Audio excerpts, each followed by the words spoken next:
Theruvan Saranai, or Dhamma friends. Theruvan Saranai Aryan Mahansa, please accept our humble worship.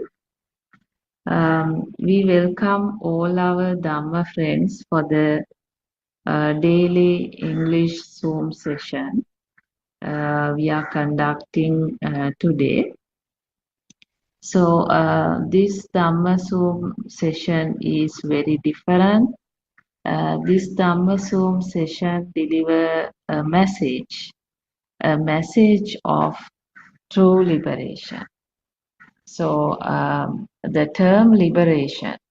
So everyone likes liberation. Everyone's like freedom. So it's very interesting.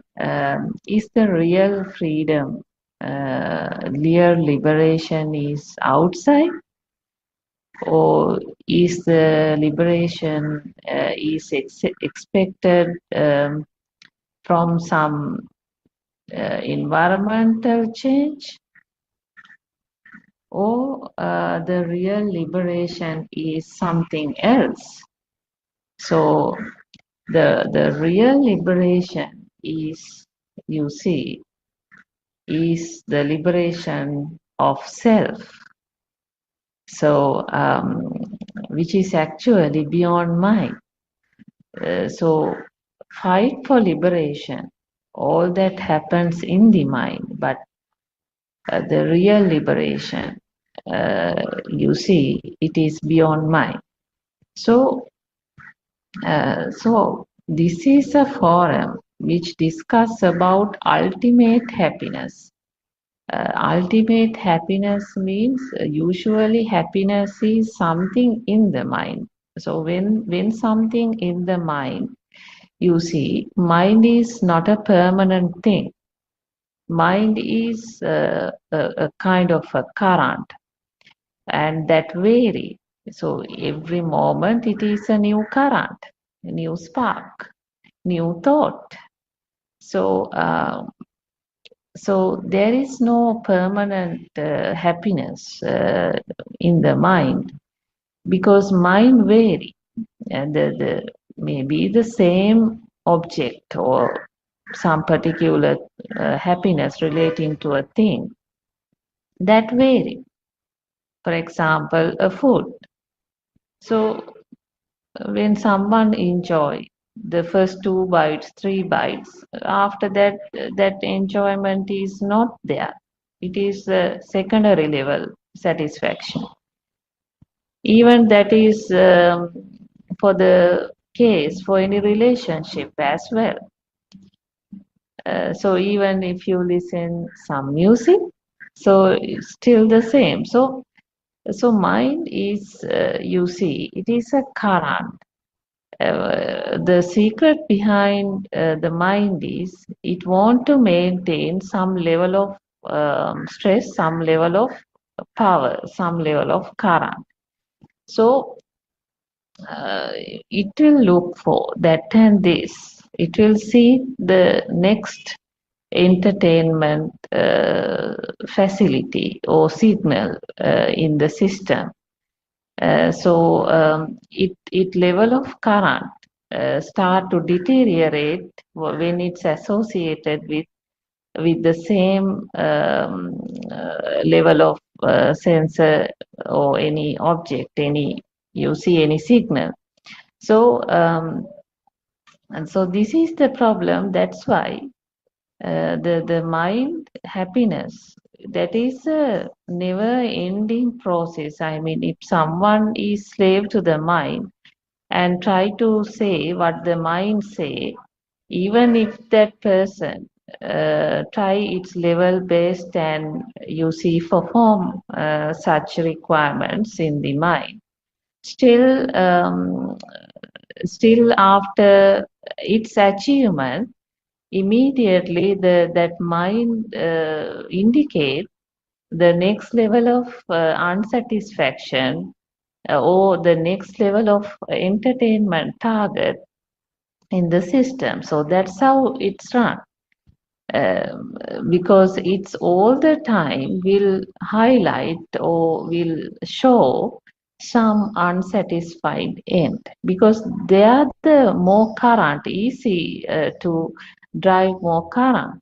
So all the time something unfulfilled, something not satisfied is very much, you see, highlighted in the system. Sometimes there can be so many things for happiness, but unsatisfied thing or lackings, you see, very much highlighted in this system, because this is a system.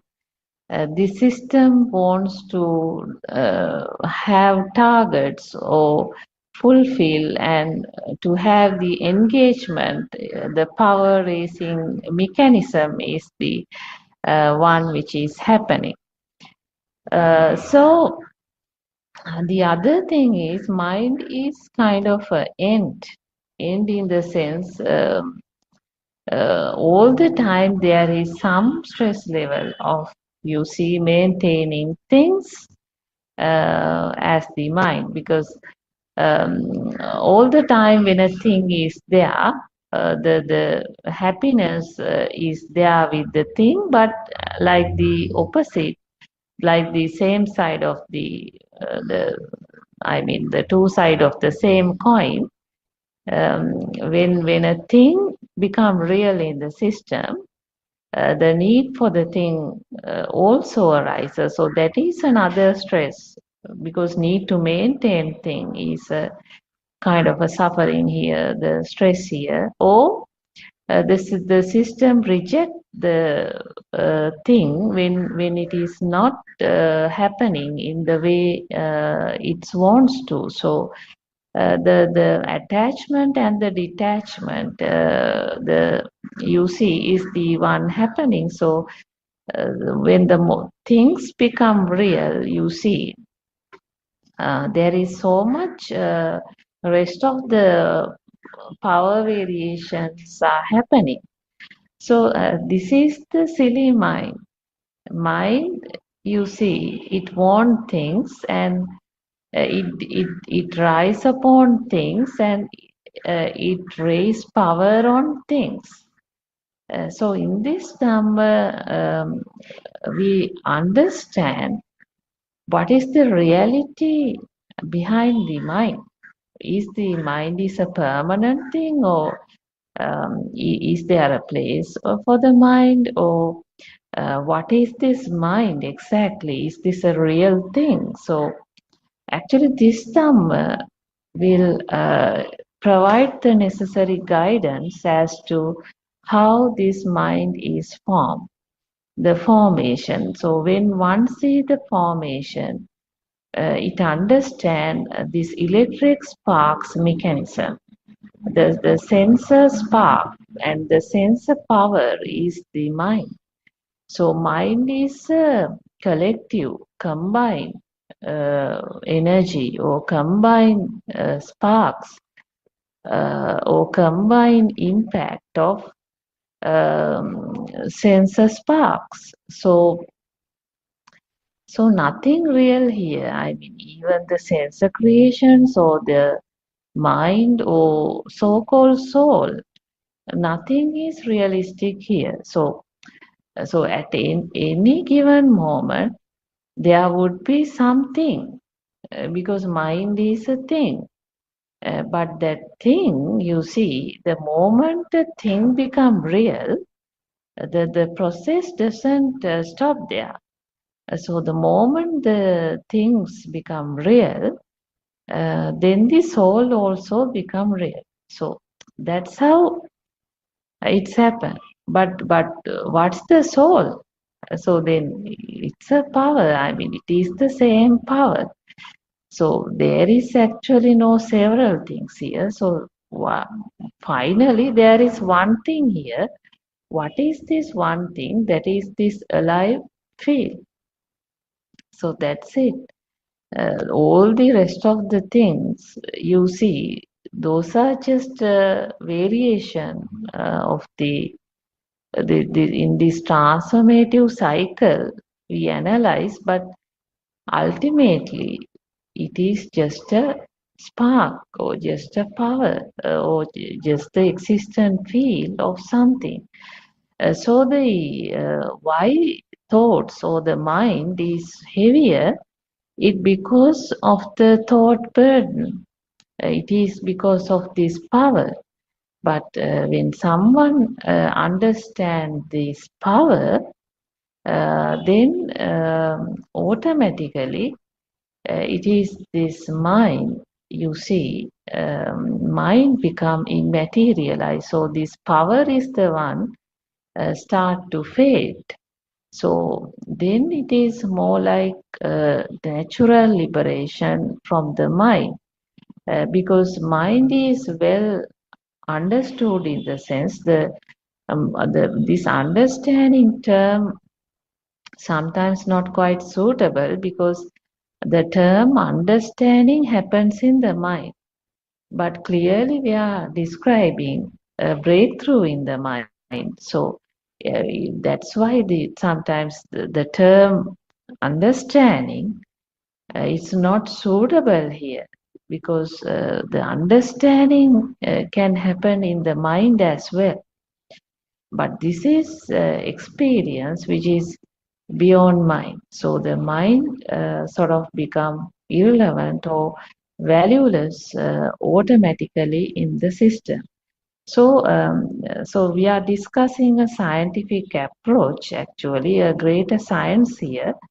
But once the science is seen, this automatic signal mechanism or the process of what's happening with these sensory organs, it's seen. And then it's clear that this is actually like no man's land. It is the real emptiness of not having any reality of any of the things in the present moment. So I think, as you all know, we read few pages of the book. So currently we are reading page 93. Yesterday we read half. So you can download this True Dhamma Has Awakened. There are several series of this book. So currently we are reading volume 6. So volume 1 to 5, you can 1 to 6 you can download from any of the Buddothpado Dhamma.com websites, and also we have another website, English website, Wisdom of Asia. So one can log into this website and find a lot of information relating to True Dhamma. So as usual, let's read a few pages from this book. Let me start from page 93, second paragraph. If there is a thing, there is self or me.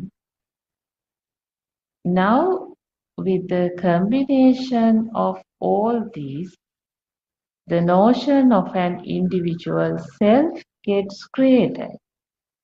If there is a wall, there is this person or I who see the wall.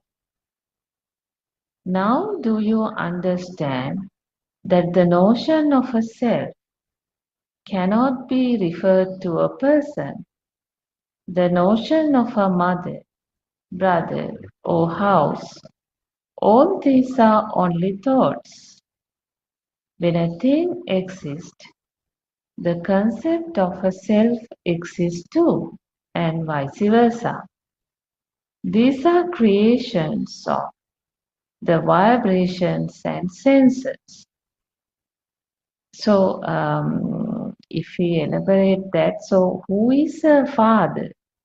Who is a mother? Yeah, so who is a father? Who is a mother? who is a brother. So these are actually notions. These are not real. So your eye doesn't know the mother. It's just a side spark only. Your ear doesn't know the mother. It is just a sound spark only. Uh, your body doesn't know the mother. Just a touch spark only. So where is the mother? So mother is a notion. A mother is a program thing. A mother is a, you see, it's a misconception. So it is the, you see, that doesn't carry any value, meaning. So this is the thing. So uh, these are vibrations actually. These are creations.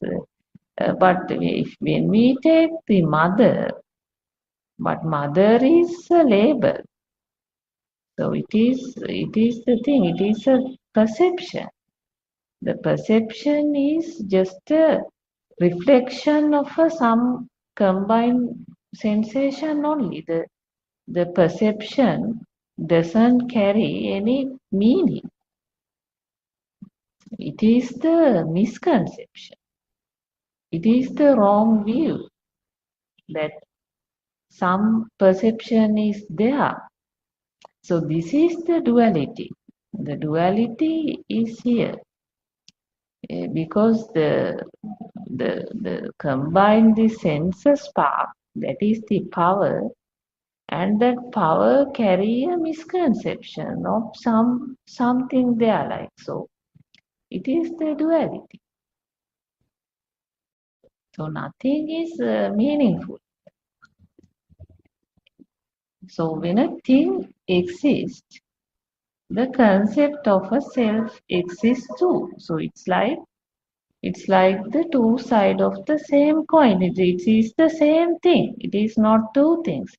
It is the same thing. So these are creations of the vibrations and senses. They do not exist anywhere. To consider something that is created due to vibration as things that come from the outside is only a wrong view. We never find anything from the outside. When I say this, someone can say or question, then how do we feel this hardness or softness? You feel it because of the skin that results the sensations. Various animals have various senses. The way they feel or see may be different than how we see and hear. Within the population of 8 billion people, each person gets his or her own creation associated by the senses, but the type of senses we have are the same. So now you see the animal world. So where is the animal world? Where is the human world? So is these are two different worlds, animal world and the human world. So now see, the animal is also living, isn't it? The human is also living. But where is this world? So it is we are thinking. We are actually thinking there is an animal world and there is a human world. But otherwise, you see, it is the senses. The dog sensor that creates a different sensation. The bird, it's a different sensations, right? So birds also carry nest, family, children. So, so in the sense, the generation, reproduction, so all that mechanism is a happening thing. Even if it's a cow or a fish or a dog, so cat, so it's different sensory patterns. So it is a sensor created world. It is we think we live in the human world and the animal is in the animal world, like, but all these are thoughts, thinking. So where is the human world? So human is, you see, if there are 800 billion people, each one lives in their own mind world, isn't it? So various persons, customs, rituals, practices, the social setups, uh, you see, the education systems, and all those are different. So cultural backgrounds are different. So the way the human system program is different. So mind is a past practice. So it is the past program running in the present moment. So that's it. So what is right or wrong? That depends on the program. The program, how it was done, according to that, that system interpret as what is right, what is wrong. Right? So that's how it's happened. So that's why. So there can be, for example, there can be certain cultural setup, social setup, legal marriage is a must. But in certain cultures, it may not be a must, and living together would be a normal thing. So that depends. So that's this is the thing. So it is how this this is program. The program is the one which is uh, highlighting as to the right thing or the wrong thing. So, so therefore, even though one feel like it sees a material world, exactly all this materiality is formed in the senses, and the materiality is felt by the mind. Because when the mother comes, you see automatically that mother signal carries the touch feeling, the solidity feeling created by the sensor as well. That's why the perception is felt very strong. The perception has all the solidity, liquidity, hot air, cool, so all great elements, four great elements is there. That signal carries. So that's why a particular spark has the impact of a alive field.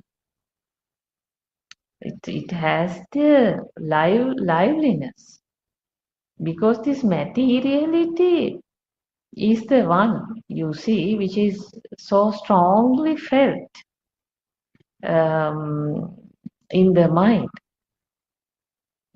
That's why one doesn't understand this is an isolated signal and it is not the outside.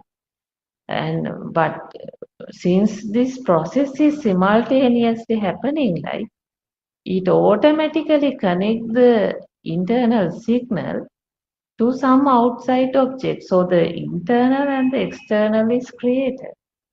So that is the duality. The duality Happens means it is the ignorance.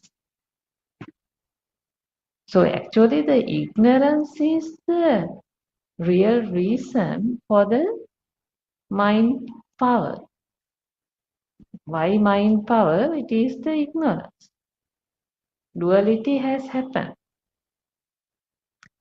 So let's read. These are parts of the phenomena that is being created and disappeared. They are impermanent and continuously changing in nature. But even though we say like these are impermanent, the impermanent is not a knowledge or impermanent is not a thinking. Even someone thinks like this is impermanent. If it is still in the mind, it is just another thought, just another thinking. It's not a liberation. So all mind means not true. All mind means falls into the wrong view. So impermanent. This needs to feel. That is the most important thing here. All are creations. All are only creations due to vibrations and sensual activities influenced by them. They do not exist anywhere. With the influence of the Chattaro Mahabhuta, that is solidity, liquidity, heat, and air element, everything gets created in the mind only as thoughts. Finally, these are only mental formations and illusions. A creation just like the window creates when it is lightning and thundering. In other words, these are not real. When certain conditions are met, they simply appear. Yeah. It's like when it is windy, like when it is with the breeze, the leaves of the trees are, you see, the leaves starts to shake. So something like that. So the all formations occur in the present moment. And it vanishes, but nothing remains. Nothing remains. So, but every formation, that's why the solidity, liquidity even is a formation in the present moment. So that's the very interesting part here. So we'll continue to read.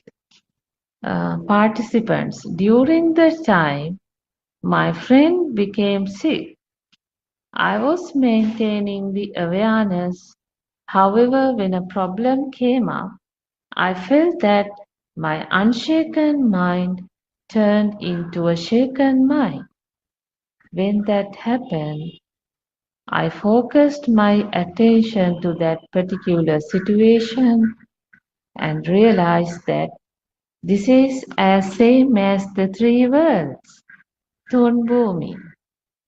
Currently, the consciousness is able to detect the shaking of the mind as it comes up. Is mindful awareness necessary in order for the vibration to come to a zero level? Then Aryan Mahansa explained, what I understood is that you have a thought that is the self is present. There is no such thing here. We have discussed this situation in a prior discussion. Most of the people are in this level.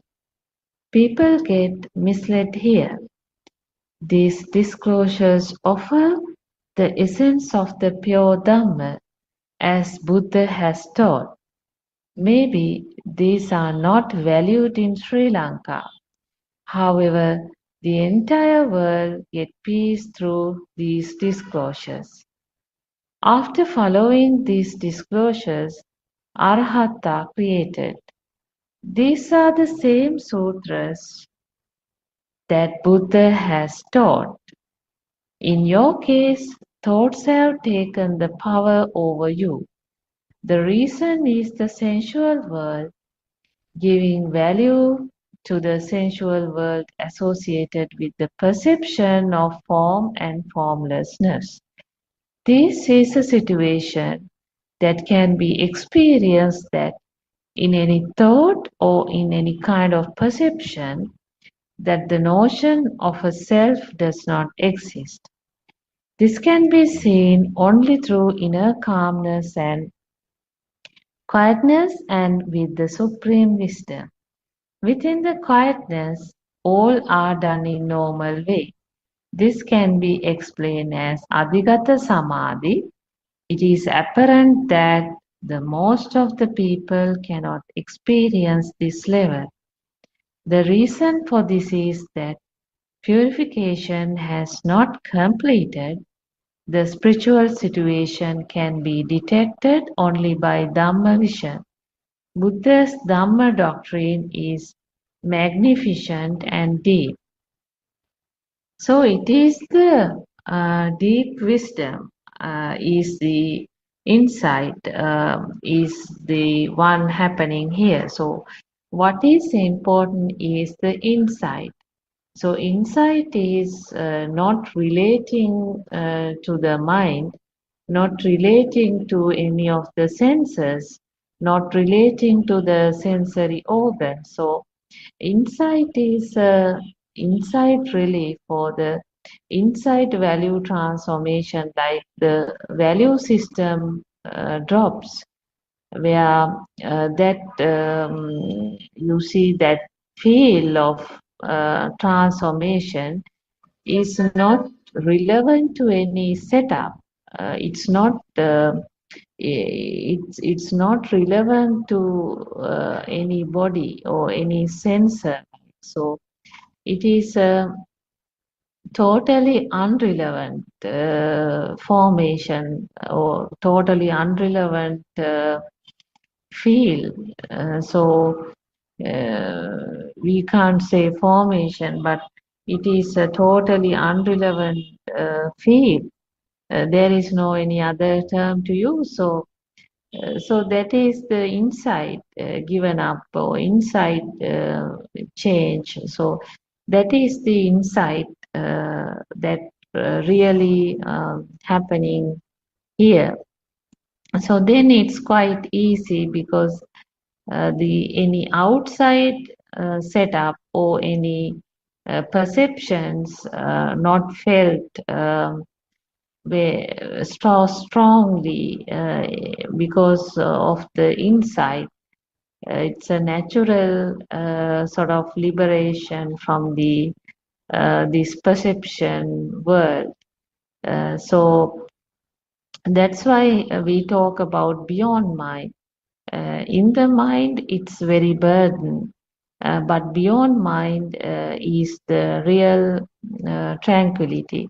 So the tranquility is not the happiness, but the tranquility is like ultimate happiness. So it's more like happiness which is felt by every body cell. So it's a happiness which is felt by every body cell. So we are basically describing happiness which is not relating to anything, but which is felt by 100% of the body cells of somebody. So and that's why this nothingness is different. So that is not relating to any person or anything. So it is a different field. So I think our friend Dr. Sakuntala is also joined. I can see Saman Ubesiri also join. I think if you all have questions, you please feel free to ask.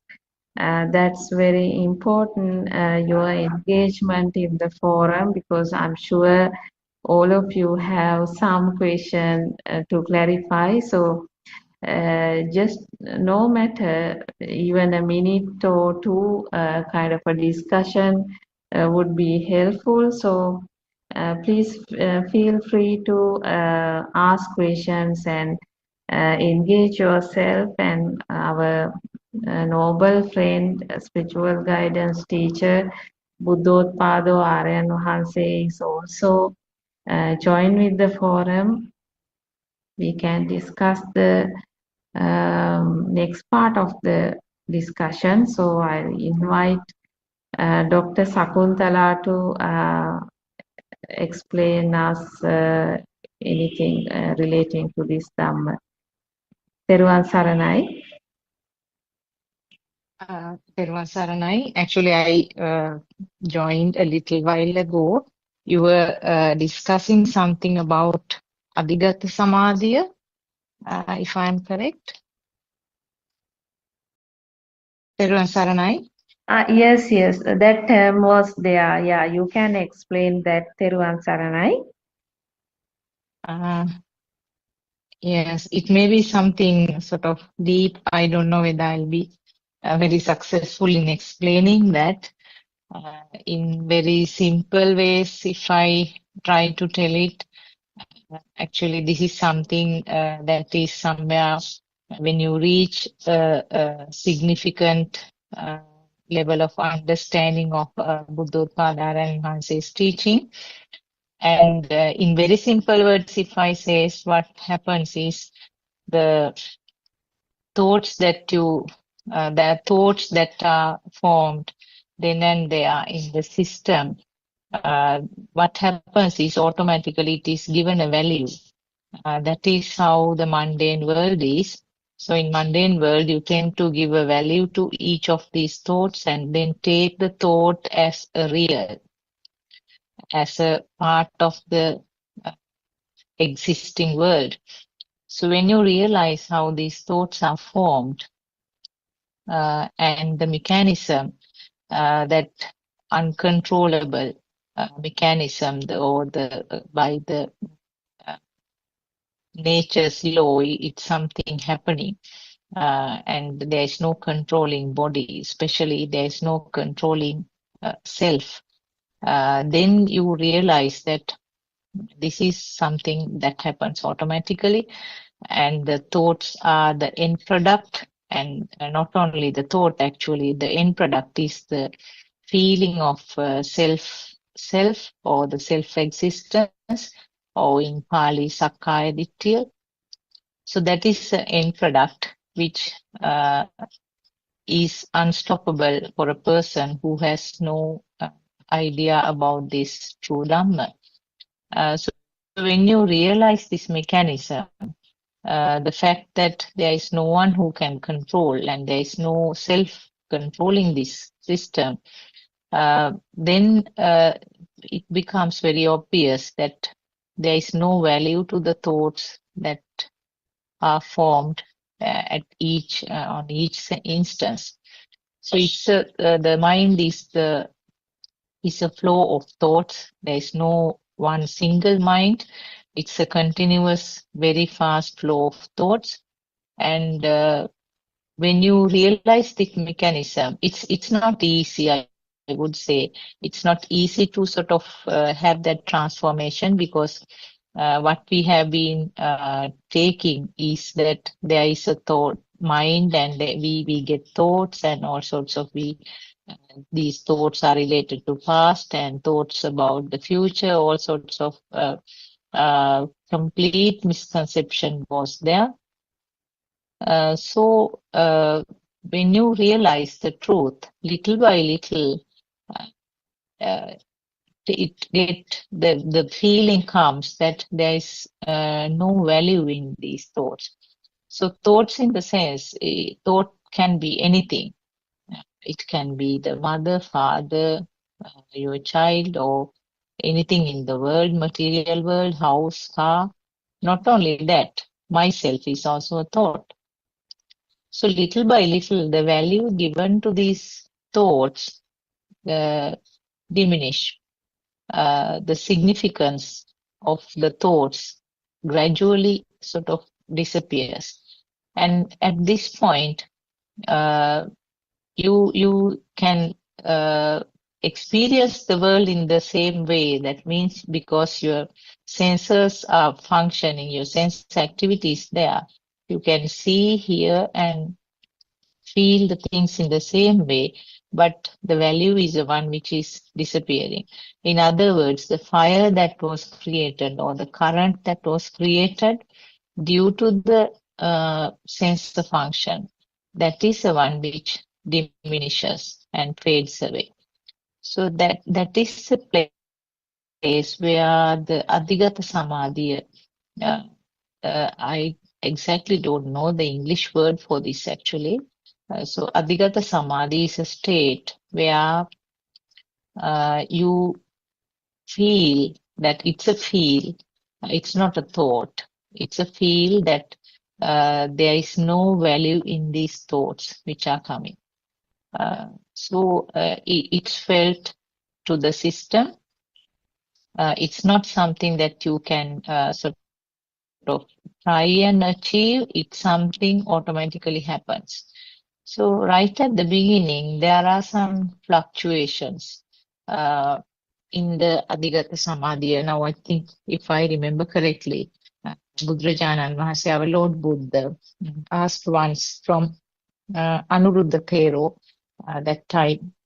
He inquired about this Adhigata Samadhi, and if Anuruddha Thero said that it's not persisting, it doesn't last permanently, so it's coming and then kind like a pendulum going to the side of Adhigata Samadhi, and then it's disappearing, something like that. And then Buddhajanan Mahasi, our Lord Buddha, gave the reasons why the Adhigata Samadhi is not persisting in one state. So in other words, a person who is going in the Dhamma path will feel this experience, which is actually very important. The fact that there is no value in a thought. So at one point, the person or the system will feel that there is no value, and then there may be some fluctuations. Then you might feel that the thought is real in one end. So it more often it experiences. That means more frequently, if a system experiences that the thoughts have no value, then the direction is the system is going to the correct direction. So in the Arhat state, what I have understood as a knowledge is that Adhigata Samadhi will persist throughout in any posture, while doing any other work, walking or sitting or lying down, all four postures, this Adhigata Samadhi will persist. So it is actually a deep fact, some deep understanding, I would say, with the internal transformation. But as a practice, as something from the practical side, what we experience is that the fire which was created within you in relation to the thoughts, or the fire created within the system in relation to thoughts, will get less and less. It can be compared actually when the same incident occurs, when the same thought occurs in relation to some sensor function. The fire which was created at the beginning was much more, and then the system will automatically feel that the fire is getting less and less. Uh, so this is what you experience. And what should we do? I mean, what should the person who is trying to understand this Dhamma do? So first part is now, as we have been describing very often, trying to explain that uh, first the knowledge is important about this true Dhamma. What is basically explained, how the thoughts are formed, how the self-feeling occurs, how these senses create a world for each and every living being. And it becomes, it is actually a separate world, separate in the sense different worlds for each and every living being. But the illusion is that we assume that it is a common world for everybody. And then what we experience with the help of the senses, we assume that it is what is there outside. So that is the biggest illusion. And so to clarify these myths, we should have a clear knowledge about the Buddha's teaching, and that is what our noble friend has been clarifying and telling us in very simple words. And once you get this basic idea, what is being taught, then the practical pathway, what is explained in very, very simple, very practical, very approachable way. Little by little, you get rid of the feeling that there is a person here, not a person, but there is a system which is functioning. So a lot of people in the Zoom discussions ask, what should we do? Actually speaking, the true Dhamma, the knowledge first, that means the darshana, the knowledge about the darshana, that means the true Dhamma teachings should be sort of studied well and then have a clear idea. And this has to be continued actually. After the basic knowledge, you can't keep it away and say that I have studied darshana and I know that. There is a continuous process of purifying what you knew, and then the applying what you learned into day-to-day life is the path. That means the 4 steps that are taught in the practical experience. So in the first step, actually, I mean, though you explain this in 4 steps, it's not something like passing from one class to the other. It's a continuous process. Little by little, what happens is that the feeling of self-existence is sort of removed little by it gets little by little faded towards the end. When you reach the last bit, actually, you tend to realize there is a system only, and there is some coordinated functions of the sensors.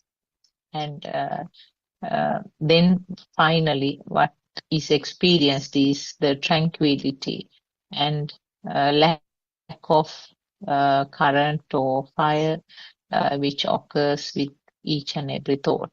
So the person will or the system will function in a normal way and have all the relationships with the rest of the society and the family, but there is no fire within. So that is what most of our friends are experiencing already, particularly people who have been listening to this Deshana for some time. And we can see lots of new people also joining nowadays. So all are actually going in the correct direction. as our noble friend says, that if you know the path and the address where to go, then that's it. So you will reach the destination at some stage. Okay, I think our friend Surangika also has Yeah, joined. I don't know whether she's free to talk. Terwasanai, yeah, Randima. Terwasanai. yeah, Theruvan Saranai. So I can see Surangika is joined. I just want to ask from Surangika. Now we talk about this constant, you see, constant liberation or the constant tranquility is the issue here, like the Anuruddha Thero's question. So that is a very valid question. So this is in a way like this, even though we discuss about the tranquility, liberation, why it is not constant? So it is, we understand this constant liberation or the constant tranquility will never reach until these taints are over. So this taints is a very important area. So will you please explain that? Yeah, Surangika, Thirvan Saranai. Thedwan Sanai, Randima, and Dr. Chandani and others in the forum, and Thedwan Sanai and Mahansa. I heard the last bit of Dr. Chandani's beautiful explanation, and thanks, Randima. I'm not quite sure what taints are actually. What is the Sinhala word for taints?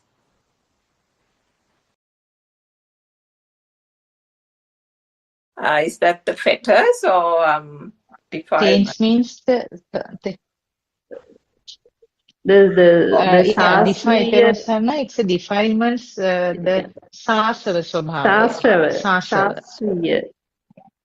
Oh, I see. Okay, so I'm not quite sure how to answer that question, and I suppose just leave out the taints fact, but I think you are aware about that Anuruddha Thero's question to yes, Lord Buddha about not not having permanent yeah. in the constant tranquility. Yes, I think Dr. Chandani addressed it to some extent as well, but I think with our enhancer's recent discourses, and also we had the privilege of hearing from that UK lady Sonamali as well, where I think we are getting more and more into the deeper end of understanding why that whole liberation is not so easy to come by, isn't it? We felt as if we were reasonably confident when one goes on the path and thinking, that one has made progress and that achieving it is imminent, or and then you kind of realize that it's not as easy as that may seem, and sometimes the issue is the fact that we are actually making an effort, we are striving. Now, I can't again remember the English term for it, but you do need to have a motivation, shall I say, to see the path, to go on the path, understand the true Dhamma to begin with, and then follow the practical steps as Dr. Chandani outlined as well, because together with the Vidarshana practice, the practical steps are also crucial. And it is together that one can then progress in our understanding of nothing else but just the understanding of the mind and the mechanics of the mind. But in doing so and then progressing, one actually encounters the experience again that Dr. Chandani mentioned, the feeling of things, objects, and thoughts, more specifically, not being an issue. not being of concern. You don't get carried away by the thoughts. You don't get consumed by the thoughts. So with that happening and the vibration that gives rise to such burning thoughts and stresses and worries and defilements gradually fading, one encounters a state of near liberation, shall we say. And that's where that Anuruddha Thero's conversation with the Buddha happened, where when the Buddha questioned about whether that state is permanent, Anuruddha Thero replies saying it is not. It is fluctuating, it's coming and going. And probably the reason is, I think there were several reasons, maybe even the Upakilesa Sutra talks about the fact that there can be instances where one is putting too much effort, and then there can be instances where one is putting less effort. And I think there are several other reasons as well. If you're not applying yourself, sleepiness or sloth or torpor, various instances have been set out by the Buddha as contributing to the fact that that state has not become permanent. Meaning, what is the aim here? The aim is actually the vibration that humans and all species are subject to is the vibration, and the ultimate state is actually non-vibration. So to reach the state of non-vibration, there is a tendency in most of us, shall we say, following the path, that whilst we are aspiring to it, we have this thing that in our desire to achieve that state of non-vibration, there is almost sometimes, or most often than not, a searching for something, searching for Nibbana and searching for that state. And even if there is a moment where there is peace and calmness and non-vibration that is occurring at this moment, we are on this path where we are searching, that we have gone past the goalpost, isn't it? Sometimes, and Aran Mahanse always says that Nibbana is just here in this moment. In this moment, if you are not suffering, in this moment, if your thoughts are not burning and causing you stress and worry, then you have seen Nibbana in this moment. And yet, there are, most of us, the kind of, we go past that. We are blind. We try to see as if, no, I think there's something missing. No, this is not it. Or is this it? Or we are not sure. So there is doubt, skeptical doubt coming in. All these things are going through in our mind. And what's the mind? The mind is actually thoughts. So, and what does the thought itself, what does it denote? The thought itself is coming from vibration. The thought itself is coming from the point of ignorance. And if we continue to do that search for something that is non-existent, we are searching, meaning there is somebody who is searching and there is something that we are searching for. Now both are through ignorance. We know fundamentally, through our understanding of true Dhamma principles, that there is no such thing. The things that we think through our thoughts are just not existing. They are just a thought, and a thought alone, coming through vibration and through the root cause, which is ignorance. So if we have any notion that there is something called Nibbana, then there lies the problem, isn't it? And the other issue is we don't know to give up. We don't know to relax. And the more you think, the more you strive, and the more thoughts that go through your mind in your so-called search for this notion of Nibbana, there is no room for the feel, as Dr. Chandani said, for the feel to emerge. And that's the very thing that needs to be given that space for that to emerge. If your mind is crowded with thoughts, where is the space for that field of non-vibration, for that liberation to emerge? There isn't. So it's, I think, understanding that notion, and that has come through in quite a few of Swarnamali's and Aryan Mahansa's conversations, where it was pointed out that we seem to be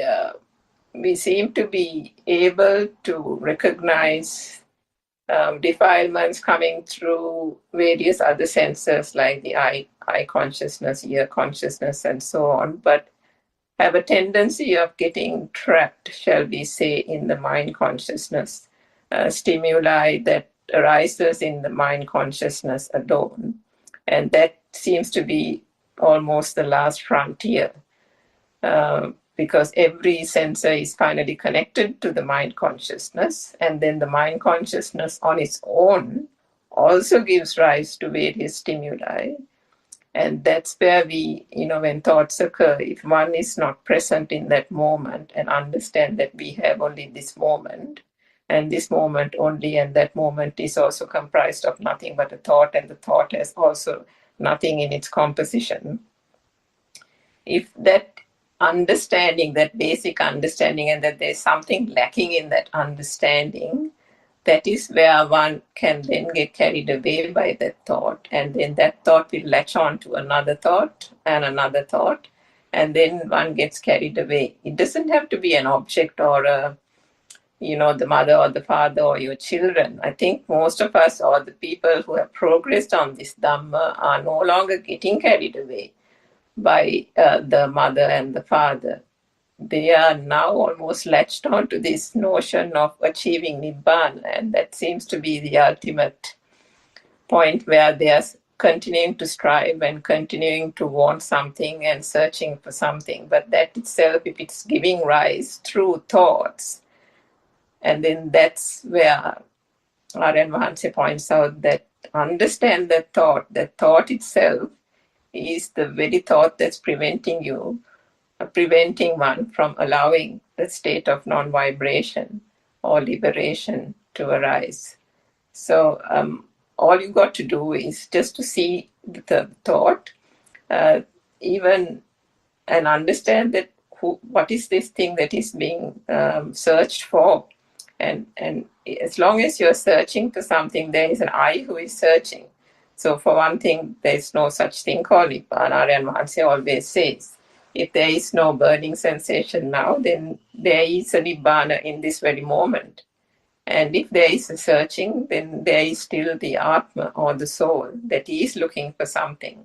And both, as we know, are non-existent. So I guess just understanding it, you can't do anything about it. You just got to understand that itself can be the cause or the obstruction for actually achieving that state of liberation, as you said, Randima, and non-vibration. And I think just pointing just shining the light, I guess, by just seeing the fact that this can be a fallacy of ours, itself is enough to be able to, I think, achieve that state gradually. Yes, that one's online. Yeah, Thiruvaan Saranai. So much. Thank you so much, Surangika. So we can invite Dr. Ravi also to add your comments on that. Thiruvaan Saranai.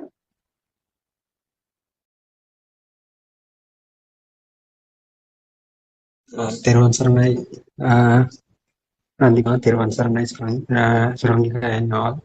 Thiruvaan Saranai Aryan Mahansa. Yeah, as Surangika said,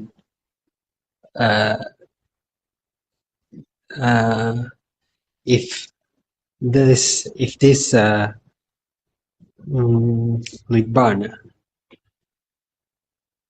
becomes a thing for you, so that will hinder the proper understanding, or so it if you take it as another thought, if you believe that thought is real, As long as you believe that thought is real, so that will cover up the actual, that will mask the actual feel. So that in the sense, you are getting trapped with this vijnana maya or the illusion. So the nibbana, the people who are in the mundane plane has all these things: stream entry, non-returner, one returner, and person who is who has achieved the arhathood. So likewise, the mundane people say like that, but when you get on to the noble path, so there are no such milestones. So only milestone is achieving or getting through this illusion of Sakkaya Ditthi. So once the Sakkaya Ditthi is gone, so the path is become very evident for you. Path becomes very evident for you, and it will be cleared up until the end. So in between there are certain milestones, but you don't want to bother about that much because you will feel that your defilements get dissolved gradually.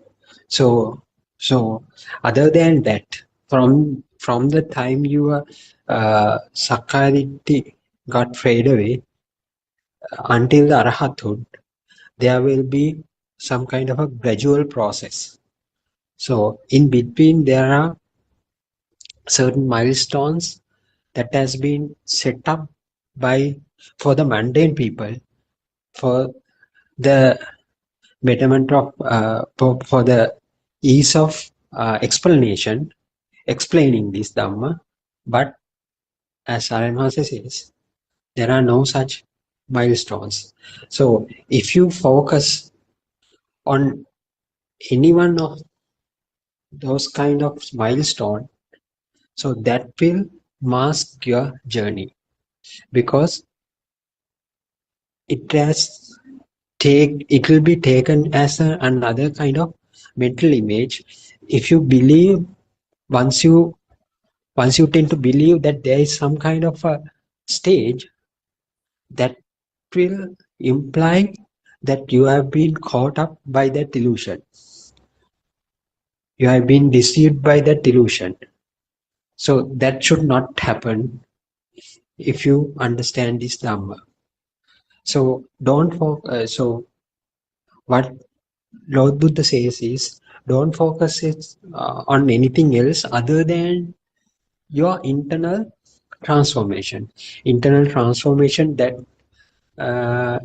in other words, we can say dissolving of the I-ness. In other words, dissolving of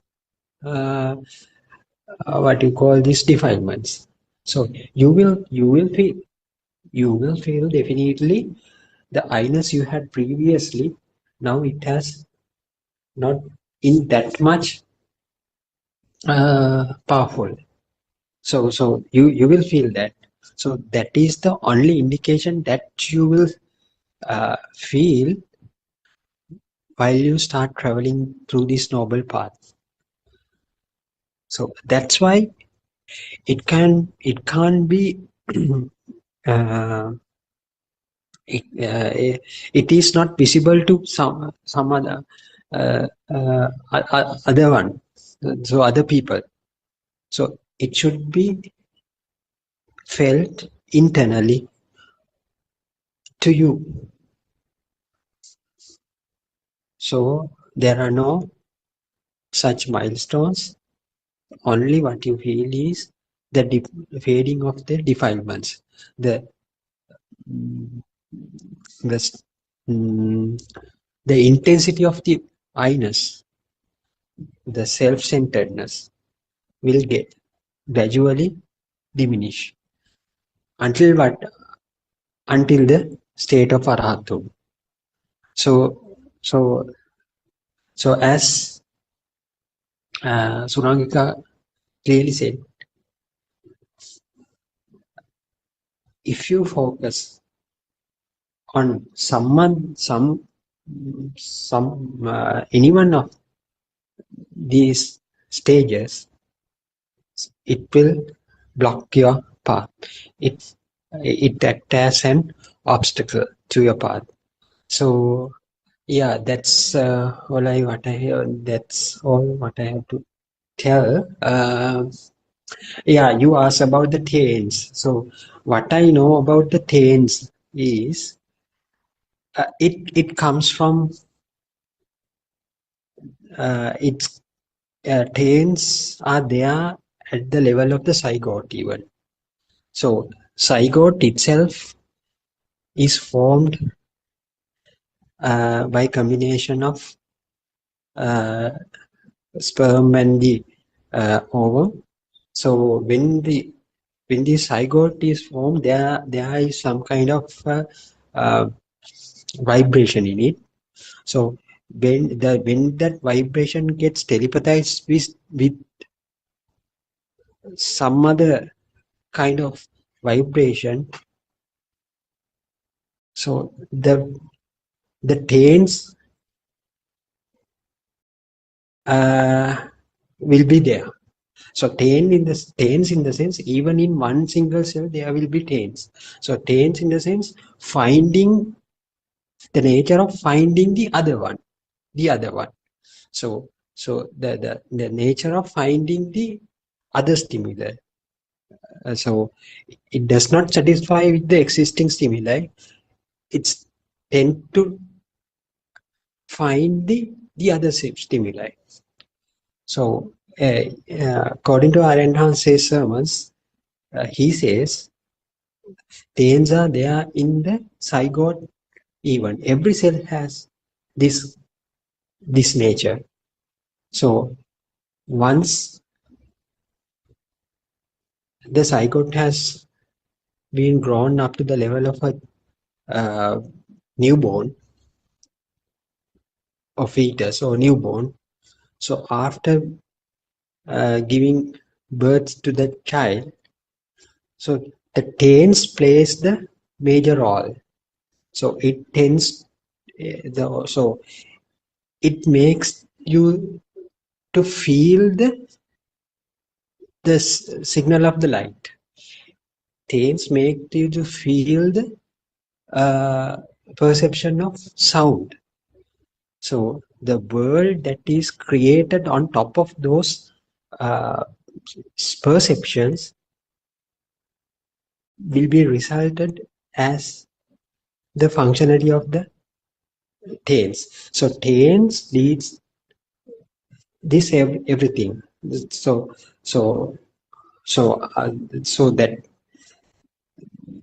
that's what those are the things that I understood from the sermons which have been preached by R.N. Master. So tails lead to make ultimately what's happening is tails collectively forms the worldly perceptions. These worldly perception contributes to make you a world for you. That worldly perception may collectively contribute to formation of defilements. So the defilements collectively make you to feel that you are a person, you are a living being. So from that very beginning point, the tails also has some kind of a feeling of existence. So that existence feel collectively come together and form a new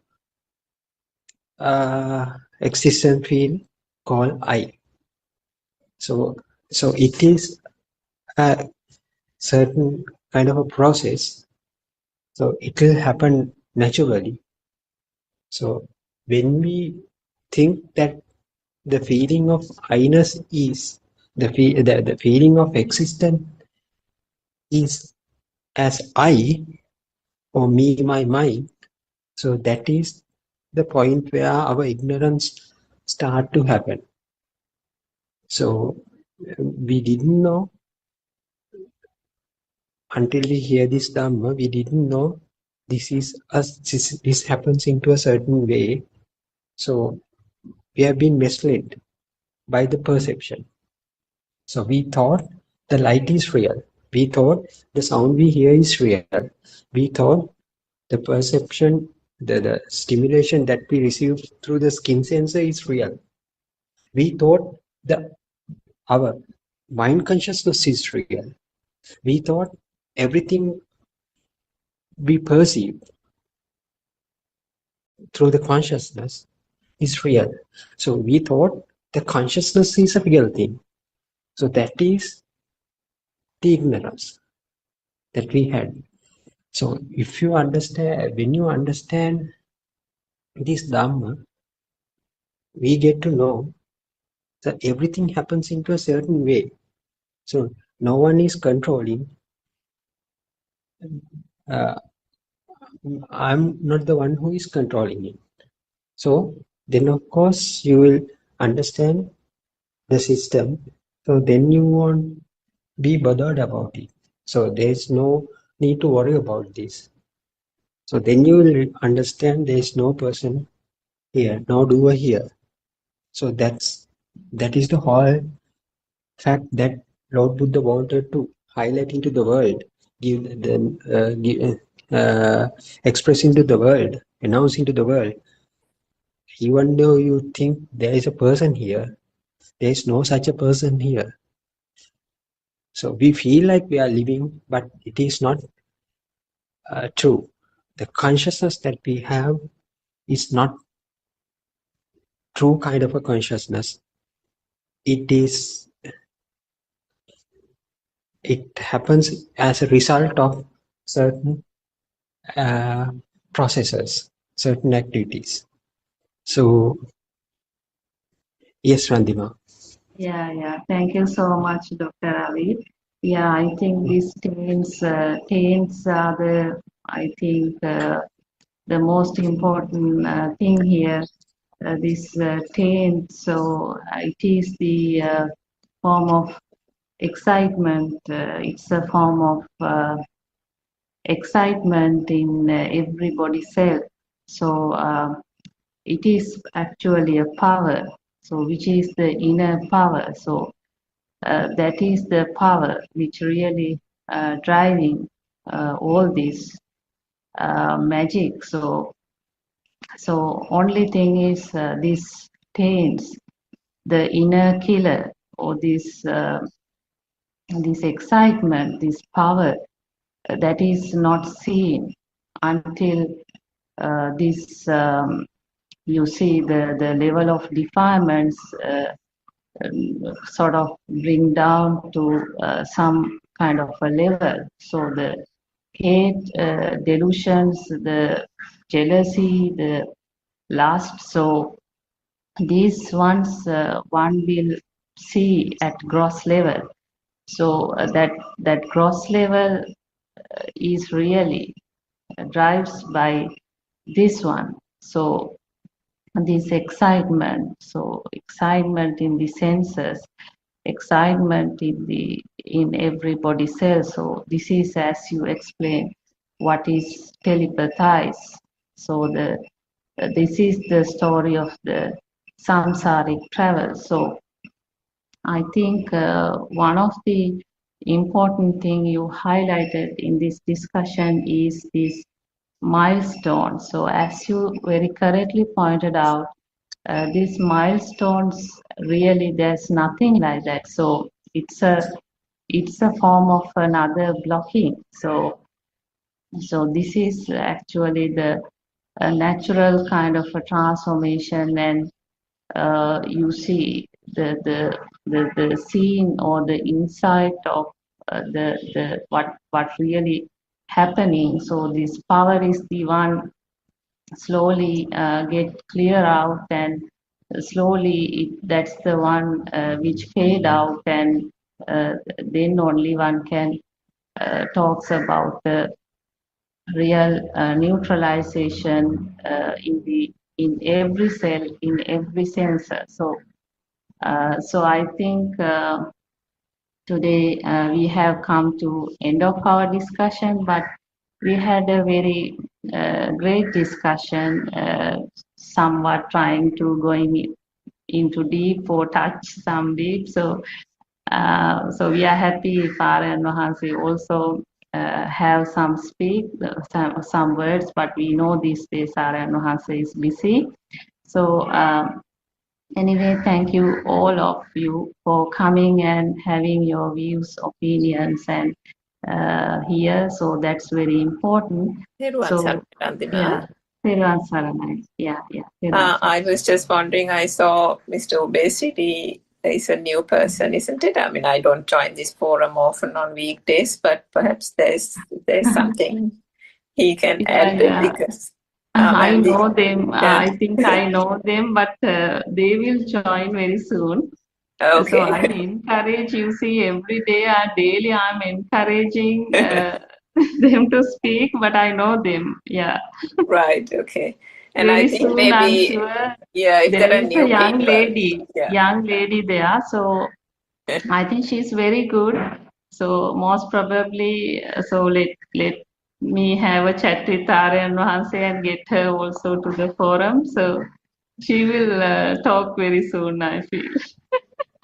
Yes, I think, and anyway, I had this thought also about the English Zoom that, some of us have kind of followed this path 2 years, 3 years, 4 years.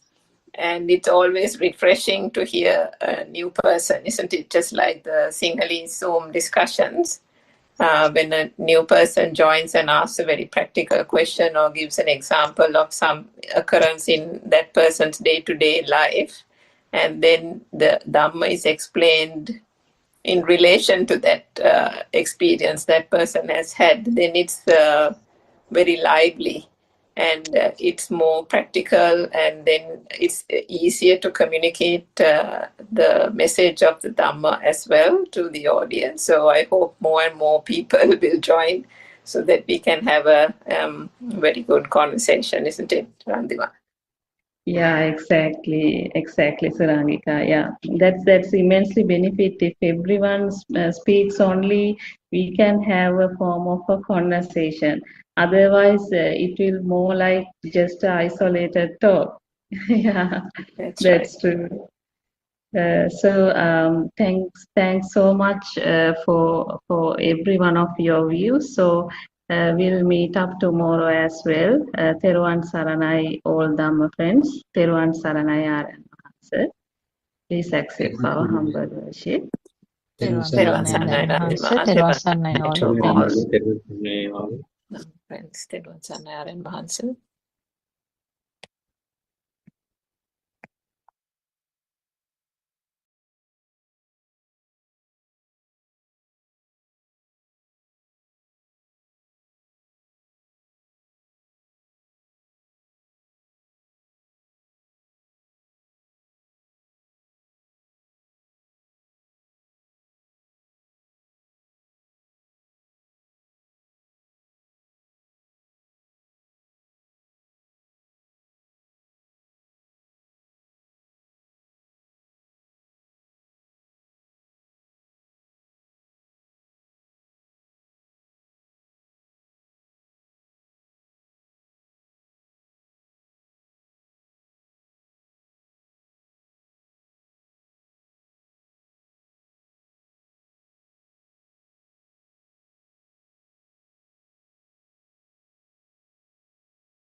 Sachi.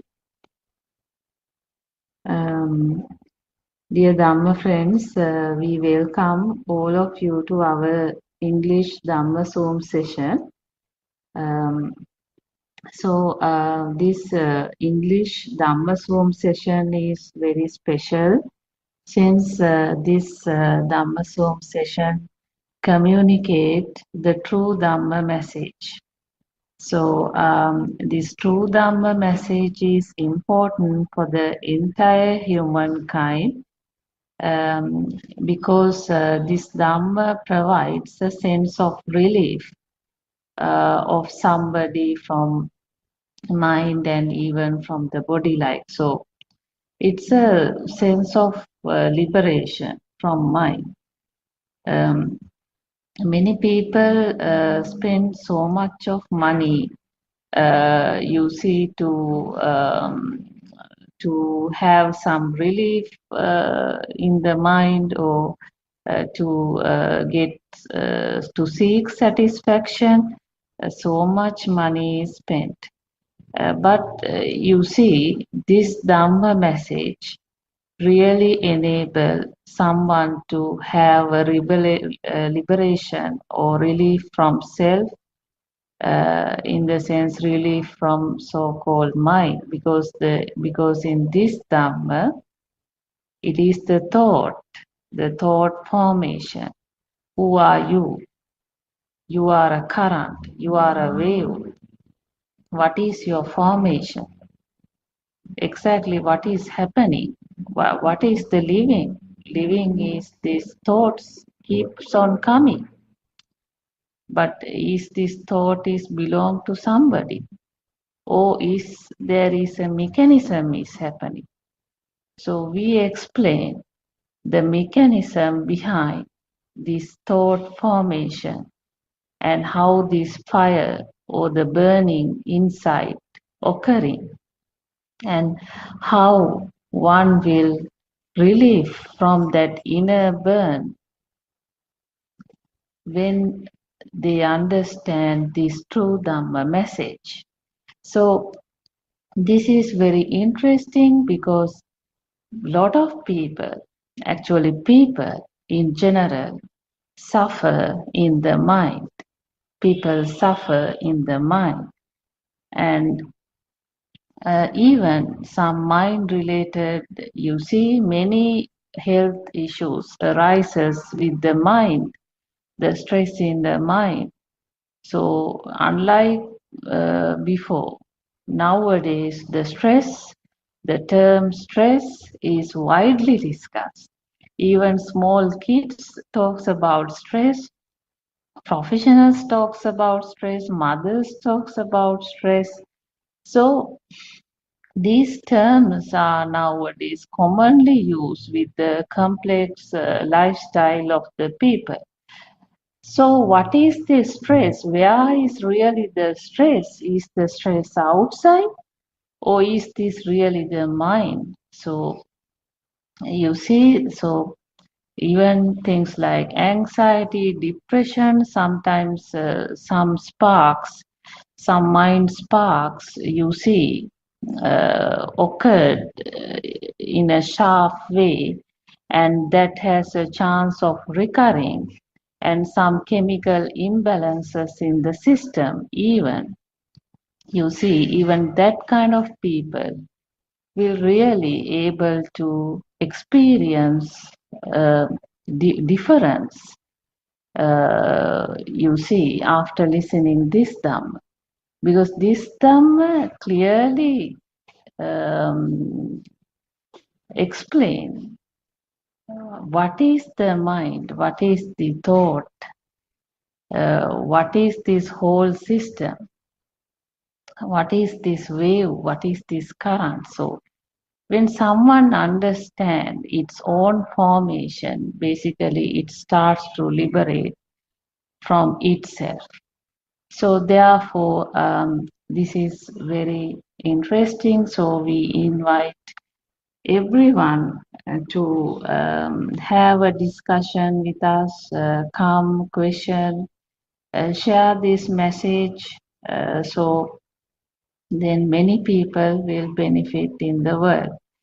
So let me start discussing few pages from True Dhamma Has Awakened, Volume 6. We are currently reading. So there are several series of this book. I think it's very important. If you have time, you log on to Buddothpado websites.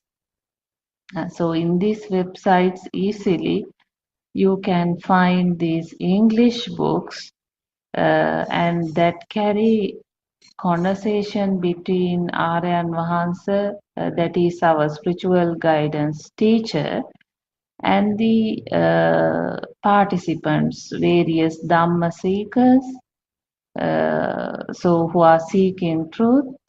So they question, and then you see Dhamma or this mechanism is explained to them. So therefore it's very important. I think easily now you can, on your own face, you can download these books and you can read. So okay, so today we'll start reading from page 92. I think half we have read. So anyway, I'll start with the page 92 beginning. This is Aryan Vahansa's explanation. What kind of talk is this? This is not about anything that you said. You have to start from a different point. First of all, you must go to the beginning, which is the Pubbe Nivasanussati Jnana, knowledge of how the former thoughts have come into existence. In order to know how world has been created in this moment, we have to know the origin of the creation of the world at the very beginning. Now, we have to go back to the time when we were infants. An infant does not know what world means. Defilements cannot be planted in that mind. Therefore, it is a radiant mind that he or she has during this time. For an infant, a sound is only a sound. An image is only an image. An infant does not know about an existence of a soul. These sounds, images, and the rest are created by vibrations, and it also an illusion.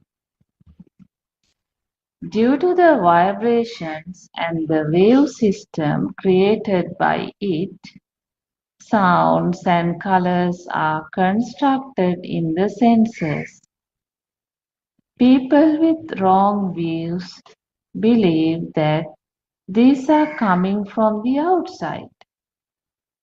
Auta sambhutam uttanam bhavisati.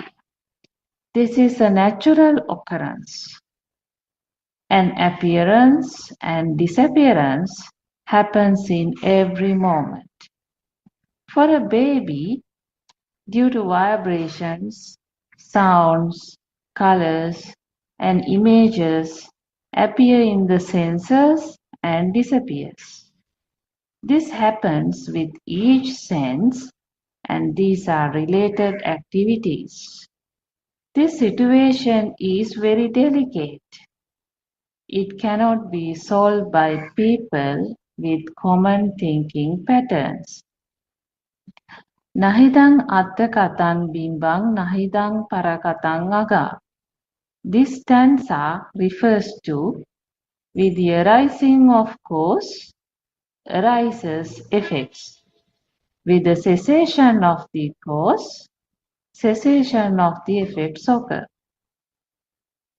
With the association of the four elements, upadaya rupa, or derivatives, are created. Upadaya rupa refers to the formations occurred in the senses. Now we have to look into rapid speed associated with the vibration power and the various powers it creates. Right, so let's have a discussion around this. So now in this Dhamma, this I means, you see, what is the meaning of I? I is this process. I is energy. So I is the sparks. So when the eye is open, nobody can stop the formation of colors and images. So these colors, these images, that just occur. So what is this formation? You see, if you replace one of your eye with the cow's eye, and just assume for a moment, then the formation is different, isn't it? So the human sensor, that eye sensor, so the sensor that continuously spark, and that electric spark give rise to colors. So for a human, the sensor creates a colorful world. If we take cow, for a cow, it is a red color world. So where is the colors? So everything is sensor driven. So it is the sensor. It is the sensor created world. This color, red, blue, green, you see, I doesn't know whether it is red, whether it is green, blue, or whatsoever. It is just a color spark only. So this color is a formation. It is not a existing thing. If we take just a one spark, that one spark is occur due to contact, the resonance. And this spark, you see, that is just occurred. That was not there before. But now due to this process, the contact process, that sharply occur. It is the sensor, it is the creation. So then each spark has the positive, negative. So at the rising point itself, this sparks has no life. The spark is such an instant thing. So spark vanishes in the same moment. But you see, when this spark process continuously happen at a rapid pace, it gives like some color is there, like.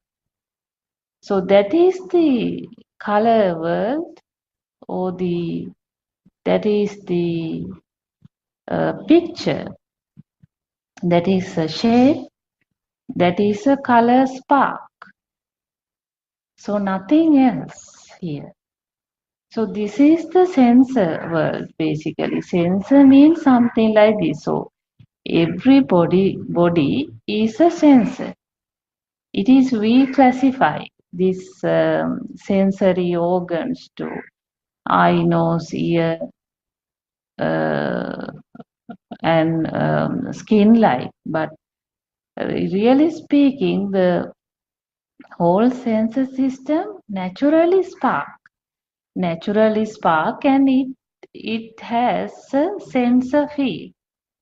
For example, when it is the nose, at nose level, some sensor spark is happening.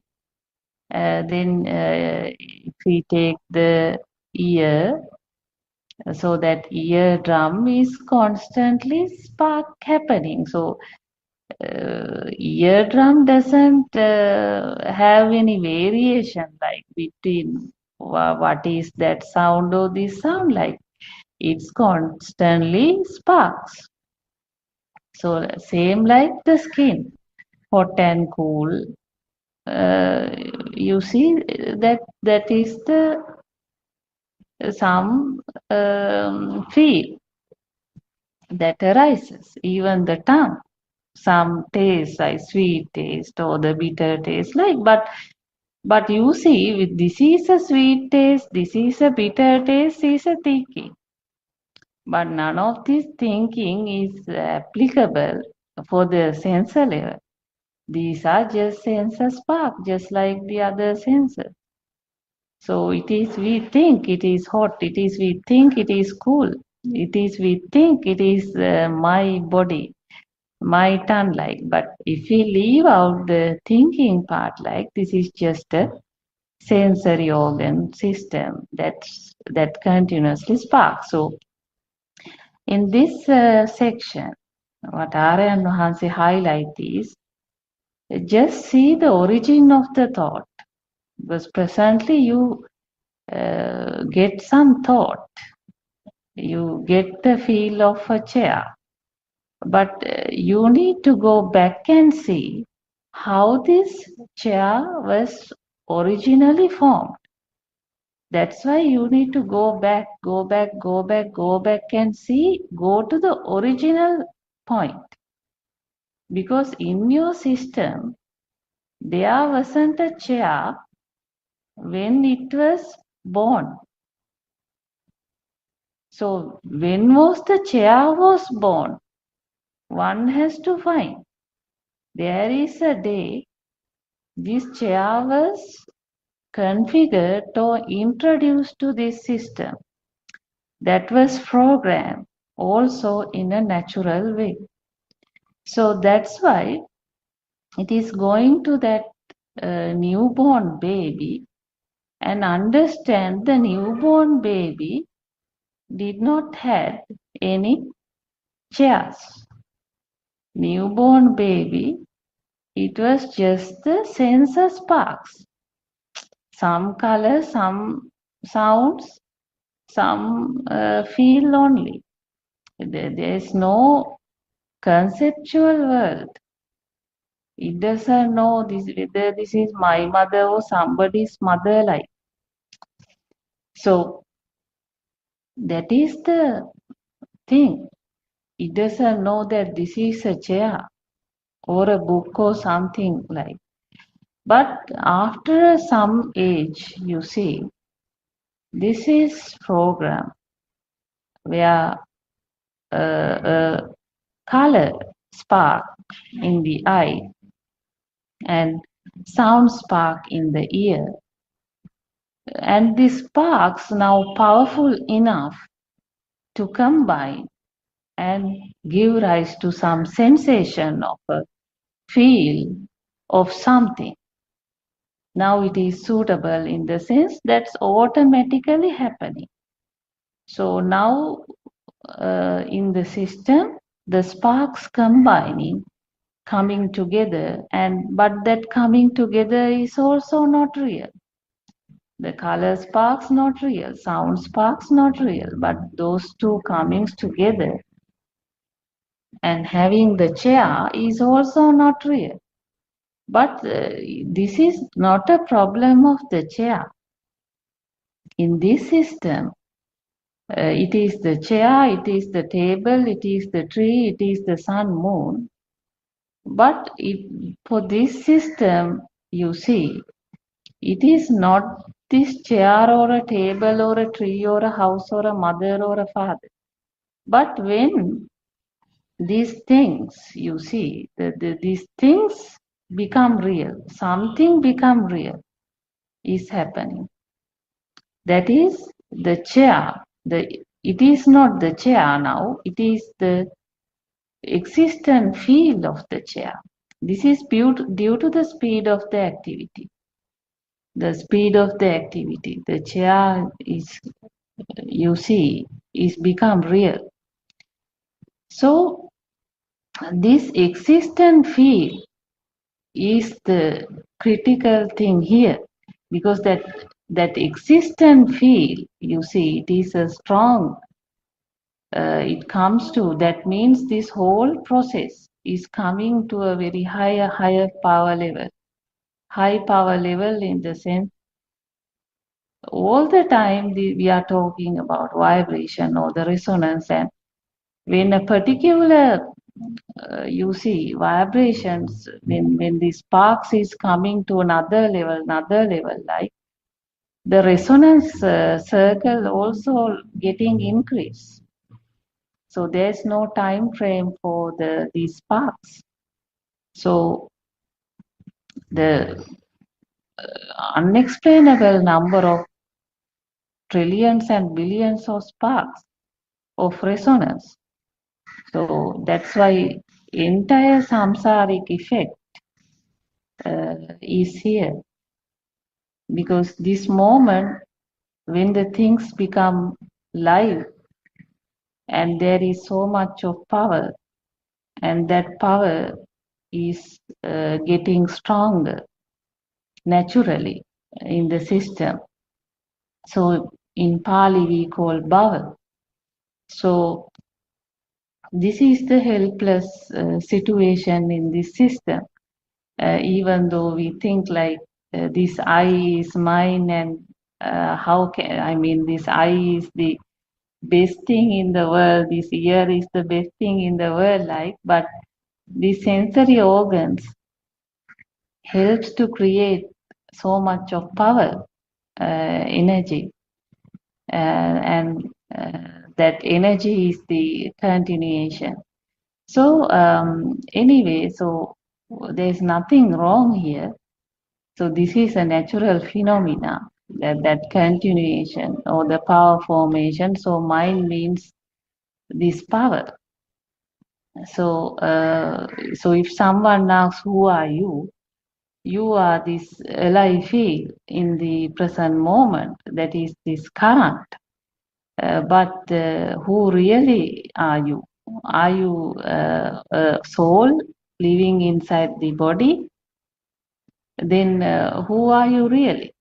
So in any of the body part, you see, you are not there. So if you cut half of the leg, still people breathe, right? So there are some organs in the body that is transplant, that is sort of exchange, like. So still people live. So it is not. So are you in the mind? So mind, it's just a moment thing. So so one open up really to the reality of what's really happening here. Anyway, this discussion, I think it's really, there are so many things for us to discuss. So I think in this discussion it says nahidang attakatan bimbang nahidang parakatan aga. So that refers to this cause and effect Dhamma. Because when the cause present, there is effect. So everything occurs in the present moment due to this cause and effect Dhamma. So the cause is the this speedy process. Effect is this energy or the sparks. The sparks is the effect. Then the sparks is the cause, because this continuously the spark happening, and if it is the light, let's say light sparks, then the effect is the light consciousness. That is, the light become real in the system. Light consciousness in the system. The same like other senses It is due to the cause and effect, light consciousness, sound consciousness, taste consciousness, body consciousness arises. So then what is the mind? Mind is the effect of these consciousness. These consciousness coming together, and what is the effect? Effect is the mind consciousness. So mind means some object. It can be chair, it can be mother, it can be father, it can be tree, any of the worldly things. So, but this once, if it is the chair, if the mind consciousness in the present moment is the chair, but this due to the continuous rapid process, the speed of the process continuously happening, the chair become real. Chair get a strong energy. The chair become heavier. So that is this existent field. So existent field, when it come to that, it is the alive field, that everything real, world real, outside real, and naturally myself is real. So that's how this power, the cause and effect, in the present moment, this formation occur. So-called self, the so-called alive field. But nothing is true. Everything is just a formation in the present moment. So that's why it says Aunutva Sambhuta Uttanam Bhavisati. So this is a naturally occurrence process. So I think this number is very interesting, because even you read so many books, find so many theories in the internet, websites, various teachings, you will not find this peace anywhere, because this peace no one can challenge either, because this is the truth. So one finding this is the best ever gift one can have in their life. This message is such a rare thing, and it is nicely explained by Aryan Mahanse by taking today's example, and in an understandable way that people can understand, using the latest scientific terminologies like sparks. So I think it's a very interesting explanation. So until our friends join, I will continue. So so let me read. We feel, we see light because of the eye consciousness. The sparks created by the vibration system makes various sensations and feeling images and mind consciousness. They become powerful with the influence of the above stated phenomena. With the sensual activities, jatiya or birth come into existence. At first, for an infant, everything is limited to sound, colors, etc. However, with the vibrations and the influence they create in the mind through the recurring sensual activities, a situation similar to the power created by rotating flywheel happens, and things get created. You see, now actually, are we really living in an actual world? Are we really living in a, you see, simulated world? So, because it is not an existing world. Every moment, world is forming. World is forming, but this forming is an illusion, not true. People really suffer in this illusion, thinking that this illusion is real. And people die sometimes, you see, for various things, but are you really able to experience any outside thing?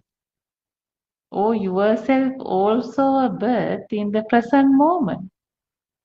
That's why when you understand, where were you just a minute before? Were you there?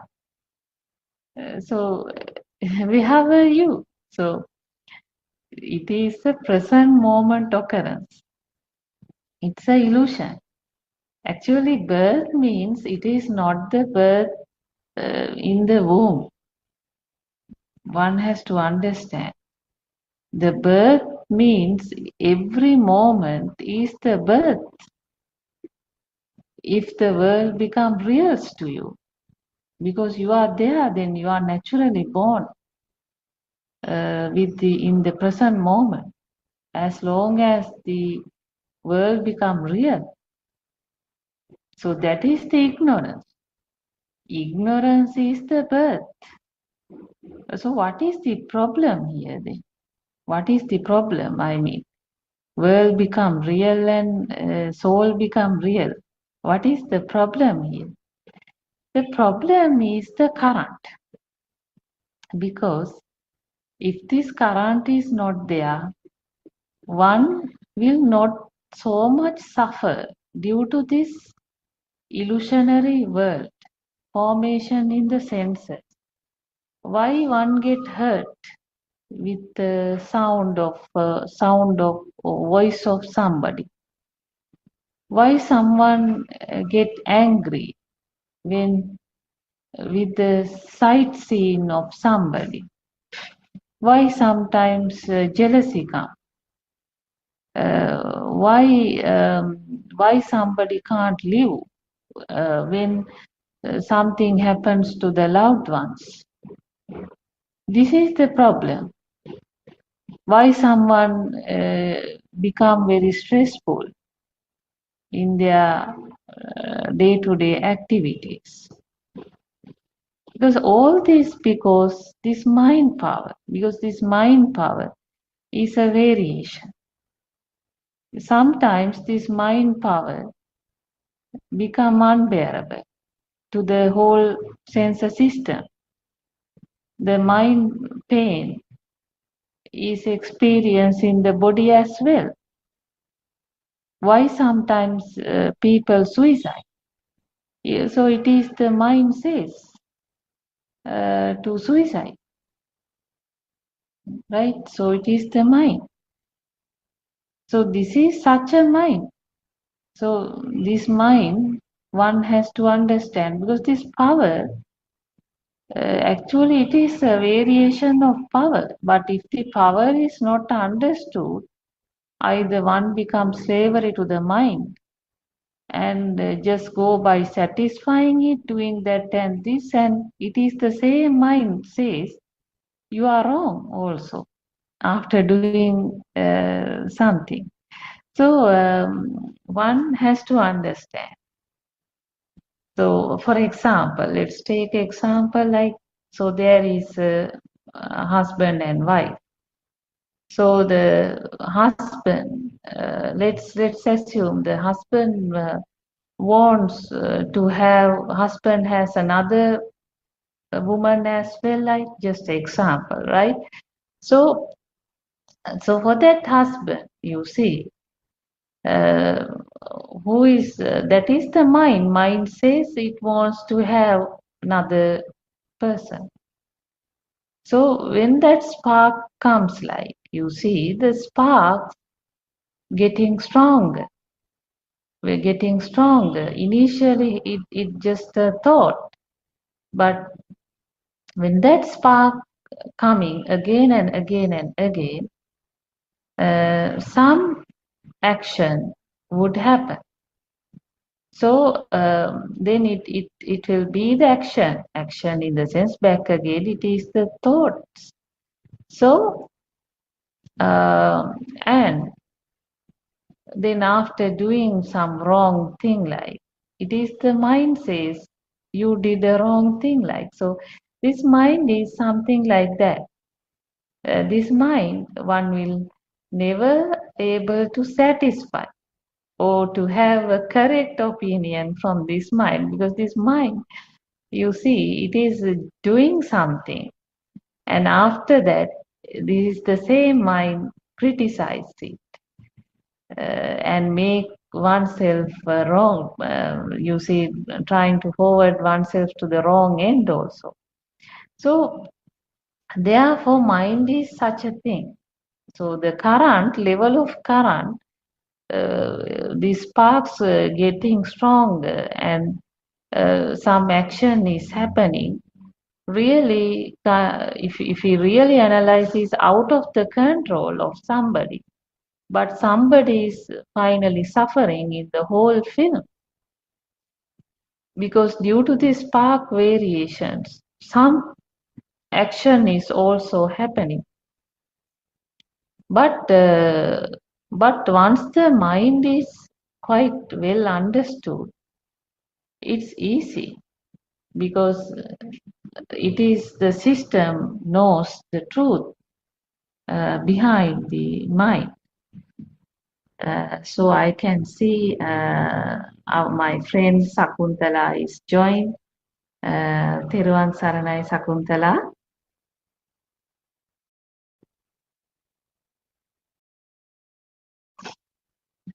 Saranai. Yes, you were talking about the thoughts. I actually just joined. I heard only the last bit. You were talking about the thoughts, weren't you? Yes, yeah. Yeah, just adding few things to what you said. What we didn't understand so far up to the time that we listened to this Buddothpado Deshanava, that there is nothing called mind. There is no thing called mind, but it is something which forms then and there. So it is a kind of flow. It's a more importantly, I think you have to see it or understand it as a current. So this current actually is the one which manipulates this system, which includes the physical body also. Now, when you talk about the physical activities, now your eye has vibration. The eye or the eye sensor is created, and there is some light, there's a shape, and the mind sensor recognizes it as a visitor who has come to your doorstep, and you want to the system gets the feeling that should go to the door. So where do you get this power to stand up and walk? So that is the power or the current which is generated as a thought, which gives you the power to stand up. All your muscles and joints will start functioning, and then as an action, the body, physical body, will move forward. And now this is the basic thing. But when you look at all the activities which happens, where this physical body moves around, do various things, including even eating, drinking, talking, all sorts of things. All these activities are the result of the current generated by the thought formation. So in other words, thoughts will manipulate or the physical body is like a puppet, and this current is manipulating this physical body. So is this current preventable or is this current changeable? No, it is a part of the a natural process, unstoppable and unstoppable type of chain of activities. Activities doesn't mean that it is the physical activities, a chain of actions which creates the mind, and then the mind is the one which manipulates this physical body. So from the beginning, if you start from the level where the sensors are formed, the formation of the sensor means there is an action there. So the creation of the eye sensor means there is vision. Creation of the ear sensor means there is hearing. So it is a function at that level. So the function that occurs at that level, is it true? No.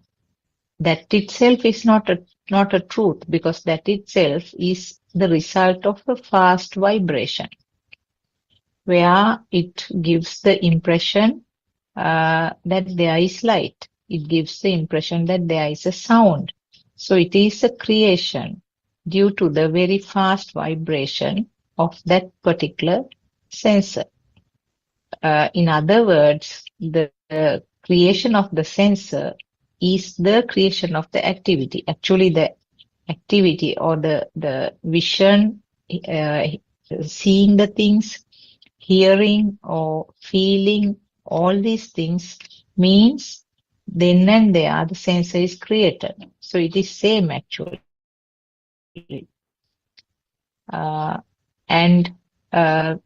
So this is from that level, if you take, it's not a truth.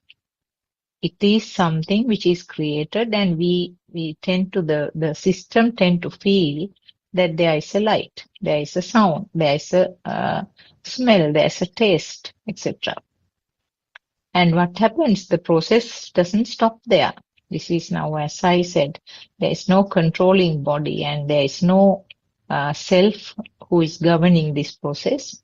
And collective action of this happens immediately, then and there. That means now and here. And the result is the thought, which means the table, chair, coconut tree, bus, mother, child. That is the result. So that is your thought. So very clearly, it's a creation of the mind.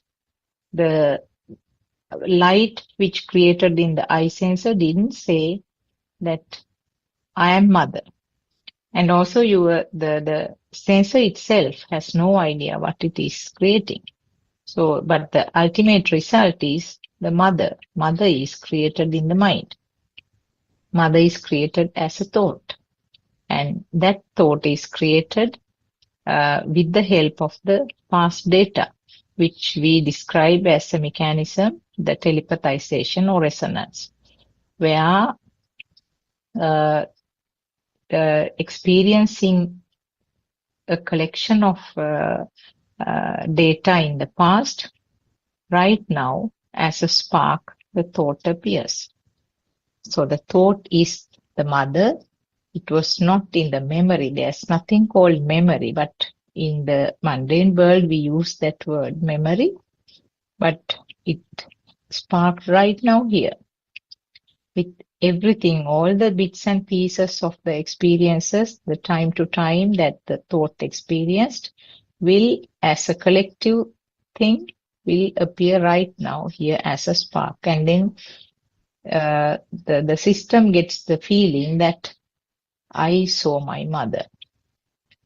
But there is no I or no self actually who is doing this process. This is a kind of nature's law. And when you talk about this telepathization or the resonance, just I wanted to bring up one point. Now, our noble friend always gives the beautiful example of this tuning fork. Now, when you touch a tuning fork inside the house, let's say inside the house or inside the laboratory, and there is a sound created, there's a wave created, a vibration is created, and if there are tuning forks which have the similar wavelength, similar frequency, any other place close by, outside, it will also start vibrating because the frequency is same. So this is the phenomenon of what's called the seeing or hearing.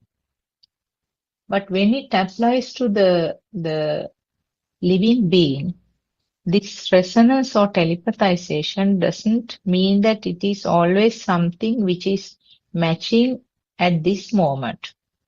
The things can be matched from the past, or maybe even our noble friend R.N. Mahase has mentioned that it can occur even from the previous births. So there is nothing called time actually. There's nothing called past or present. Any time which happened, anything that happened long, long ago, maybe days ago, hours ago, minutes ago, or several years, or some previous birth, can telepathize at this moment. So it becomes now, time is also just a big fake, a creation in our mundane world. So this telepathization is something, or the resonance is something that we have to sort of understand, so that the illusion about this memory is also cleared. So this is the mechanism where we hear, we see the things, and we can feel the taste. Now, for example, if you taste a food right now, there is some vibration on the tongue the moment that the food is kept on the tongue. There is some vibration, and then the food which was kept doesn't say that I am cinnamon, and the tongue has no idea what it is, but there is a taste, and the next fraction of second, your mind says it is the taste of cinnamon. Cinnamon has been added to this food. So where did cinnamon come? It is the past data. It is the telepathization. For a person who has never tasted cinnamon, or a small baby, a child who has no idea about the taste of the cinnamon, will not have that telepathization. But for an adult who has tasted it, will have the immediate conclusion, or the nama. The rupa is the vibration which occurs on the tongue, and the nama is your naming. That means the system will name it as cinnamon. And not only that, many things related to cinnamon will immediately follow that. You will get a mental picture of the cinnamon. If you have visited the places where the cinnamon is produced, the cinnamon trees, how they are doing it, how they are removing the bark, drying up, all sorts of things. And not only that, you will feel even the smell of it. Now, in those situations, did your nose get a smell? No. And did your eye get a picture? No, you didn't see it right now. Just you got something, only the taste on the tongue. But see how quickly the thoughts got collected, and the spark produced the rest of the picture. Your tongue got the vibration, but to complete the picture, you got completed the mental picture, which includes the picture of that, the smell of that, and the all sorts of other information that you had time to time related to cinnamon. Not only that, you might even get the sparks related to the medicinal effects of the cinnamon, and what types of food should be added, the cinnamon to be added for various dishes. What are the things that cinnamon must be added? So all sorts of information will click right now. Now all this mechanism, this whole thing is a part of the nature's law, dependent origination, or the cause and effect activity. So there is no person who is controlling this system, but always, because of the ignorance, the label me or mine or I is attached to all this information. Now, this is what you have to understand. There is a system functioning. This system is not under anyone's control, and the illusion of me or myself is another, just a thought. And so when you understand this, gradually you can feel that the value you are giving to various sensor inputs will diminish little by little. When the input, when the sensor's input is not given a value, all the defilements which come afterwards you will feel that it is gradually getting less and less. So I think if you just give me a second.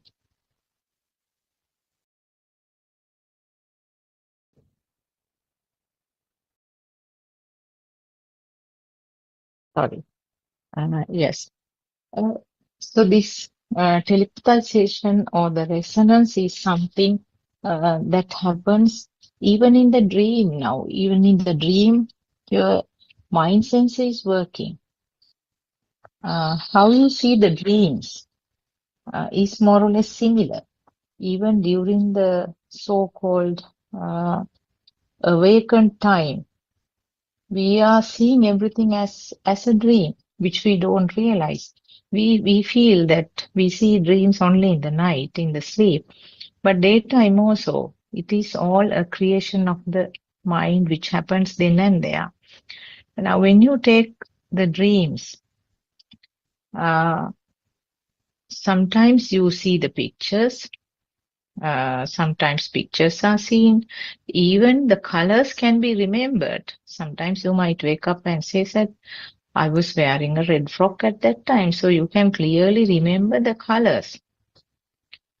You obviously hear the sounds, people talking. He was telling me like this. You will describe your dream. And sometimes you might say that I ate this type of food, which was very tasty. And there was a there was a horrible smell which I couldn't bear, and I moved out in my dream. Now there is a long list of things that you describe as things that that happened in the dream, and also you might say that he hit me, and I still feel some pain on my head. Now these things, when you wake up, you feel quite relieved. Oh, it is only a dream, because your eyes didn't vibrate, but still you saw a picture. Ears didn't vibrate. There was no vibration in the ear, but you heard the sounds like that. The other senses also, you felt as if they were functioning, but nothing has actually happened. Now, when you are awake, the previous incident that I think I mentioned, isn't it something similar to the dream that you saw in the night, in the sleep? Now, when I mentioned the word cinnamon, this is a vibration of my throat, and the similar vibrations occur in the other systems, ears, and then the mind sensor will recognize it as a sound, and mind sensor will recognize as the word cinnamon. And the moment the cinnamon is identified, or the moment the cinnamon is recognized as a word, the rest of the picture, like in the dream, rest of the picture is completed. The whole history about the cinnamon will be produced or will be created right now. So isn't it something similar to the dream that you have been seeing? Because the eyes didn't see cinnamon right now. Tongue didn't get the taste of the cinnamon right now. Only the ear got the sound of cinnamon. But rest of the picture was not different from the dream that you have seen.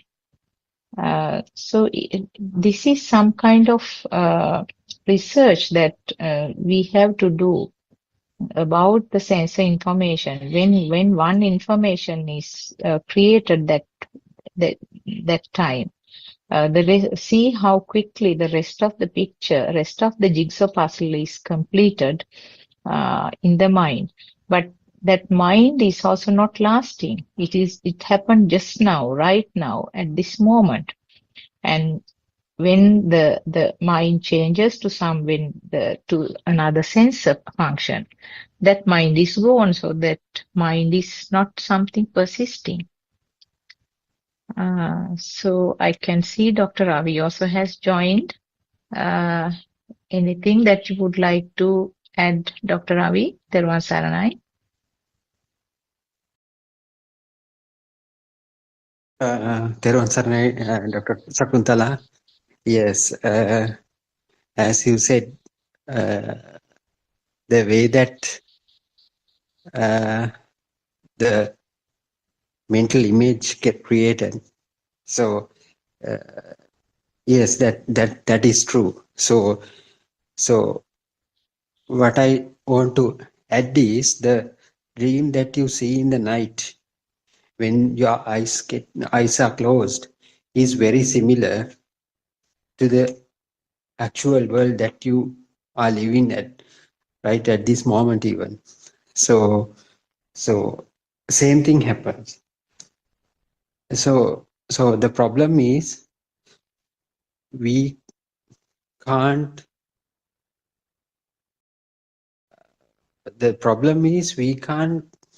really understand the actual world that we are living is also dream. So that is the problem. So in order to understand that thing, you have to understand your 5 faculties, how these 5 faculties get created. So same way that that sound gets created when you are seeing the dream at night, same principle can be applied to the real world as well. So actually, are we seeing, or are we seeing the object right now, the objects right now? So that is the question. So you only see the light, the colors, and at the same time, so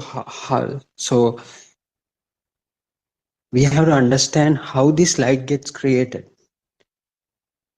So we in science we we have learned light rays from the object, the reflected light rays from the object comes to our eye. Then it creates an upside down image in our retina. So the brain tries to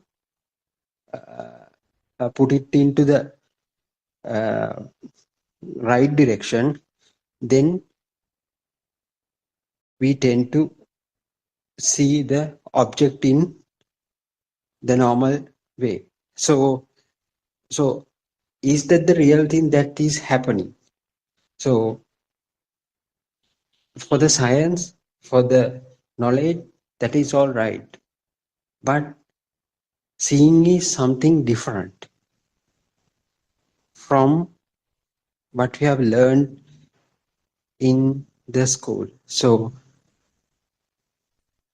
if it is valid, if that science knowledge is valid for everything, so when you create something similar to the eyeball, so would it be able to see the external world?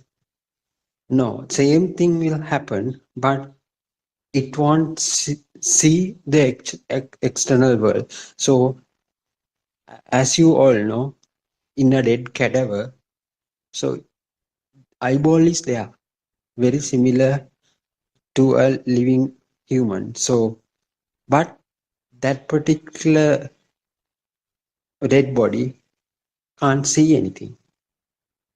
So everything happens as usual, but the the ability to visualize, the ability to see, the capability of seeing is missing in that cadaver.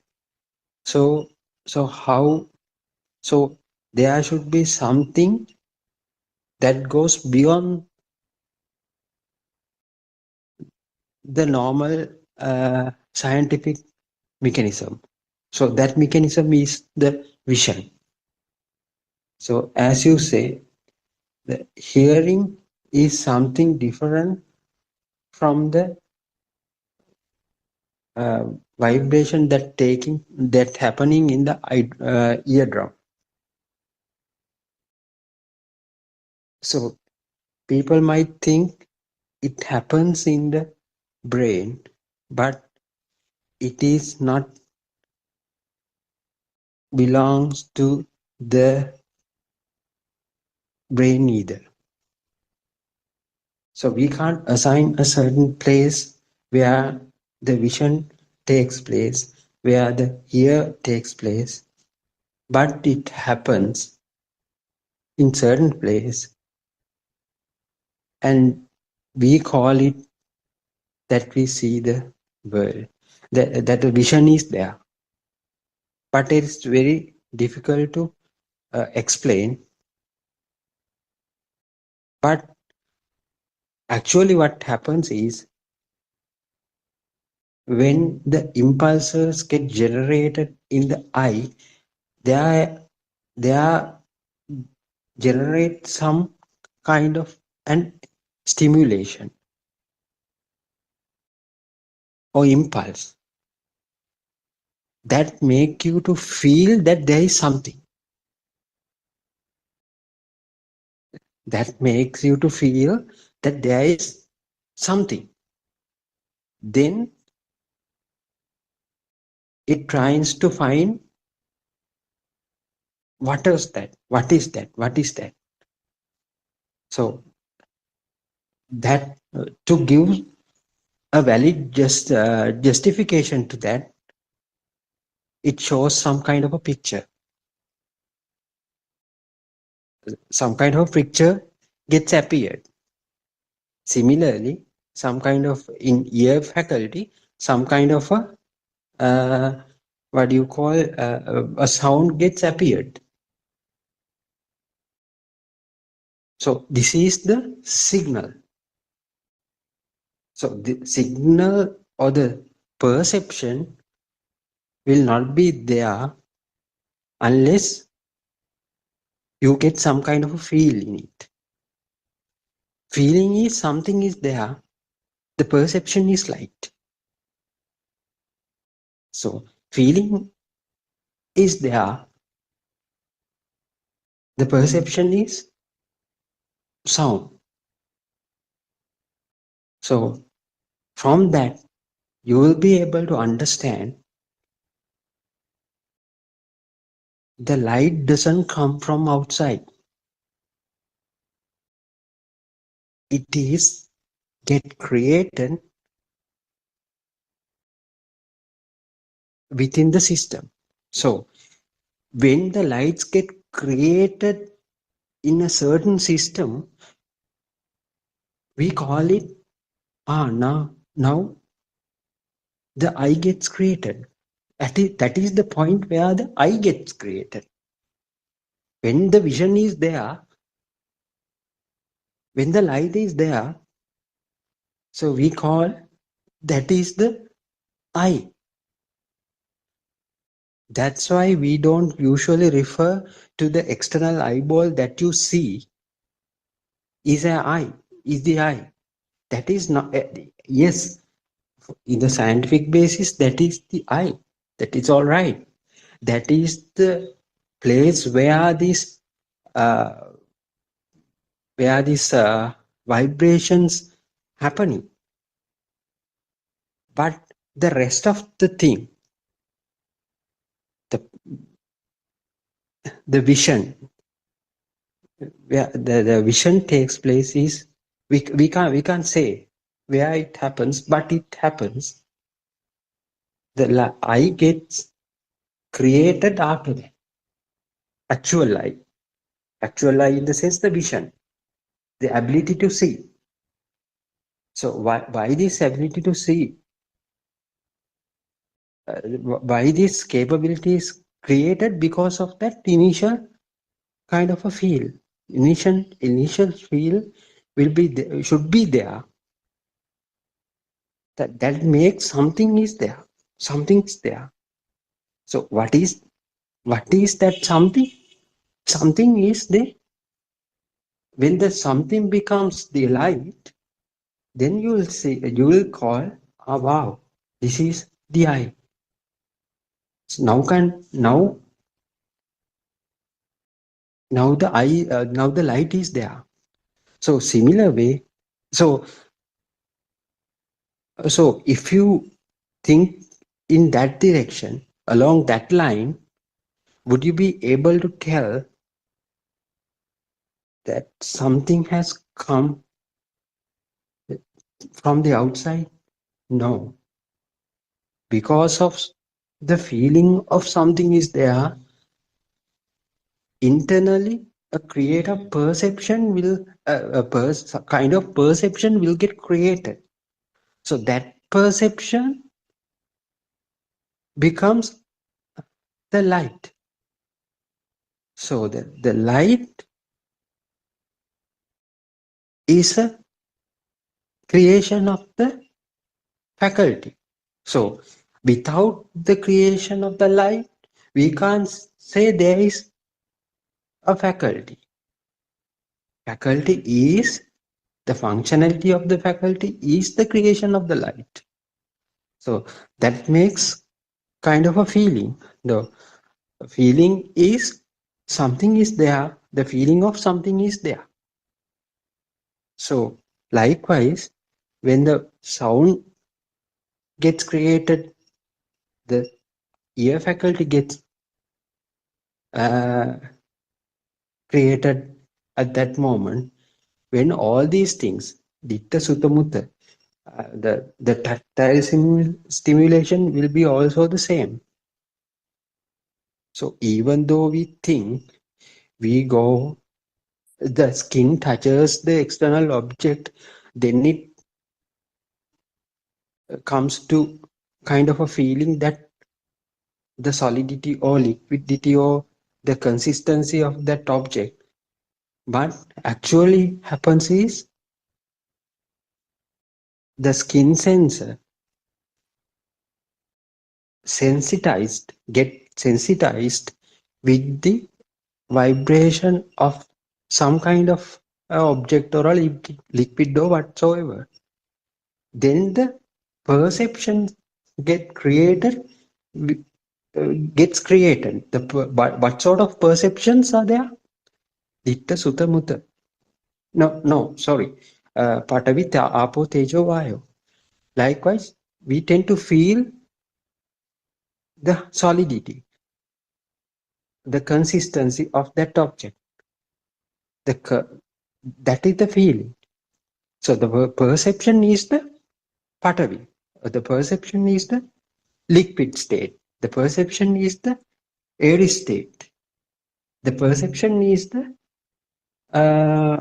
heat or uh, heat or cold or and so on. Likewise, when all these faculties, the stimulations that receive, the perceptions that receive from all these faculties combines each other and forms another kind of a perception. When all these three feelings come together, form another kind of a feel. So it has another perception. So we'll say the chair. So chair has the properties of the light. Chair has the properties of the sound. Chair has the some kind of a consistency. See, all these things come together, then forms another perception. So that perception is the worldly perception. So why we call it a worldly perception? That perception is the perception that we consume, that we deal with, that we interact with. We do not directly interact with the firmness. We do not directly interact with the light. From there onwards, we interact with the chair. So chair has all the three qualities. But there is another kind of a feeling which we perceive once the chair gets created. That is very different from the light perception. But you can't revert it back to the light perception. All that are there in a mixed form. But in that case, we can, if you do some research on that, you can find out, you will be able to find out the so-called chair is a mental construct or construct with the which has been created with help of those three ingredients. So what are those ingredients? Light, sound, and the consistency, the solidity, liquidity, and so that is the same. That is very similar to the dream as well. When you analyze your dream that you see in the night, same thing happens. Sound, light, and the other perception, all three come together, then creates an image, mental image. So we tend to feel, as Dr. Sakuntala said, we tend to feel that was real, because the similar thing happened in the night also. So we are dealing with a mental image at the night. In the dream, we are also dealing the same image in the real life as well. The perception would be same. So that's why we see dreams at the night. We see dreams at the daytime as well. At the real day, in real life as well. So that's why we are seeing an illusion. The illusion has become real for us because we don't know how these illusions get created. So what we are trying to understand is we try to understand how this illusion gets created, how the illusion has become real for us. Because I said earlier, the perception of the light has some kind of a feeling of existence. And similarly, the sound has that existence feeling. So when all these perceptions come together and create the chair, it has another kind of existence feeling. The existence feeling is there. Initially, we thought the light is there. Then we thought the sound is there because of the existence feeling it had. Then we think the chair is real because of that existence feeling. Because we feel it is really there. But if you understand this mechanism, how this uh, chair perception of chair gets created, we tend to we tend to realize that we are dealing with these perceptions. So even in the real world, so the similar kind of thing happens when you go in front of a mirror. Your reflection will be seen from through the mirror, but that also gives some kind of a feeling of existence for you. So then your mind creates some kind of a faulty perception that I am existing. So I am existing. From that time onwards, from that day onwards, you tend to see the world with those existence feeling. Existence feeling in the sense, whenever you see an object, you will get some kind of a notion that I am the one who is seeing this, because you already have the existence feel that you are living. So what happens with the realization? With the realization, you will understand, you get to know this Dhamma, how the mechanism. Then what will happen? You will be, you will understand the so-called existence feeling is a creation. So you don't, then after that, what happened? The value that you have assigned to the chair earlier, then it doesn't come from internally towards it, because you know, as soon as you see the chair in front of you, you get the understanding that you are with the understanding, you know, it is a mental projection, it is just a perception only.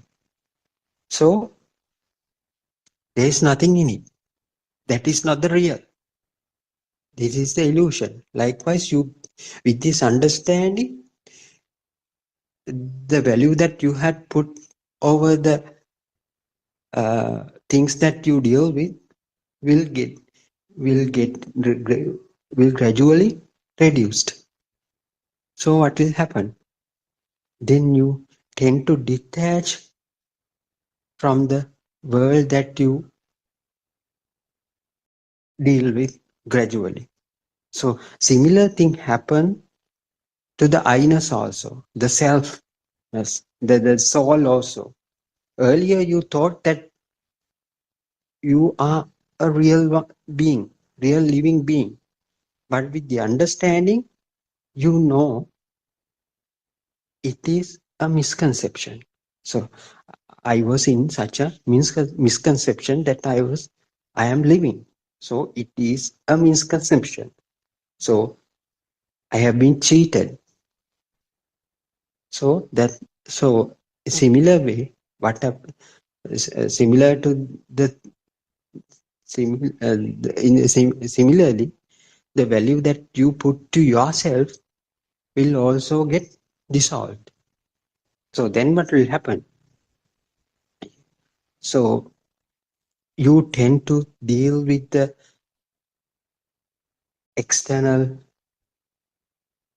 environment as usual, but you don't assign any value to that without assigning any value to that, because you know these are mental projections, these are mental fabrication. So I'm living in such a illusionary world.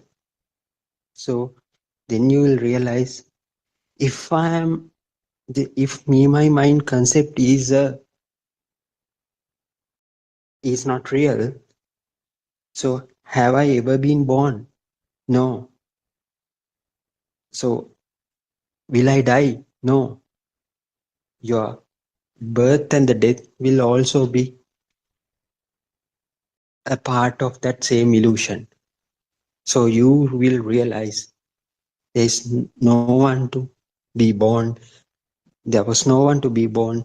There is no one to death even. So that's how you should excel the birth and the death. So so in order to achieve this, you have to have understand this mechanism, how this illusionary world gets created. It is very similar to the dream that you see in the night. So we are seeing the dreams at the night, and we think when we wake up from the dream, we are in the real world, but that real world is also a dream. So the world we deal with from the time we are born is not real. So that is that comes along with the understanding only. So that's why Lord Buddha said, Sankite Nibbidaya. So we know that the emptiness has to come from that angle with the understanding only. That doesn't mean that the emptiness that Lord Buddha says is not actually, you don't find anything in this world.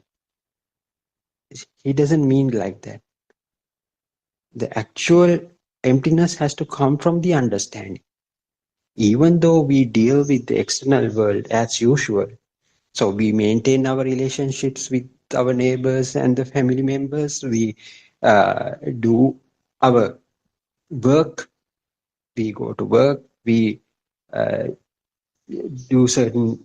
carry out certain responsibilities, we take certain responsibilities as usual. So we do everything, we can do everything with the emptiness. What is the emptiness? Emptiness has to come from this understanding. We know very well, even though we uh, do everything, the the we are dealing with a certain perception. That's only. So yes, Randima, yes, Sakuntala, any Yeah, comment? I think it's a very interesting discussion.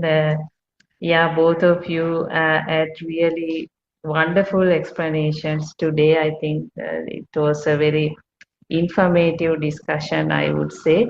I think some interesting points came out on these dreams as well. So we understand everything is a illusion dream, but there are also like these dreams in the night. I think if tomorrow we can discuss, because today the time is not enough. Um, I think that also maybe, since both of you are doctors, maybe you all can add something more on that aspect. Like sometimes you see in deep sleep, so sometimes it's like almost dead like. So all of a sudden waking, you see in the morning. Sometimes it is like half dead, like sometimes some film you see is running, some totally irrelevant,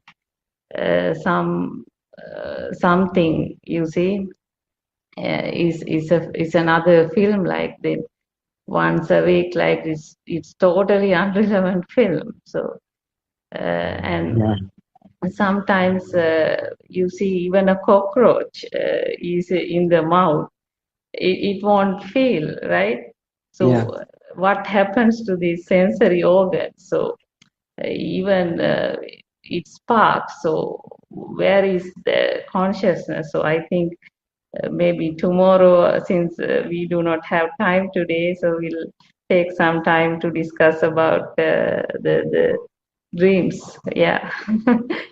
Yeah, Yes. that's true. So we are the one who are telling Yeah. that the same person who went to sleep yesterday Yeah.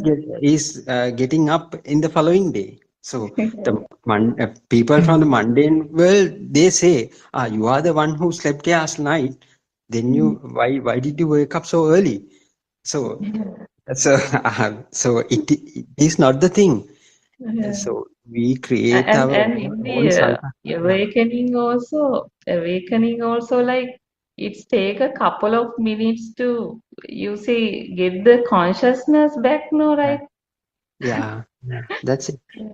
Yeah. That's Yeah, also when you wake up from a bad dream, you Mhm. feel very relieved, isn't it? Oh my gosh, it's only a Yeah. dream, but you don't realize that you are waking up from one dream and entering another dream. yeah, Yeah. And yes. also sometimes headache also come in some dreams. Yes, yes, Yeah. Yeah, we don't know the more. So it happens one moment to another. yes, So that moment is one thing. In other moment, it will resonate in another thing. So that's why we call. yes, So yeah, we are moving from a bad dream to a good dream or reality. yes, So yes, so it is very difficult to understand, but that is the truth, And now isn't when it? someone understand this Dhamma also, like they also like waking from another dream, no? Yes, yes, yeah, Yeah. So yeah. it's As it, somewhat yeah, yeah. similar. Anyway, we have to understand this Dhamma through this mental projection, using these mental activities, isn't Yeah. it? So, Yeah. with the help of our mind, we tend to understand this Dhamma first. But once you realize it, it is felt. So Hmm. it goes to some kind of back end. So sits back row and it tries to see the mind. So the Yeah. mind behaves as previously. So what we do is let it to function as usual. So you will feeling will be seated back row and seeing everything and tend to see everything. So it is very difficult to say, but that is the thing. That is the samadhi that so-called samadhi we will achieve after the internal transformation occur. So with this there is some kind of internal transformation happen. So that along with that along with that, some kind of an awakening take place. That awakening makes us to visualize the behavior of the mind and the other faculties. So we can sit back and peacefully watch how these sensory faculties, mind, sensor work. That's all right. Yeah. Yeah. Yes, ma'am. Uh, Yeah. yeah. I think today our time has come to end. I can see Aran Mahansa is also joined. Teruvan Saranai Aran Mahansa. We'll try to have a discussion tomorrow. I think Dr. Ravi and Dr. Sakuntala, both of you maybe will clarify us tomorrow about the scientific angle and how these nerves and using whatever yours, it is your subject. So if you can like bring around something on that aspect, how these dreams happen and what's really going behind the sensory organs, why certain specific things we won't feel. So and sometimes it is almost dead like a feel, sometimes it's some film is running, so we can, I think, discuss that aspect, you see, relating to the Dhamma aspect as well. So I thank both of you for coming today and doing all your contributions in your busy schedules. We'll meet up tomorrow as well. Thank you, both of you. Teruvan Saranai. Teruvan Thank you Saranai. very much, Madhima. Yeah. Thank you very much, Therwan Madhima. Sarnai, both of Teruvan you. Saranai. Teruvan Therwan Saranai. Teruvan Sarnai, Saranai. we pay homage to our Aran Mahansa, Therwan Sarnai.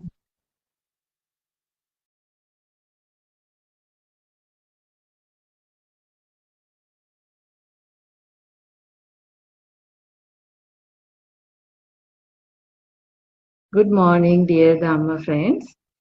Teruvan Saranai, all of you. Teruvan Saranai Aryan Mahansa. Please accept my humble worship. We welcome all our Dhamma friends for the today's English Dhamma Zoom session. As you all know, this Dhamma Zoom session is very different one. This Dhamma Zoom session communicates a special message of true Dhamma, that is the never heard before Dhamma, where as you all understand, even in Buddha's time, people from various backgrounds visited Lord Buddha, and you see, they came, they listened, and um, they felt something. They felt some inner transformation, and they happily went home. So what's the never heard before Dhamma? What is the practical Dhamma where one experience inner transformation, one experience within? That is a liberation. So everybody talks about liberation. Everybody talks about, you see, radiant mind. Many people talks about freedom. So where exactly the freedom? Where exactly the liberation? Is there a Dhamma path that takes you liberation? So liberation, the real liberation is the liberation from self, liberation from the mind. So this Dhamma discussion provides you a guidance as to what is this world, what is this soul. So soul is a current, which is a vibration, which is a spark that occur each and every moment. So this spark is the one we highlight here, and that allows you a way of understanding mechanism behind one's own formation. So this Dhamma is not difficult. You see, many people spend their time to research about new subject, new theories, new things. This Dhamma is really not a knowledge, but that's the solution for your own sufferings or reliefs. So suffering is the self, and you see liberation of self. So this Dhamma is really worth for the entire humankind, irrespective of any religion, because this doesn't talk about any faith. No, this is not just another blind faith. Oh, this is not just a thing for practice. Really, this Dhamma is for feel of transformation, feel of the truth, the understanding, awareness, which is going beyond inner transformation. So, inner feel of the truth. So this Dhamma is unique in this sense. So everyone suffer in this world, in the mind. So suffering is not really outside. When you understand, you realize that there is nothing called external, nothing called you either. There's nothing called internal. So everything is a formation in the present moment. So in this context, this Dhamma is very beautiful because most of the time you tend to think it is you feel suffering. You are in one end, and the other end is the one which is the cause for suffering. Like it is that outside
Thervan Saranai, I'm sorry, I think there was a power failure, so now I'm connecting from another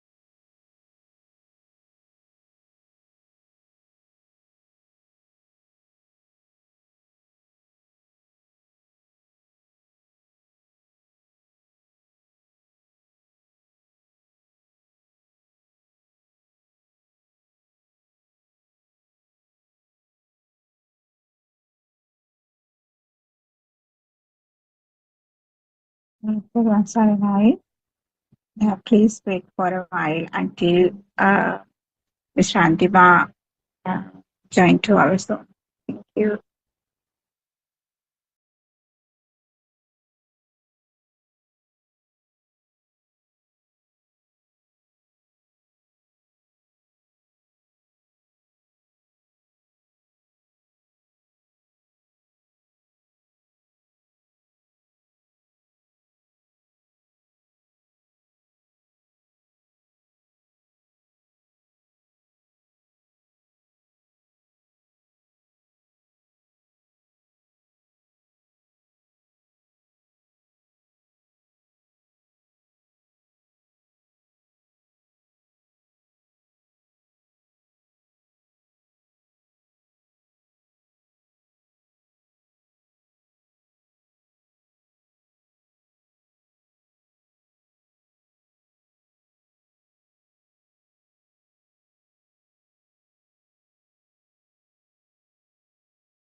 So very sorry because you see when the power comes, the device automatically sort of getting transit. So these are just technical devices failures or just normal things. So let's discuss a few pages from the book. There are some good websites, Buddothpado, Dhamma websites.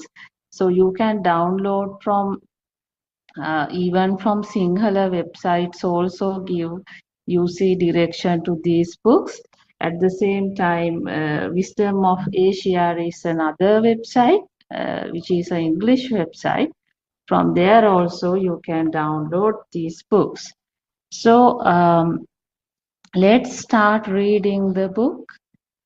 We stopped yesterday, page 92. Currently we are reading page 93. We feel we see light because of the eye consciousness. The sparks created by the vibration system make various sensations and feelings, images, and the mind consciousness.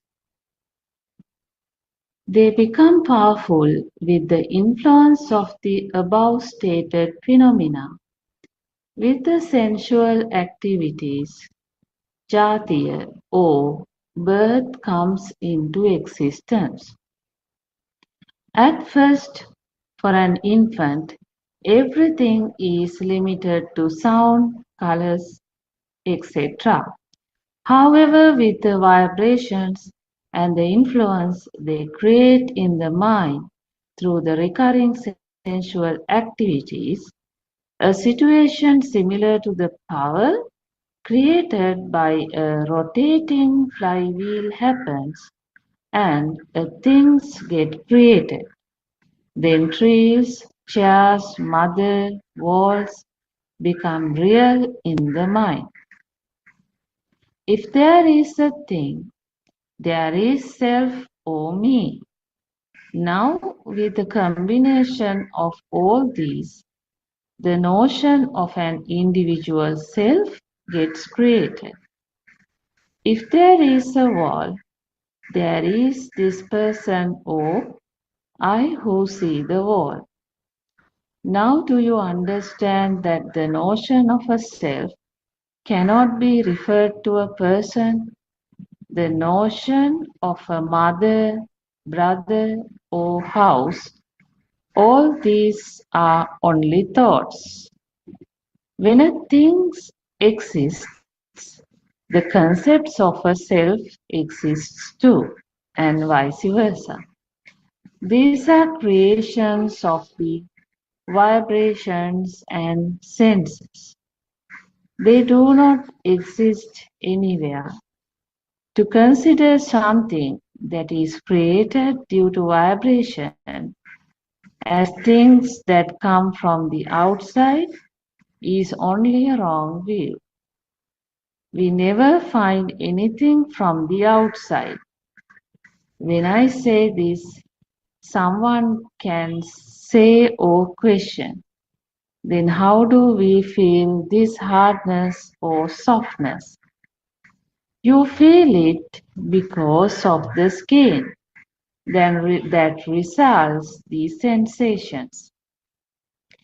Various animals have various senses. The way they feel or see may be different than how we see and hear.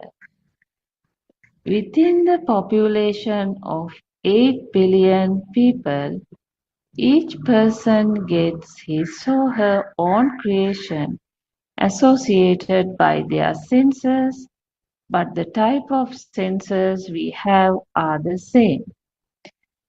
Yeah, so really now what this means?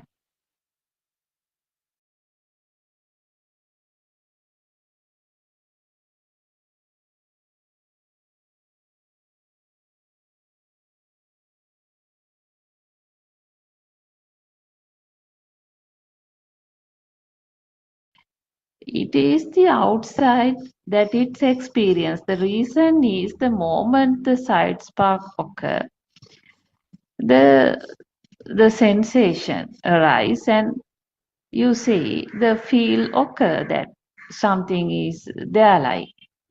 Now this something is there is the power. We have to understand. Because now if we try to split the whole process into pieces and see how these individual senses you see works, one will better understand in this sensor system it is a sensor created different sparks. You see sensor created different sparks, different patterns of sparks.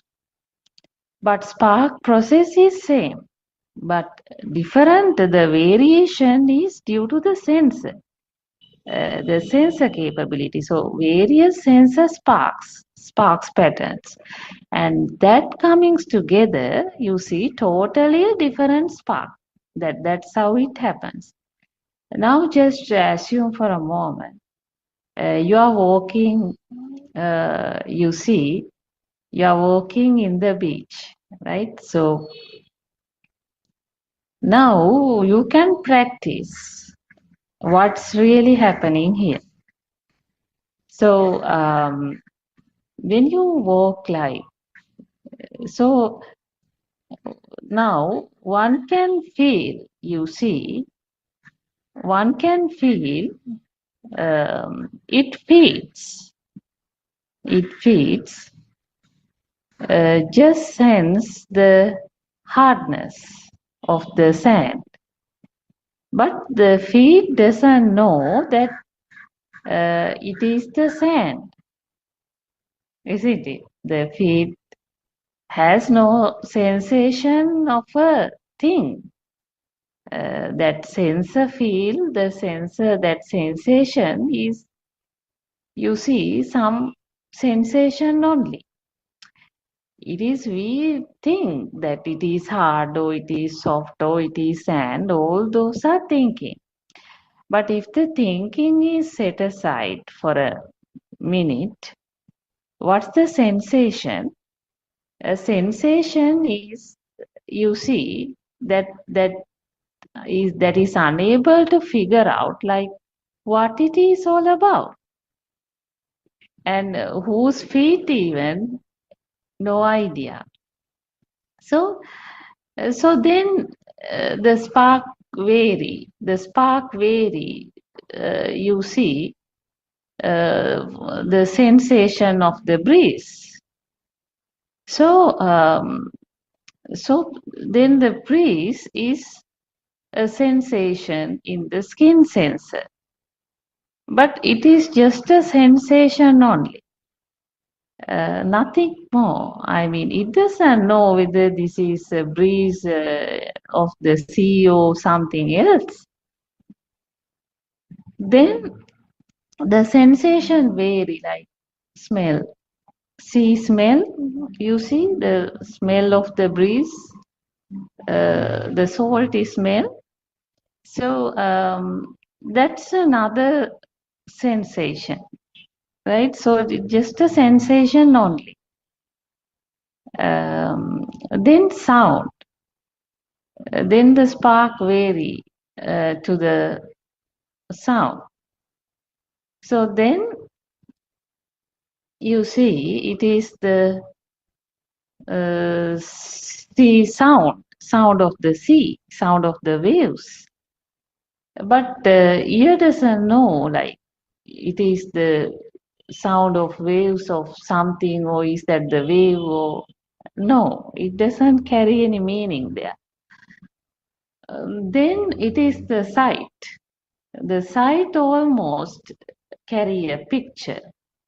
The picture of you see waves coming up and going, but the eye sensor doesn't know, like is it a wave, or is it a river, or is it a sea? No idea. Now, but when we say someone is walking in the beach, quite pleasurable feel comes. You see, it's a beach. When one remember the beach, it's lot of enthusiastic feel there. You see, the sight is happy, the sounds happy, the breeze is happy, the almost entire body feel, and even the mind sensation of that sea feel. You see, so that sensation that it is the beach is a collective thing. But if you just go on the beach, like just observing how these different senses vary, then that is a dull walk. That is a dull walk. Why it is just a dull walk? Because that collective feel stops. Because now it's observe the sensation. But whole this, you see, sparks collectively comes only this place become a very enthusiastic place, because that sea feel is a collective thing. The beach, that sea is a collective combined feel. Otherwise, it is just a dull walk. Let's say the other sensors stop, and now only one sensor is just working. There is no sea feel. So when all these sensors spark like a machine, you see, when it is work like a machine, and various sensation give rise this sea feel, and even in those fields, the sea fields, there is some variation, and that's how this field of entertainment occur. So the beach is the entertainment or the value of that perception. So it is a collectively formed thing. So collective sensation comes. So now when the sight occur, it is just not a sight. It's all combined sensation feel occur. That's why one will, if one doesn't understand this mechanism, it thinks, no, I feel the outside sea light. But clearly there is a disconnection here. The sight is just an isolated spark only. But due to this telepathy, you see, mechanism, When the side spark occur, that is the new spark in the system, the old spark telepathize, but that old spark carries almost all sensors combined field. So this is the tricky thing here. This is why one trapped, you see, one trapped, not seen in this means really trapped in the illusion. But all this is one walking in the mind. One walking in the mind. So, we can continue the discussion. So, so if there is 8 billion people, you see, so 8 billion people in the world, they experience individual mind experience. That is the truth. Individual mind experience. Only thing is that sensor formations. That would be like, but there also can be variance. But the sensor formation, it's compared to animal. The human sensation would have a kind of similar sensation. But the meaning back of the mind, like, so that the perception would vary, like for the same children, you see, for the same child, the mother has a different feel, a neighbor has a different feel. So that is how the perception is sort of configured in the system, right? So this is very interesting in this context. So these are, okay, let me read. These are parts of the phenomena that is being created and disappeared. They are impermanent and continuously changing in nature. All are only creations due to vibrations and sensual activities influenced by them. They do not exist anywhere. With the influence of the Chattaro Mahabhuta, that is the 4 great elements, solidity, liquidity, heat, and air elements, everything gets created in the mind only as thoughts. Finally, these are mental formations and illusions. A creation just like the windows vibrate when it is lightning and thundering. In other words, these are not real. When certain conditions are met, they simply appear.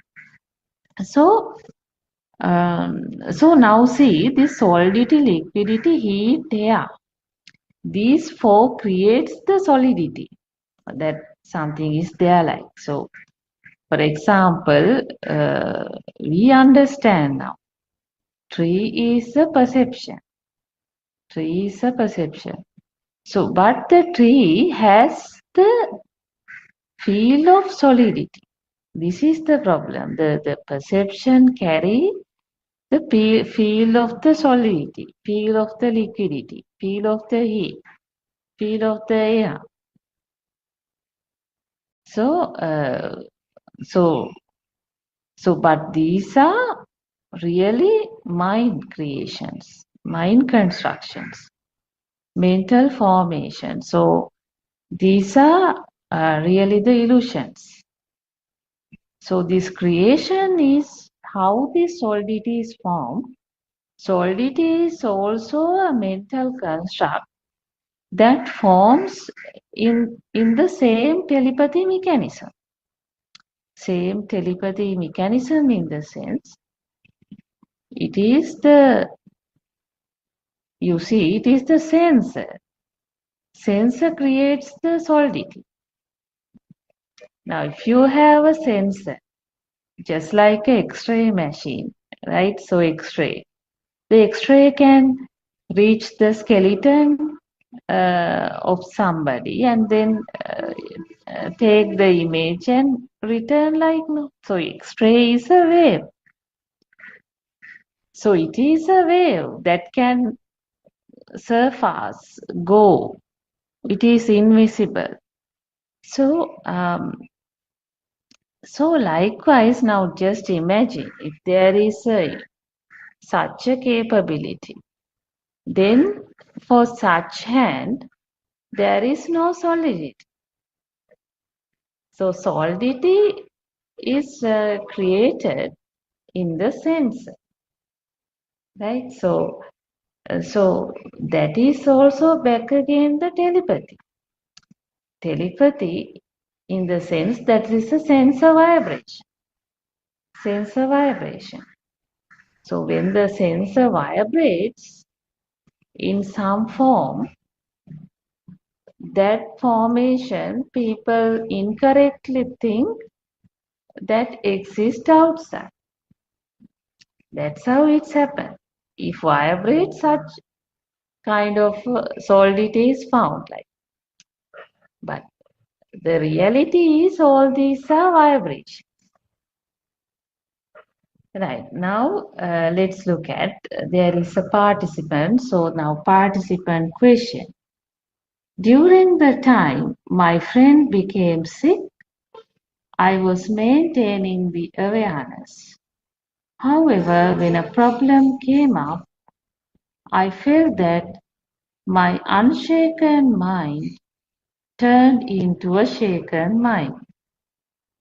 When that happened, I focused my attention to that particular situation and realized that this is as same as the three words, Tun Bhumi. Currently, the consciousness is able to detect the shaking of the mind as it comes up. Is mindful awareness necessary in order for the vibration to come to zero level? So I think participant has some kind of understanding about the vibration, but you see, still the participant is in the mind. This question clearly indicate that even though it knows about the vibration, even though it knows that this is reducing zero level, all that is the knowledge. But it's still in the mind. It doesn't experience beyond mind because it is the unshaken mind turned into shaken mind. So this is the problem. So what is this mind? So mind is the vibration. Mind is the current. So that current is the one which is constantly changing. So that's a totally different spark, you see. And maybe it was very calm, tranquil. But it is in the mind. Then back again it is shaken. It is shaken. It is totally in opposite. So this is the mind. You see variation when it is in the mind. So where it is not consistent.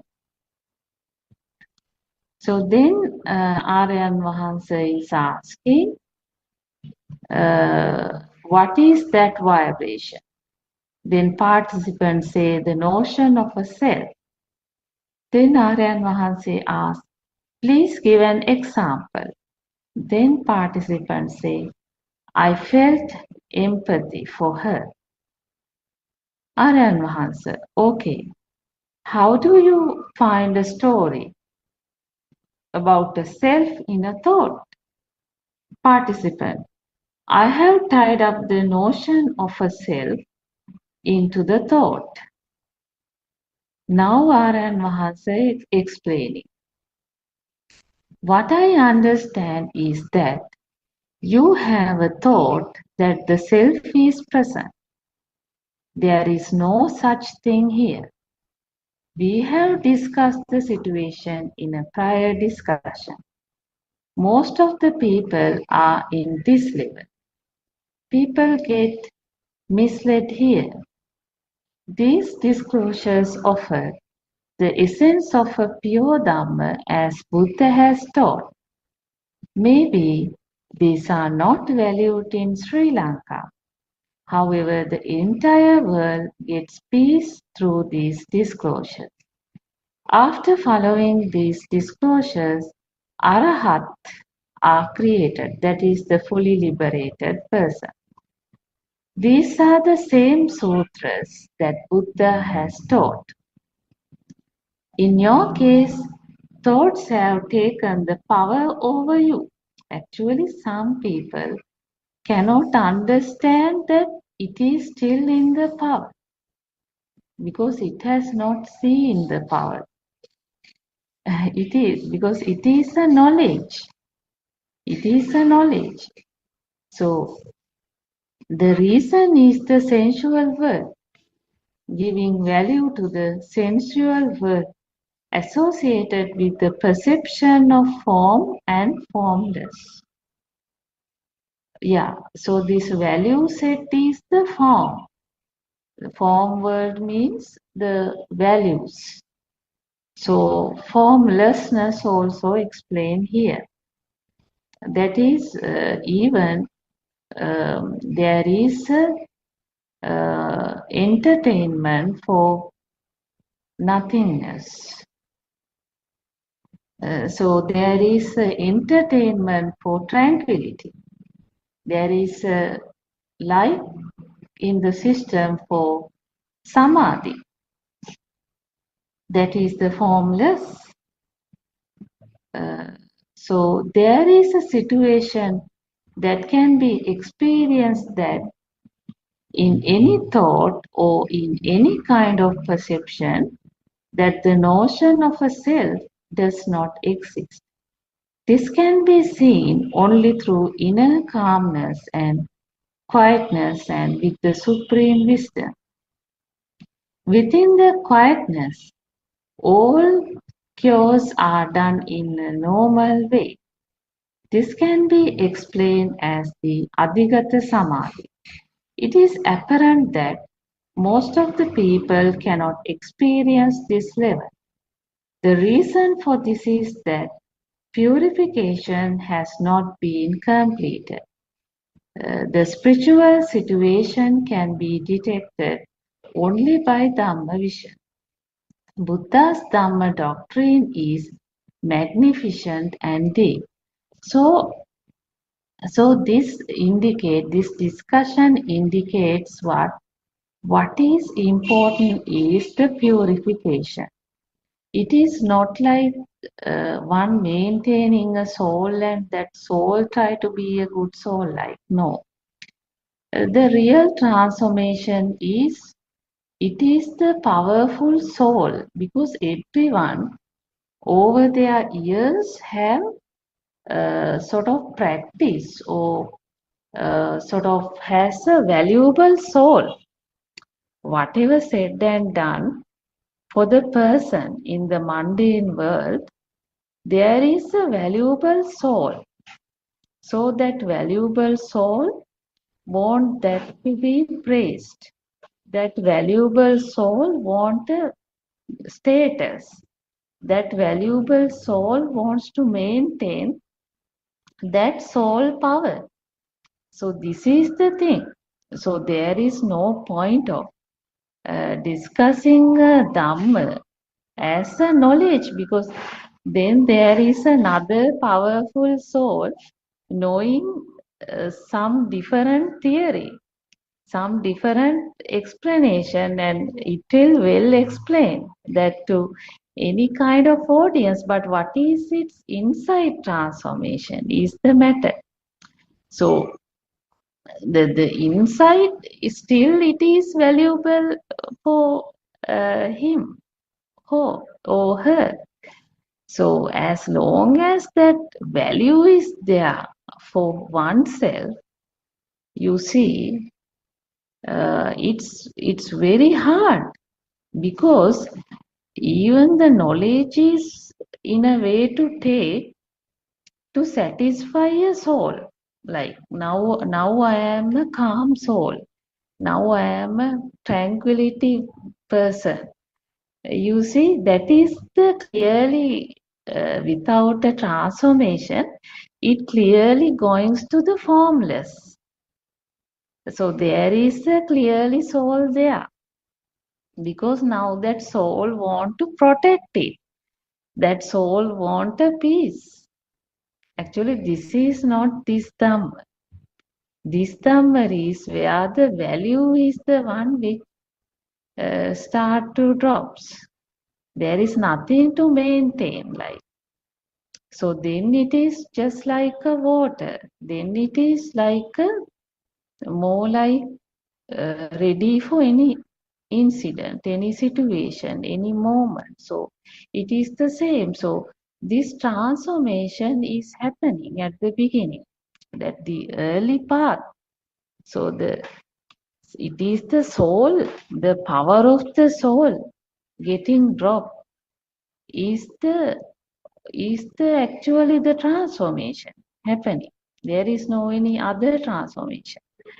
So therefore, it's very important. This talks about the Adhigata Samadhi. This talk about the consistent form of liberation in every moment. So that is the experience, and that is not a thinking, but it's very important even in the path life. So what's happened is the value comes down, in the sense value for the soul come down. Value for the soul, there is no requirement to maintain or praise or maintain a particular status, like automatically the values come down. So when the value come down means naturally there is a liberation from the outside as well. So that is a kind of a internal samadhi, or the tranquility, or we can say some nothingness. But what happens? One has to be careful. Even in the path, sometimes the nothingness can be entertained. The attachment to the tranquility, or attachment to the samadhi. So, but all this will be seen through the insight, and as long as there is no hurry, or there is no any valuable soul insight for anything, the insight will provide the right direction for one's own liberation. So all form of every moment is just like water is this Adhigata Samadhi. So it is neutralized. So the soul is dead almost. So there is nothing value, no entertainment for anything or self. So I think we discussed quite a lot. I can see my friend Sakuntala is joined, and also we can see a newcomer is also today, Saman Ubesiri. So even newcomers, we invite you. See, you can ask questions and engage with the forum. Doesn't matter. I mean, it's always interesting when the question comes to the forum. So when the chance come, please feel free to talk and engage yourself with the discussion, so that will immensely benefit our Dhamma forum. So let me invite my friend Sakuntala to add her opinion on this. Peruan Saranai. Thiruvan Saranai Randima. I pay my homage to Aryan Mahanse and Thiruvan Saranai everybody in the forum. You gave a very detailed and very descriptive explanation about the thoughts and how the self is being entertained. Actually, that is the fact that we have to understand. Now, as you said, in the mundane world, the world is there, and I'm living in that world. I live for whatever the lifespan, and then I die, and then maybe I'm reborn in the same world. So that was the understanding we had. But with Lord Buddha's explanations, what he gave to the world was actually buried down little by little.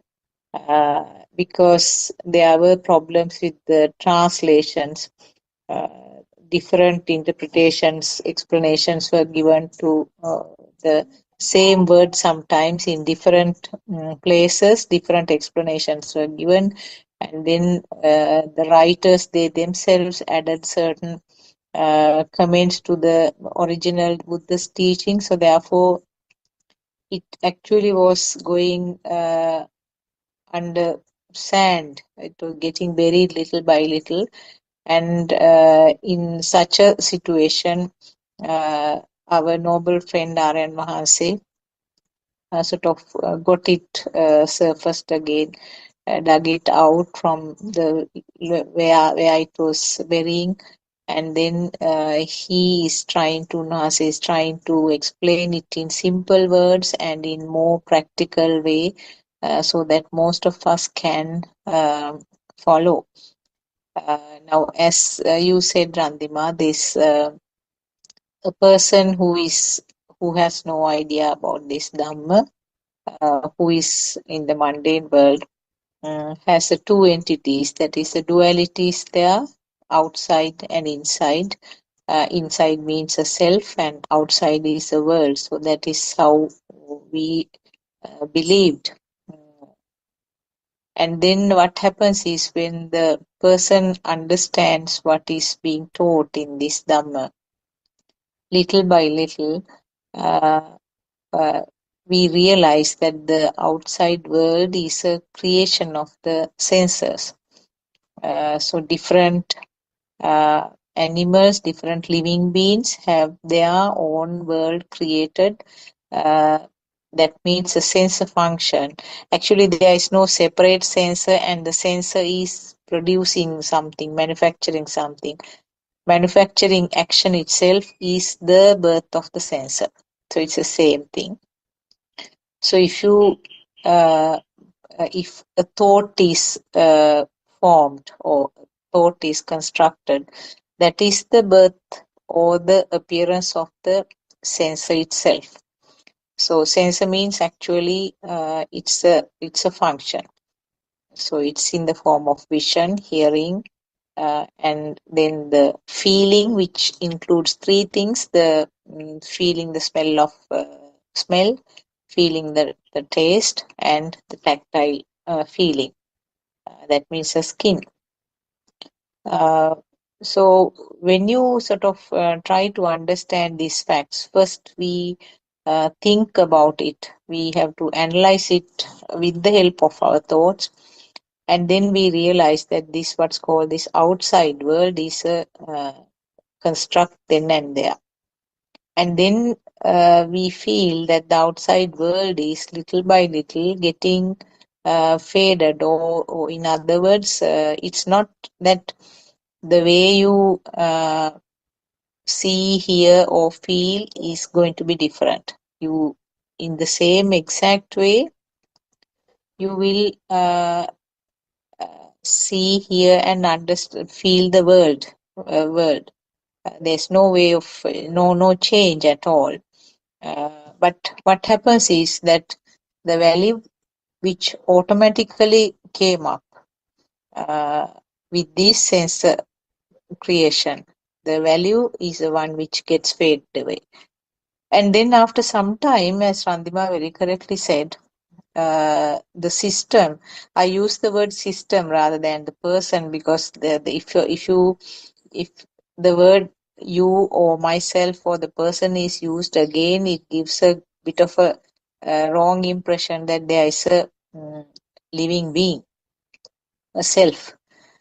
So the system tend to realize that the so-called outside world, so-called material world, is just a creation.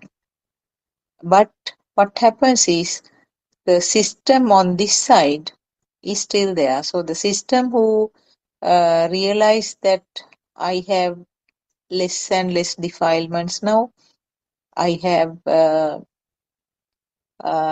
am sort of trying to understand this world is not a real, all sorts of things, all sorts of thoughts are coming up, and the system will feel that I am improving, or I am understanding this Dhamma, and I am going along the correct pathway, and I am enjoying the tranquility and the calmness. So the soul is existing, soul is there on this side, but enjoying the Dhamma facts which the system learned. So that is one of the big major pitfalls that can occur. And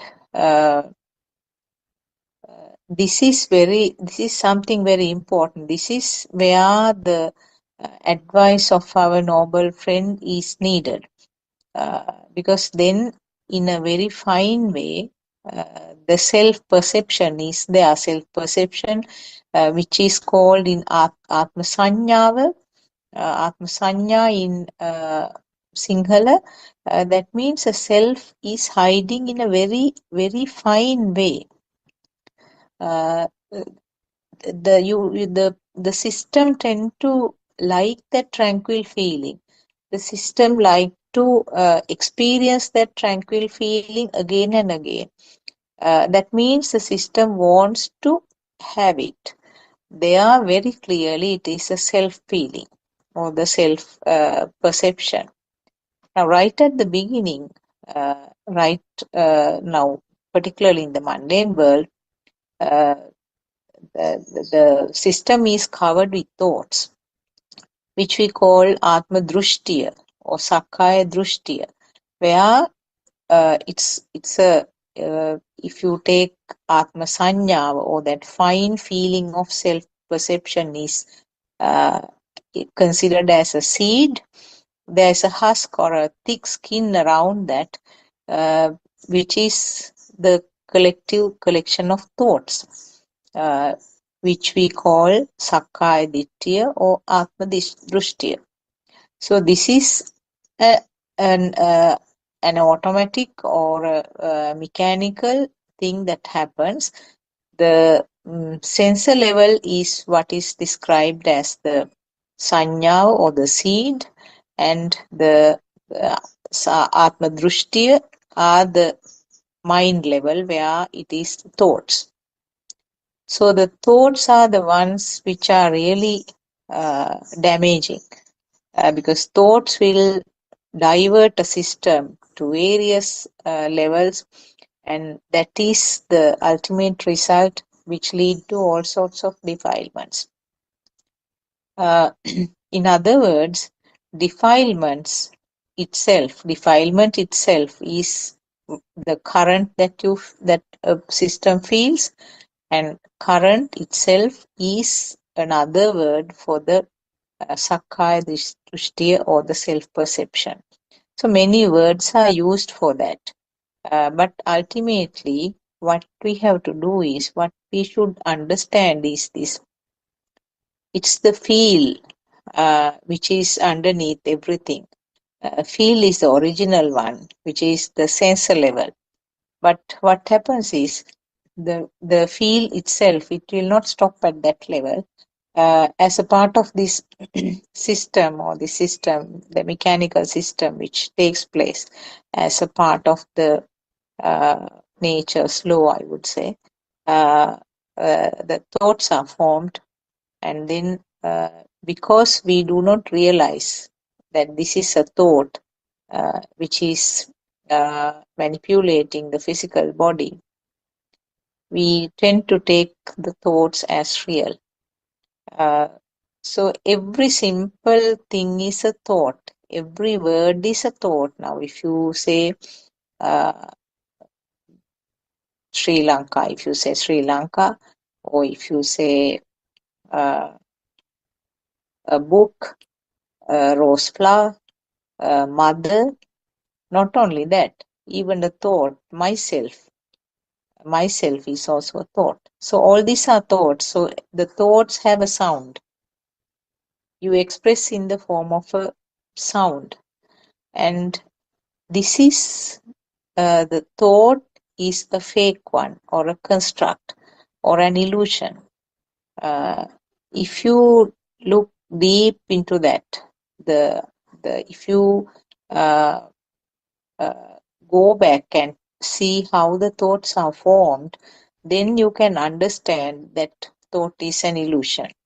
So going backward, you explore, dig deeper, and then you explore and see how the thoughts are formed. As Randima very clearly explained earlier, it's only a collection of vibrations. So the vibrations do not have a color. Vibration do not have a sound. Vibrations do not have a shape or smell or taste or any tactile feeling. It's a vibration, it's a wave. But what happens is this fast formation or fast arising of these waves as a collective thing, it gives a creation, or it constructs, or it shows as if there is a shape. It shows as if there is a sound. So from the beginning, it's a creation. And this creation is not something persisting either. This creation occurs then and there.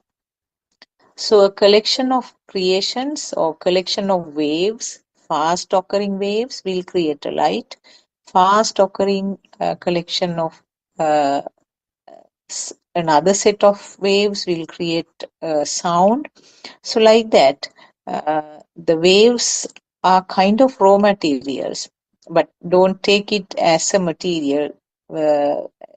I'm just using that word, but it is supplying the background. Now, for example, electricity, the current electricity is a wave, but with the help of that wave, depending on the equipment you are using, you produce various other things which are manifested as different things. So if you connect the current to a cooker, you can get a flame, you can get light there.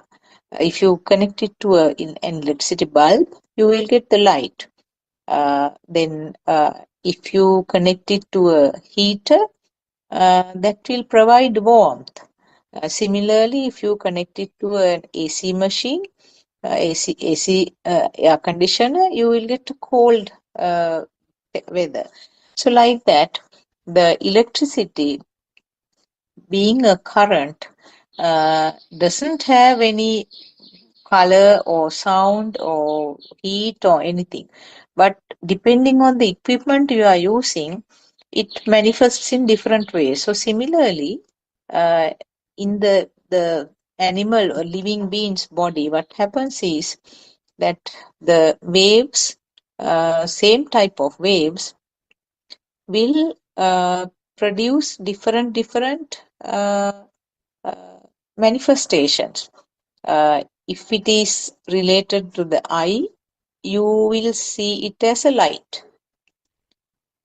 If it is related to the ear, it's a sound, it becomes a sound. So like that, depending on whatever the sensor which is functioning at that moment, different type of a manifestation occurs. So this is very similar to what the electricity is doing. So where did this current coming from when it comes to the living being? Is by the mechanism that we described time to time, and even today, the sensor functions occur because of the speed, and these waves have some form of power. It has a current or some form of power. So collective power of these fast occurring waves creates something like a light. Collective function, otherwise the or collective collection of this power from the waves will produce something called hearing, and it has a more stronger power. When it comes to a collective function, definitely it gives rise to a stronger power. So compared to the wave, the shape you see or the light you get has more power. Compared to the wave, the power in the sound is more. Similarly, the other sense organs also, the taste or the smell or the tactile sensation will have more power. And it doesn't stop there. What happens is all these things collectively merge into form thoughts, which is an unstoppable process. So at the end of the day, at the end of the process, what happens is this is happening so quick. You straight away see a coconut tree. You cannot sort of differentiate the function of the eye, function of the ear separately. Automatically it comes as the coconut tree, automatically it comes as a mother, or automatically myself, yes. So when it comes to the thought, the power there is much more than the original power which started in the wave. So this is the current or this power which gives the strength or sort of needed current to have the movements of the physical body, and also that is the same current which you interpret as myself. So actually there is no myself in any of these situations.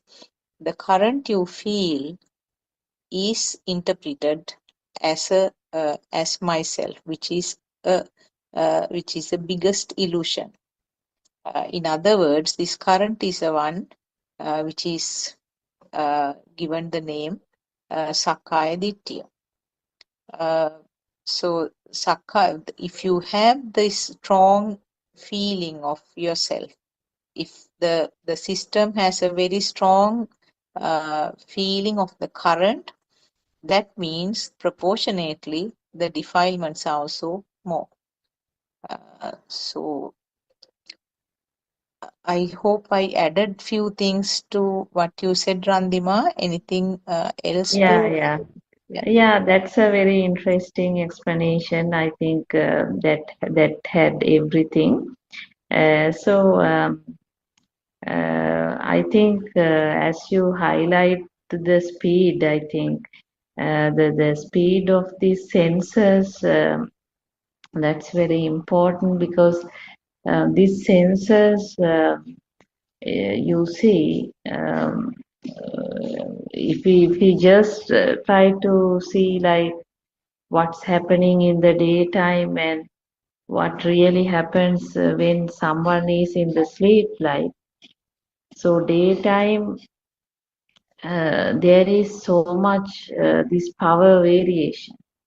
The sensors speedily moving, and the power is creating.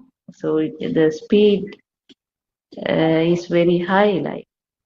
But in the night, when someone is in the sleep, so when it is in the deep sleep, then it's more like the other sensory organs has no chance of you see like bringing in the sensation. So it's a continuous you see a continuous deep sleep. So it is the mind spark. So then it's also like a machine, because the machine daytime it's very hardly working, and then it automatically provide the kind of relaxation or relaxation to the entire process. So and it's the deep sleep. So this deep sleep situation is quite, you see, similar to deep thinking, deep music. So when in the deep music, deep thinking, or when it is deep sleep also, like sometimes one will not feel much about the other sensories thing. It's deeply you see, just the mind is just the mind spark, the mind spark is only flowing, the mind sensor, like just the mind sensor, like. So in a way it's very interesting. um, I think even though we do not think in a different way, like it is the sensors, the sensors spark is this machine, like you see, and this power is coming.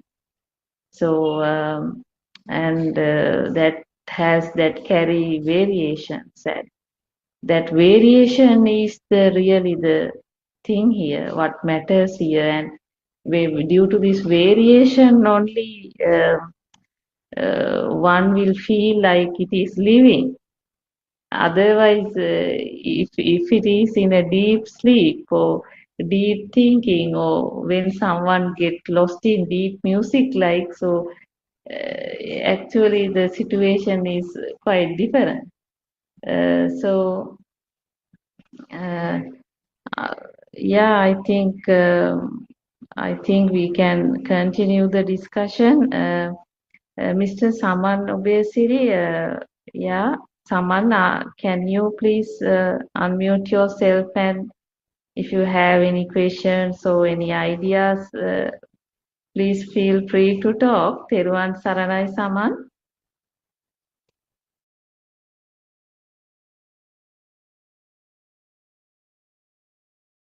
It's okay. Um, yeah, so now what do you think? Yesterday we thought of discussing this about the dreams. So Yeah. yeah, Okay, can I will just briefly, yeah. I think it's more towards the science side now. If I briefly say, there are now in the sleep patterns, there is something called REM sleep or REM sleep and non-REM sleep or NREM sleep. So what happens is non-REM is the superficial kind of sleep.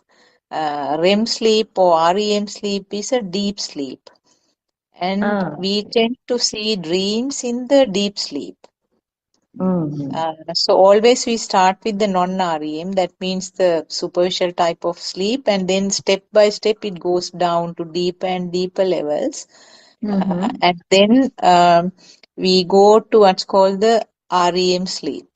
REM sleep, during the non-REM sleep, actually the person is easily rousable. So if there's a Ah, loud sound or even something felt on the skin, the person can easily wake up. So that means those sensors are more or less sort of uh, halfway functioning, not like at the time when the person is awake, but with the slightest disturbance with the other sensor level, the person will wake up.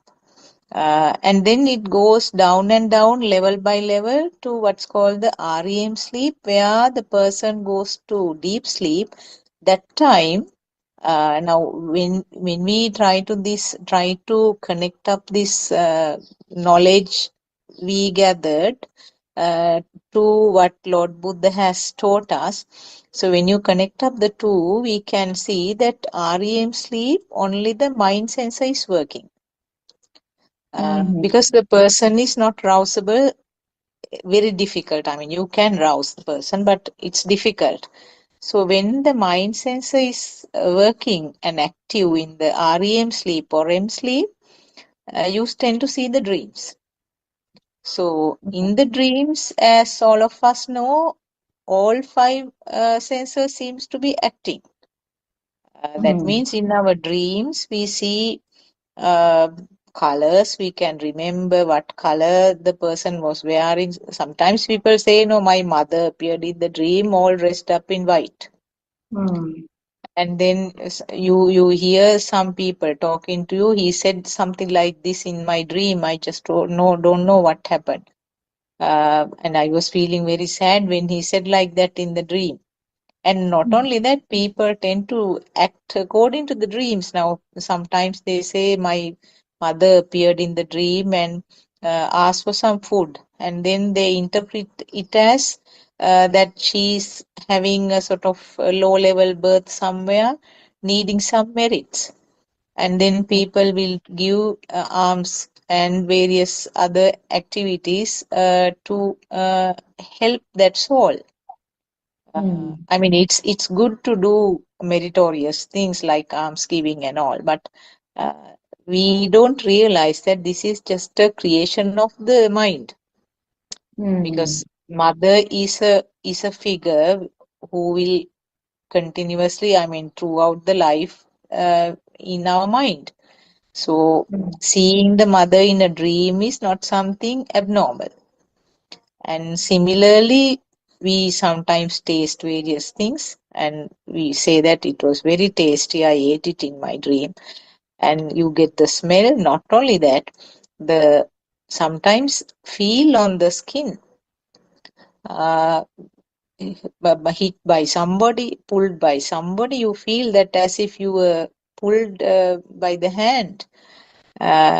So all these sensors seems to be functioning and creating a completely a different world in the dream. So that happens in this REM sleep, and during the sleep this occurs in cycles. Non-REM and REM alternatively goes in cycles. So for a 6-hour sleep you get about 4 cycles. And one other thing I just wanted to say, now this REM sleep, generally the body is kind of paralyzed. And if you unusually is waken up at that time, you feel that you can't move your limbs. And the person really gets frightened when the body seems to be not functioning. This happens for a few minutes. So just I wanted to briefly say about this pattern. I can see Dr. Ravi also has joined. Would you like to add the things that I may have missed? Teruvan Saranai. Teruvan Saranai, Dr. Sakuntala. Yeah, so you gave a very comprehensive explanation about REM and REM, non-REM sleeps. Yes, as you said, there are certain cycles. So in cyclical manner, we go to REM and REM sleep alternatively. So yeah, so as you said, yeah, we in practical terms we know that if person is in a deep sleep, if we uh, uh, try to rouse him or her abruptly, so he may be confused for a little while. So then of course then after some short period, then he gains the consciousness back, so awareness back. So as you said, that is true. So uh, only the mind conscious is working. So other things are not working at that moment. So that is basically in related to the scientific terms. But we think, but according to what Lord Buddha said, it is a little bit different from that thing. So even though we say we are going to sleep or we keep awake, what happens is spark occurs and goes off. So whenever the strength of the spark, the what you call mm, the energy of that spark differs from that one state to another. So that is the underlying process that happens according to Buddha's teaching. That is not the Buddha's teaching, that is the truth. So as a person who defines that, who sees that thing externally, so we define REM sleep, non-REM sleep, and intermittent cyclical way of REM and non-sleep that someone goes during the night time. So that is the external thing. But according to the truth, so when you speak about the truth in it, the truth is the strength of the spark, the energy that carries along with the spark in that particular instant differs from time to time. So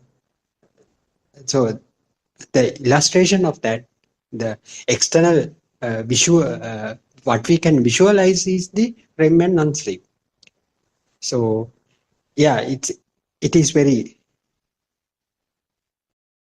yeah, scientists can explain that into some extent using the using how the brain functions, using the way that they have found out in the brain. So the changing the neurotransmitters and the sensitivities and how these what do you call these sensors work at those stages. So they give certain explanations. But what happens in reality is the spark,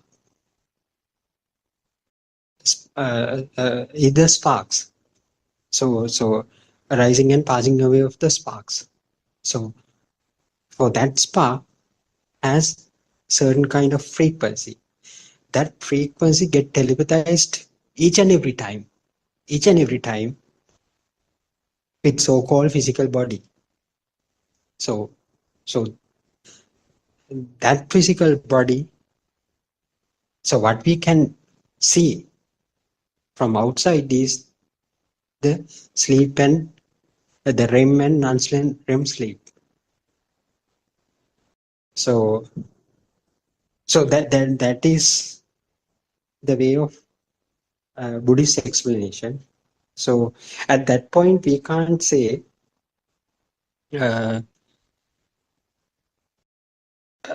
there is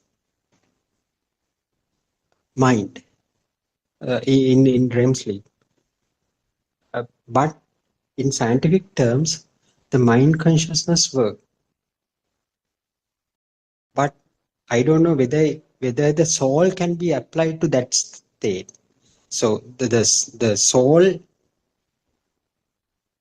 we can't say that there is a soul in that state, because as Dr. Sakuntala said, every sensor is paralyzed, not working at that moment. So if the sensors are not working well, except the mind consciousness, I don't know whether we can assign a soul there. We can say that there is kind of a soul there. What do you think, Dr. Sakuntala? Can we say? Yeah. Yeah. There was one because I thought because the mind Mm-hmm. sensor is functioning, Mm-hmm. isn't it similar to the in the awakened state now when we are awake, we tend to Yeah. get thoughts sometimes related to the past situations, whatever the data Mm-hmm. related in the past, happened in the Mm-hmm. past. So isn't it something similar here? No, the problem I have is, Yeah. so people who seeing the person who is sleeping at this moment says his mind is working, Hmm. but actually for him or her who stays at that state, whether he feels a soul or not.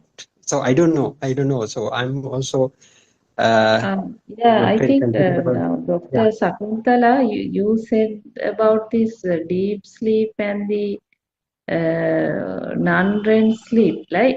So, Yes. I just got like feel like it's like you said it is a cycle, like so.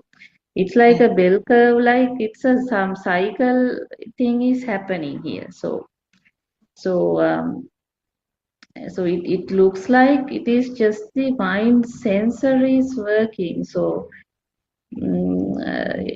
it's not the actually in the deep sleep. It's more like it's actually there is no mind like, but no consciousness, but so that process that just the just the these perceptions, some process is happening, but it doesn't carry a power like. Okay, yes, I think I agree with you as Ravi also inquired. Yes, I think maybe you can't apply the feeling of soul or even the itta sanyava can you apply there? Yeah, Itta yeah. or So the feeling of existence, can you apply there?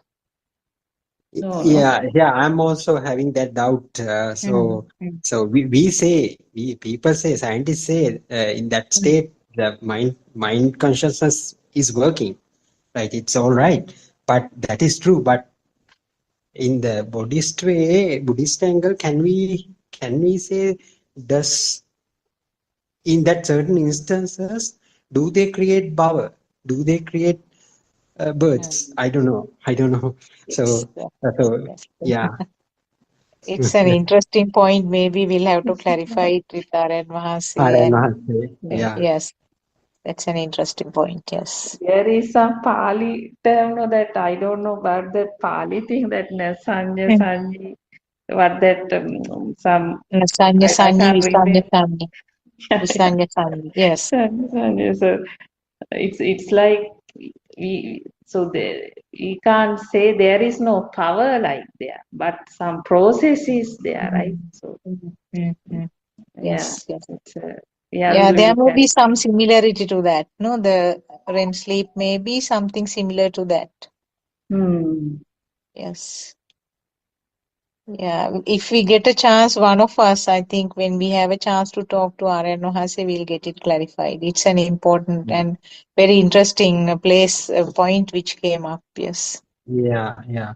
And Maybe there may be a important. certain place where we have missed it. So it's Maybe. a simple place may be there, but Yes. we have missed it, I think. I don't know. Yeah. No, Mm, it's an important point that you brought up actually. mm, Very, very mm, important. Yes. yeah. Yes. Hmm. Do you all have anything else to add? I think we have come to the end of the program. Okay. Yes. Yeah. Yeah. It's almost. I think Mr. Saman is there with us. Did he speak? I don't know. I just don't. Yeah, we try, we He encourage didn't. him to Yeah. speak, but not It's all right. showing. Yeah. Yeah. So Okay. I thank Dr. Ravi, Dr. Sakuntala, both of you for coming and sharing very valuable experience here. And I think we discussed about this REM sleep and non-REM sleep. I think that is a new thing for me as well. So it's really interesting discussion, very informative, and you two coming here and adding to the forum, I personally value a lot. So thank you so much for coming and providing your contribution. So we'll end the program here. Teruvan Saranai Aryan Mahansa, Teruvan Saranai all Dhamma friends. Thank you. Therwan Sarnai Aryan Master, Therwan Sarnai everybody.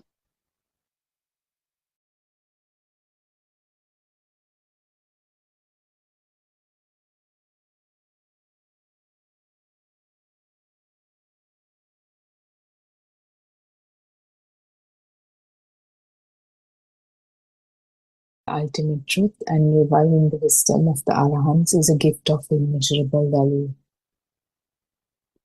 We are truly fortunate to witness the unfolding of this profound truth under your compassionate care. May you live long and continue to guide us. Ayubo Vela and Teruvan Saranai.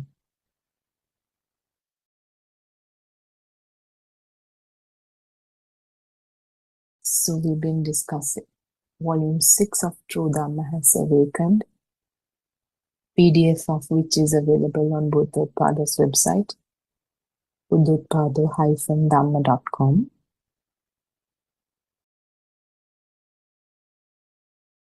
Today we are starting with page 90. What is the Dhamma? Is it something designed to make people lost in mentality and materialism? The Nissarana Magga, path of liberation that the Buddha followed, is all about simplicity. It's not about taking the poor's money or dwelling in luxury. Aryan Mahanse, by acting simply, paved the way to help those who are truly needy. People desperate for basic necessities. For an example, today, people in the Nikkavarati area received food parcels. Those who were kind-hearted contributed wholeheartedly. Such people are rare to find.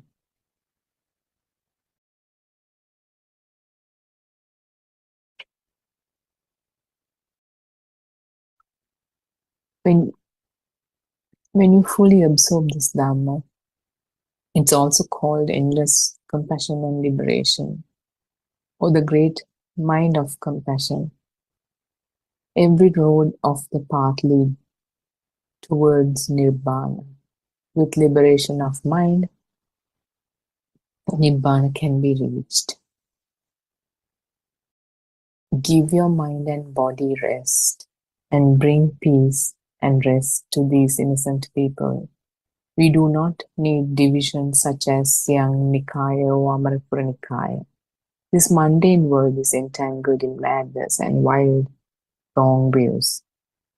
Buddha has only one Nikaya, the Buddha Nikaya. The Gautama Buddha Sasana is about liberation from the mind. Understanding the illusions in the mind and destroying them. To accomplish this, one must have liberation from the notion of an individual self. This is also the true understanding that there is nothing beyond sounds, shapes, colors, etc. When this situation is clearly seen, liberation from the subject or thought can be experienced. This is liberation from thought occurring in the moment, here and now, atita natagamneya. Then you can see the true nature of that thought or subject. When you perceive the origin of the subject, you can always witness the cessation of the subject.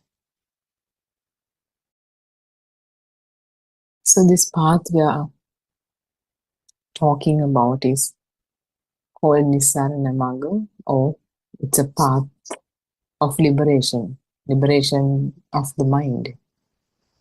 This is the same path that Buddha described as well. This is a path of simplicity. It's the practitioner will eventually be simpler and simpler in his or her ways.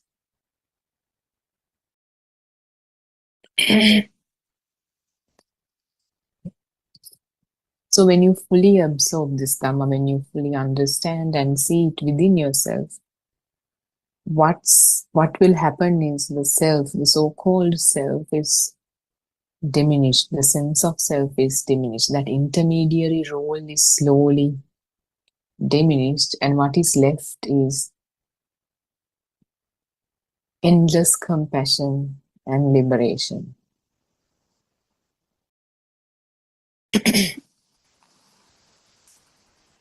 And with this liberation of the mind, or transcending the mind, the Nibbana can be reached.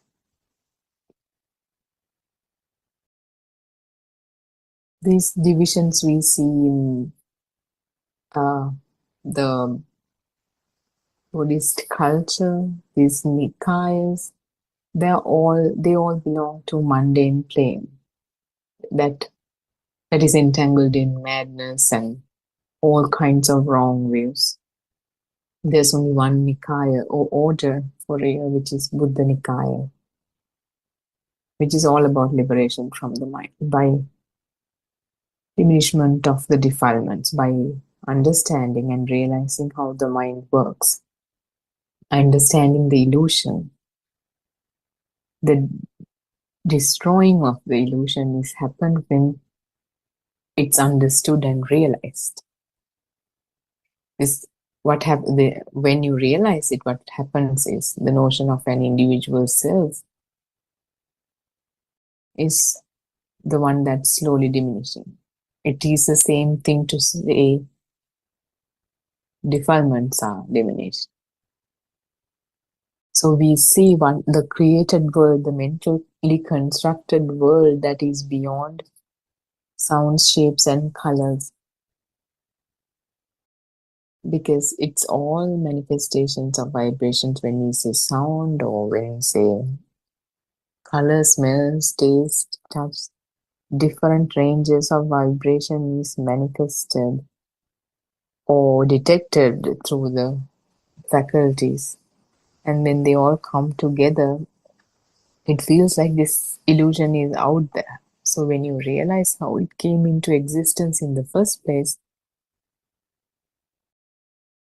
its diminishment is self-evident. When you know how, if there's a car which is made up of all kinds of elements, seats, the structure, the frame, the floor, the steering, the engine and all that, when you take it apart, there's nothing to call a car anymore. You take it apart by understanding how it's made. Similar thing happens here when you understand and realize how the mind comes into existence. So that is the end of that discussion. So if we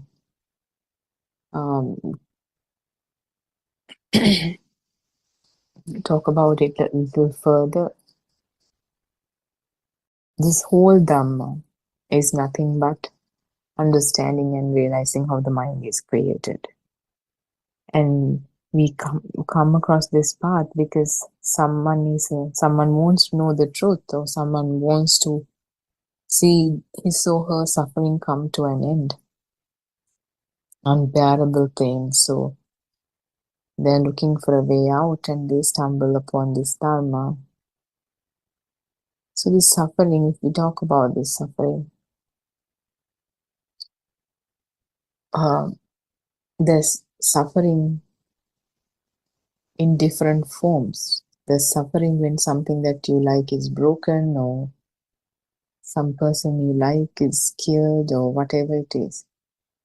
And then even after the death of a person whom you love,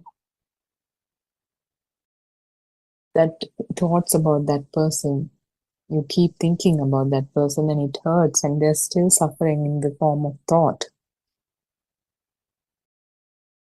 But the suffering the Buddha talks about, the noble truth of suffering, is the fact that you're attached to something that does not exist itself is suffering. That is the noble truth of suffering. And these 3 rounds of suffering, understanding these 3 rounds of suffering, it's 12 rounds for the whole 4 noble truths, Dvadasakarangti Pripattan. In Pali, it's said like that.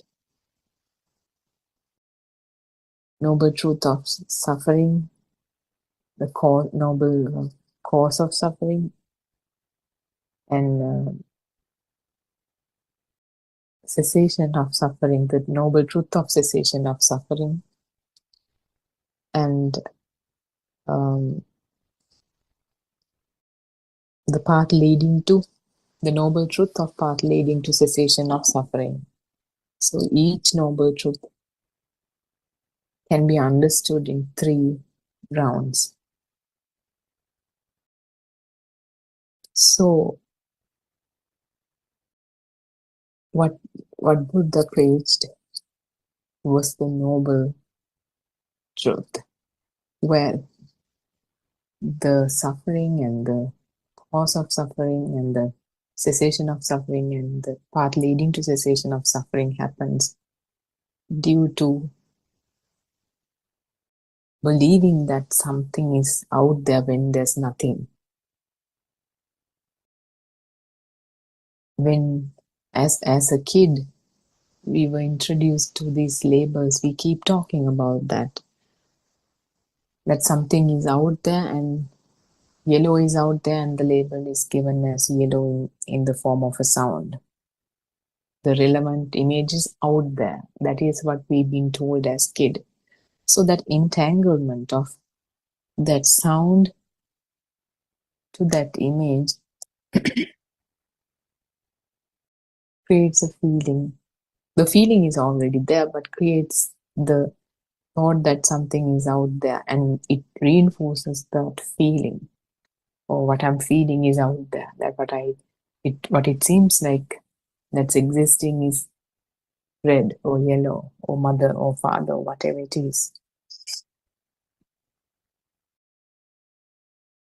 So, but even before these labels come to the baby,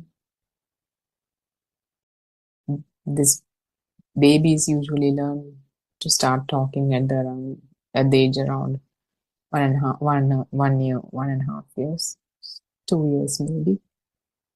Before that, it still feels like something's out there because of the inclination towards change, the sasava nature. So when that mind is developed enough, even at the age of 7, this truth could be understood. The truth is, this world is created when we look at it. Just like what Buddha told Rahula, when you peep into the pond, when the dog peeps into the pond, there's a dog. If he doesn't, there's no dog. And so this world is created in the moment to moment. That is the truth. And when you understand and realize that truth is kind of debunked, and it loses its power. These manifested vibrations inherently carries a power. In any vibration cannot exist without the power. There should be a force that's powering it. That underlying power contributes to the pain that we experience, the internal burning in an emotion when something becomes real. For us, this whole before listening to this Dhamma and understanding this Dhamma, this whole world exists. The so-called external world exists, and with respect to that, the so-called self exists. But in reality, there's no duality as such. There's only one kind of vibration, and the extension of that vibration, the same vibration, is felt as the self. This is a self-evident Dhamma. You can validate it within yourself. So that is the beauty of this Dhamma. True enough, it's in a book. It was found in a book. But the person with the higher wisdom or the transcendental wisdom, the real noble friend, can uncover and make sense of the knowledge or the Dharma that's contained in the book, which is the Pali Canon, the 3 baskets. Until that, it's because this truth cannot be contained in a mind, cannot be grasped by a mind, because it transcends the abilities of the mind, and it transcends the way the mind works. Mind comes into existence based on a language. A language comes into existence to explain something, to say something exists. The duality, or to say that something exists or it doesn't. This duality. But this truth transcends the duality. How can you use a language which came into existence to explain the duality? How can you use that language and explain something that transcends the duality, which is an impossible task? And that is the beauty of this Dharma, because we are using that same language as a tool, and the real noble friend shows you the path to kind of sink deep down into the truth while using the dual language, taking you to non-duality. And that is not an easy task. Buddha said, monks, at dawn, if you want to see a rainbow in a dewdrop, at the tip of a blade of grass, then you have to look at it in this very specific angle or the unique angle. Otherwise, you're not able to see the rainbow in the dewdrop. So that's what Aryan will say, or the real noble friend does. Using the dual language takes you to that, show you that unique angle to look at this Dhamma, to understand this mind so that you can transcend this mind. And there's the clear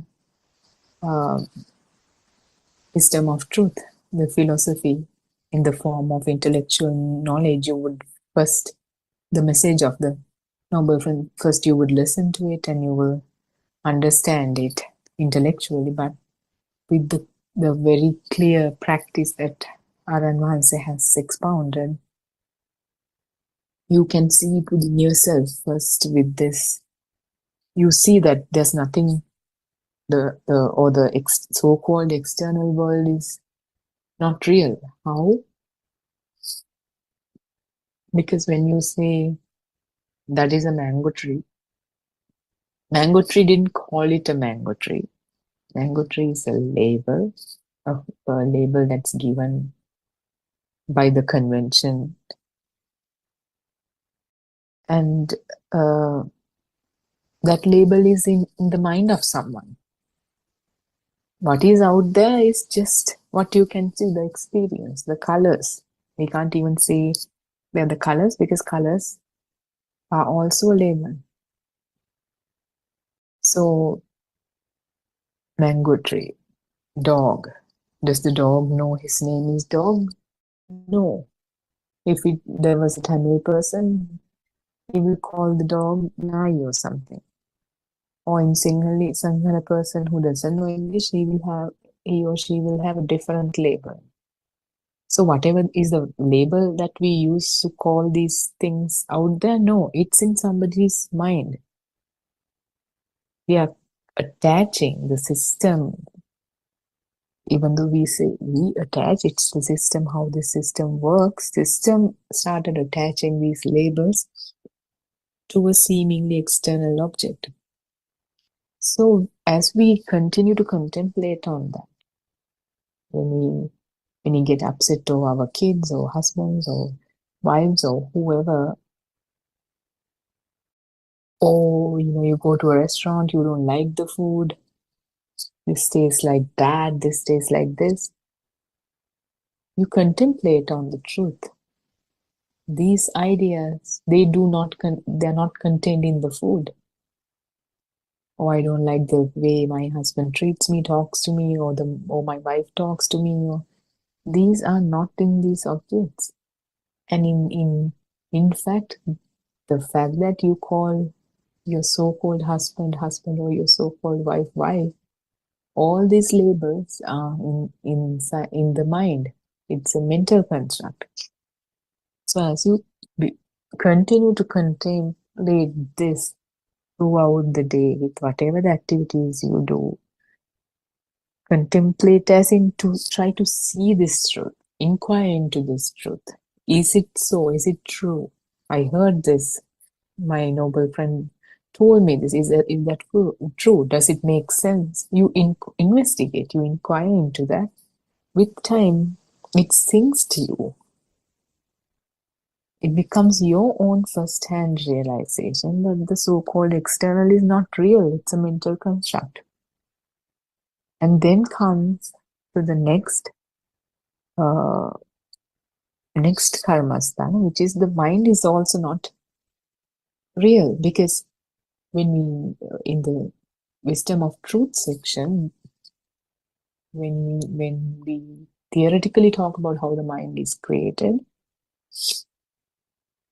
through manifestations of vibrations, the visual component of the manifestation of vibration, meaning the colors we see or the experience of seeing, or the sounds we hear, when it comes to the auditory component of the vibrations, auditory manifestation.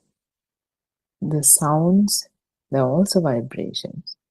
And that's where the whole language, the labeling, even we think using the language. Even when we don't talk, we think with the sounds. Smell component of it, that's also different range of vibrations manifested. Taste, touch.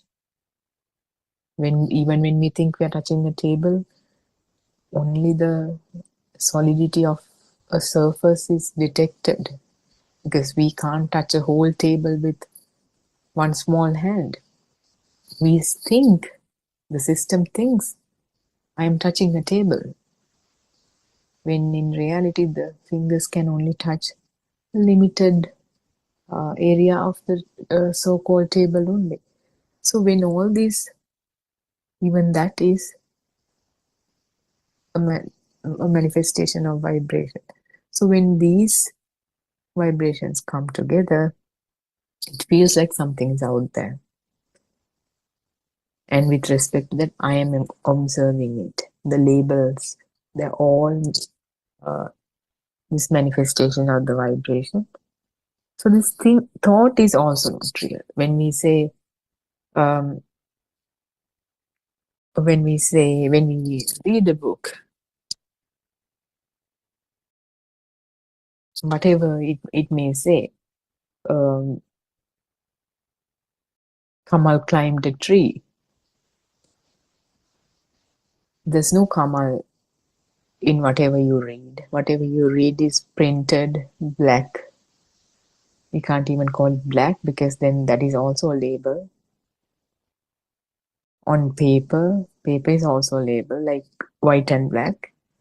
But in the imagination, this Kamal, some guy, probably an adolescent, climbing, the act of climbing a tree.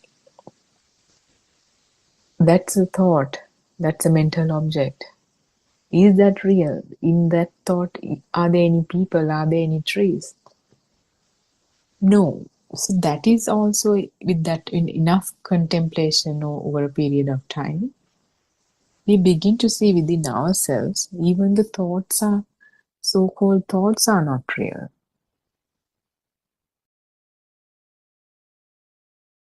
And is there a person then? Is there a self then? The fact that the so-called self, the idea of the self comes into existence when we were kids, the initial thought is taken up by the system. If that is my father, if that is my mother, there should be a self here. So that idea comes from kind of logic. There should be a self here, not that there is a self. There should be a self who is seeing these things, who listens to these things, who smells these things, so who touches these things. And then when the reflection of the so-called self is checked in the mirror, there's a face to it. Now that image of the face is added to this whole entanglement, the individual notion of self. So, when you pay attention to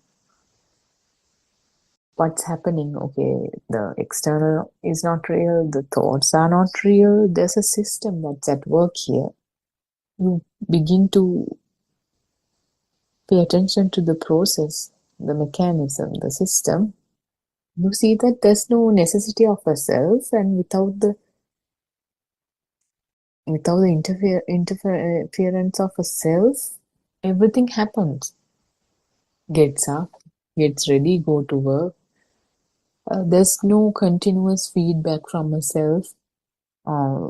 Even when we thought there was a self, if you really closely pay attention, there's no self. Like when there's a thought or a mental object, mental image, that I need to drink some water.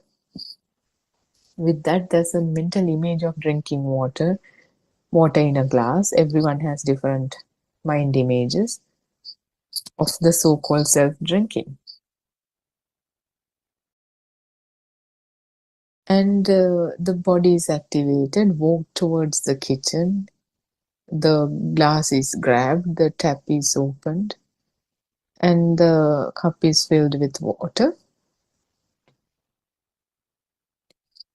And the water is drunk. And nobody decides how far to walk, how to keep the balance of the body, how much, how should I open the faucet. Nobody gives any guidance about that. It's a bunch of, mental images, and the task is done. Magically, it's done. You don't mistakenly go to a different room or overfill the cup or put the cup in the nose or whatever. This process is naturally done without anybody's interference. Where was the so-called self? Unless there's a thought, I am drinking the water, I am doing this. That thought is forcefully called upon to the system. That is what we call the self. And that is not required for this process to happen. That is what you understand with the third meditation instruction or karmasthana, that it is a process, that there's nobody doing this. It's happening with bunch of mental images, which acts like commands. And those two are essentially manifestations of vibration. So you kind of live, the so-called self kind of lives from one vibration to another. In between, the body is activated, eyes are activated, nose, tongue, the faculties are activated, the work is being done, the system is on autopilot. And there's no need for a self. There never was a self, there never was a need for a self, except for this wrong view that has created this self. And that is what we are seeing. There was no need for that. There's no need to claim ownership and say, I did this, I did that, try to show off and, try to set goals and run after them and suffer to achieve them, suffer when you can't achieve them. This unnecessary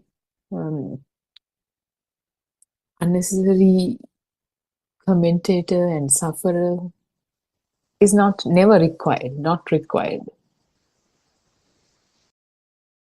But it's part of the system, how this system works, how this thought process has started working, how these initial thoughts came into existence. But the suffering was unbearable, so somebody, this process started inquiring into the truth about this world and came across this kind of glitch of the system, and now this whole process is kind of undone by understanding and realizing this. So that is what this path is, the one that leads to the total liberation from the mind.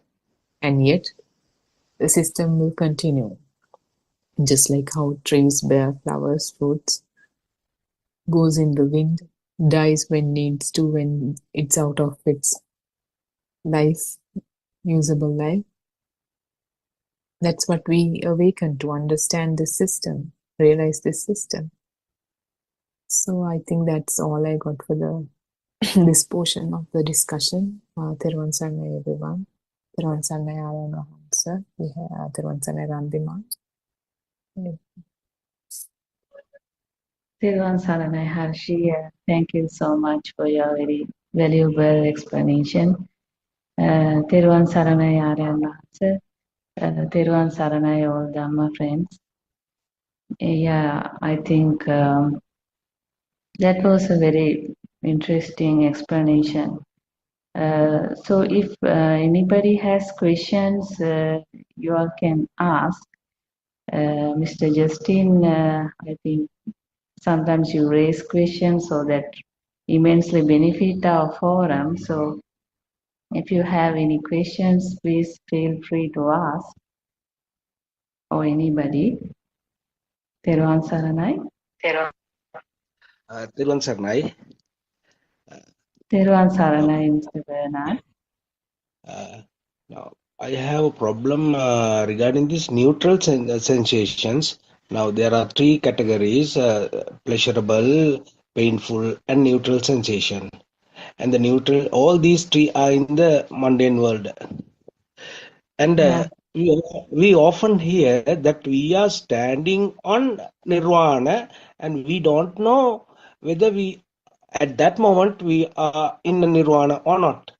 So that the difference between the neutral sensation and the first one, that is we are standing on the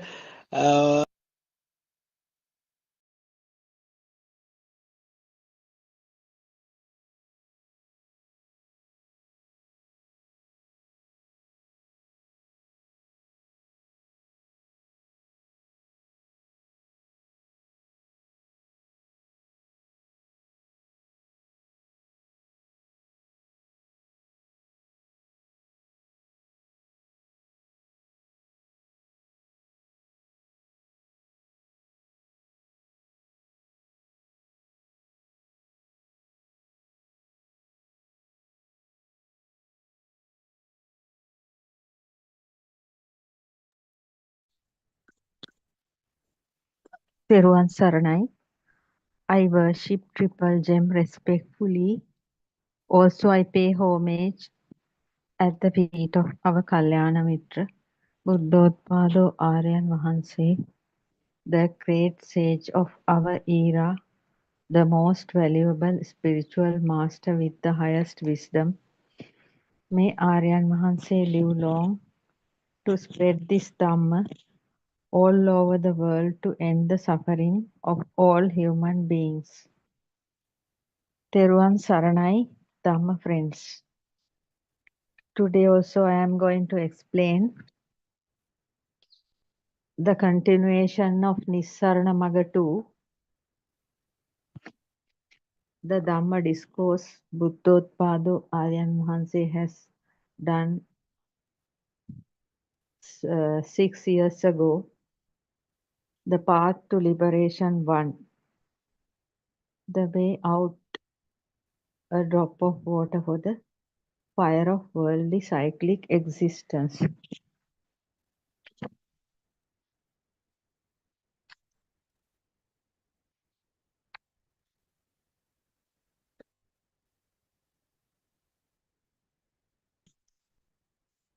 After listening to this True Buddhist philosophy, I have started from February 19th. You may have now having some kind of knowing about this Dhamma. The true Buddhist philosophy is the foundation of all this Dhamma sermons done by Buddothpado Aryan Mahanse, because the true Buddhist philosophy is the one which is very deeply and very in a natural way explaining who the human being is and what is the human body and what is the human mind, how the world created inside the human mind with thoughts and intentions based on perceptions, names and forms, which all have different levels of power. So nobody knew until Lord Buddha, nobody knew how the world is creating inside the mind. Though there are so many things made out of 4 great elements, we actually seeing a shadow through our eye lenses, and we actually hear a vibration of sound, and we actually feel the vibration of our own body, touch vibration. That is those are the things creating a world inside the mind, which is also not permanent. That means there's nothing outside. We are seeing only shadows, hearing only vibrations, sound vibrations, feeling only touches of our own body vibration. So these 3 things are making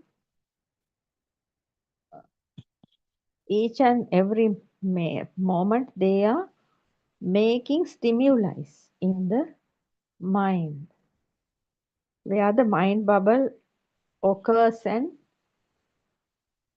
the same time at that moment that stimuli is just vanishing, disappearing, appearing and disappearing. Then another one. It may be a sound vibration, it may be a light vibration. The forms we are seeing all are light vibration, shapes of light vibration. So there is nothing permanent out there. We are living in a shadow world.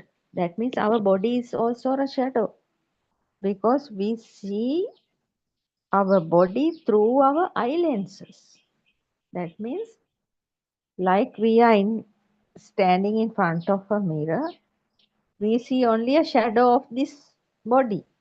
The same as that, we think each and everything, including this body, each and every father, mother, table, chair, car, house, everything we see are completely shadows. And what we hear, completely sound vibrations due to the vibration of our eardrum. Smell, taste, and touch, cold and hot and everything is a vibration of this body touch. So each and every moment, one stimuli is appearing and disappearing. Then again something is disappearing and appearing and disappearing. There may be a small gap between that. That is the action mind.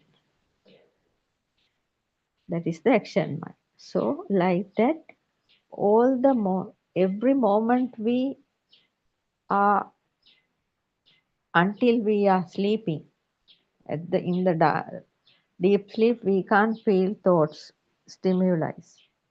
Other than that, all the time we are actually running. We are seeing thoughts. Because of that thought power, we are still in this samsaric journey. So, Buddothpado Aryan Mahansa is giving all these sermons. More than 13,000 sermons are there in the YouTube with there are so many other websites also. Each and every English speaking people can see and understand. So each and everything shows how to decrease the mind power. And the Aryan Mahansa is always telling there is no body, there's no soul attached to this body or mind. Yes, there's nothing outside, there's nothing inside. This body is only a six sense system, and there's no owner for this human body. These are the things very clearly explaining in the true Buddhist philosophy by Buddothpado Aryan Mahansa, and his great revelation of the redemption of the body and mind is based on this true Buddhist philosophy. So,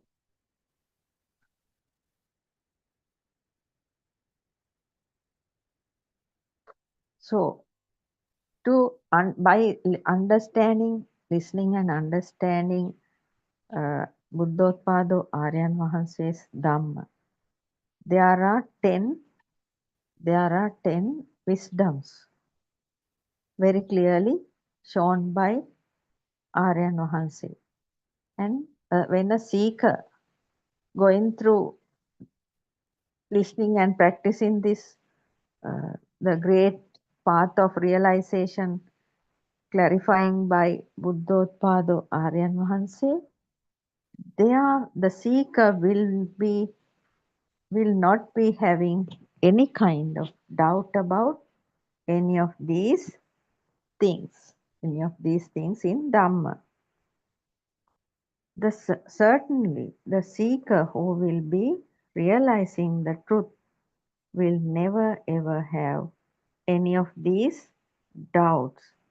No doubt about the body, no doubt about the mind, and no doubt about the redemption path to redeeming from the body and the mind. No doubt about the redemption of the mind-based world. No causes are there for the doubts. So the path we are describing is the way of redeeming from the body in Kayanupassana. Aryan Vahanse is telling in this sermon still, Aryan Vahanse is describing in the way of redeeming from body in Kayanupassana.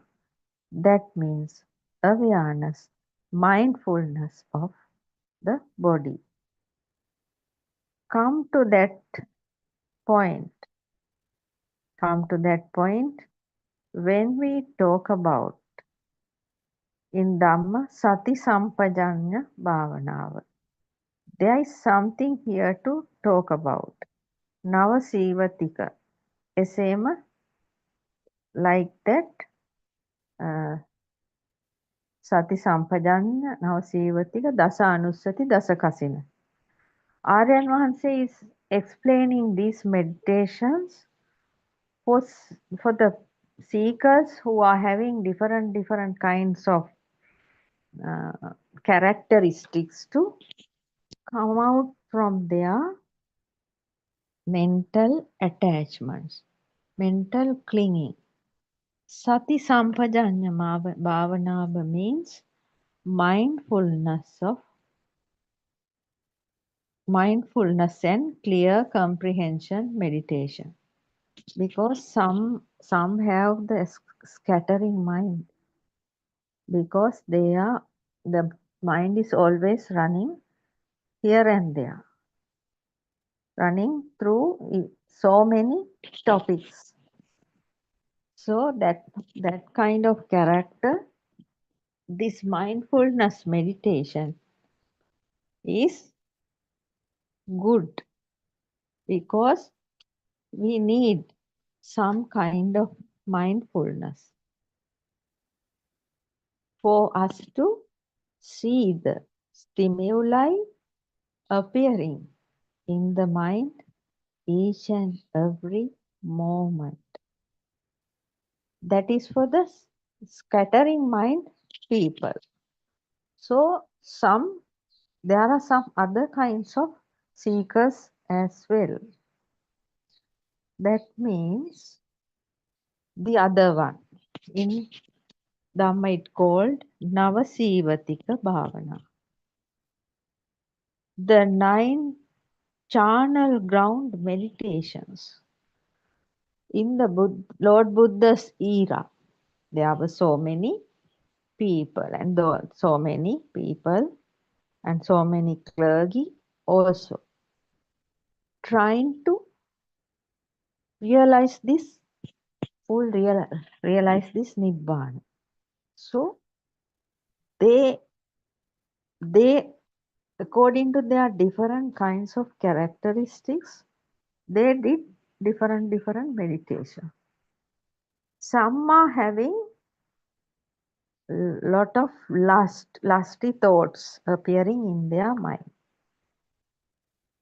So Lord Buddha asked them, not like these days.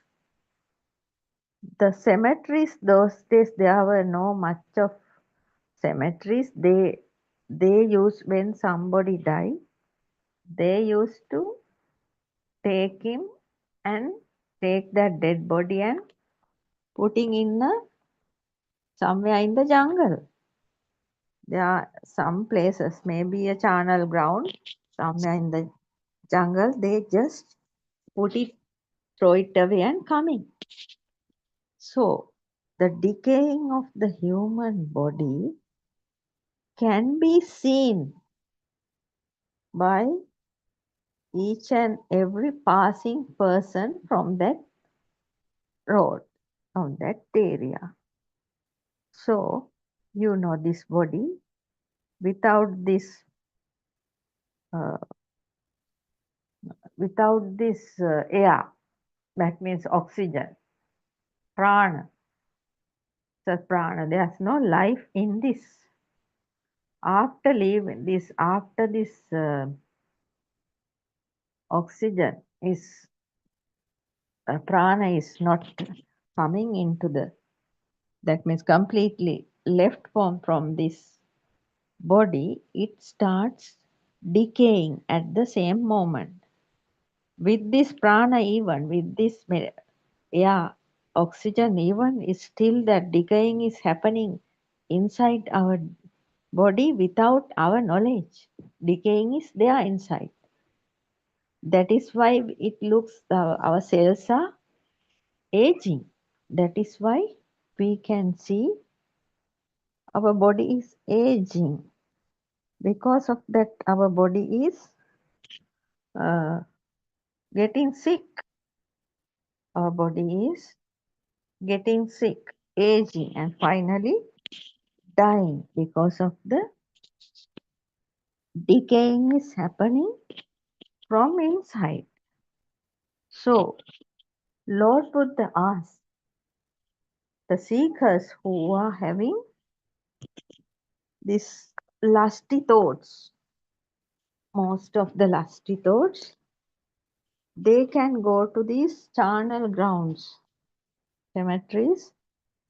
They used to go there and they used to watch those decaying dead bodies because they want to redeem from the body. This is a good meditation for anybody to redeem from the body, but this meditation is not applicable for nowadays because there are no such dead bodies to be seen. But those days it was not like that. So some monks or some seekers used to go to the cemeteries and they used to sit and watch how the dead body is starting to decay. First it is getting swollen, then the things are coming out, the watery things are coming out from the nose, nostrils and the ears and the eyes and things like that. From there are nine type of nine doors, no? Navadora, 9 doors are there. From those 9 doors, all the impure things, that means the decayed things are coming out. In the watery level, they are coming out. And the body is swollen and become blue. That means very dark. It's becoming dark. And it used to split. Body used to, because of the swollen swelling is happening, the body is getting, that means torn apart from different areas. Then so many insects are coming. Not only insects, flies and insects, and also the different kinds of animals and birds. Carnivorous animals and birds, not the other ones. They used to come to this body, especially foxes and dogs, and some other animals in the jungle. They slowly come and tearing the body parts, tearing the flesh and eating. So the monks or the seekers are watching that from little far away. They used to watch and they understand the nature of the body, the decaying nature of the body, and they can smell the bad smell coming through that dead body. And so many flies, so many crows, and so many other animals, creatures are coming to eat this dead body. So whoever person lived before, now there is only a dead body and it's decaying that way. So watching that is called Navasivatika. It's watching, I think, about 9 days. Then the other day they used to come and see it again. Then they can see now the flesh is eaten by different animals, and the body, the skeleton is now can see the skeleton and the nerves and dried nerves and things like that. Also the body is getting dry also. If there is rain, it's more decaying. If there is sun, it's getting dried up, and slowly with the help of those animals, the bone parts are coming out. That means they are here and there. So after some time, bones are also getting destroyed, slowly decaying into the earth. So the seekers who are with the lusty thoughts, while seeing this, seeing what is happening to those human bodies, the dead bodies, they will be redeeming from the body, because they can now see the actual nature of the human body. Therefore, they are not liking this body thereafter, because they know even they dead and gone, the same thing will be happening to them. Therefore, this 9 channel ground meditations will help this kind of seekers who are having that lusty mindsets. And there's another kind of meditation, Dasa Anusati, the 10 recollection meditations. Buddhanusati, Dhammanusati, Sanghanusati.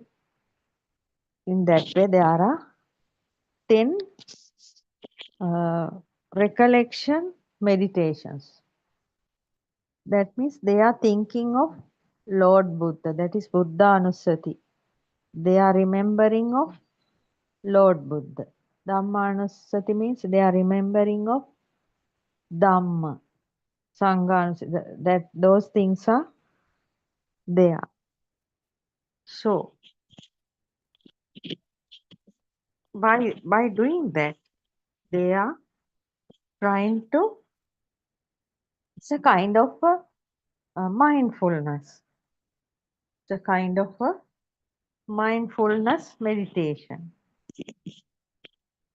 So they think about Lord Buddha and his and Dhamma and Sangha, like that. There are 10 ways. And there's another kind of meditation that called Dasa Kasina, the 10 Kasina meditations. That is also a awareness meditations. Some are keeping different colors in front of them, or else a mud plate. They are concentrating on that. If there's a blue, only a blue square or something, they can see only that blue color. Sitting in front of that and looking at the blue color. Then after a little while, when they close the eyes, when they close the eyes, they are trying to look at that square of blue color, because this is a one pointed meditation, awareness meditation. They are trying this to increase the awareness. So it's a kind of a awareness meditation. Aryan once is explaining these meditations may not be needed for you, uh, according to your mental capacity to do the insight meditation, because these are only giving a help to do the uh, insight meditation, because our goal is to do the insight meditation. To do the insight meditation, these things may help according to the nature of your clinging in the mind. The redemption is happening. Yes. So we will have to redeem from the body and the mind. So to redeem from the body and the mind, these meditations will help to do the insight meditation. Insight meditation is the only thing to redeem from body and mind. To do the insight meditation, these aforesaid meditations will help. When you are stopping your mind from scattering, running here and there, it is very easy for you to see the stimuli appearing in the mind. We need to redeem from the stimuli. Yes. We need to see each and every stimuli appearing in the mind to practice the non-attachment to them. So, to see those stimuli, we need some kind of awareness. Practice your mind to see the truth. Yes, because we lived with the false identities, false views in our whole life, and now we will have to practice our mind to see the truth. You are living by thinking this world as true. Aryan Mahansa is telling, you are living by thinking this world as true, but it is not so. We will have to redeem ourselves from this imaginary world. Yes, because this imaginary world created inside the mind is giving us so many problems, and it's taking us through samsara. And this imaginary world is created by thoughts, intentions. So we should understand the thoughts and intentions. We should know about the stimuli occurring in the mind to give so many thought processes. So we will have to redeem ourselves from the imaginary world while going through this path. For that only we are practicing meditation. There is a path for that. Aryan Vansi is telling, before 2500 years ago, Lord Buddha imposed bhikkhus to see the arising and fading of aggregates. Yes. Lord Buddha, when Lord Buddha started to tell this Dhamma sermons to each and everybody, starting from 5 precepts, Lord Buddha is always telling them to do one thing, telling them to do one thing. That is to see the arising and fading of aggregates. Skandhaye Udayavaya Dakima, because all the thoughts are created, each and every thought is created with 5 aggregates. Rupa, Vedana, Sanya, Sankara, Vijnana. That means form, feeling, perceptions, mental formations, and consciousness. So all these 5 included in each and every thought. So Lord Buddha asked bhikkhus to see these 5 aggregates in the arising and fading of 5 aggregates of each and every thought. So to enter the stream of liberation, we will have to see the arising and fading of aggregates. Yes, that means to be an stream enterer, we will have to see the arising and fading of aggregates. Being one returner, Sakadagami. Also, Lord Buddha said to practice the same thing, to see the arising and fading of aggregates.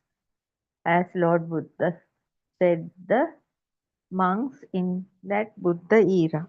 And also Lord Buddha said those monks to be a non-returner also they should have to do the same thing. That means to see the arising and fading of aggregate. Mahaneni skandhaye udayavaya daki. That is how Lord Buddha said. Then to be an arahant also, Lord Buddha said, and we will also have to do the same thing. That means to see the arising and fading of aggregates in each level, according to the each level. That means the only thing we will have to do is each and every stimuli to understand and redeem from that. Yes, the only thing we need to do is to see the each and every stimuli appearing and fading to understand. Then the redemption is happening. When a ice cream stimuli is appearing in the mind, we should think it's only a perception, only a mental formation. There's no need for us to take any interest, and it is not outside, it's only a mind perception. It is not permanent, it's just appearing and disappearing. That's all. When we see it that way, and when we understand if we eat too many ice creams, we will have this bad disease of increasing sugar levels. So it will be vanishing at the same time. And we are also redeeming from not only redeeming from the stimuli, we are redeeming from the greed also. Greed and the craving for that ice cream as well. And that will be a help for us to maintain the good health, and that is also a good way to redeem from the mind.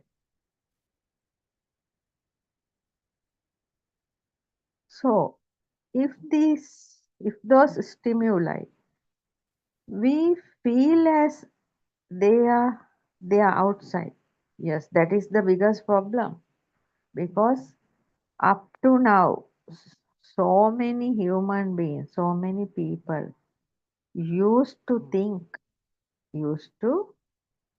think that all these stimuli we see through our mind is out there. That is the point. We are fooled and deceived. That means we are still deceived and fooled to this illusion. We see illusions through our mind each and every moment. So we are deceived to the illusions, and we are just running and here and there and please trying to please our six senses, and that will never end. That will be the greatest problem. We are in the path of redeeming ourselves from the illusion. Yes, we should always remember that we are in the path of redeeming ourselves from the illusion. So we must always try to understand Lord Buddha's Dhamma, true Dhamma, explaining by Aryan Vahanse to give the fullest relief from the mind to this mankind. If those foolish people can't understand this, but the people with good vision can definitely understand this true Dhamma, and they will always try to go beyond this illusionary trap. Now you have an idea about these meditations, about this meditation, the insight meditation. We will have to talk about something else. Aryan Vahanse is telling we will have to talk about something else, that is redeeming from feeling. Vedana, feeling. Redeeming from feeling is also a great kind of insight meditation. This can be lead to us to the levels of anagami, non-returner, or else arahanthood. Yes, Aryan Vahanse is telling. If we can do the meditations, insight meditations to redeem from the feeling, this can be lead to us to the levels of non-returner or else the arahanthood.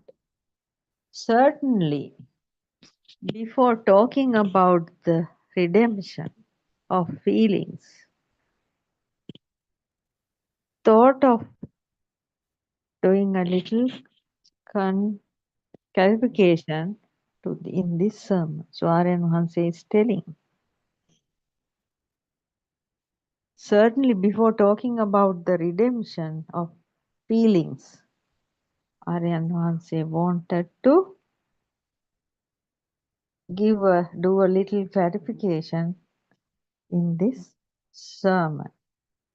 That means we have talked about the redemption from the body. Yes, we have talked about the redemption from the body according to Aryan Vahanse's explanations.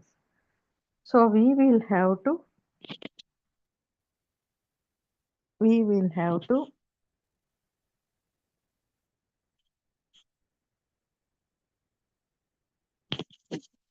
redeem from the name, nama also.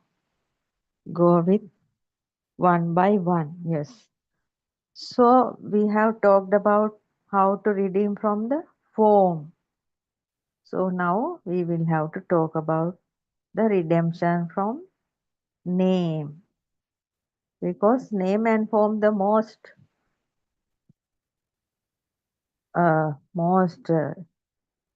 important things binding together and making thoughts.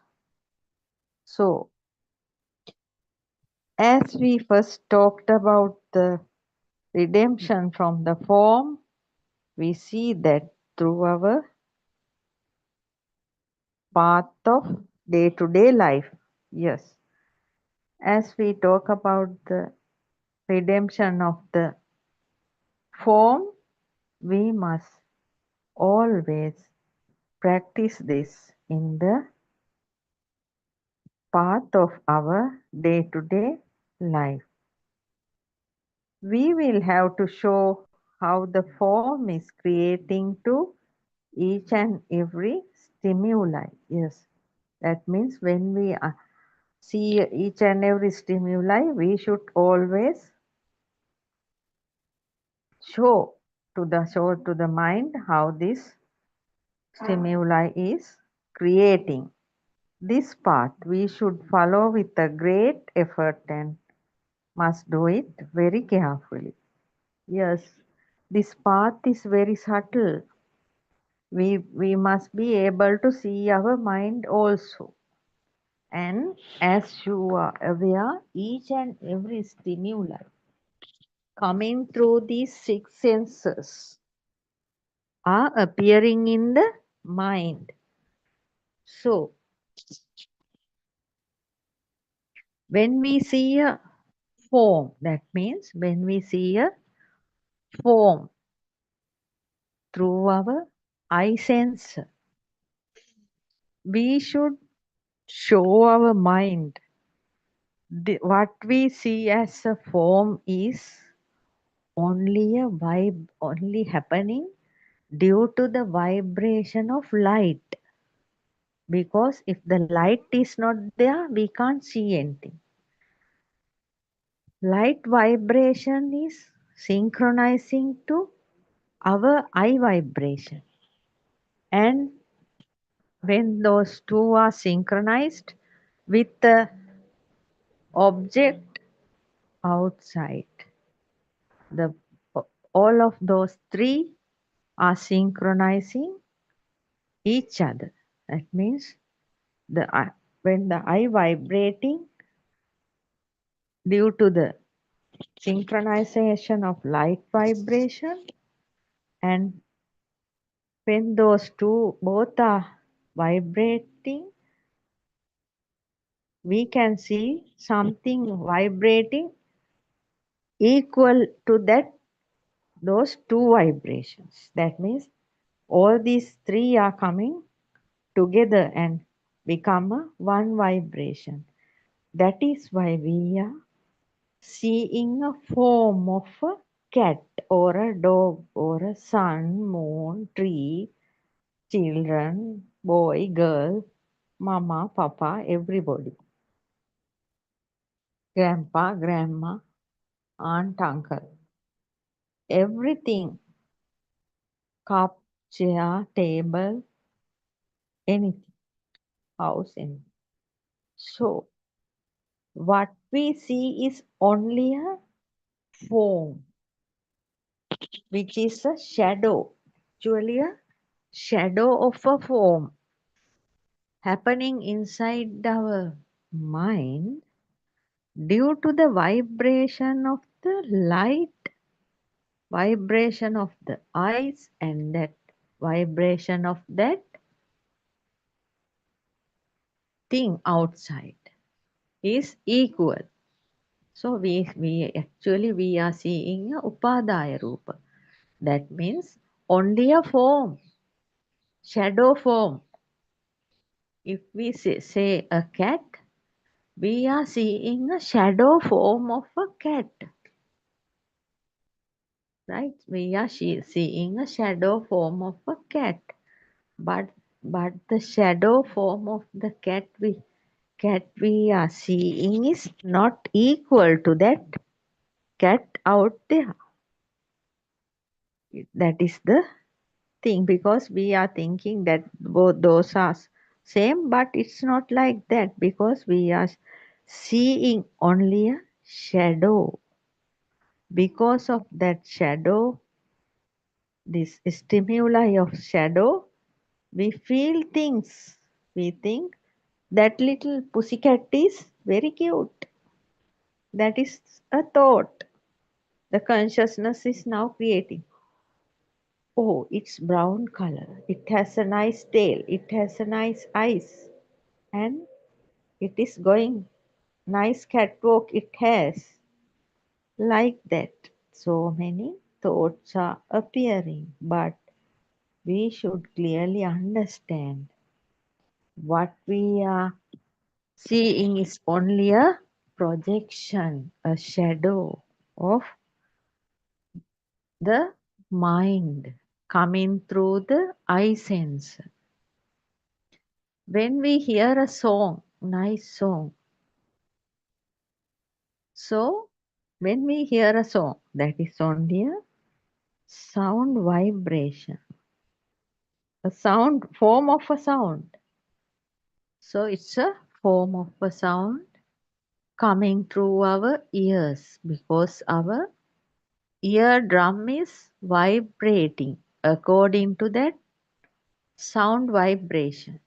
So then both of those two are equal. We can hear that sound, and the ear consciousness is recognizing that as a song. So when we hear a song, we should understand that is only a sound vibration coming through our ears, and it is not permanent. Each and every passing second, in each and every fraction of a second, that sound vibration is appearing and disappearing, again appearing and disappearing. That is how these vibrations are happening. Light vibration is also the same, appearing and disappearing. It's a continuation process of this vibratory nature. We see the form is actually there, and we hear a sound is actually there, but it's not like that. So understanding this means we are redeeming from the form of the eye sense, and we are redeeming from the form of the ear sense. Then we come to the nose sense. If there is a very nice smell of jasmine flowers out there, it is also, that smell vibration is also not permanent. When something smelling, it's very easy to understand the nature of that, because we can feel that uh, smell is coming and going, like that thing we can feel, because sometimes it's there and sometimes not there, and it's still coming and going. That nature is in that. So that is the nature of a vibration. So that is a form, that smell form. That smelling means a form of a smell vibration. We can feel. So we know now it is not permanent. Though the Gahana Vijnana, the nose consciousness is knowing about it, but it is not permanent. It is also appearing and disappearing, arising and fading in the same moment. So it's a continuously it's happening. We think there is a smell, jasmine smell is there. So it's not so. So that is a touch vibration.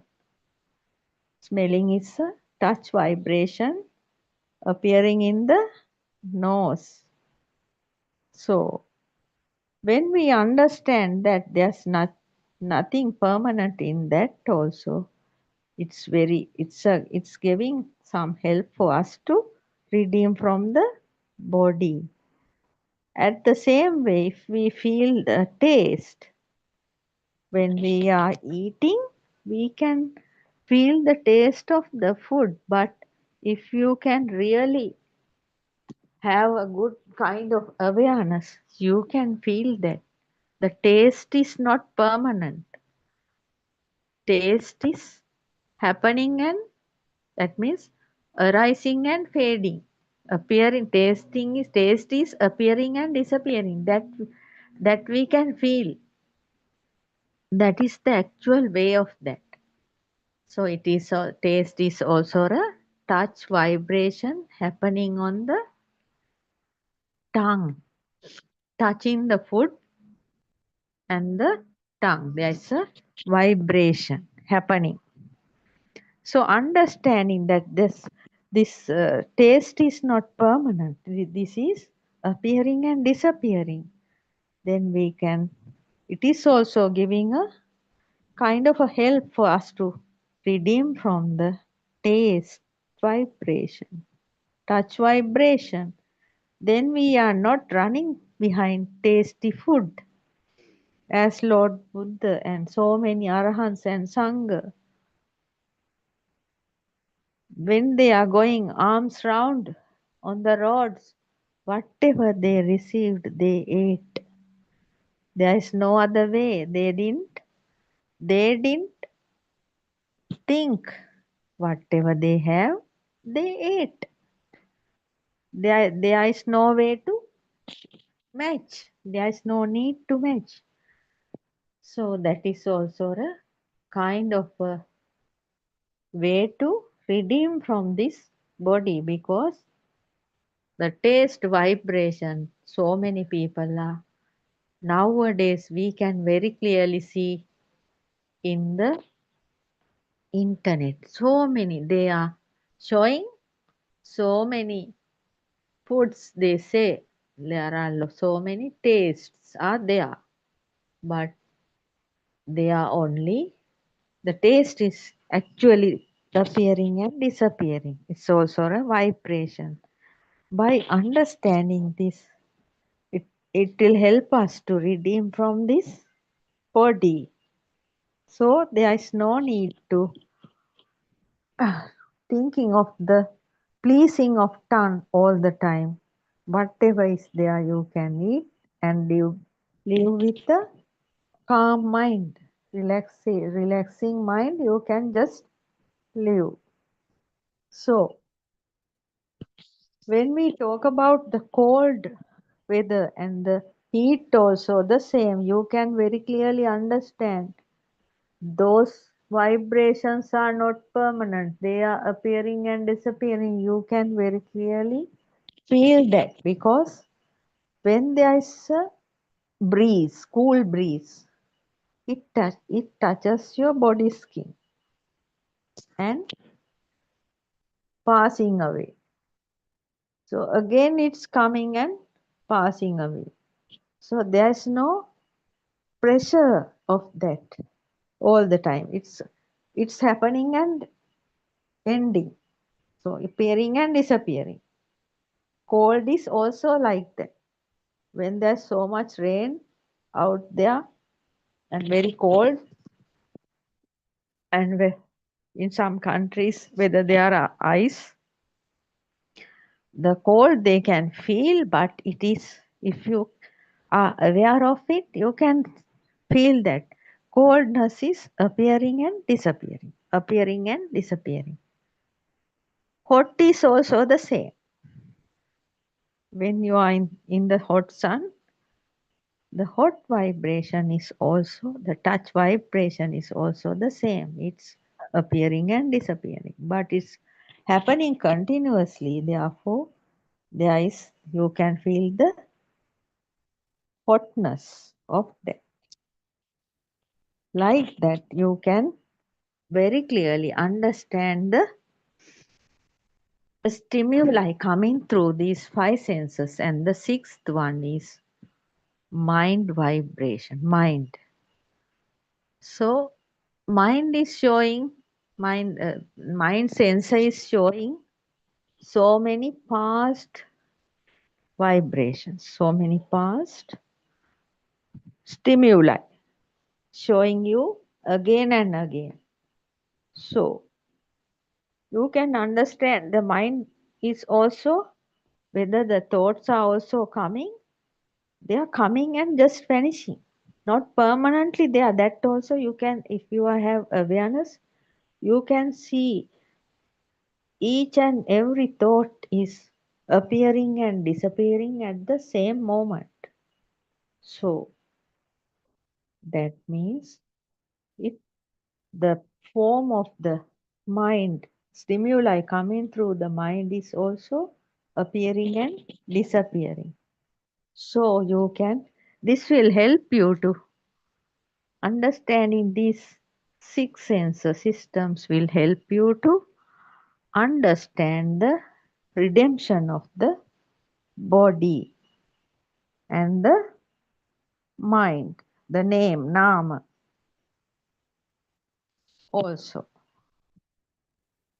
So we should, this, when we are following this path, we should have a great effort and very carefully we have to do that. So for today, I am going to conclude this session. Teruvan Saranai. I worship Triple Gem respectfully. Also, I pay homage at the feet of our Kalyana Mitra, Buddothpado Aryan Vahanse, the great sage of our era, the most valuable spiritual master with the highest wisdom. May Aryan Vahanse live long to spread this Dhamma all over the world to end the suffering of all human beings. Teruvan Saranai, Dhamma friends.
War's cruel grasp snatches childhood dreams.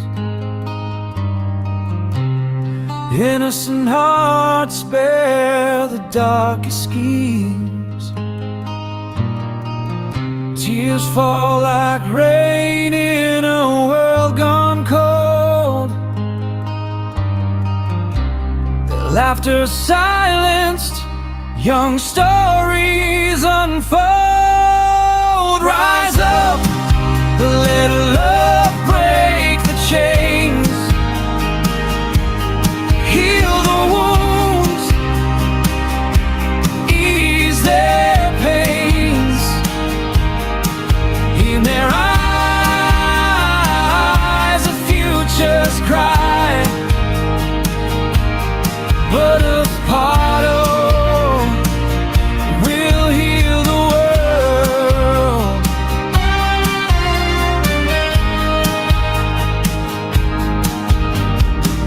Schools turn to rubble, homes lost in fire. Fear grips their hearts, dreams expire. Refugee paths, a desperate plight. Childhood stolen in the dark of night. Rise up, let love break the chains. Heal the wounds, ease their pains. In their eyes,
Inside silence, with all things going round, wild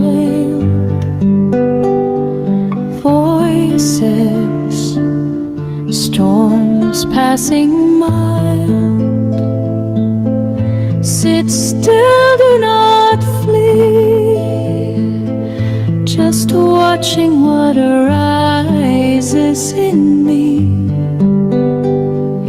Breath by breath, the noises fly like passing clouds across the sky.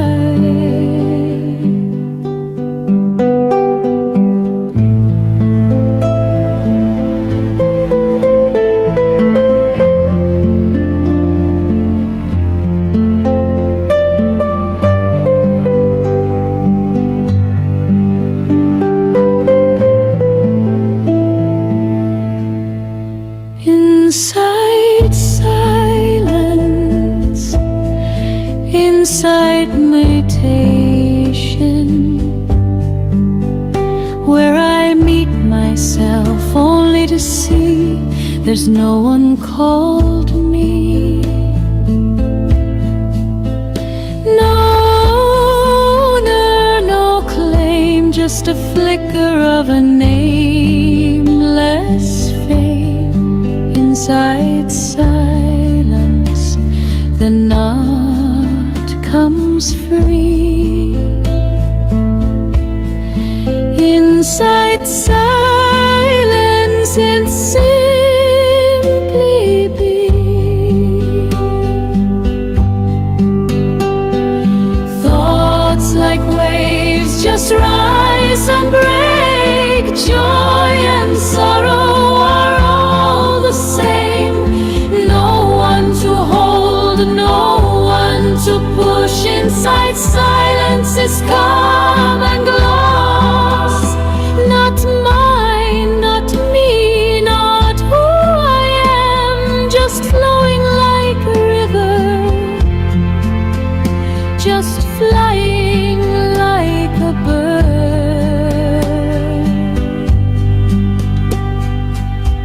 The world keeps turning loud and fast. Here I learn to let things pass. No self, no God, no self to prove.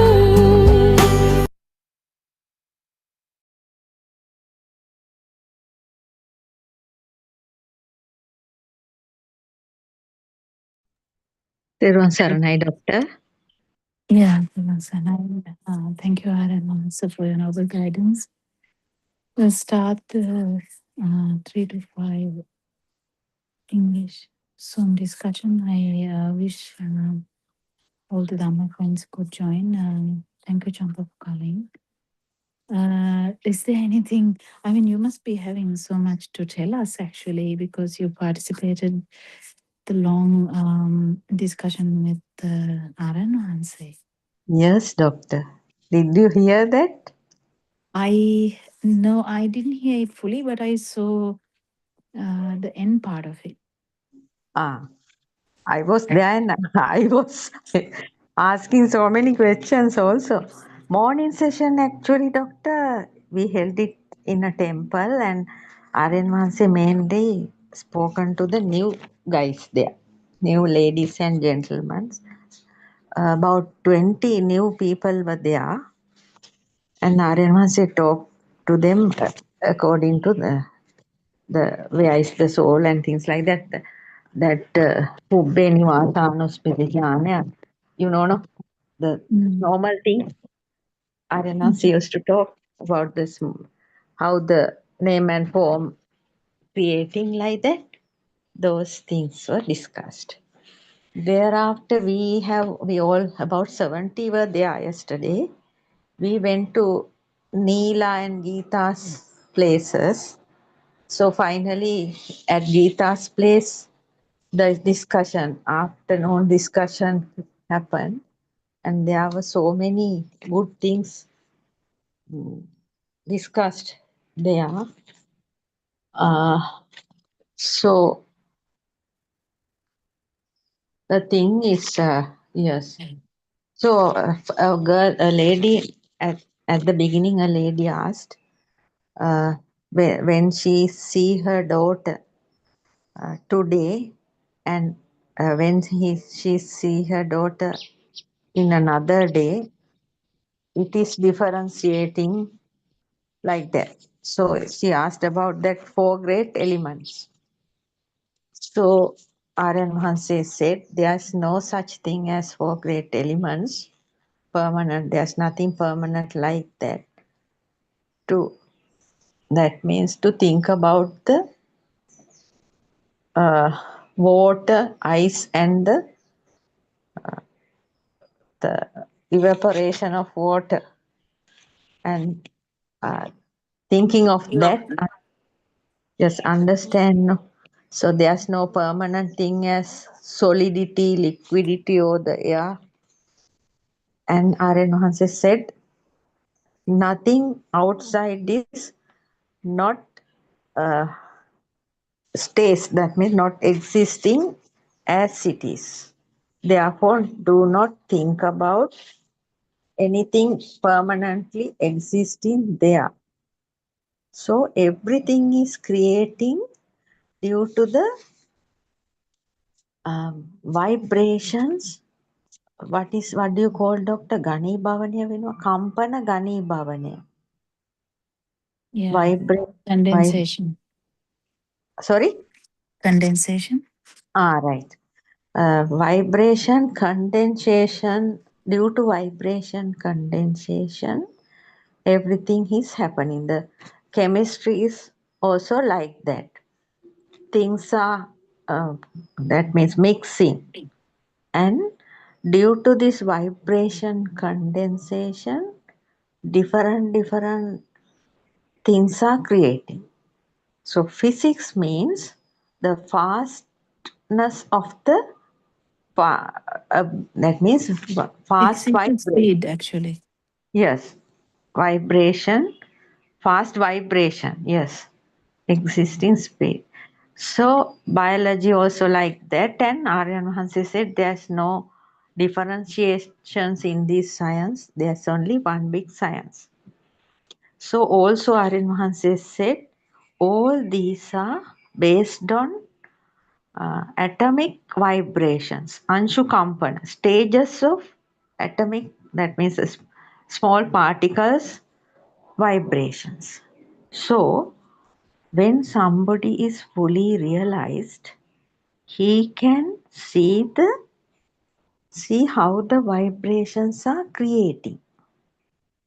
So, but there's no way for us to see the power because we don't have a sensor to see the power. So, rotation power is the cause for 4 great elements. Rotations of power is the cause for 4 great elements. As you said earlier, vibration, I can't remember that word, Gani Bhavane. Vibration. Condensation is the reason. So, we can't catch though the NASA is trying, we can't anyway go to the final point of this cosmos or the world. It is created inside the mind. That means the non-vibration, accompany, is the end of the world and the end of the cosmos. More than these 6 senses, there are so many sensors, it seems, but we don't have them. And Aryan Mahanse explained when the scientists are sending radars, to the space out there, they can't see any objects, but they can see the radar's waves are bending and going. Therefore, they are thinking there are objects which we can't see. Also, Aryan Mahanse said there is gravity power, electric power, and mind power creates due to vibration and cannot be seen. So, Nibbana is the end of the world. That is for one question. Thereafter, the best question has come up. One lady said, the great problem is she has this self-view. I also added to that, I said, Aryan answer, the only problem we have is we don't know how to, that means very difficult to go out of this self-view. So Aryan started to talk about it. That means the soul, self-view. This is very deep, and it is we are talking about this self-view. Self-view and the soul view the same, but it is differ to one each and every person.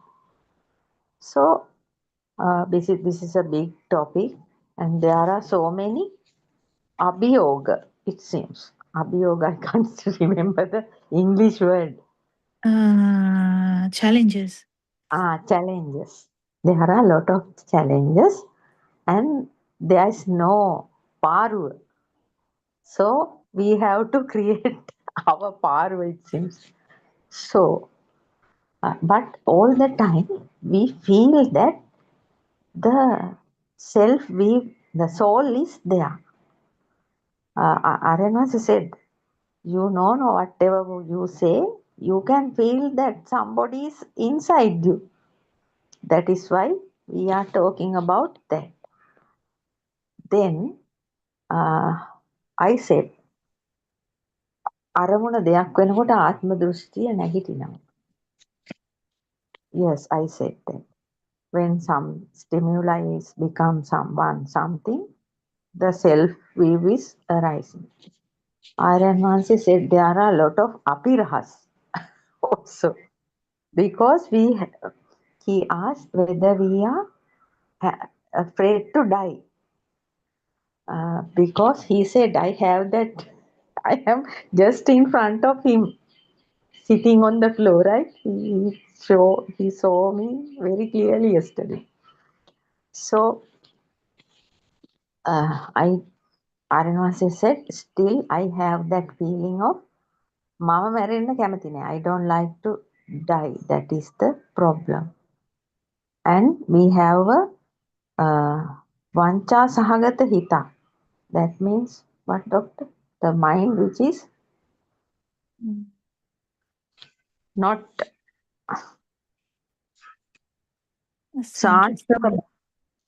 because it is happening. Is it cheating or no? Sudharma, what is the word for vancha? Dishonest. Dishonest mind, right? And because of this Sastra, what is it, doctor? I can't remember. That's a self-vibration. Yes, the main problem is Sasrava Balaya, right? Yeah. Then Aryan once said this is a very big science, and only the Abhijna Jnana, the people with Abhijna Jnana can understand this. And the vibration, the earlier setting, Kampana Gani Bhavanaya, that is the reason for වීම තුළ මේ වගේම ශරීරයක් තව තැනක හැදෙනවා. That is a new science, doctor. Right? It is a new thing is going to happen, it seems. Now, doctor, synchronization thing is here now. We know, you have told me, no? So, in the future, synchronization, the Agani Bhavani, what, I can't remember that. Sorry, I can't remember that word. Concentration or condensation?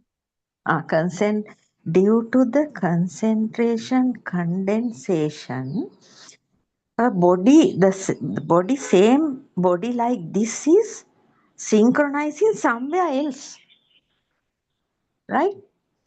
That like when we talk, our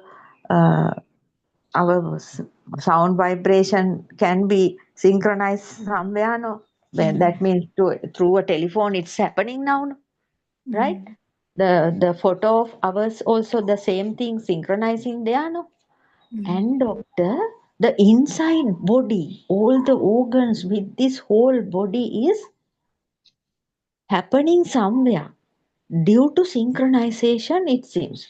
Aryan Mahanse said he is not sure whether the science can do it in the near future, but it is going to happen, it seems. Right?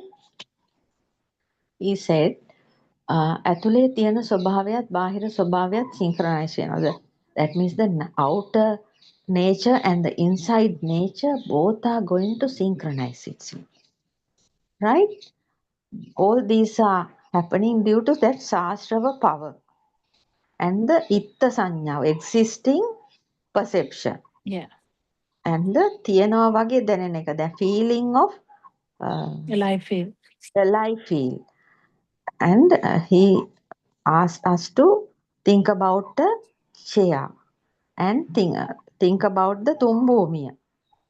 So then we can see the chair is there, and it is the karma bhumi, kama bhumi. So when the form is, when we see the form, it is rupa bhumi, and then we can see the puttu, then something is there like puttu, the feeling of existence. After a feeling of existence. So with that, තියෙන කෙනා ඉන්න කෙනා වෙනවා. That's the point, right? That when the chair, the existing power is there, that will become the existing person. That means the existing soul. Yeah. It is happening, it seems, right? That is the reason for the afraid to die. Afraid to die because of that.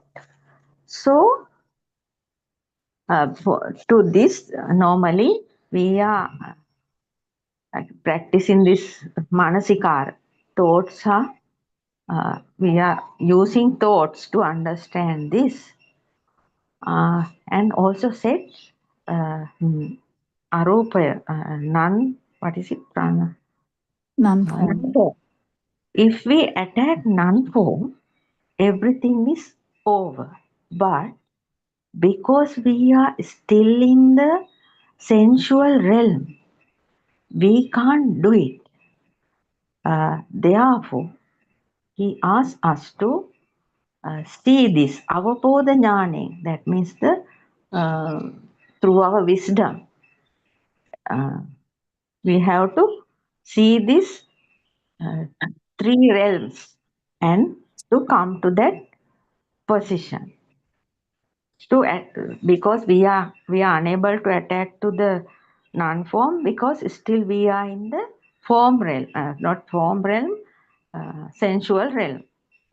So we need the realization wisdom to come up to that point by understanding the three realms. So the value is in the thoughts creating due to sound, colors, sound and colors, he said. වටිනාකම තියෙන ශබ්ද වර්ණ වලින් හැදුන සිතුවිල්ලක. So when we see the thought, සිතුවිල්ල කියලා දකිනකොට, when we see the thought, we are coming to the form realm, it seems. So, when there is a value, that means we are coming to the sensual realm. So, the only thing is we have to see these things through our darshana jnana. That means philosophical, true Buddhist philosophical wisdom. So again, the light vibration and the sound vibration is creating due to that vibration gani bhavane, condensation of vibration. So, but also we should understand that sound and light are not true. This part is very important, doctor. I'll tell it to you in Sinhala, then you can translate it. කම්පන ඝනීභවනය වෙලා ආලෝකය හැදෙන්නේ ශබ්දය හැදෙන්නේ කියලා දකිනකොට ශබ්දයවත් ආලෝකයවත් ඇත්ත වෙන්නේ නැත්නම් ඔබ අනාගාමී කියන තැනටයි එන්නේ. Right? Mhm. So, then Aryan Wahanse said, sound. Then Aryan Wahanse said this also. Sound, color, smell, taste, and pahasa, the touch. That means the form world, not anagami, it seems. Right? So pancha suddhavasa means after redeeming from the rupa darshana. Yeah. Pancha suddhavasa pennanne. Pancha Suddhavasa is only the feel. Yes, pancha suddhavasa pennanne rupa darshanayen midila ena tana. Yeah. Arupete enne etanin ehata. After that only coming to arupa, it seems. Yeah. And he told this also. The 8 things, I think. Varna, color, smell, taste, touch. ඇත්ත කරගෙන ඉන්න කෙනෙකුට ලෝකයක් තියෙනවා. If somebody is thinking this color, sound, taste, touch are true, he has a world. So he has this chair, table, mother, father, houses, if everything is he has, then he will be born again with the world, in a world. So if we come to understand this world is not there, then at that point only we are redeeming. Right? Then seeing, hearing and feeling, all those are, when we feel all those are not true. What are those 4 things you said? The color, sound, and taste and touch. No, not touch. Can't be touch. Is it that? So what 4 things are there? Varna, gandha, rasa, pahasa. Varna, rasa, pahasa. Yes. ඇත්ත කරගෙන ඉන්න කෙනාට So ලෝකෙ. I think it's doctor to know, Dr. Thiruvan Sarana, that sound, varna, gandha, rasa, oja. That's I think no, the sound. ඒක ගැන කිව්වා. About us. Suddhastaka, he said later. What was this classification? What was the reason for him to say Varna, Gandha, Rasa, Pahasa? Yes, he said, when these are true, if these 4 are true, there is a world for the seeker. The person who has these 4 things is true, he has a world, and he has all these other things are true as chair, table, amma, tatta, ගෙවල් දොරවල්, everything is true for him, and he will be again born again in another world like that. So, if we are understanding this world is not true, then only he is redeeming. And he said something, a person who, a dying person at the in the death bed, the person who is dying is the things he can see and hear and feel. All those are not true to him at the time of uh, redeeming from the body, that means at the time of passing away, gati nimiti, kamma nimiti will be not there for him, right? Those things are not there. And at that point, he is coming to anagami level and he will not going to come again. If there is a intention that there is a world, he will be born again in such a world. A Shuddhavasa, a one vibration. Seeing means Shuddhastake dakineka. Shuddhavasa. එකම කම්පනය දකිනවා කියන්නේ සුද්ධාස්තකය දකින එක. Right? There he says about the 8 things. Sound, color, smell, taste, touch, and hardness, water, don't know, apo, tejo, the fire, water, and air.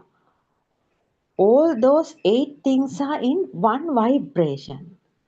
If somebody sees this, he is in the Shuddhavasa. Right? There's only vibration, one vibration in this. With the senses, we are all the vibrations, all these 8 are there. It seems we have heard about it now, doctor. So we are differentiating these things with our 6 senses, it seems, right? And then we should not take this light vibration as true.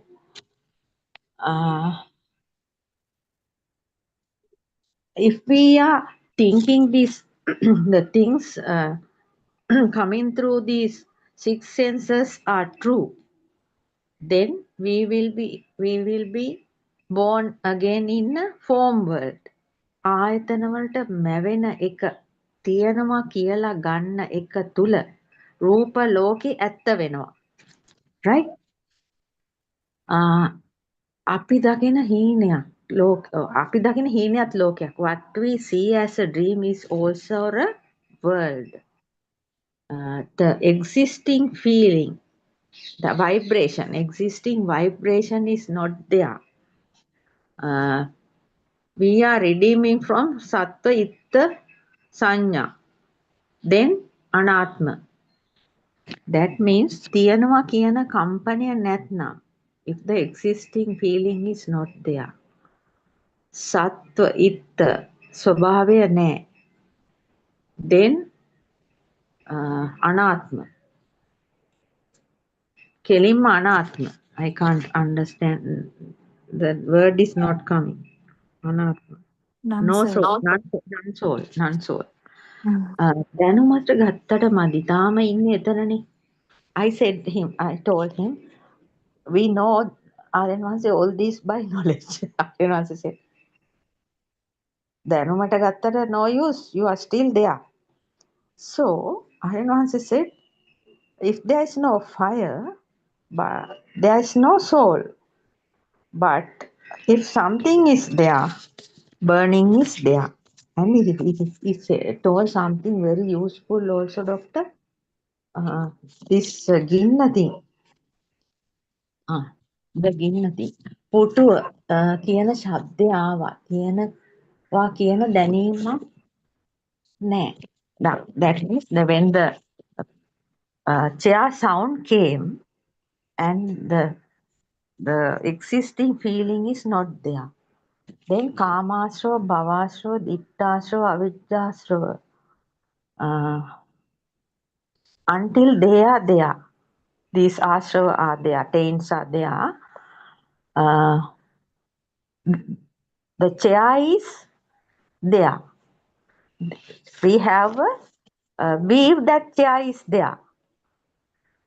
කාමාශ්‍රව, භවශ්‍රව, දික්ඨාශ්‍රව, අවිජ්ජාශ්‍රව මේ ඔක්කොම තියෙන එකට and තියෙන තාක්කල් until they are there, chair is there. තියෙන පුටුව තියෙන කල් තියෙනවා කියන දෘෂ්ටිය තියෙනවා. The existing view feeling is there. Therefore, the soul is there. If we can attack the soul, the bhavaya is නැති වෙනවා. Excuse me about my way of talking. ආත්මයට වැදිච්ච ගමන් භවය නැති වෙනවා. Right? If we attack the soul, the existence will vanish. ඔය දෙකම එකටයි තියෙන්නේ. Those two are together. That means the soul and the existence. Existence, perception, and the self-perception. I told you that day. Yes, doctor. When the chair is there, sakkaya දිට්ඨි පුටුව තියෙන තැන සක්කාය දිට්ඨිය තියෙන කෙනාට සැඟවුණු මමත් ඉන්නවා. Then that means the chair is there. Sakkaya ditti is there means the hidden soul. That means hidden mama. Self is there. Right? ලෝකේ තියෙනවා. The world is there. මමත් ඉන්නවා. Self is here. ලෝක සංඥාව. Worldly perception. භවශ්‍රව. ආත්මය. That means ලෝක සංඥාව means භවශ්‍රව it seems.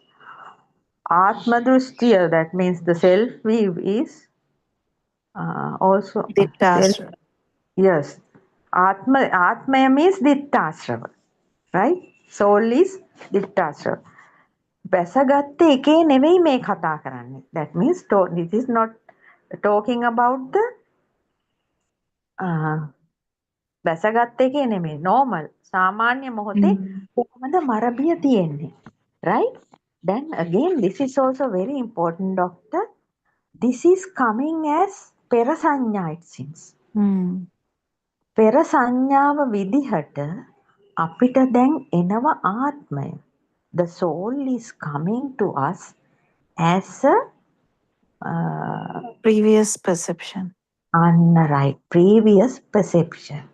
So previous perception, though we are feeling it as previous perception, it is now also it is there. Pera sanya විදිහට ආවට දැනුත් ආත්මය තියෙනවා because it comes always as previous perception it seems. ඕක ප්‍රශ්නයක්. This is a problem. ඕක නැති වෙන්න සක්කාය දිට්ඨියම නැති වෙන්න ඕනේ. To come over that, this සක්කාය දිට්ඨි, the self view should be broken. ඔන්න ඔතනයි ප්‍රශ්න තියෙන්නේ. The point, the problem is here.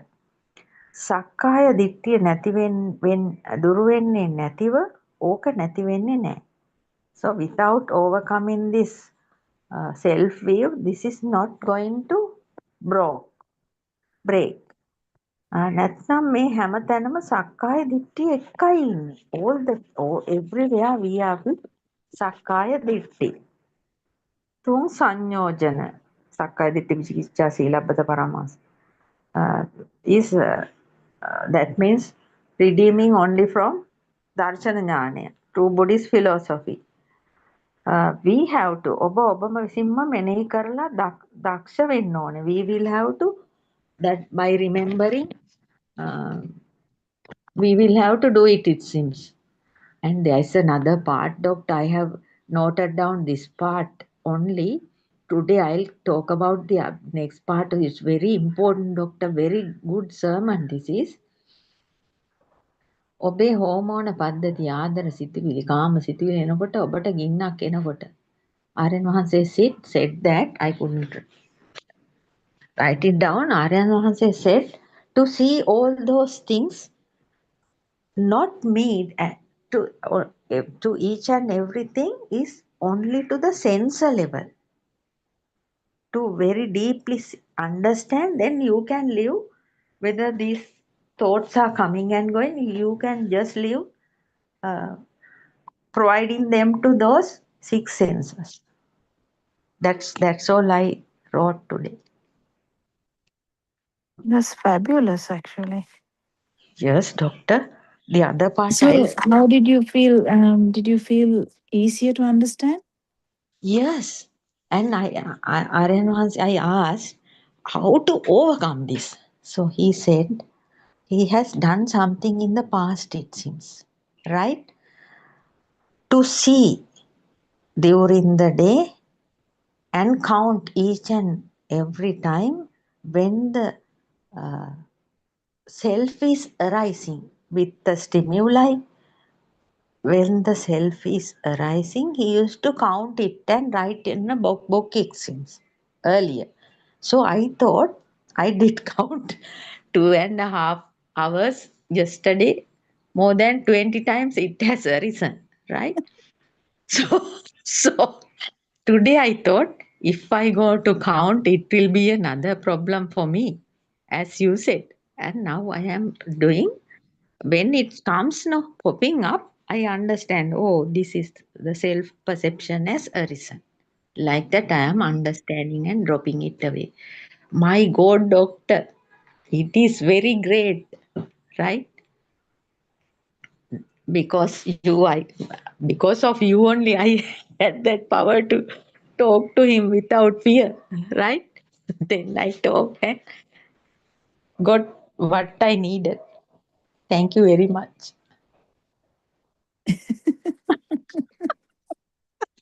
You are you are in a different world today. Yeah. So, did you At get the that chance to talk about the other one, the leaflets thing? Yes, doctor, that is a massive problem. I have actually, I wrote a letter and taken there, right? So in the morning session, I couldn't. After when Aranvansi came to our place, all are searching for chairs, and I just sat down on the floor. And at that time, I gave that letter to him. So he asked me to give that letter to Miss Rebecca, and I gave it to her. And at the end of the session, I asked whether about the letter. Then Rebecca Miss told me, you have to again talk to RN once. So I accompanied with Rebecca Miss. I again went there and asked him. Then he said, okay, but Miss Rebecca has told our A representative it is not going to happen. So I again today send a message, voice message, and Miss Rebecca talked to me and said they are not, RN Mans is not willing to that give that kind of letters because the letterheads and things like that. So now there's no way to get the addresses. So I asked that girl to find it in another way. Miss Rebecca asked me to write a letter by me and take to this Pradesh Sabha because the What I thought was just to do what, like, these letters we get every day to our letterbox. There is yes no actual address in that. They just put it, the, without addresses, yes. yeah. But doctor, there is nobody to do that even. No. That Mm. is the problem. No, Because getting the addresses is the problem. That if that is dropped, then the yes, next option is to find someone like maybe like the Homagama boy. There's a boy in Homagama who can help. I can't remember his name. Gampaha boy. uh-huh. Do you remember his name? Not Buddhika. There's a young person who goes with Tarananse. We can't call them no from their doctor. No. So Aranwanse has to do that.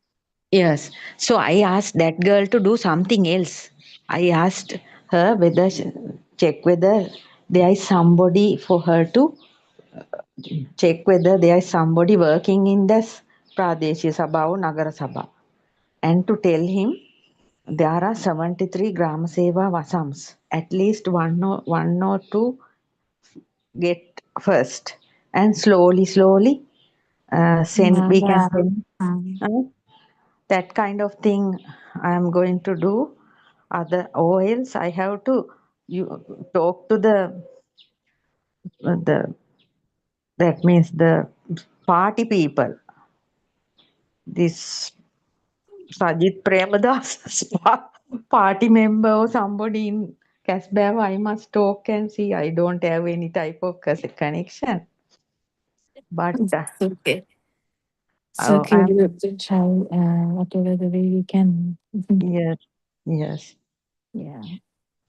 But this So, Dhamma, so how did you go yesterday with this whole thing? that means, doctor? Where was the second one? First one was in Kalalgoda, second one? Same place, same place. Same Kalalgoda area. Kalalgoda, little further from Neela's house. Neela and that other lady, they have planned. That temple is nice, but we were there about the morning session only. After that, we came to that house because we can openly talk, no, doctor. When in that temple we can't. The Aryan once he said these things cannot be talked in the Zooms also, no. So openly can talk, no. So that other lady, Neela's friend Mala or somebody, Gita's house, we were nicely talking actually. That session is excellent because the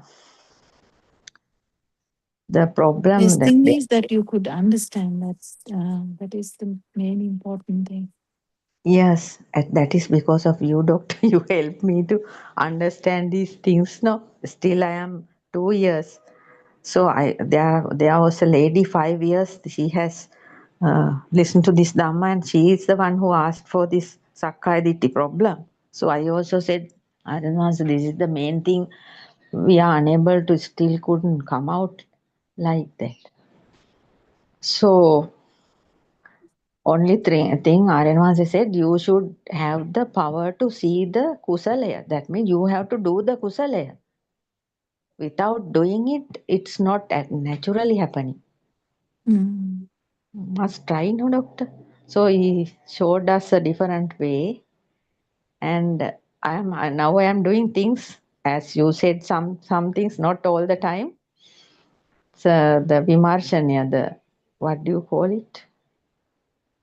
The contemplation. Yeah.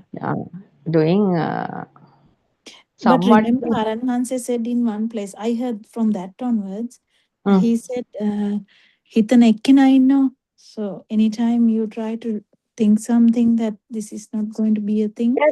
Yes. Yeah.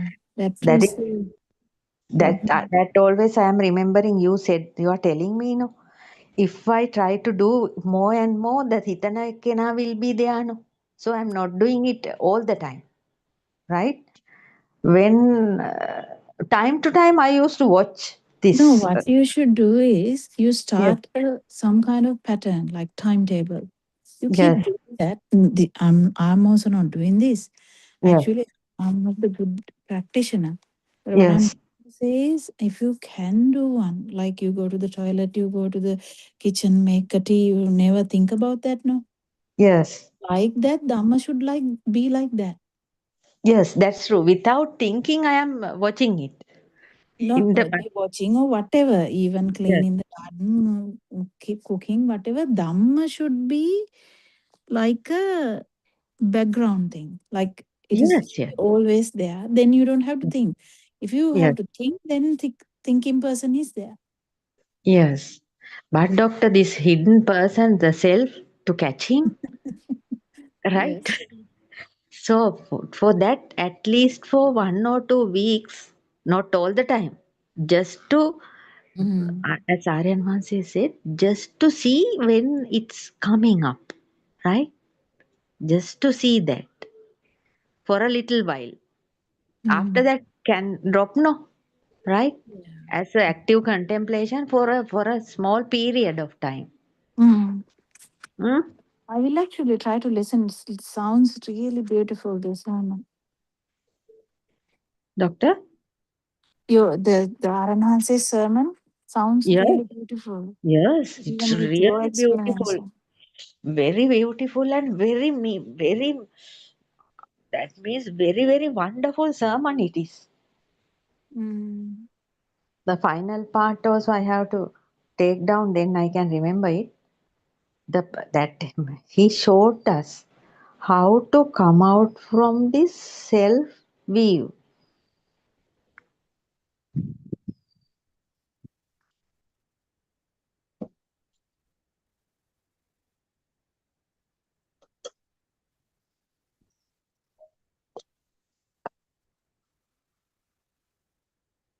Now my part is over. You can explain. Yes, Sudharma is also here. And Sudharma, do you have anything to add? Yes, Yeah, Sudhana, I was kind of really captivated by her, confidence in that and effort she make. No, doctor, she's really writing down the points and sharing it here. Really appreciate Champa. And very thank lively you. Yeah. presentation also. We also get feel your energy when you explain with that But smile. did, And did you get the chance to see that, Sudharma? doctor, but that actually link I want to ask from Champa, but I listened to morning explanation of Aryan Mahansi. In the Dear, morning, they dear, are, one day I yeah, put that link, the same link. The no, practical one. yesterday's that you were talking about, yesterday's Panivipitiya one, no, Yes, Yes, yes. in practical one. practical one. Buddothpado, not practical experience. Ah, Just right, it is in that, right? Okay, yes, okay. There is no specific And link I for this could see meditation. Champa in front of the yes. In front of I Aryan know, Maharshi. really. Yes, But I was. Champa, in the morning, Aryan, somebody said, Nilanka, I think. She said, Uh, she was, she has been to Kurunegala and she sat in front of, right in front of Aryan Mahanse. And the uh, first thing Aryan Mahanse has told, those who are seated in front of me are the people who have a lot of defilements. They uh, are coming with that strong determination. I should sit in front of Aryan Mahanse. So I'm going there and telling that he stood up and went to the mid, somewhere else. So that yeah, yeah. No, no, Sudharma, I didn't do it. I didn't do it actually by not by thinking. It's just happened. right. Yeah, yeah. So All are in all are fetching for chairs, right? And it's going to rain also. So uh, I had a small pillow in my bag. I took it out and just sat down. Then hmm. Aryan said, like this one, sit on the floor without. Wow. Beautiful. Aryan Mm. said, "පුටු අතාරින්න බැරුව කොහෙද සක්කාය Nivana. දිට්ඨිය Yeah, අතාරින්නේ?" I am the one who that's seated in front of him on the floor without that's great, Cham.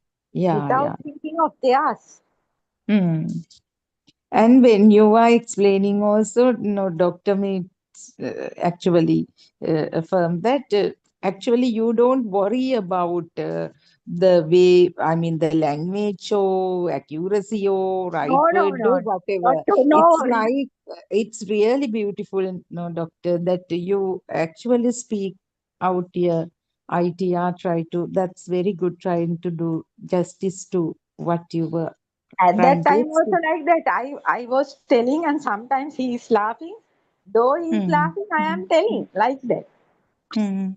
And doctor, today, the morning one, that one thing really nice was brought up by Asanti actually. When that we always talk about diminishing of defilements. No, you definitely uh, just stop us saying that, telling it's a very primitive level or something you would say. So it is true. She was telling what we have been doing is we, definition of defilements is seeing still being in the film. still we are in the film. And in that film, in these episodes, the self Yeah, is film is but bit better. Film is stable.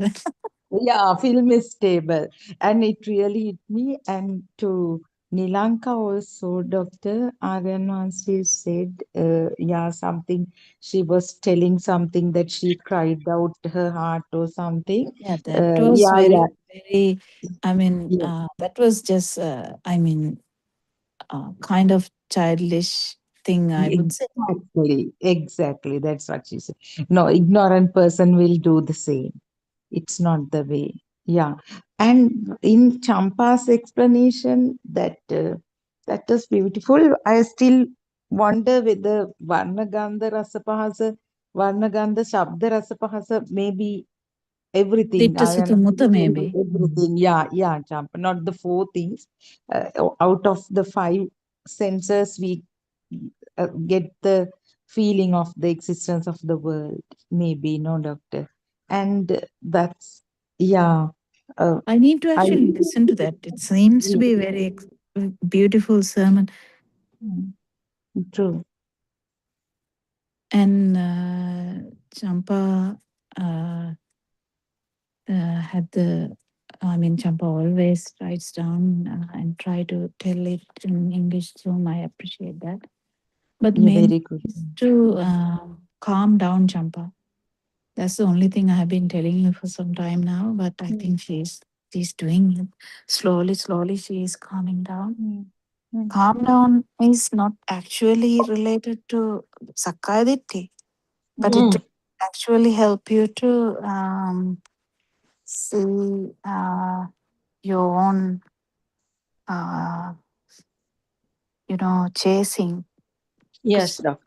we have a chasing. Yes. We either will chase our kids, we will either chase our job, we will either chase fame or maybe money or whatever. We never chase our, I mean, if there's any chasing attitude, we need to see what we are chasing, because I have seen like, if I talk about my past experiences, my aunt, my father's sister, I used to wonder why she's very active in the temples, and she likes, she's the one actually who introduced, as a child I used to go with her to the temples, and I always used to wonder why she's so enthusiastic and very fast, in the sense doing good things. She was so into that, like a husker, I would say. Uh-huh. Right, right. Very active, yes. Very active, and uh, that is good in a way, but it Yes, is I think it hinders a little bit. I think it is bit of a restlessness yes, yes, that calms down. I think Dhamma will, because Dhamma is anyway there now.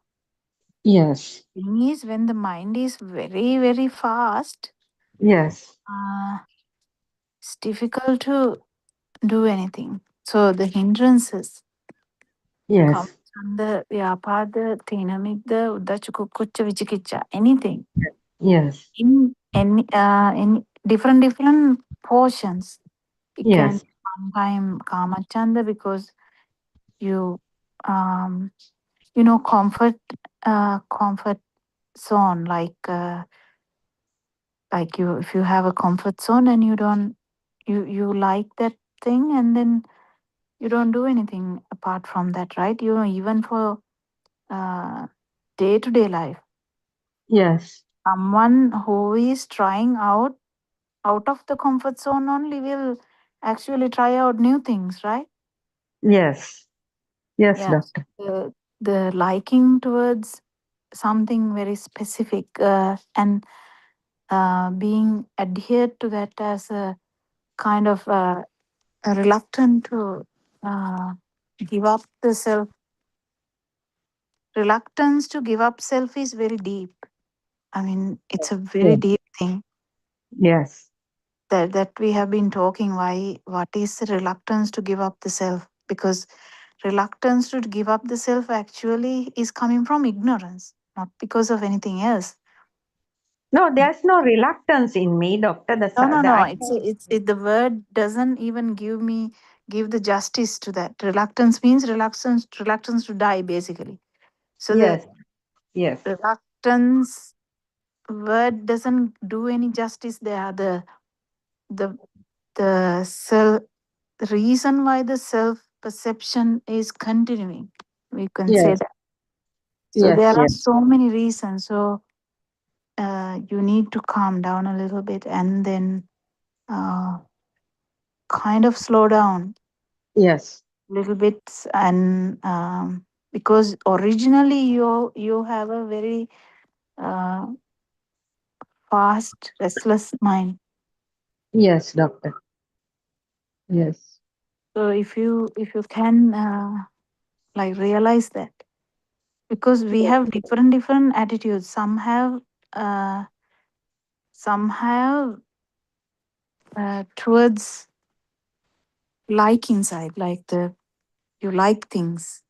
yes. Have what do you call it? Raga kind of Raga, thing. raga, raga. Yes, Some have Desire, other way around, like aversion, aversion. desire. Mm. Yeah, yeah. yes. So we need to actually find out what hindrances actually affecting you too much. You Sometimes know, that, doctor, yeah, that is that scattering mind running here and there. yes. That is It's the not one. even a physical thing I'm talking about. Definitely, Yes, it's the mind.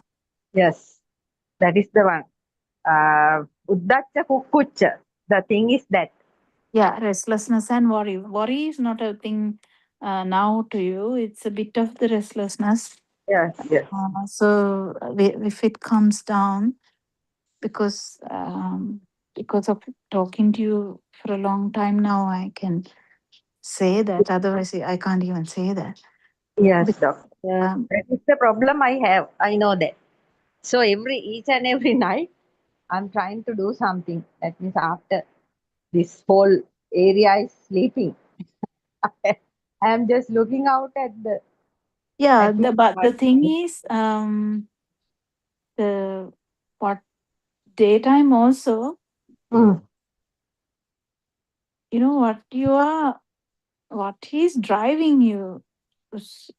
driving you, you need to understand. So what are you after? I mean, this is a very deep thing I'm trying to tell You know, you. doctor, Me for can I myself. tell you? All this Dhamma work I'm running to, right? Not Well, not not yes, much of but this I'm not household telling work. you give it up. I'm talking about your mind power, Yes, not the work. So yes, you can, if you want, you can see 10 patients or you can see 60 patients, right? yes. That is coming because of that. Always I'm trying uh, the morning puja, right?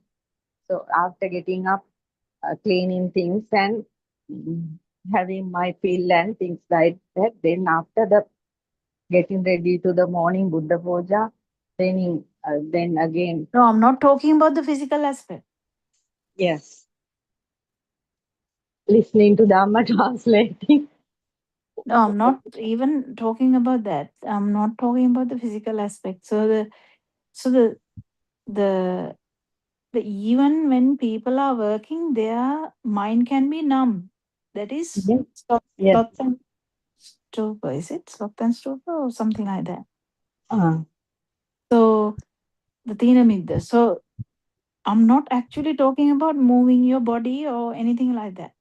yes, This is completely inner thing I'm telling you. yes, Even if someone is walking up and down the staircases, doing things fast also, you can be numb. Yes, That is yes, a different person. I'm not telling you are numb. I'm yes, talking yes, about different people. So there yes, are different people's problems that delay everything, including myself. I'm trying to elaborate on these things to the level we can, right? So yes. the this next thing, next thing, next thing, next thing, next thing, next thing, next thing, next thing is a power. Yes, I know. You know, I can tell you another example, doctor. I did this shipping work, no? So export, import, right? Bosses are telling, do this, do this, do this, do this. Then I have to do 10 things at one time. That is the one I still coming behind me. I can understand that, doctor. I have to do 10 things at the same time.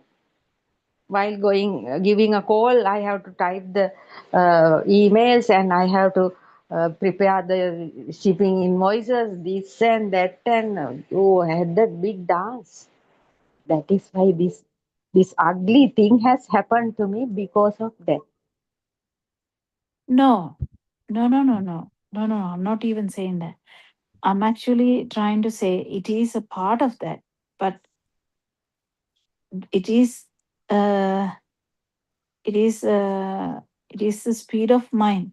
Yes, speed is increased. Yes, Yeah, speed of mind. It may be increased by this environmental stuff as well, the work and all that.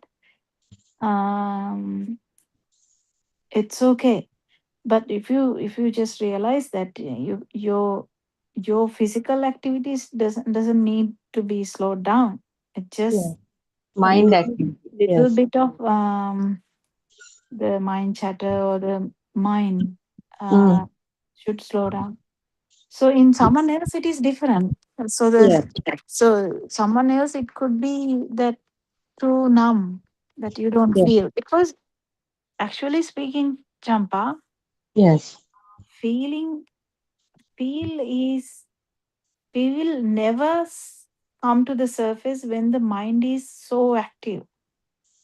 Yes, yes, I know, doctor. I know the biggest problem is that I know it very clearly. I'm still trying to get out of that. Yes, very true. What you are telling is very true, doctor. Don't try anything, just Mm. understand that, then it will calm down. Ah, right. When the There's mind no is need to running, try to do anything. yes, understanding is the only thing can do. No, yes, yes, Yeah. So the if you talk about the Tina with the side, it's the sleepiness, numbness, like it is not there, lethargy, doctor. inattentiveness. Those things are not there. Yeah, no, I'm talking about someone different. Yes, yes, yes. Yeah, just done. Lethargy, doctor. I said, yeah. What Yeah, you told. lethargy. So the Mm. different people should understand what thing is. So if you are so much craving into a comfort zone, then it is a different thing. If you have so much ill will, then it's a different thing. You know, some people have the like inborn ability to have a fight, right? Like always, like not fight. What do I say? Friction. Inborn ability for friction. So there are so many things that comes with our sasal. No, doctor. When I was in my Not young, not about you. I'm not yes, about yes. talking about you. No, I know. In It's general. actually the so I know it was not there at that time. When I was a teenager or in the young age, I was not this. That means not running like this my mind, because I had that some kind of calm. That means innocence. See, always not running, but now the running mind running is too much. I can understand that.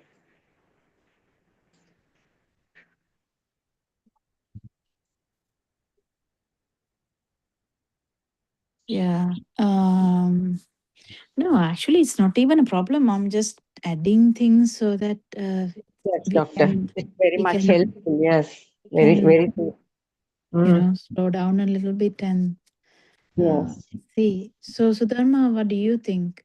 Do you have? Yeah, Doctor, no, when you were explaining, I also was thinking because you have given the very same advice to me as a true friend those days. And knowing those, I mean, the way our mind works cannot be seen alone by us only because it happens naturally, but people who listen to us, especially in a Dhamma forum like this, when we reveal our experiences, the way we use our words and the thoughts flow, because we know that what we speak as words are just our thoughts sustained in this vitakka vichara. So you can actually feel it. So you have given me the same advice, relax, Sudharma, relax, you have told me. So knowing that itself, doctor, uh, has an impact on me. But only thing, it's a very gradual process, Champa. Yeah. Uh, Yes, in, Sudharma. Yes. I have told you, no, there were instances when Naryanwas said, your voice is so rough and I really feel uncomfortable when you talk. That is the worst thing one can hear from a spiritual teacher, no? So I have He tried told me to, the same thing those days. He so told you, but your voice is like that is yeah. blackguarded. So we can't do anything about that. Even as Dr. Kokila rightly said, to control our mind, to be calm and take time and relax and explain. No, we can't do that, but it will happen. When Yes, Dr. Kokila points out the things, we are very lucky, Champa. yes, There that's is what no I'm telling battering you. at all. The system takes it, not me or Yes, you, but yes, the yes. system. System. Yeah, it has an effect, a real effect on the system, and it will happen. And all those who were in the forum for a long period, they actually feel it because I was totally unaware of uh, the feel. However much Dr. Kokila explained the perception level, sometimes I was really irritated. I was thinking, no, Dr. Kokila never gets what I am trying to explain right and why this is so that kind of, but still she doesn't care. She doesn't care. She never wanted to please us or to, because Yes, yes, yes. That yeah, is that the that is very, very, even in the single Zoom that happens because even Aryan Hanse and all those who have achieved, I mean, at least I to don't a think it certain is achievement, but actually whatever. speaking, the these tactics are there. The small yes, Yeah, small things are there, which we also have not fulfilled. But the thing, yes. mm, uh, what what we can understand, we can share, right? That's all we can say. That's right, yes, Because doctor. Yeah, yeah. even Champa is sharing what Champa knows. Champa is also is fully kind of has the tendency to share everything that she knows. Kind of we all do our yes. best. Yes. Really beautiful. That's what Doctor I told.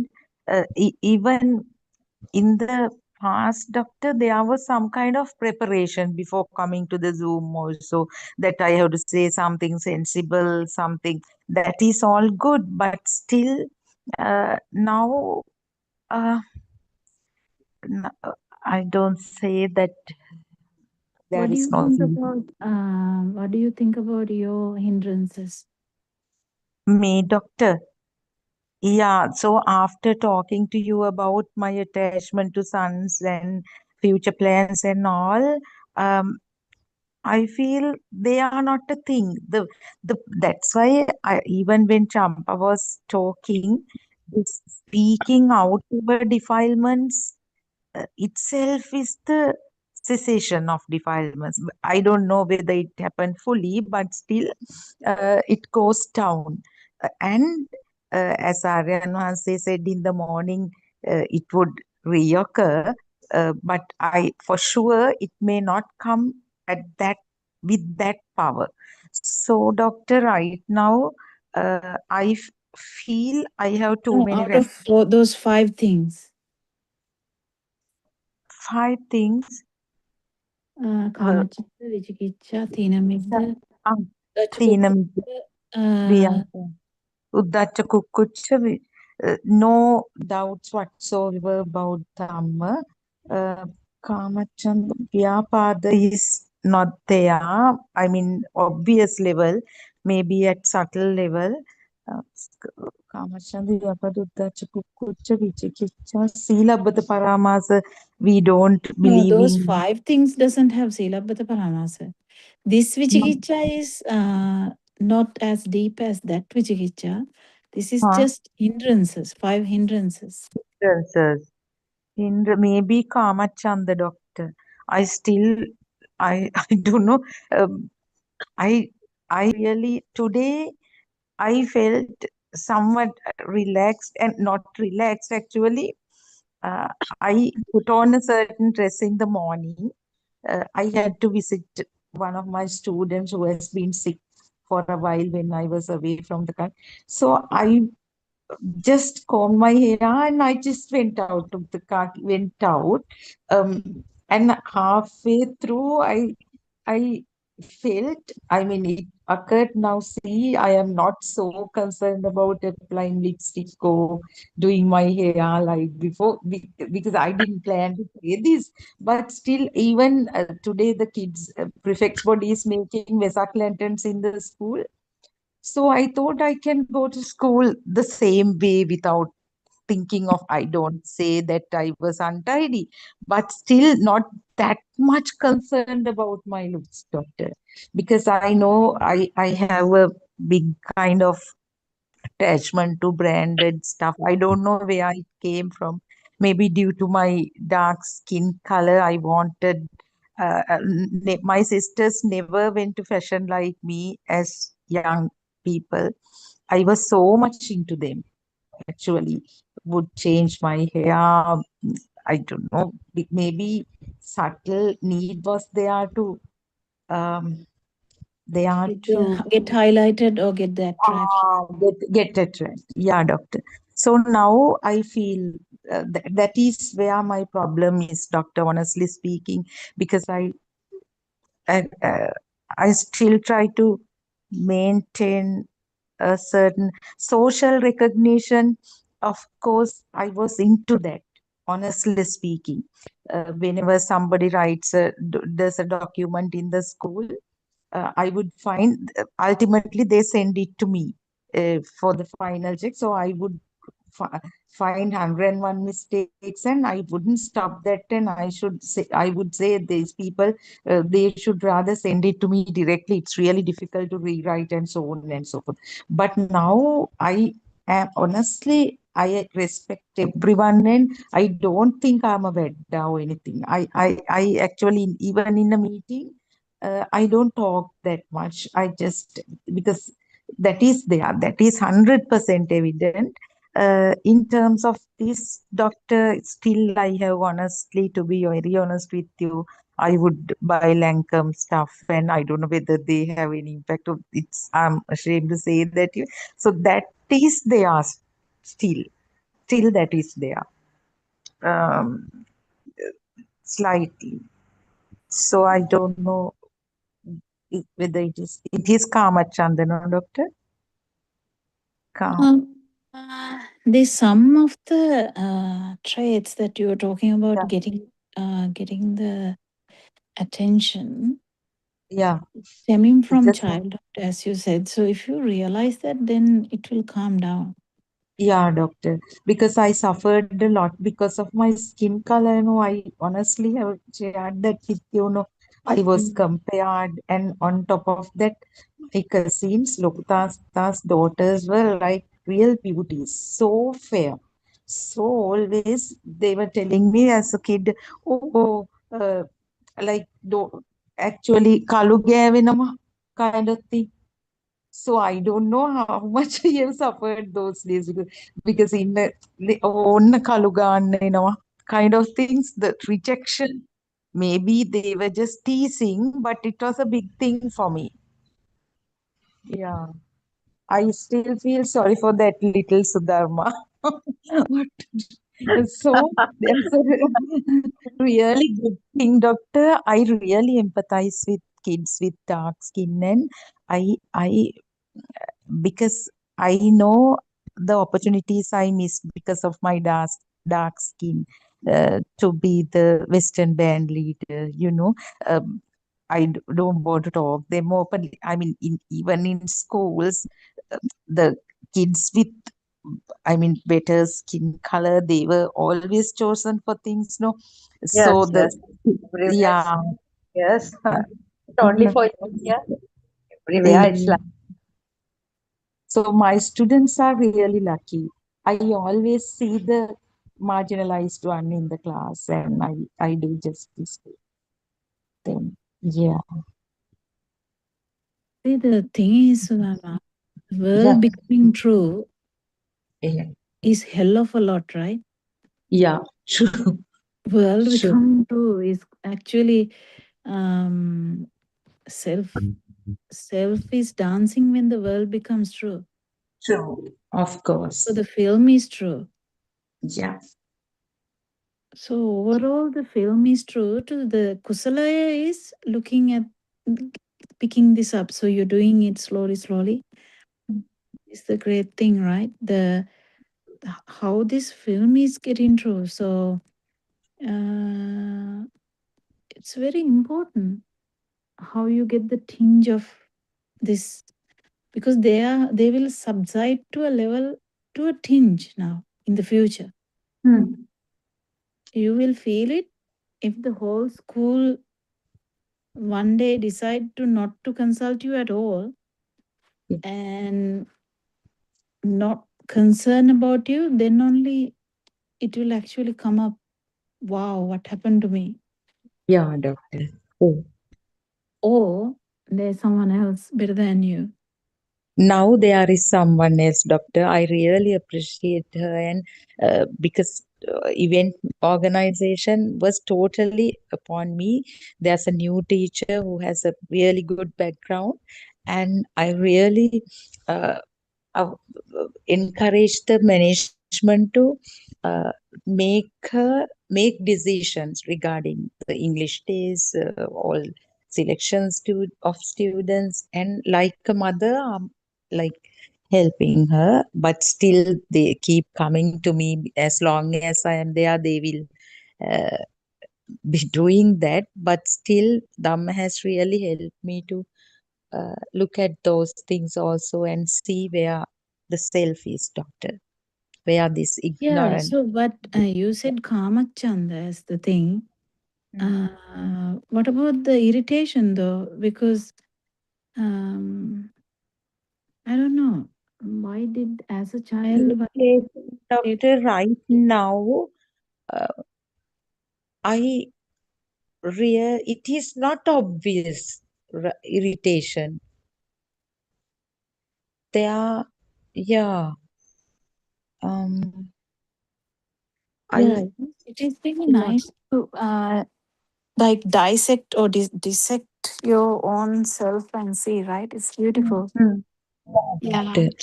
yeah, And this actually. opportunity is kind of, uh, very, very rare opportunity, because probably these things we have never shared with anyone, because there's never an opportunity to discuss this stuff. We never thought these things would matter, or these things would be important in our journey towards liberation. But it's so beautiful. Yeah, doctor. Yeah, so I think there are so many things in us, so we can contemplate and cut into pieces and see Yeah. what habits have maintained the self. Hmm.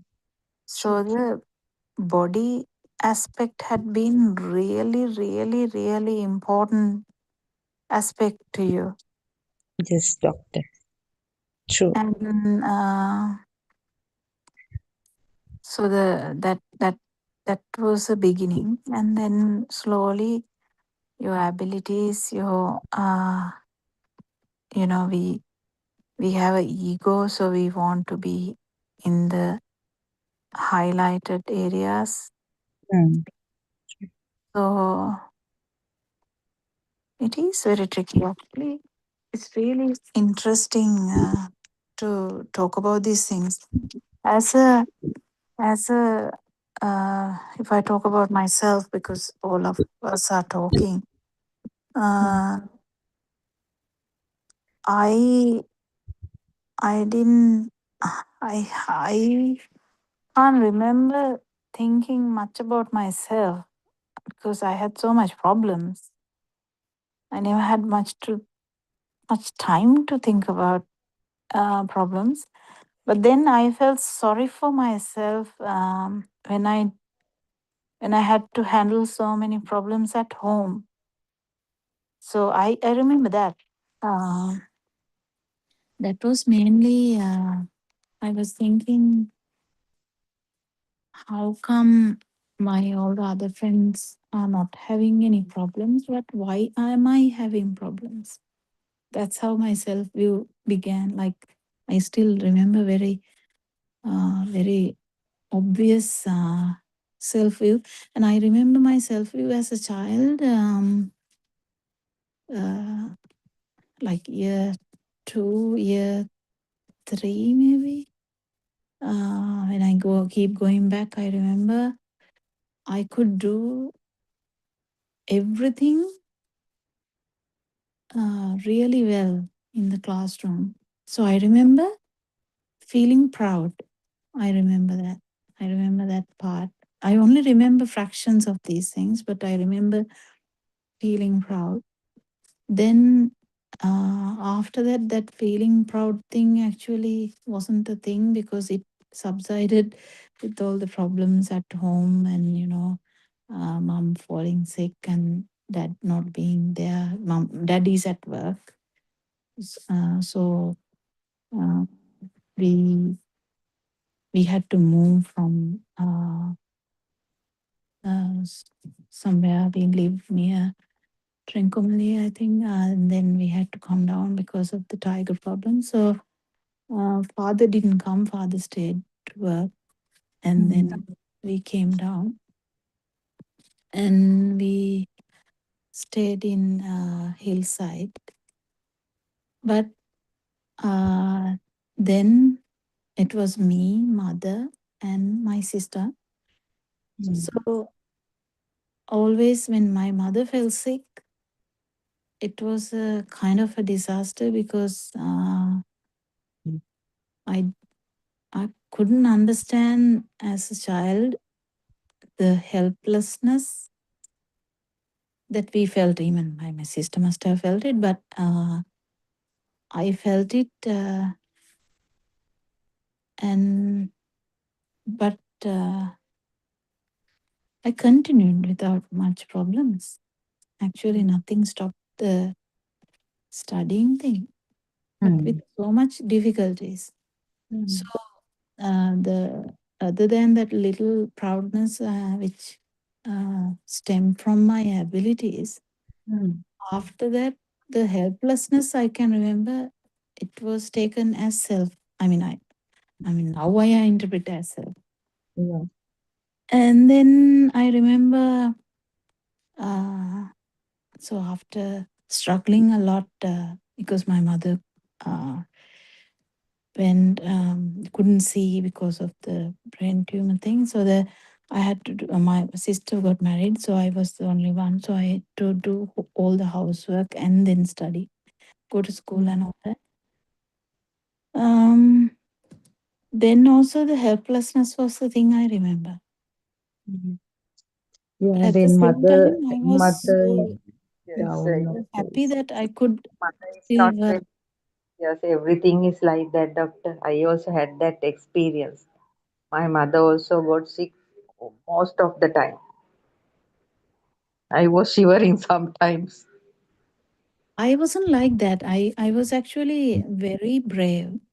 I was Ah, very brave, mm, but I was repeatedly asking myself, how come this is happening? How come this is happening? What is the difference between these outcomes? uh-huh.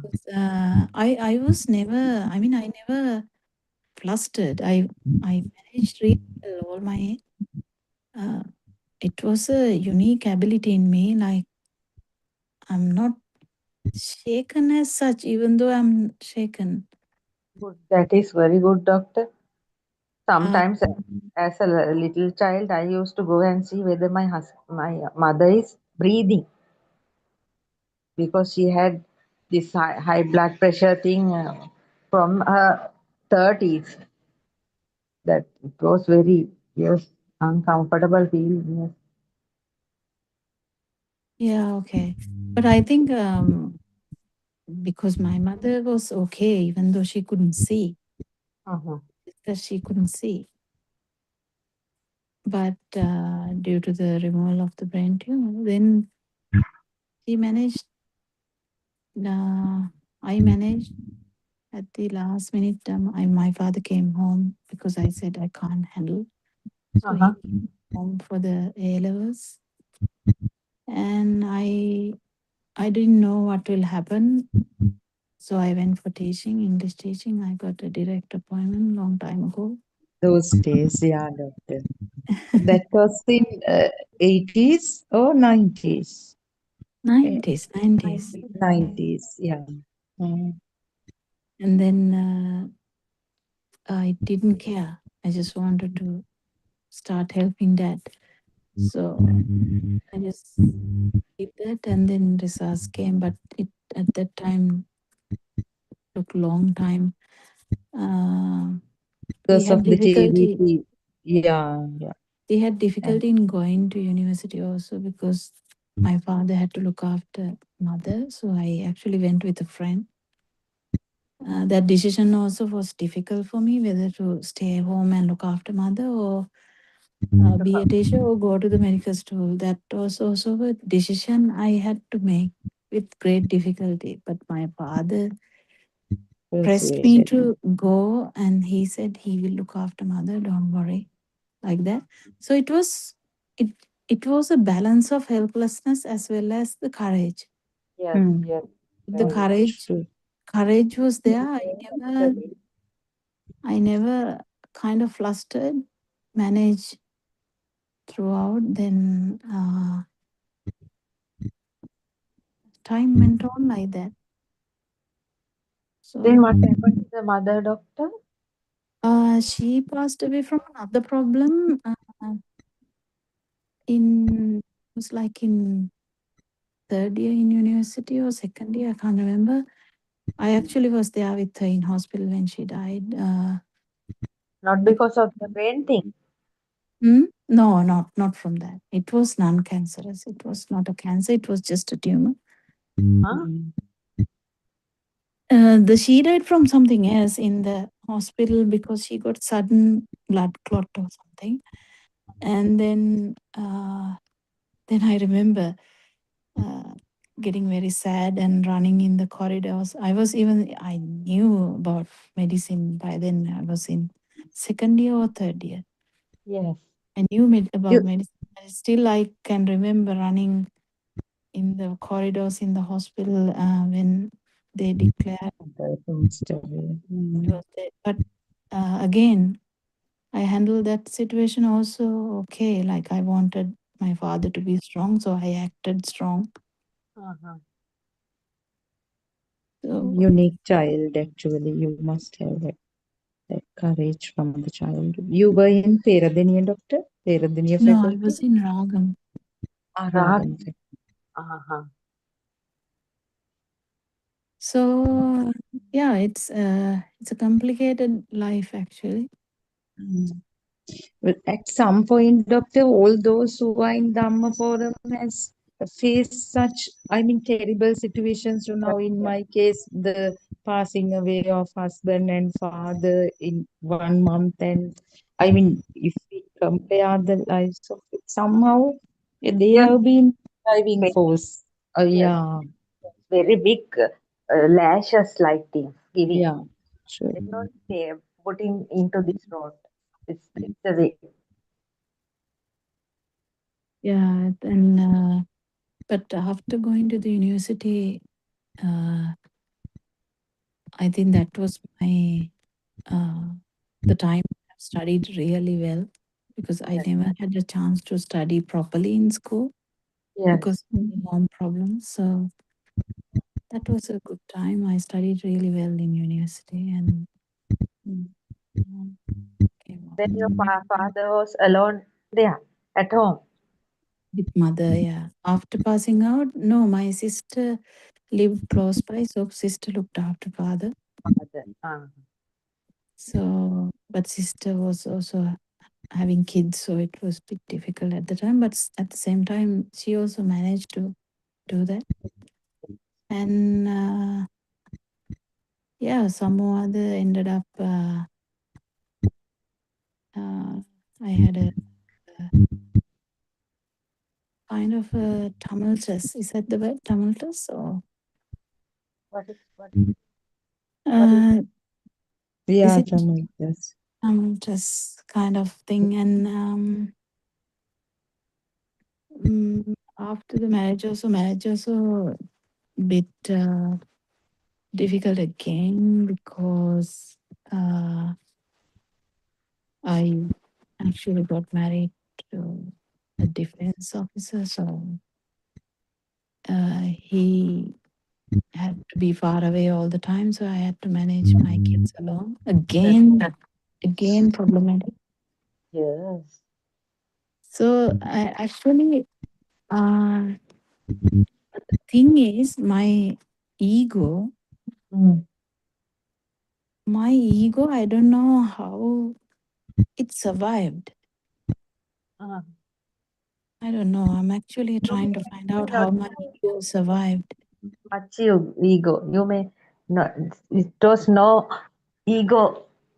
If not, that is why you managed to do everything in that balanced way. No, I did that, but yes, but still having ego, no? Yes, yes, some Yes, kind. Doctor, ego having, I mean, doing so well amidst all those obstacles itself I thought is, so. Yes, I mean, energizing the ego, no? The yes, appreciation you get, even self, you feel that you have achieved all with all these uh, obstacles and challenges.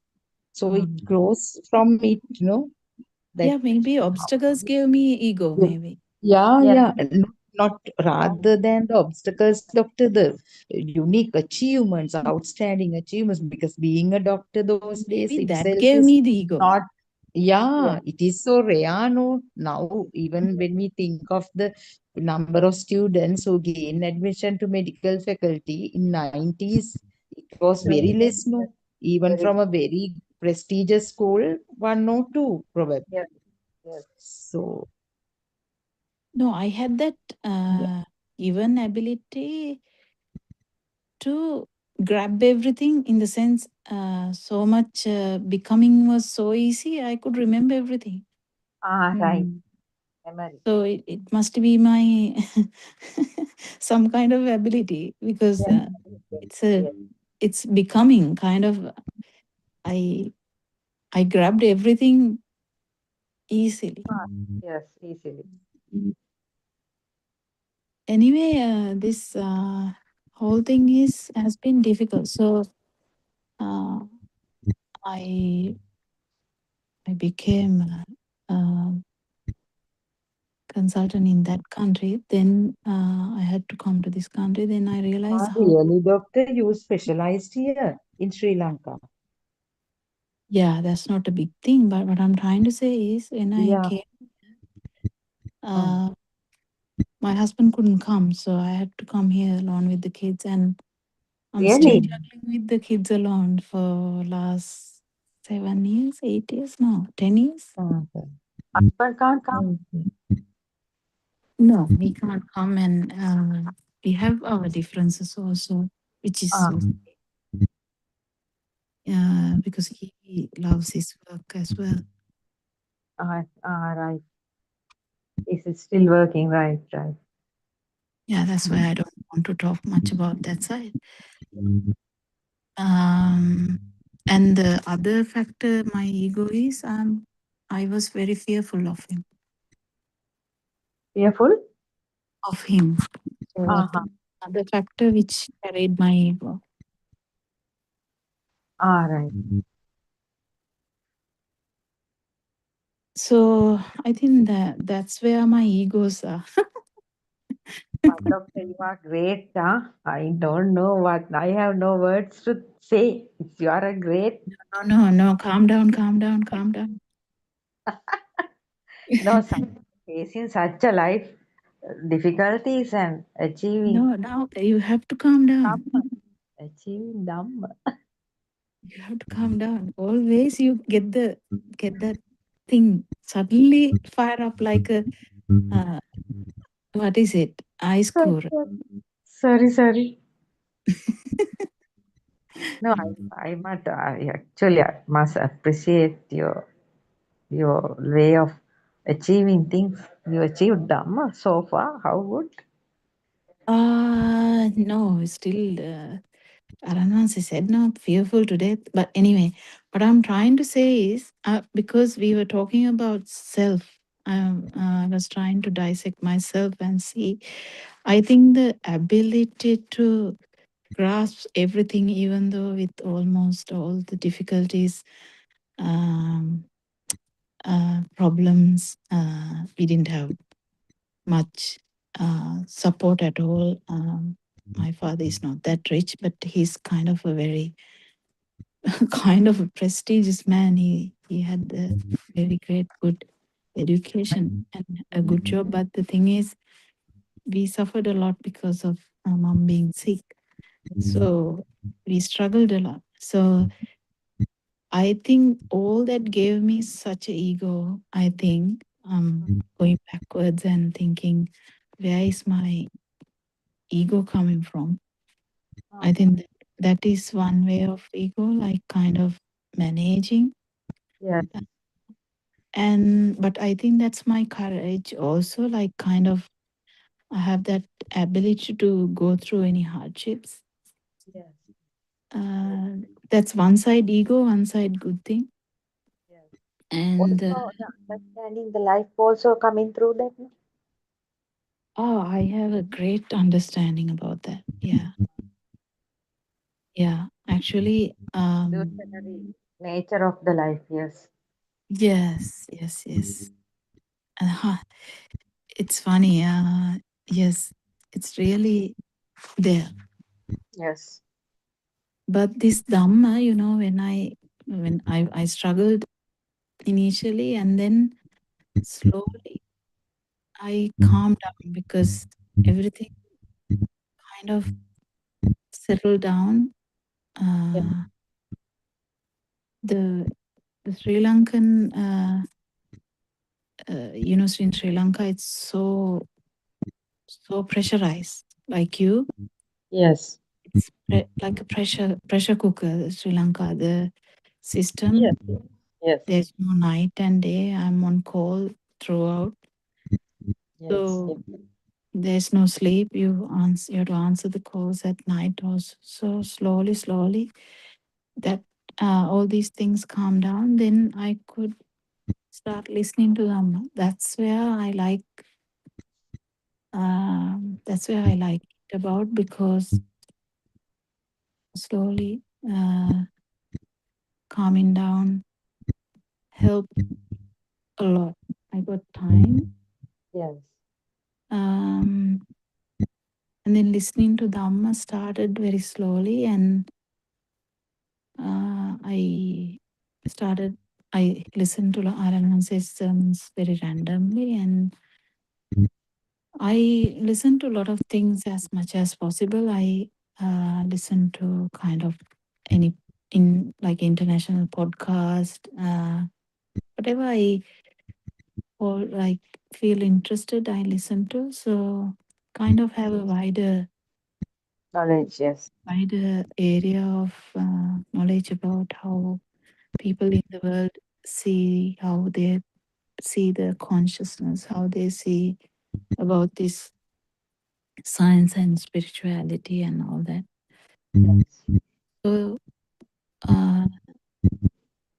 I think the fear aspect is slowly coming down.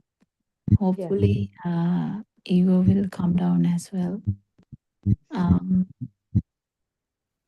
I don't want to talk about these things. I just talk because you all talked, and I thought it's just natural to say something. I Understand shouldn't our, keep repeating it.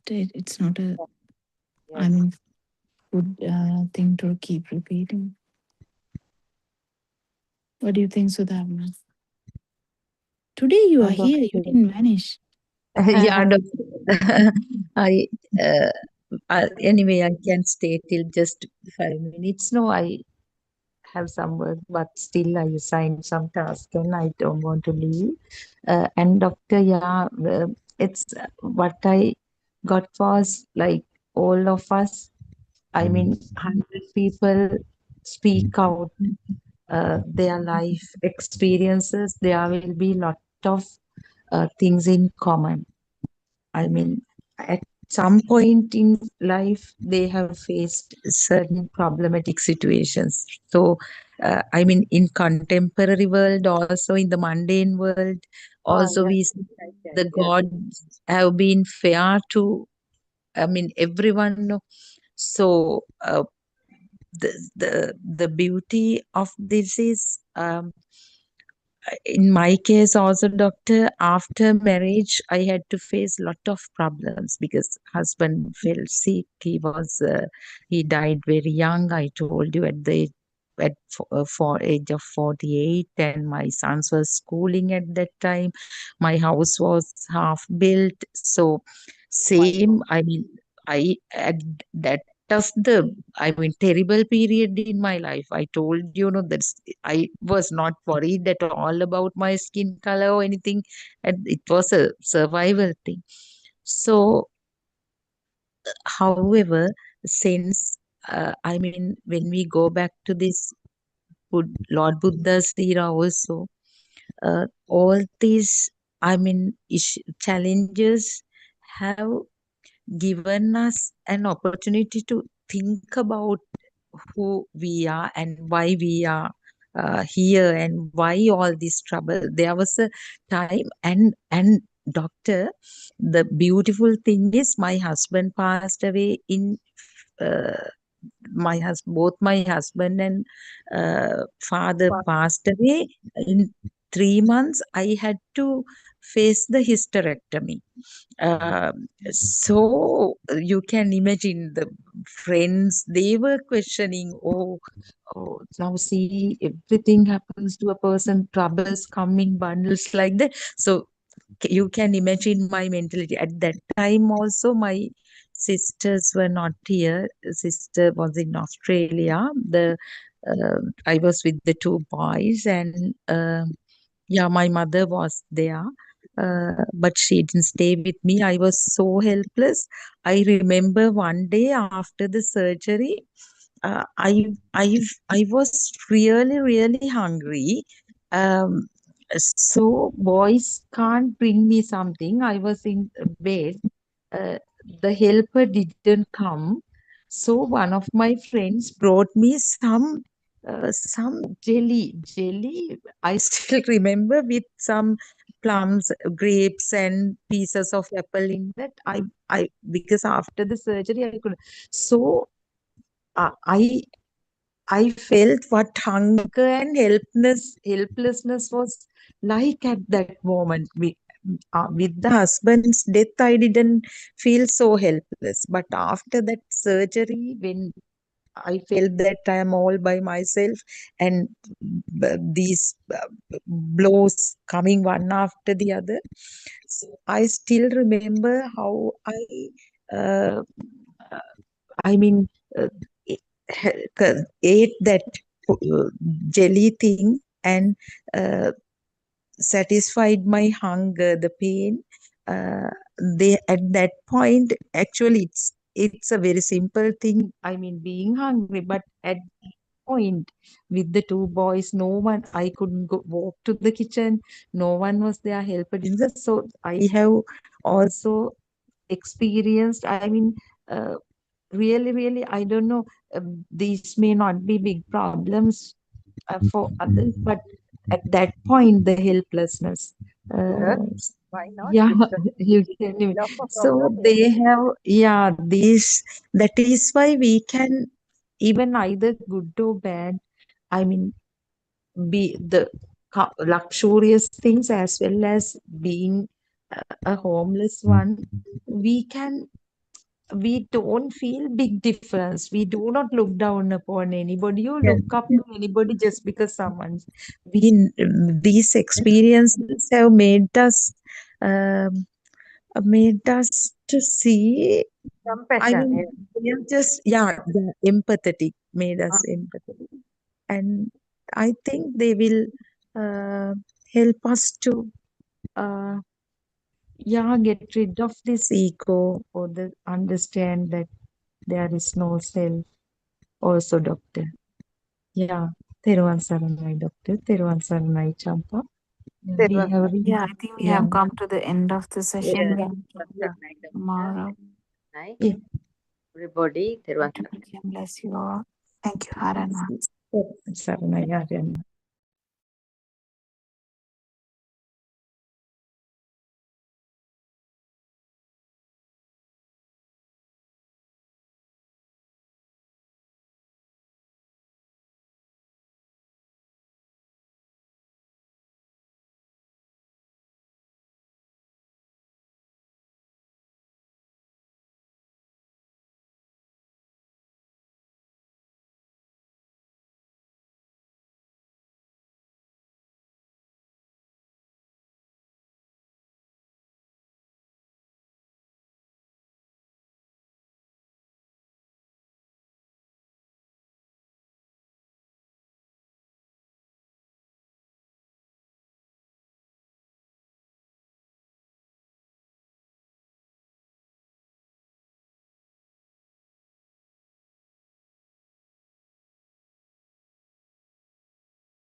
Good morning, dear Dhamma friends. Thiruvan Saranai.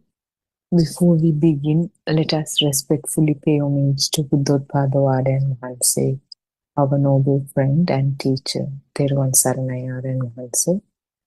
Your noble guidance has illuminated our path to Nirvana. Your unwavering dedication to sharing the ultimate truth and reviving the wisdom of the Arahants is a gift of immeasurable value. We are truly fortunate to witness the unfolding of this profound truth under your compassionate care. May you live long and continue to guide us. Ayubo Veva and Thiruvan Saranai. So we've been discussing the book volume 6 of True Dhamma Has Awakened, PDF of which is available on Buddothpado's website, buddothpado-dhamma.com. And today we are starting with page 88.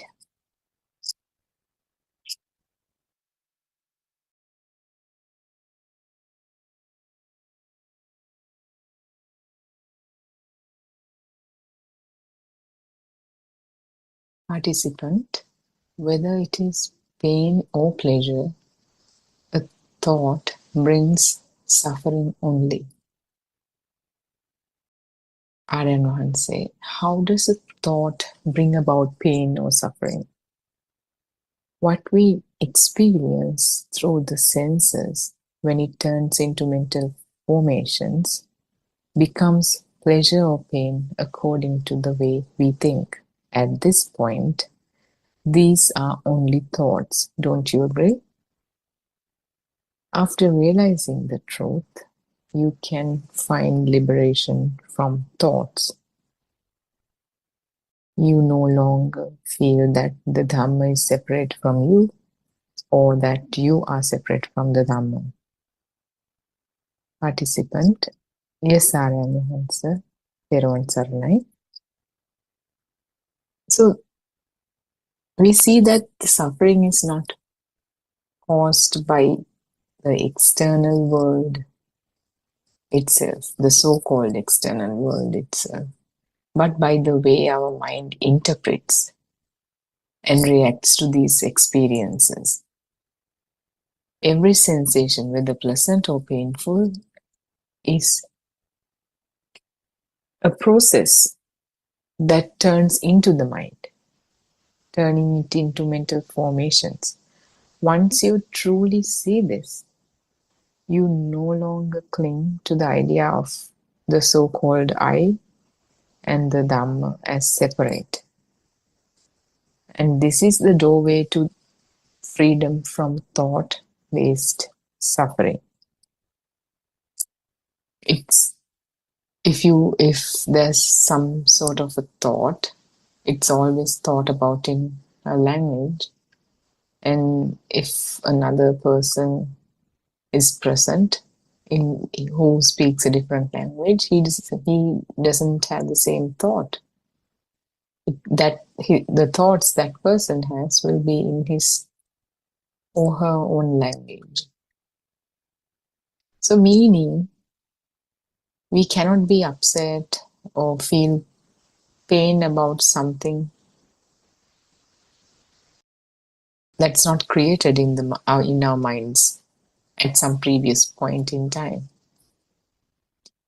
As we see the truth, what we learn is, or rather what we no longer feel is that Dhamma is separate from you, or that you are separate from the Dhamma. Participant, Theruvan Saranai Wahanse, I bow down at your feet.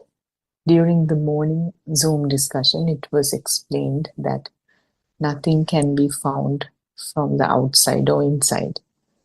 Today, even when I thought I knew, nothing could be truly seen. After looking at the wall, my mind focused on the chair and then returned to the wall. Automatically, I felt like I was seeing the same wall I saw before. I believe this happened because of perception that occurred in the past, or Peresanya. At that moment, I thought the same wall had appeared again. I also thought that such ideas could be a great obstacle to reaching Nibbana, even though I knew these occurrences are created by vibrations. Aryan Vahanse. Is that what Aryan Vahanse tried to explain? The wall seen the second time is not the same wall as the first. Each seeing is always fresh.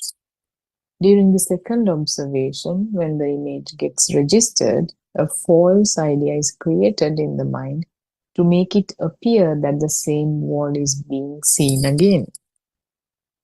That is why people feel it is the same. They miss the truth that each moment is seeing a discontinuous and is truly a fresh seeing.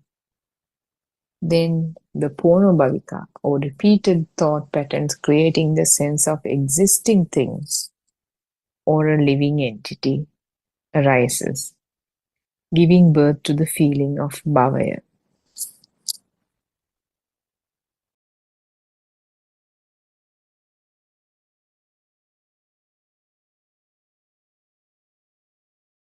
So this person questions about the fact that when you look at the wall, you see the wall, and then you turn your head to another side, you see a chair, and you turn your head back again at the wall, and you see the wall again.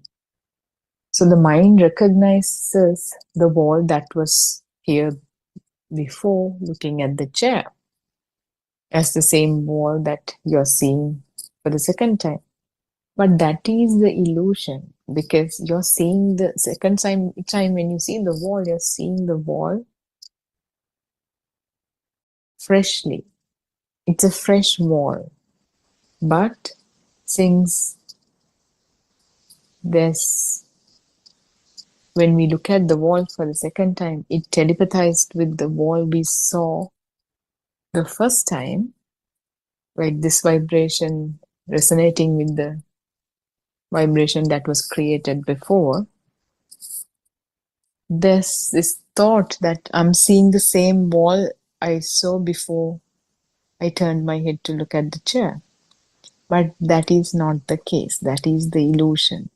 And therefore, this idea that there's a continuous wall is kind of registered. And the idea of time is reinforced with every re-registering of the wall as an existing wall. But in reality, you're seeing the wall for the first time. Even when you see it for the second time, you see it again as a fresh wall. So this is, when we look at this truth, these are things that we need to understand and realize for ourselves. So it feels like there was a continuous wall, the Bhavika nature. So when a thought pattern is repeated or vibration is repeated to that fast occurrence, it feels like something is existing, or it feels like it's alive, which gives rise to the feeling of bhave or becoming. Participant, even if I knew this feeling was caused by the notion of a being, I still felt it. It comes automatically. Aranvansi, even if you felt that way, mother, it is not the same wall you saw the second time. In the mind consciousness, an illusion is created that makes yesterday's wall appear to continue into today. But no such continuity exists. This explains why, with the arising of clinging, the sense of being arises. The doctrine of dependent origination explains this perfectly. This is how the notion of an individual self is created. In this mentality, it is imagined to exist in the past, present, and future. So this participant, the practitioner says, even though I know this to be a fact that, there's even you look at the wall for the second time, it's a fresh seeing. Even though it feels like it's the same wall, it's a fresh seeing. I know this as a fact, but when I look at the wall, it feels like there's something, and I still feel it. It comes automatically. And Aryan Hansi says,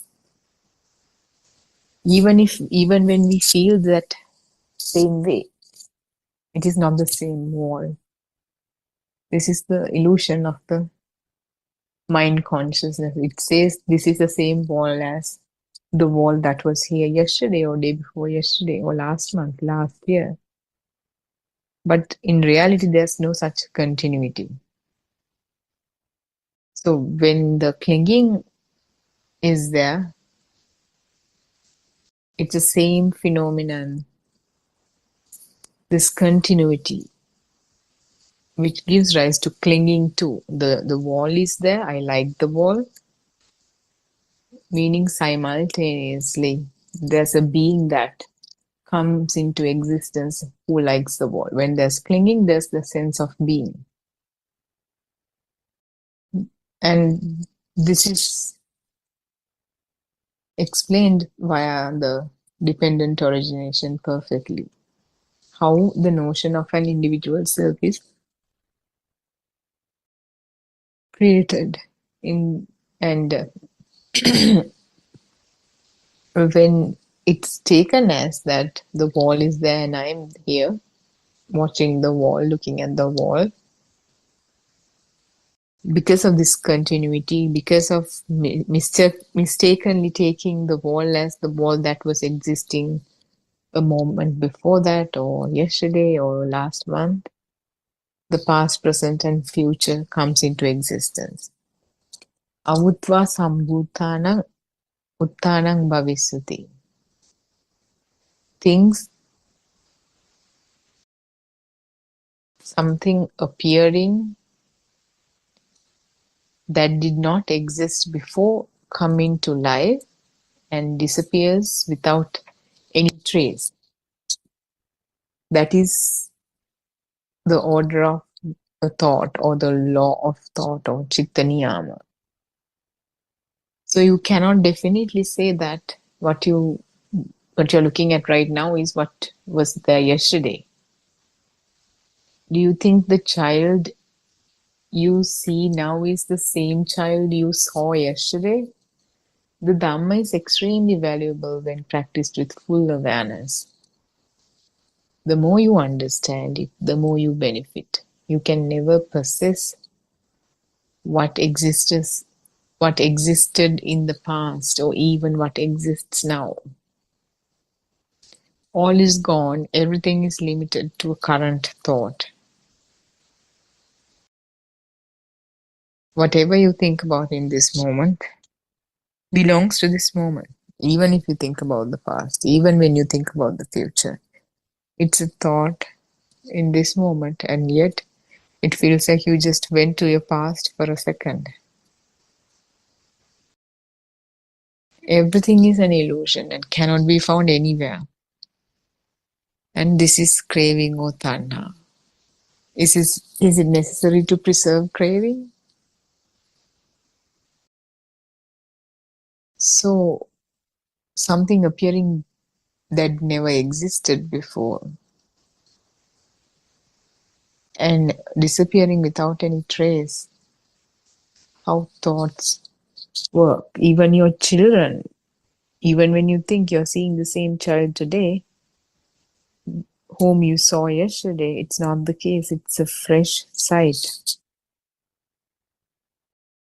So that is why this practicing of Dhamma with full awareness is extremely valuable, because these subtle things, like, a lot of people talk about much more deeper stuff these days.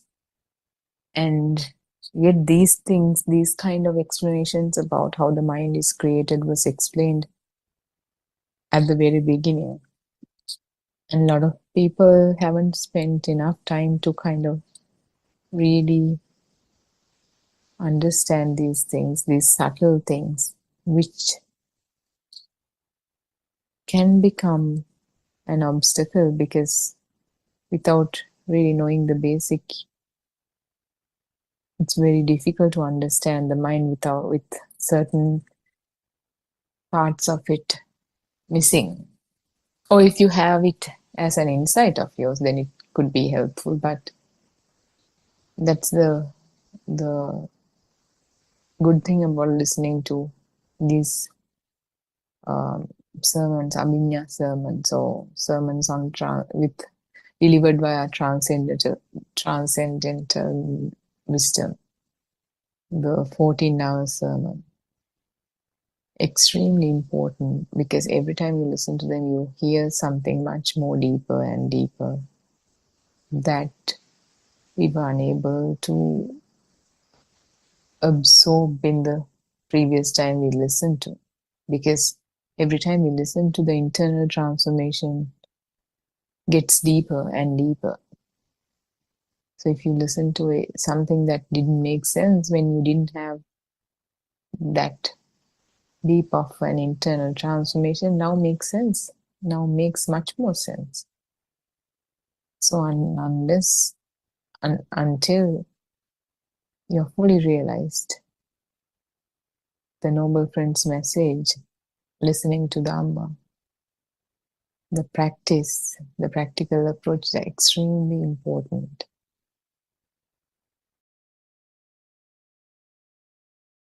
The more we understand it, the more we benefit. But with the understanding and realization of this Dhamma, everything just comes to the present moment. We awaken to the moment, the only moment we have. The past and the future, they are illusions, and the only moment we have is this moment. Even this moment, we are living in a thought. We are never capable of experiencing this world without the help of a thought. Otherwise, if we don't have the thought, the value that's been attributed to thought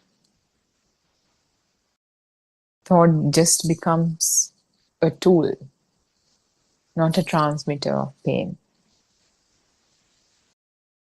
And the more we know this Dhamma, what we realize is this: we have never been able to experience this world without the senses. We haven't been, if our senses don't work properly, if we are blind or deaf, or we have leprosy, or where we can't feel any sensations of the skin, we can't smell, taste, whatever the condition may be. If, let's say, all these five senses are somehow not working properly, then you're unable to experience the world. That is one. And even amongst the humans, my capabilities of my eyes are different to the capabilities of your eyes. Could be, could not be. We don't know, because there's no way to compare. For an example, if a person has color blindness, the red I see and the red that person sees there could be differences in, by a few different shades even. That's amongst humans. I am hard of hearing, so most often than not, I hear a little differently. Sometimes the last words of a sentence I don't hear properly. So the auditory world is different if you have if you're hard of hearing or some sort of a difficulty. And if we compare humans to all other kinds of animals, reptiles are able to detect ultraviolet, and their world is different to what we see. They don't have they detect difference in temperatures. They don't see the same colors we see. Cats are able to detect movements faster than humans. Bats, they have radars instead of the regular system we are using. So we are not, even though it may look like we're living in the same world, we are not. We are limited by the capabilities of our senses. And we know how the mind, by exploring how the mind is created, that the child in kindergarten, he's when he was introduced to colors, he's pointed at something seemingly external, color, yellow, shades of yellow, different shapes of yellow at different times, and the label yellow in the form of sound is given. The baby is taking it in through the ear. So the sound seems like it's coming from internally, from inside, and the image seems like it's external, seemingly external. Not really, it's just how the illusion projects them. And the child feels like the label that he's given through the ear is existing outside. And there is a thing for him: yellow, red, ball, cat, doll. And with this entanglement, predominantly name and form, or the image and the sound, but everything else is tangled, like smell, taste, touch. So something is out there. Earlier something was out there, he didn't know the name for it. Now he knows. The mum is out there, the dad is out there, the bag, the ball, colors, they're out there. because he doesn't know the truth. He thinks they're out there. They're created through this entanglement of name and form. So, and if, like we discussed a little while ago, he has a unique world because most of us have, even amongst humans, even our sense systems have slight variations in the ranges of colors the eyes detect, in the ranges of vibrations the ear detects, so on and so forth. So the kid begins to think that there is a world out there, and slowly this not the kid begins to think this is how this system works, this mind, this is how it works. This entanglement of image and sound gives rise to the idea that something is out there, and with due time this system takes on a thought: if that is my mother, if that is my father, there should be a self who's seeing these things, who's listening to these things, and that self should be Paul or David. The mother or father, they always ask the baby to repeat his or her name. So now that is also in the system. And this child now checks his or herself in the mirror, sees the reflection, now knows how the face looks like. That image is entangled with the name of the baby. So that is also name and form union. Now the child begins to think, I am this one, I'm so and so, the reflection that I see in the mirror. I am seeing this world, I am like this, I'm like that, I like this, I like that. Slowly the personality is developed, the so-called personality, which is the self-identifying you, and that the kid feels before even learning these labels, it felt like something is out there because of this past occurrence, these images. If we contemplate on the images are nothing but manifestations of vibrations. Sounds are nothing but manifestations of vibrations. Smell, taste, touch.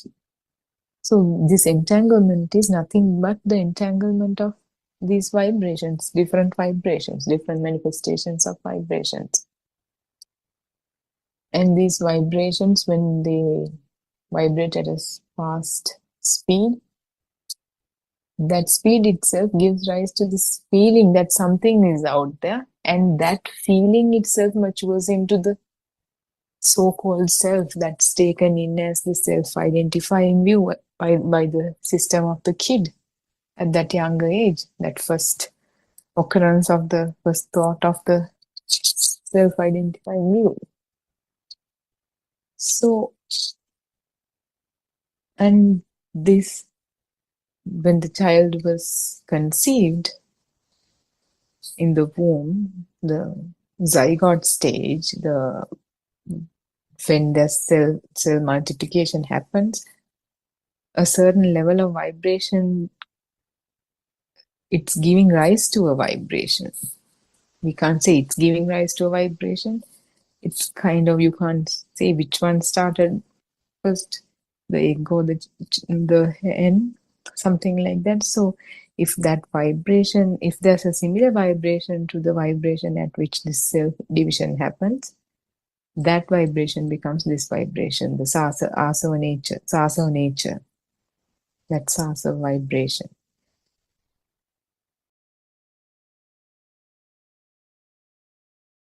Or the inclination to taints.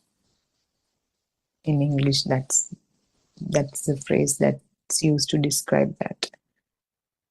So this inclination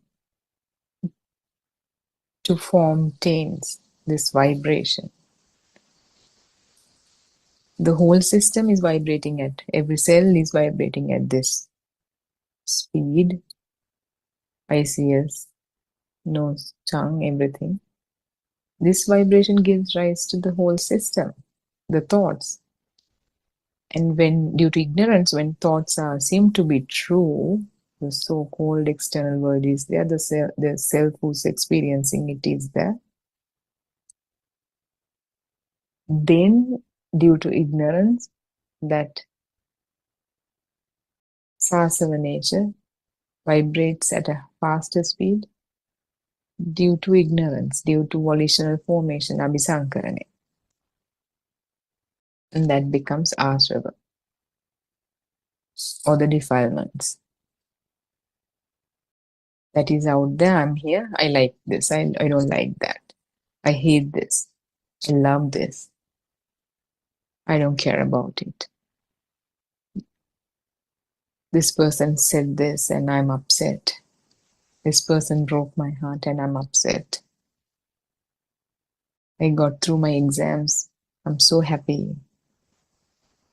I had my first baby. I'm so happy. My baby's sick. I'm so sad. Whatever it is, whatever your situation is, all arising, coming into existence due to the system, due to how this vibrational system comes into existence moment to moment. But because of the speed, it feels like everything is it's been existing from some past moment in time to this point in time, and it will continue to exist into some moment in the future. So that's all I got for that portion of the discussion. Everyone, Saranai, everyone, Nandima, Justin, and someone please see it. Everyone, Saranai, Nandima, let's start with the rest of the discussion. Everyone, Saranai, Harshi, thank you so much for your wonderful explanation. Everyone, Saranai, all Dhamma friends. Everyone, Saranai, Aryan Sir, please accept my humble worship. Yeah, our Dhamma friends, if you have questions, please feel free to ask. That immensely benefit us for, you see, having a kind of a discussion among ourselves. So I think, yeah, Mr. Justin, yeah. Thiruvan Saranai. Thiruvan Saranai. Now, take for an example a wall. The mind consciousness create a wall, and a person sees a wall. He looks at the wall, and then he look outside. So he tried this for 3 times. Now he sees a wall 3 times, but it is not the same wall. It's all right. The question is, what the mind consciousness create, isn't that the same wall? Mind consciousness create with the help of other sensation also, other faculties also, with the previous memory, create a wall in his mind. So he looked at the wall 3 times, and isn't that he sees the same wall in the mental construction is the same wall, isn't that so? Is the question clear? Yeah, it's clear. Question is clear. Really, yeah, thank you, Justin, for that question. So one look at the same wall. So is that the same mind consciousness in all 3 times? So if we really understand how this formation happened, this formation in the present moment, that is this mind consciousness, where trillions and billions of sparks coming together and combined sort of a field, you see that's a highly complex process. So at any given point, one cannot expect even a mind consciousness of a same, even though it gives rise to same kind of a feel, like there can be a variation. For example, for us to explain that, I think more than a wall, if we take example of a child, or example of, let's say, your spouse, would be the greatest, I think, simplicity we can bring, because it is not the same child or it is not the same husband experience.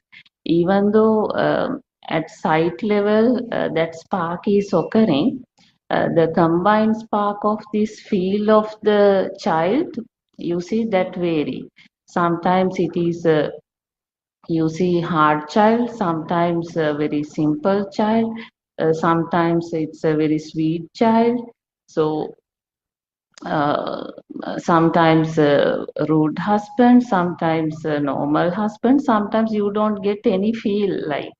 I mean, it's a very neutralized feel. Sometimes it's a stress feel like. So this at a given moment, this consciousness, you see, the formation of this consciousness has even the impact of the surrounding as well, because all these are vibration.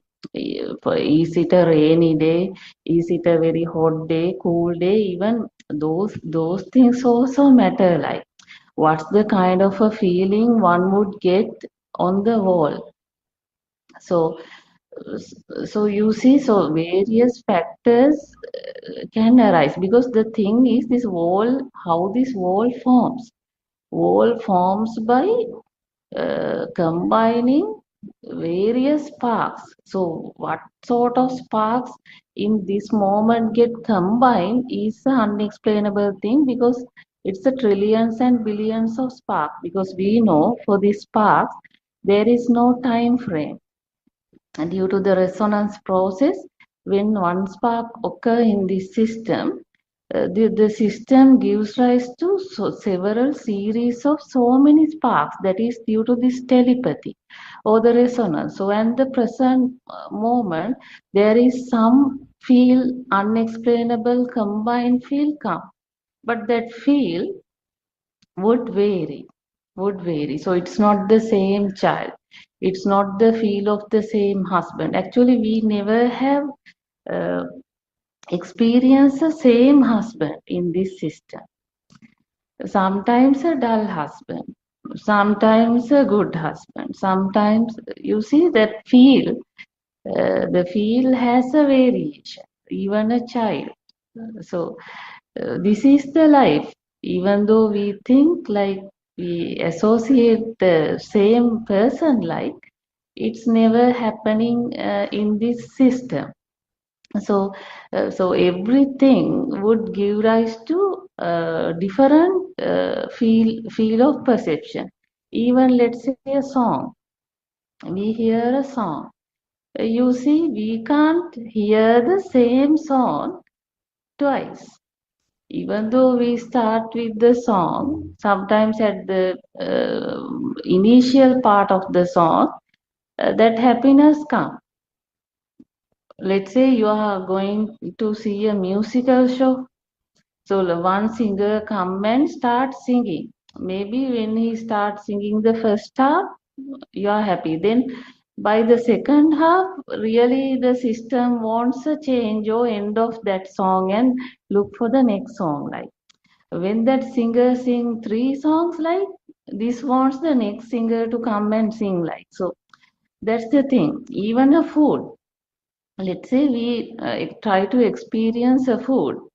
Now sometimes at the beginning it's a some nice experience, but when 3 or once we swallow maybe few things there, after that it's not, you see, not eatable, like then you are just eating since you want to finish the plate and you see something like that. So likewise, this spark, you see, that arise due to the same perceptions really vary, but that variation is the mind consciousness anyway.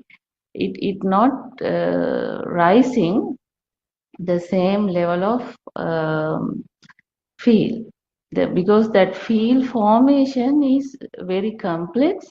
That feel formation arising due to various vibration, that vibrations can even rain, hot, cool, that weather, the body heat level of somebody. So that can have various impacts, and in the present moment some combined spark occur.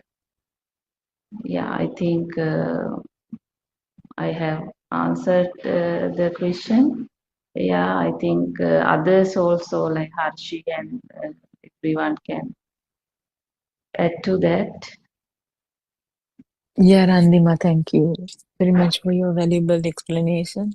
Another way to look at this is, let's say you look at the wall and you turn your head to the other side and look at a chair, and you turn your head back again and see the wall. In the first seeing and the second seeing, you're just seeing colors, the color of the wall. We can't even say that, your experience. It's whatever you experience with your eyes is your first experience. The fact that it is the same wall, that can only be established with the help of a thought only. Without the mind consciousness, there's no way to say that it's the same wall that you're looking at for the second time as well. And mind, it has to be through a mind construct.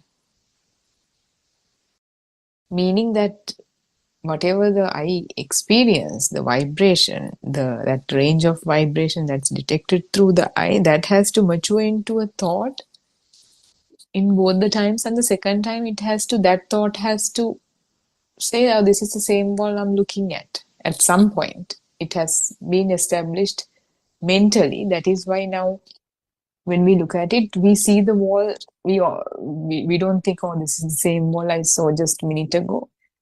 It already vibrates or telepathizes as the wall that has been existing in this house since the day we constructed this house.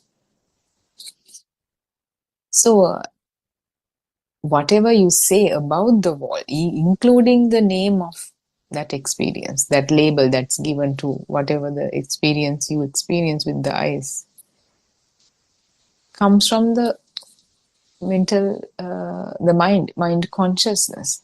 The label is given before, and more information is updated every time we look at the wall. That image is that picture, that vibration is telepathized with the information that's been created before as the combined spark.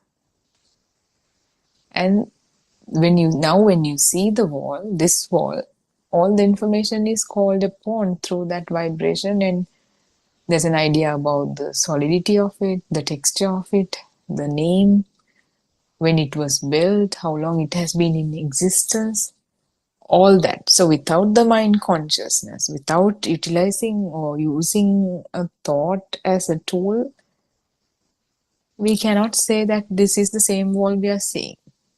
An experience is an experience. Seeing is just seeing, like how Buddha told Bahir.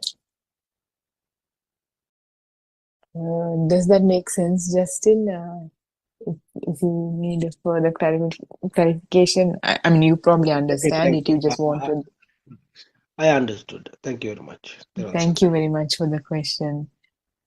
Yeah, Dr. Sakunthala is here. Theruwan Saranai, Dr. Sakunthala. Would you like to add something to the discussion? Yes, Theruwan Saranai. What was actually I just joined.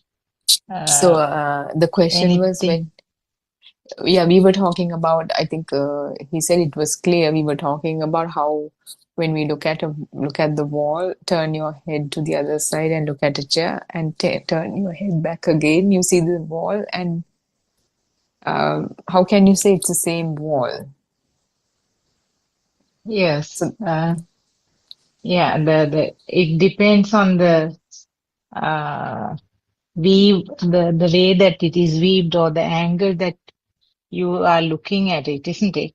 Now, for a person who is believing the outside world as a real thing, will see the wall now, and it's the same wall which was there yesterday, and the same wall is going to persist in future also. And then there will be added features to the wall, which is time to time, as you said, which gets seen as new data about the coloring or the texture, the strength, when it was built, all that. So anyway, for that person who has the real world outside and me living in that world, it's the same wall which has been for some time and which is going to be there in future also. Then a person who is trying to understand Dhamma, and then who is going along the path will try to see it in a different angle. Now, when we know that these are changing flow of minds, then we tend to think that each time there's a new wall which is arising in the mind. That means as a collection of information received or created by the eye, and maybe by touching the body, and the sound created by ear, collectively makes a wall then and there. So as you said, you look at the wall and then turn back and look at the chair and then again turn and see the wall. We tend to assume it as a wall which rose right now in the mind. So it's a fresh wall all the time, which is coming up in the mind. So that is the way of thinking or way of assuming when we are on the path. Actually, that is some. I would say that's the beginning. That is how we all realized when we just started this. But how does the Arhat or the person who has complete internal change, conversion, sees it? There was no wall with a value in any of the instances. So actually you can't say that there is no wall. Then you go to one extreme end. And also you can't say that there is a wall because it is an aggregation of the sensory information. So anyway, when you do not take it as a thing, when you do not give a value to what information that you received through the senses, whether it was there earlier or whether you can see it now, whichever, there is no value to that. So there are the wall actually didn't exist. It was just a construct of the mind. So there was no value. So that is the level that Arhat noble person's understanding. Am I clear enough, Harshi? Any comments about that? No, actually, that was a very nice explanation, and it kind of opens up to how the whole idea of time can be seen in this way, right? How it is an illusion of the mind. Can you kind of elaborate on that as well? So, like, yes, actually, the middle group, where somebody who is on the path, we tend to focus that there is a flow of the thoughts are rising then and there, and then thoughts are disappearing or vanishing, and then another thought is born again, and we see it as a fresh thought. It's actually not wrong, but it is how you try to understand right at the beginning. But really speaking, when you feel that there is no value to any of the things, the whatever is created then and there, you see the wall. You see the wall as if it is there. But when you do not when you do not get a value for that at any of the times that you see the wall, it becomes just a very sort of mind, I would say the animitta samadhi, or where there is a samadhi or a tranquil feeling without any value to whatever you see or feel or hear. It becomes a part of the nature actually, and then there is no person on this side. So that is the no soul type of sensation. There's no person actually who is feeling that. There is no soul concept. That is where it can be described. So the third category is that where you don't think, actually you don't use your thoughts and try to analyze the things that you see. You don't go into details how it is created with the eyes and ears, the sensors. But automatically this feel comes forward, the feel comes surfaced, and then you feel that actually I'm using this word you, but actually it is something that is happening in the system. Whatever is seen or heard or felt just passes away without giving a value to that, and it never creates any kind of current or fire or sort of strong feel, so that it goes as something a part of the nature. So that is the third level in the sense that is the nature of the mind of Arhat, where there was no value at any of the stages, whether it was something which was seen in the past and something that you see now, there was no value. So that actually the wall never existed for Arhat. That is, I think that is the way that I can describe it.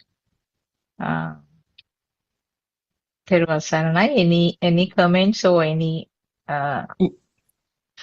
Yes. Yeah, Dr. Sakuntala, that's actually more complete the way you explained it. That is true because initially that is explained like that, but only to an arahant, only that there's nothing left over from one thought to another.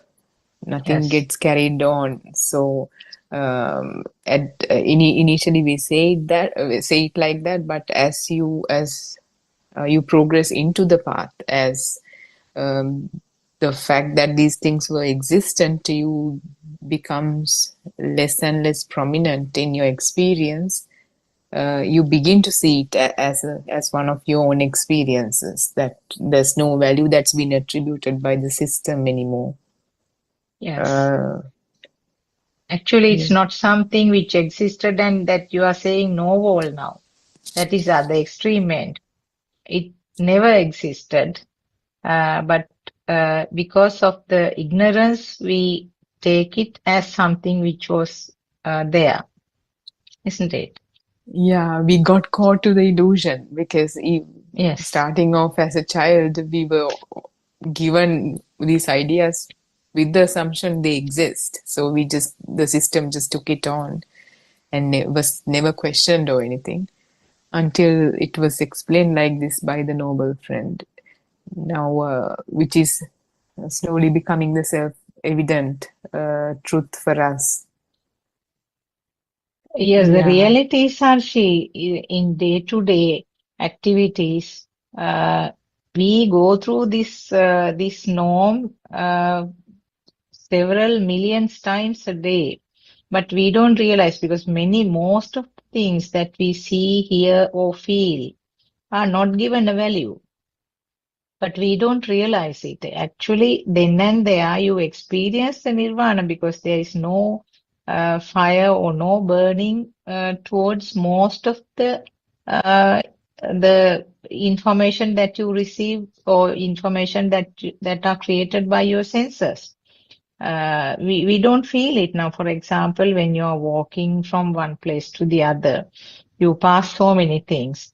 You get so many feelings. So your feet touching the floor, and you might touch something else. You will see the things. You will hear sounds. Those things actually just pass away without giving any value. Only an occasional thing will catch your attention, and then you feel that it's there. So most of the sensor functions are not given a value in the day-to-day activities.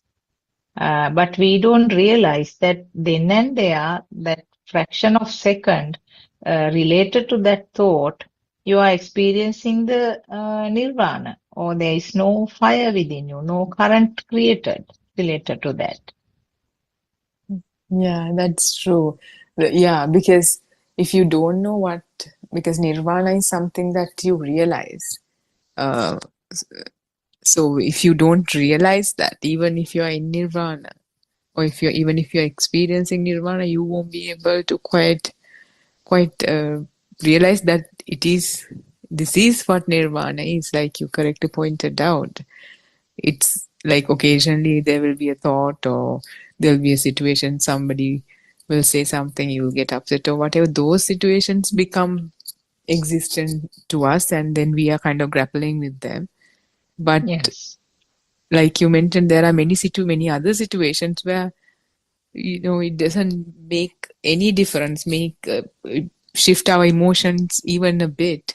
There's no vibration with them, and still it's we are unable to recognize them. But when we begin to realize what nirvana is, that is you see that there are many situations like that. Yeah, it's something like now you are traveling in a train, and so many things pass when you are looking out of the window. You can see so many things passing. You recognize them as houses, trees, people, vehicles, etc. So many fields, all sorts of things. You know what it is. So that means your mind sensor is functioning, and mind sensor quickly identifies what it is. But there is no value to that. And all of a sudden, if there is something like an accident that you notice, that you can, in that fraction of second, you can feel what sort of value you give, and then it's not actually something that you give. It is a part of the system. As a part of the system, there is some sudden value given, and can feel that some form of current coming up, and that incident you will remember, but none of the other things that passed by are even remembered. So what was given, the value which was given is one that will sometimes keep on coming back as thoughts. Now, sometimes after such an incident, the same thought will come as a construct of your mind, and you tend to feel that this is sort of hiding somewhere in the mind and then surfacing. No, it's not. Every time it's a fresh thought, which is a construct of the mind sensor, which you don't realize, but because of the ignorance, these thoughts which are surfacing time to time. Now, this happens sometimes after an unpleasant incident, or sometimes a very pleasant incident. This thought is created again and again in the mind sensor. So there's no one controlling, and it happens automatically, it happens spontaneously, but we tend to feel that these thoughts are sort of coming up from somewhere which is hiding. Sometimes you might think that it is somewhere in the brain. Actually, each time it's a fresh spark, fresh thought. And then because of the ignorance, we tend to try up all those thoughts which are coming up then and there as one single thing. Isn't it? Anything to add to that? Yeah, that is very true. But we can talk about this experience of these things that we see, but they don't become existent to us with respect to a practitioner in this path only. Because for a person who's not on the path or who hasn't listened to this Dhamma, even though there's no emotional reactions or even though there's a neutral emotional reaction to anything that they see on the street, the understanding is that these things still exist, right? Yes. Can you? Okay.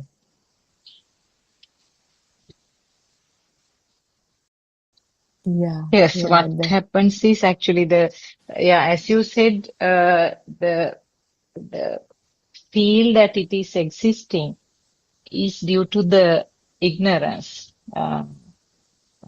And you tend to tie up those things, the thoughts that have been coming time to time as one single thing.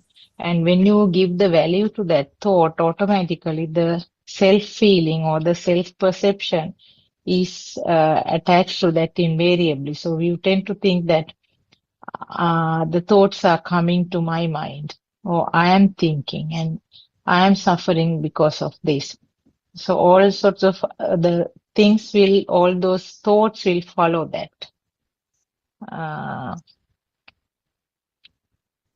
Yeah. Yes. Yeah, I think Dr. Ravi will Yes. also have thoughts about that. Therwan Saranai, Dr. Ravi. Yes, Therwan Saranai, Hashi, Therwan Saranai, Dr. Sakuntala, and Therwan Saranai, Arenos, and everyone.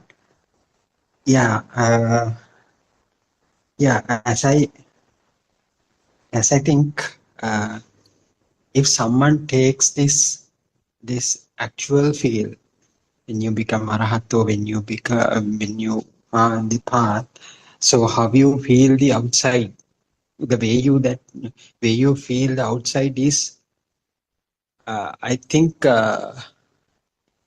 it is, as Dr. Sakuntala said, it is very similar to that someone who is looking out of the window when he is traveling in a train or something, but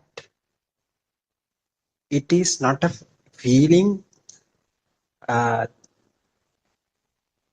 has some kind of that does not have that kind of a bold or numb gaze. So but you know what I mean. So you know everything. So when you are looking out of the window in a moving train, so you don't recognize most of the things, as you know, these are trees, these are buildings, these are these are rivers and all these things, you know, but you don't, as Dr. Sakuntala said, you from inside you don't give kind of value for that. That is true. But I think when you understand this Dhamma, what really happens is, it's like you know everything. You know this is a tree. You know the value of the tree either. You know the advantages that can be taken up with these trees, and also the cost that they have to bear while constructing those buildings. You know everything. You are fully aware, but you don't, with the understanding, all these are manifestations. So it's like this. RN Vanse gives nice example using gold jewelry. So the gold jewelry, the bangle you have at the moment in your hand has kind of a real feeling. So you feel it's really there. But if you see the same bangle in a photo, you know it's this the picture of that same bangle, but it is a photo. No? So the photo does not have that value when compared with the bangle, the actual bangle that you have right at the moment. But even someone ask showing that photo of the bangle, describe this. So you can really describe, wow, it's a valuable bangle. It is made up of gold. Gold is a sovereign is that much of this amount of rupees. So it has pearls in it. So it is also valuable. So likewise, you can explain it very well, but still you don't assign that value that particular photo. And so with the understanding, you know, there is no kind of difference between that photo of the bangle and the actual bangle that you have in your that you are wearing at the moment. So both will be similar because you know both of them are mental manifestations. So that is the understanding that you achieve, that you get when you understand this Dhamma. So because you don't in either in both instances, you know very well the existence of either the photo or the real bangle is not there, because they are very similar in that way. But when you want to describe to a person who is coming from the mundane world, you clearly know this is very expensive, the one that you wear at the moment, and the photo is not that much expensive. So everything you know. So even you can, so as a trader, as a trader, you can sell those things even. So you know the value of the gold very well, and you can do the tradings even. But but with the understanding, all these things are mental manifestations. So that the existence of that particular bangle, even we can't touch, we can touch it at this very moment, the existence is not there. So with the understanding, we know this is a mental image. Other than so which has been created from our senses. So if you don't feel that kind of an existent feel, either in a photo or in the real bangle, you don't eventually assign any kind of a value to both of these things. That is the diminishment of the value. So the value for the worldly perceptions. So it is not the value that we usually talk about. We're talking in dollars or rupees. The value that means the feeling of the existence, feeling of the existence will be gone. So it has not been here it has not been here as previously either. So, so, so it's very difficult to understand theoretically. So how does this happen? But it has to be experienced, I think. Otherwise, even in some examples, if you give some example to describe that situation, so they will mislead. Most of them will mislead. So they also take it as a mental image. So they tend to think, wow, how can they say the Bengal is not valuable? So it cannot be happen. So if Arahat sees a valuable jewelry, what will he do?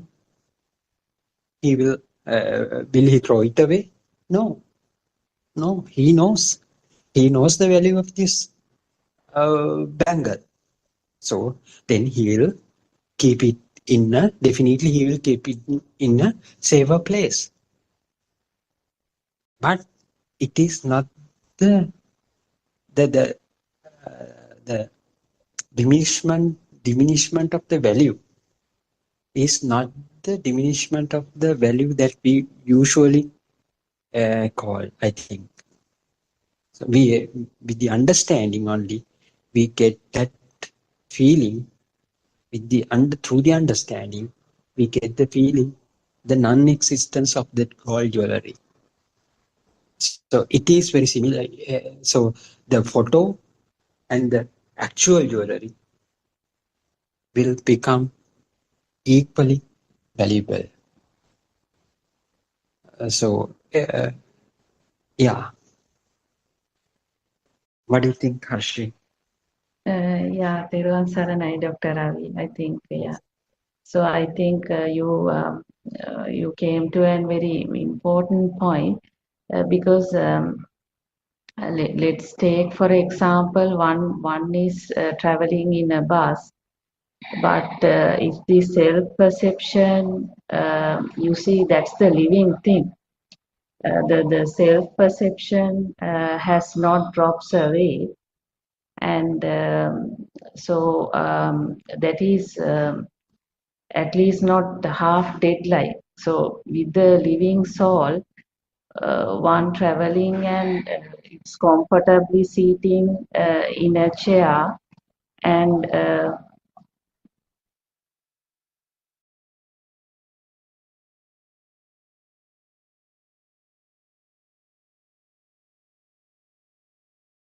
so one traveling in a bus, let's say the soul is comfortably sitting, and the existent feel of the soul is there, that has not died. It's not a dead soul. So so whatever the things passes by, you see, it's not clearly on any of them. So so it doesn't feel any value on whatever the things passes, but that doesn't mean the value for self or the value for the existent field is disappeared. So in the present moment, clearly the existent field, the so-called living soul, that becoming is happening, becoming is there. But when we say one in the path, like actually one arahat means it is the full dead soul. So even though theoretically it has not dead yet, the body, physical body is not dead, it is dead, almost dead like. So that's why the value not coming for surrounding things. So when we say even one in the path, like clearly it is with the Sakkaya Drushti fade away, that is this self-perception drops means that is at least half dead. So that's why the value not coming. So Therefore, so everything, so as you said, the point what we try to clarify here, everything is happening through the understanding the field of transformation. So it's a field of transformation, and it is not a, you see, I'm getting a call, please continue.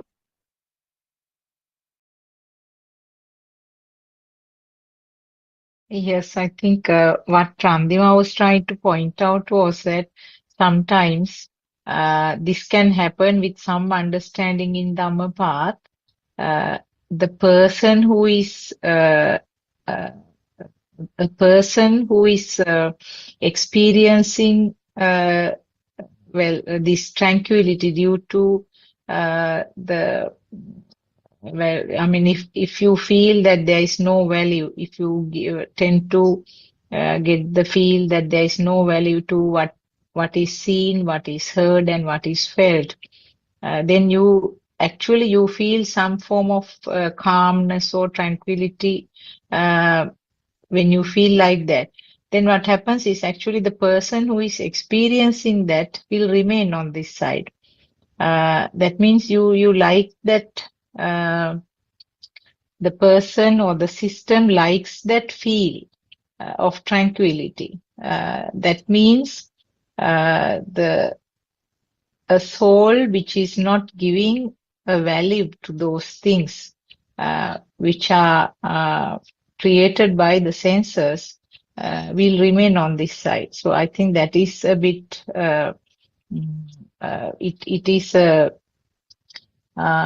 It is somewhere in the middle where from the gross level you have improved, but you get stuck at that level where still the soul is there on this side. Am I correct, Harshi, Ravi? Or I think Randima has joined. Yeah, I Yes. think, yeah, I'm sorry, I had to answer a call. So, yeah, actually, the important part here is this soul, because this soul perception, I think we are trying to clarify that, because that is the, you see, the turning point from the mundane to whatever you see the path. So in the path, clearly there is no soul. So it is like dead soul, perception is dead. So definitely when the perception is dead, like the chances of value arising is also less. So that is how it's happening. It is not that having maintaining a soul, and that soul is sort of thinking and controlling the values, like, or experiencing any reduction of values, like, no, this is when the one side is gradually fading, obviously the other side, the values for that and this not rising. So I think that's what I think all of us try to explain. Yeah, and I want to say one thing more also, because yesterday we got a good news, Harshi, about this new International Buddhist Meditation Center. I think, Dr. Ravi, we should need to talk about that as well, because I think that will definitely benefit especially international Buddhist people, and irrespective of a religion, actually anybody who wish to you see find this tranquility, and anyone who wants to experience the meditation and experience Buddhist teaching, or there are some guys who are researching. So I think as a research center, as a meditation center, and as a cultural exchange center, I think immense benefit you see will happened through such a international Buddhist meditation center. I think Aryan Mahanse also has international experience on these places, and I think Harshi, we need to have a word on that, Dr. Ravi and everyone. Yeah, Thiruvan Saranai. I'm not clear as to what did somebody suggest that we establish a center, or I'm kind of not sure as to what the. Right. Okay. Now, yesterday at Andolanatmaka Deshana, Aryan Mahanse told there is a plan to have such an international Buddhist meditation center very soon. So I think that will be a very turnarounding point and very important. I think I would say a decision to have that kind of place with enough space and having all the facilities for people from various parts of the world to come here and have their own space and to they getting a chance to experience this Dhamma and the meditation and the tranquility and the calmness and everything. So I think the place will be designed in a very creative way, like with the scenic, you see facilities, the maybe some water healing techniques and some pathways, and I think that will be a very beautiful scenic place as well, which you see, which will attract many people from outside world, and I think whole world will benefit really if there is such a place. Yeah.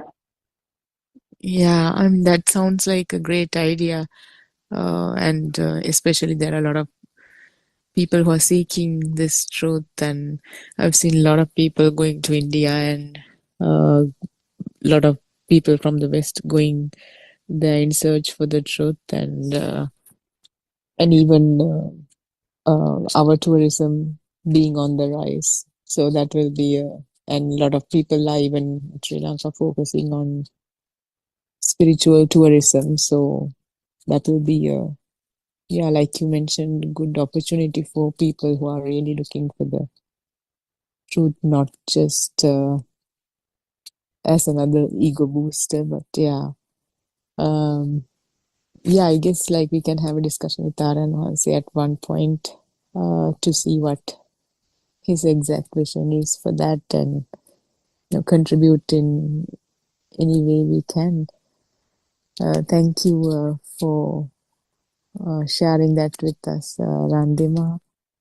And if anyone has a question, I think there's one, Mr. Samanu Besiri. If you have any questions or anything to add to the conversation before we wrap up for the day. Theruvan Saranai.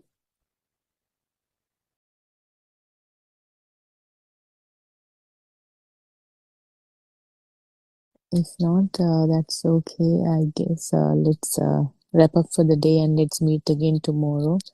Let's all pay homage to Aryan Mahanse at our feet. Theruvan Saranai, Aryan Mahanse, and Theruvan Saranai, Randima, Dr. Ravi, Dr. Sakuntala, Justin, Deepika, Saman, everyone for joining in. Theruvan Saranai. Theruvan Saranai, all Dhamma friends. All of you. Thank you. Thiruvan Saranai, Aryan Mahanse, Thiruvan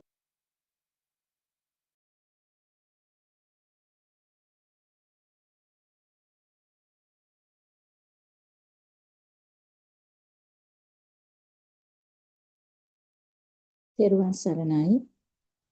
First of all, I would like to pay my utmost respect to our Kalyana Mitra Aryan Mahanse, Buddothpado Aryan Mahanse. පාඩක නමස්කාර කරමි බුද්ධෝත්පාද ආර්යයන් වහන්සේ අවසරයි. This is another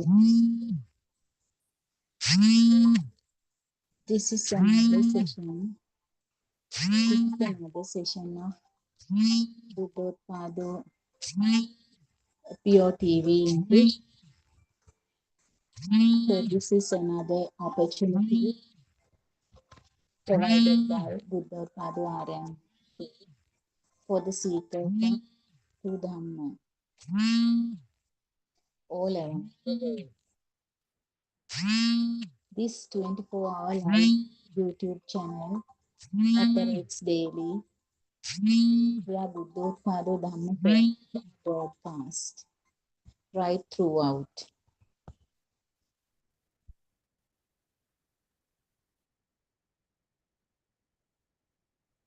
This is definitely a golden opportunity for the seekers, those who search for the truth of life. The true Dhamma disclosed to the world by Lord Buddha 2600 years ago is the only path available for the mankind to end the sufferings. So, the ultimate truth of life transcends all boundaries such as nationality, language, religion, social status, or economic status of an individual.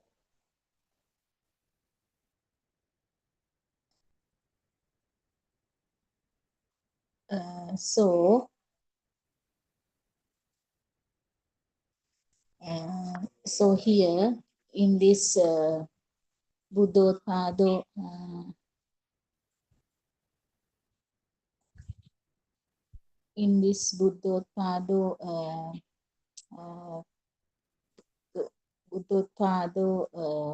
sermons where Aryan Wahanse has preached more than 12,000 sermons. Actually, 12,000 sermons are there. Nearly 12,000 sermons are there in Buddothpado, preached by Buddothpado Aryan Wahanse. So here, if you are really interested in this Dhamma, this is the only path to Nibbana.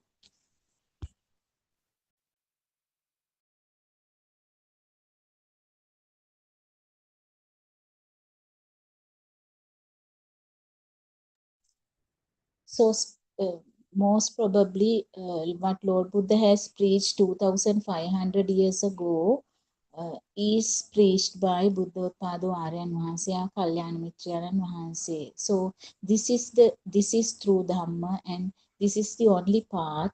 This is the only path to this Nirvana. If you want to cease the sufferings, the burning sensations, this is the only path for this nirvana. You can stop, you can cease, eradicate your burning and also the suffering. So, what most probably in Buddothpado sermons, what this Buddothpado Aryan Wahanse preaches is most probably the practical side of going on the path.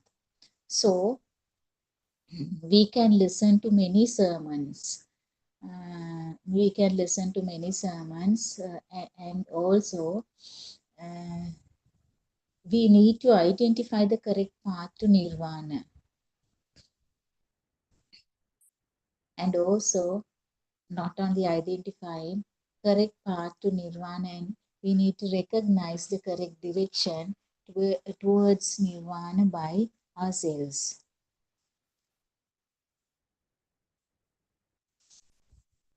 So, Buddha Darshana, if not the philosophy of Lord Buddha, is the most important thing where you can find in these Buddothpado sermons. Without knowing the knowledge of the basic principle, there is no path to nirvana.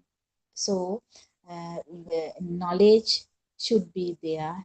Knowledge must be there because we get the message right from our Kalyanamitra Wahanse as knowledge. because we did not know it earlier. So it is such type of a knowledge that you get.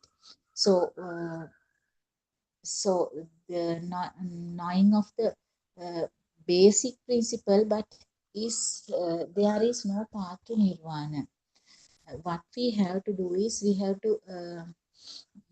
we should all strive to understand Buddha's philosophy, and we should all practice it, follow the correct path to nirvana.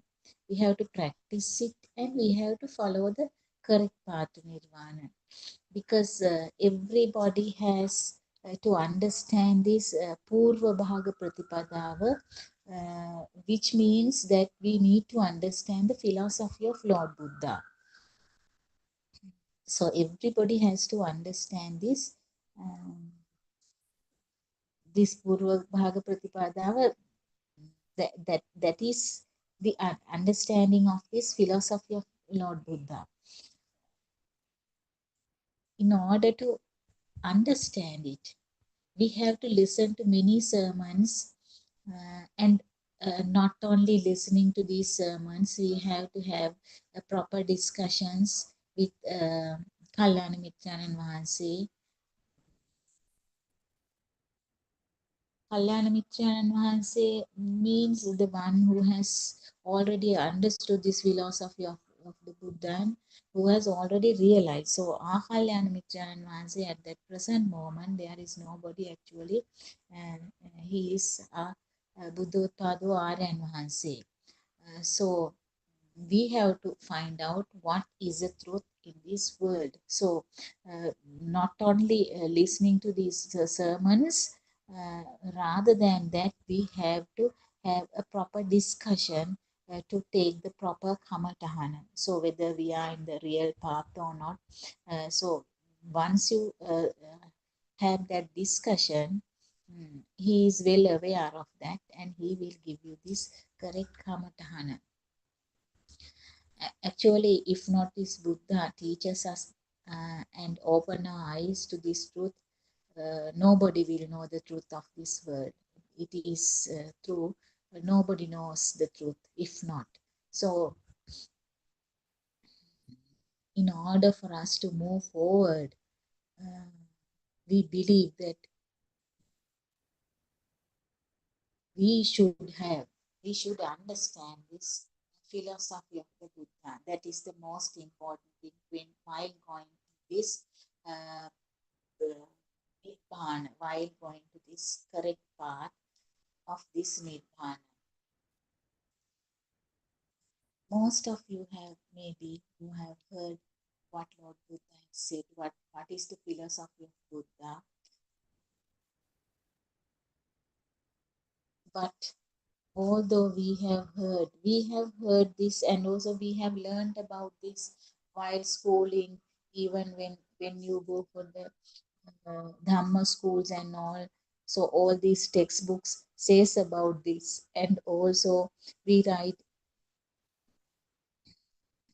have read so many Dhamma books, and also we get from outside we get this knowledge, as well as we sit for these exams and we write these answers for these questions. So likewise we get a lot of knowledge. But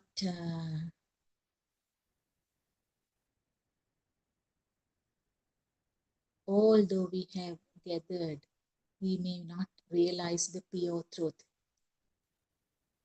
So because of that, these sermons will be of most importance of the few, maybe few of us, or maybe now this is spread, and those who have already listened to and understood this philosophy of Buddha. This is really mostly depending on this practical side, and also practical experiences. Kalyana Mitranan Vahanse's experiences. He himself has his own experiences while following this path to Nirvana. So it will be really a great importance for all of us, because before 2006 years ago, what Lord Buddha has said is covered with dust. That is what has happened. So many people tell so many things. Even sermons done by different types of monks and bhikkhunis and bhikkhus. So everybody tells the truth, but in different ways. So we are sometimes we are unable to understand what the real truth is. Sometimes some have exaggerated what Lord Buddha has preached. Some do not know actually what he has said. They just read a book, and what we have to do is we have to listen to that. So there are actually problems. Even beliefs are there, misconceptions are there, not knowing what to do.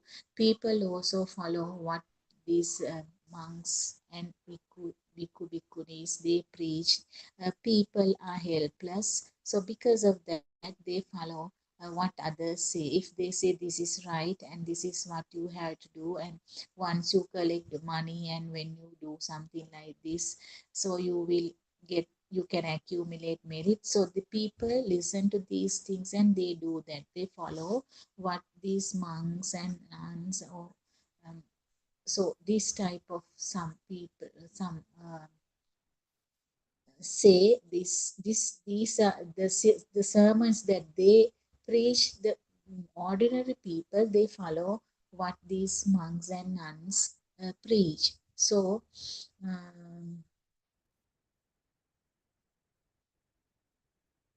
this is completely different from that. This is really on practical side, and we have to have that feeling of that. We have to understand what all these things say,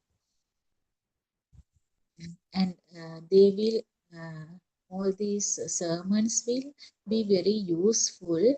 And also if you have any doubts, you can clear your doubts and find the correct path to nirvana. So this is 100% pure dhamma. While describing, you will understand that when you listen to these Buddothpado sermons, the discourses, so all these things, what Aryanase is explaining, everything is correct. So you have to keep on listening to these sermons. So when you start listening, when you start keeping on listening, you will be able to understand the correct and the practical way to be on the path. So most probably this practical side will help you to understand what these Buddothpado sermons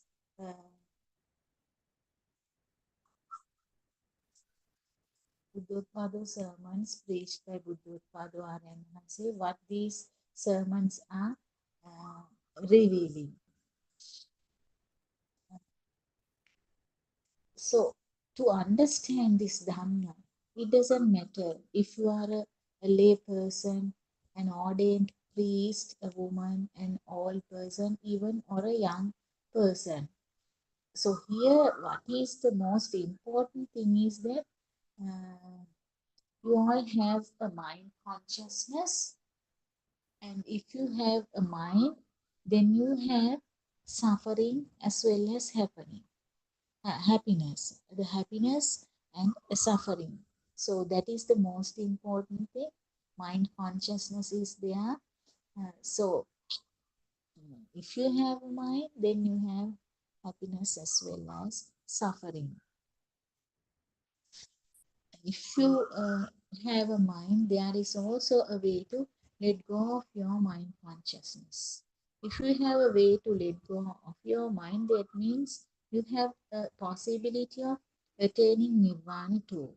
So this means that there is a way to come out of suffering, and that is all that matters. Here, to understand this Dhamma or to go in this path, it does not matter about the social status of a person who will be listening to this practical method of following the path. You can be a rich person, a poor person, a politician. So whatever who are, it doesn't matter. You are a human being. If you are a human being, you can understand this Dhamma. That's all you need to be on this path. When you look at all people through Dhamma, they are all of the same nature. Most of us are really helpless. So we do not know what the truth is, which means we all have false view of the world. That means Nitya Dushtiya. So even we did not know about this Mithya Dushtiya before listening to these Buddothpado sermons. So as long as we are ignorant about pure truth that the Buddha preached, we have the false view of the world, which means avidya or ignorance. So this is very dangerous. First of all, you have to identify this mithya dushtiya. So what you have to do is you have to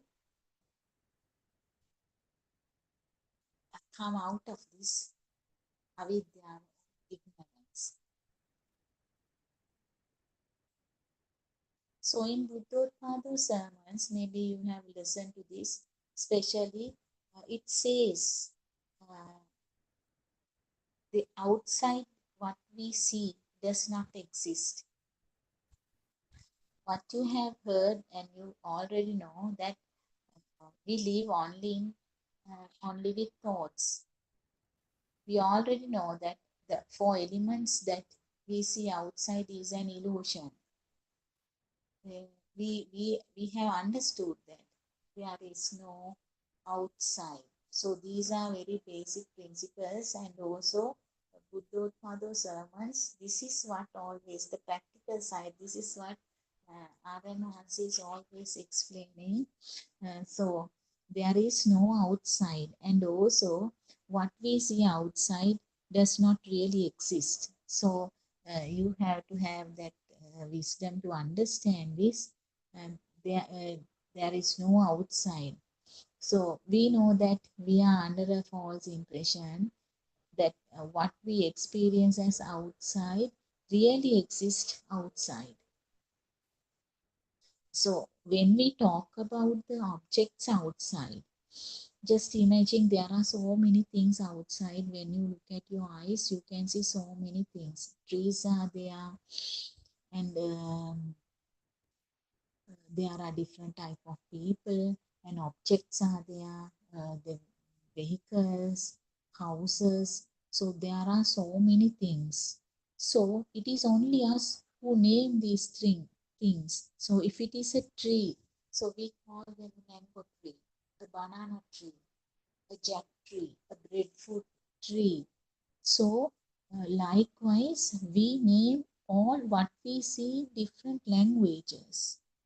Can you understand what I say? You have to clear that point. So we are the one who name what we find outside. We label them. Each and every object has a label. We are labeling everything. So maybe in Sinhala, maybe in Chinese, Japanese. So likewise, according to their language, they have different names for different objects. So what I would like to mention here then is that the languages, all the languages are only signals. That they are known as sanya. It is only a sound. For each image, we assign a sound.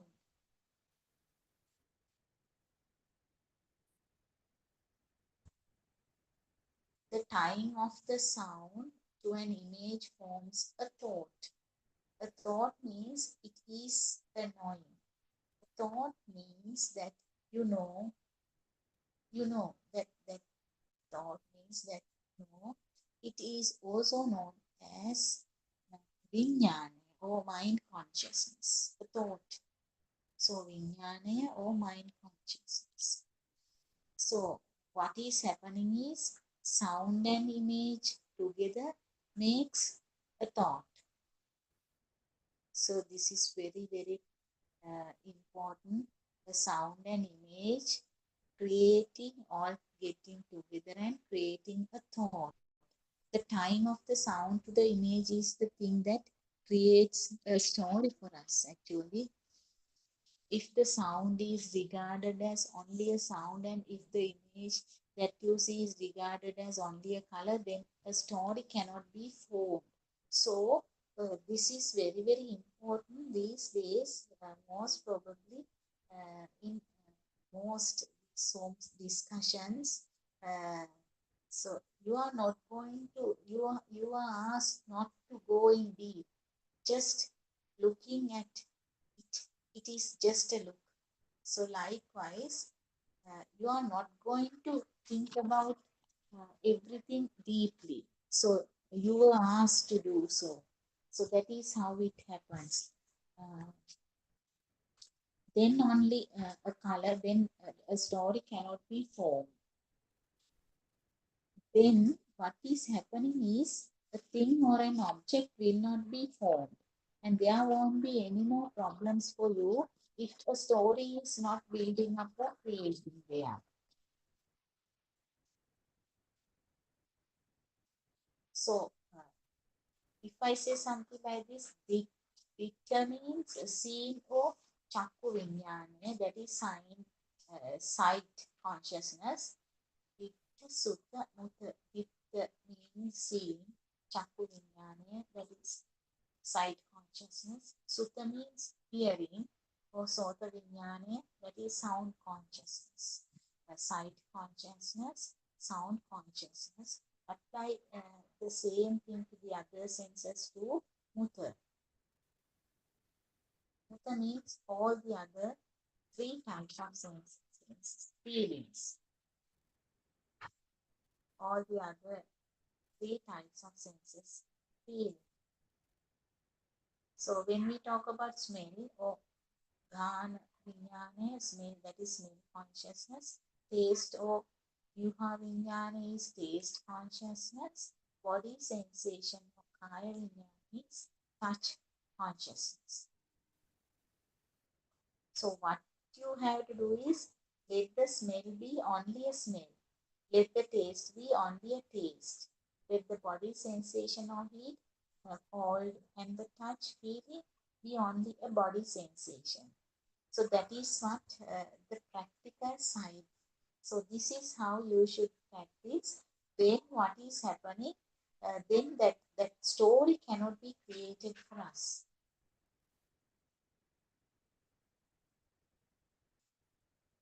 So if you know your philosophy, the philosophy of this philosophy, so this is easy for you because this is the practice done, most probably done in these Buddothpado sermons these days. So let the smell be only the smell. This is how Aranamansi advised everybody not to go further in search of that.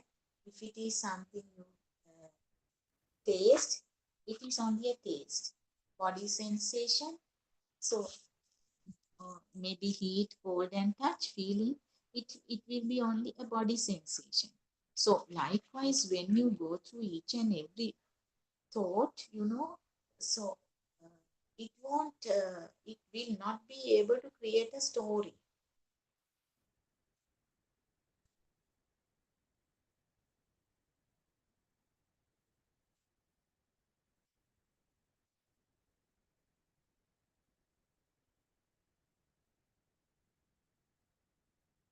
So as a listener of Buddothpado,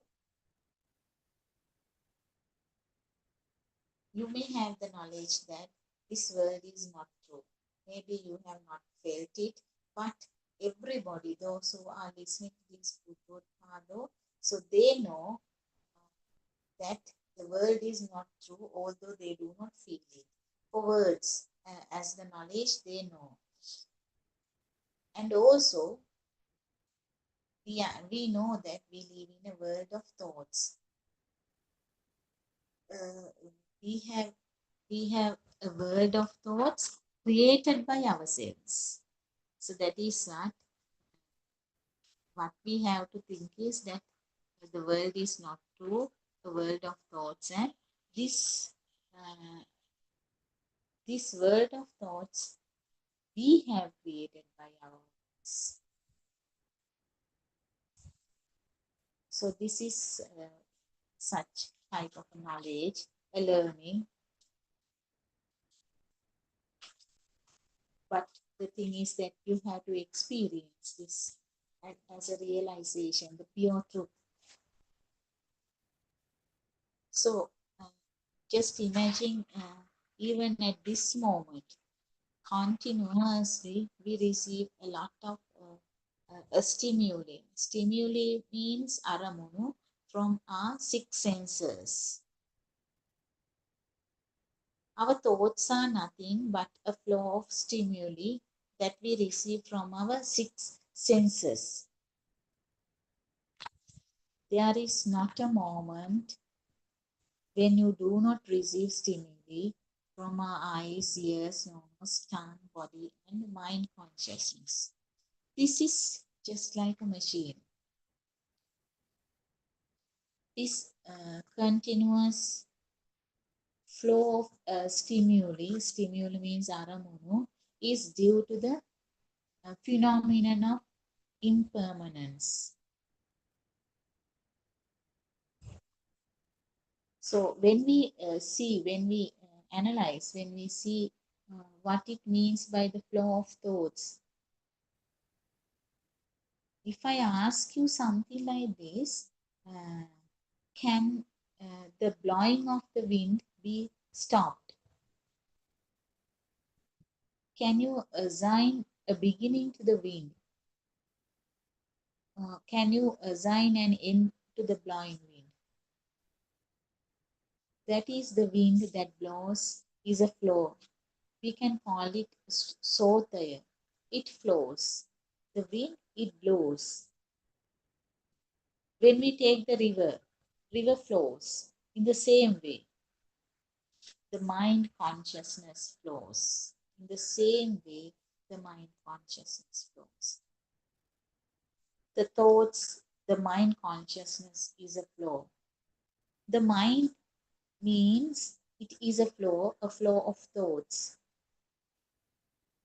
The mind is similar to the wind that blows.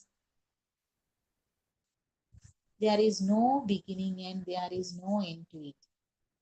It is an unending flow of thoughts, or we can say that as Situvili Samsara. So unending flow of thoughts. So we all can experience this. So there is nothing as a river. If you dip your hand into the river, all what you feel is some water or some wetness on your hand, isn't it? So if you think that there is a river, so just dip your hand into the river. So what you feel is that some wetness on your hand. So likewise, there is also nothing as the wind. It is only a name that we have assigned to the blowing. There is also nothing as rain. If we try to touch the rain, all we feel is some water on our hands. It is us who assign the names as rain to the water that falls from the sky. Similarly, there is nothing as a mind. It is only a flow. We assume that by now, maybe you have understood what I said. There is no such thing as a mind. That is only a flow of thoughts.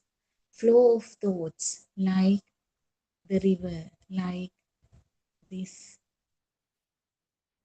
blowing, the wind that blows.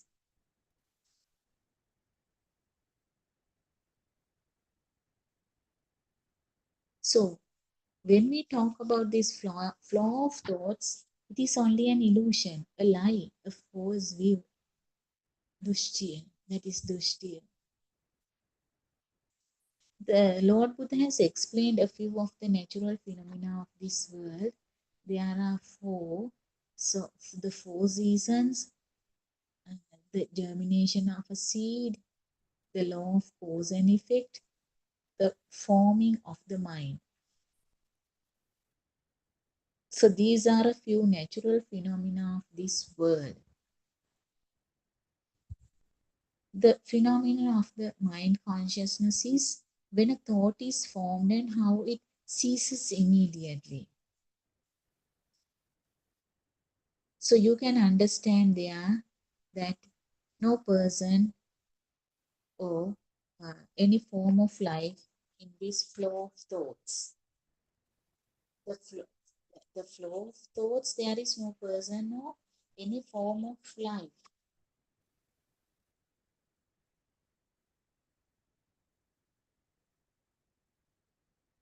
So in the, if you have followed this, and also you know that according to this mundane world, that is Samuthiya, we can say that we are born with a pure and untainted mind.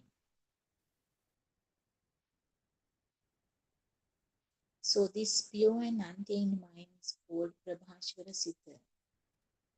Because this Prabhashvara Siddha means it is not polluted. It is not polluted.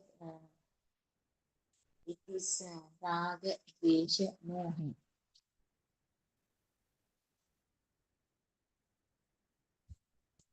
If you have already realized this pure truth, you will always see beyond this illusional, mundane world, and you will live without creating pains in your mind.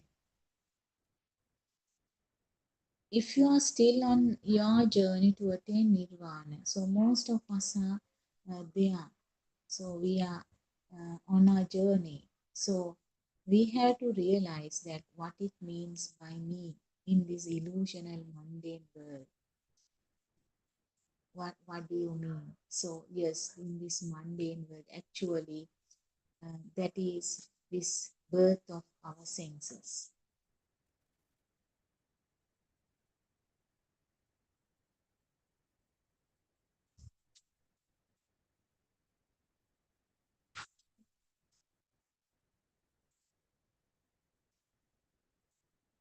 The birth means the birth of our senses. Due to the formation of five aggregates, these illusional senses are formed. And due to the formation of these illusional senses, this illusional I-ness is formed. So we create our own own senses. And as a result, we create birth. I. This is what the true story. So I concept is created there with these sensory faculties. So this illusion is something that is created due to the ignorance of this pure truth.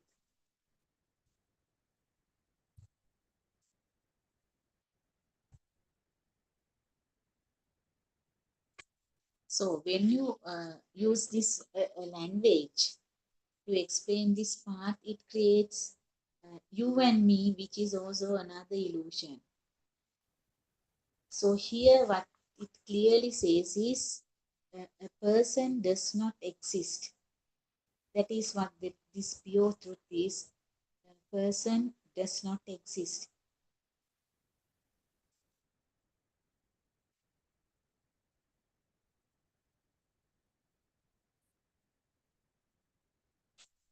This is very complex. Actually, to understand is also very complex, but as well as teaching as well as to somebody to go on this path is also not that easy because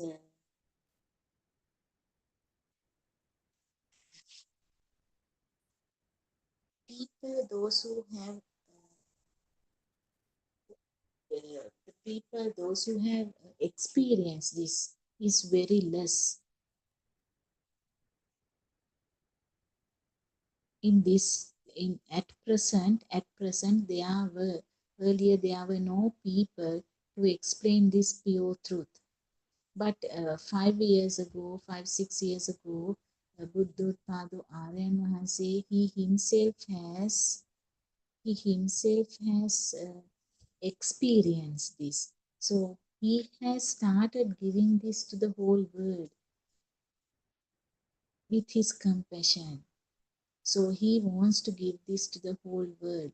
So then only even we, most followers of Buddothpado, so they have up to some extent, most of them have understood that this what we see outside is not real.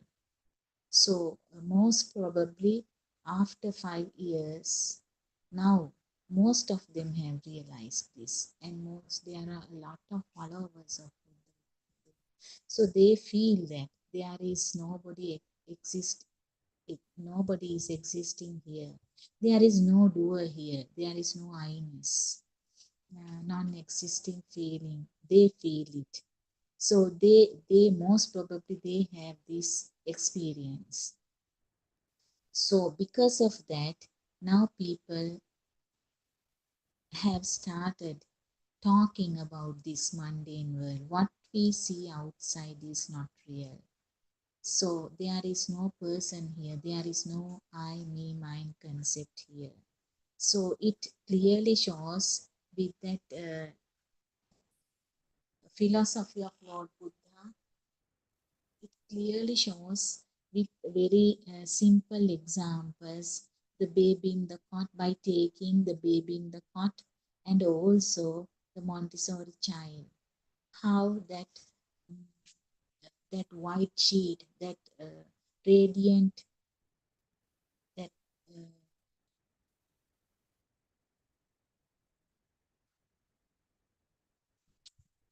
that white sheet, that radiant mind, how it is getting polluted with the thoughts and all when the child grows up. So very clearly and very simply to somebody to understand it.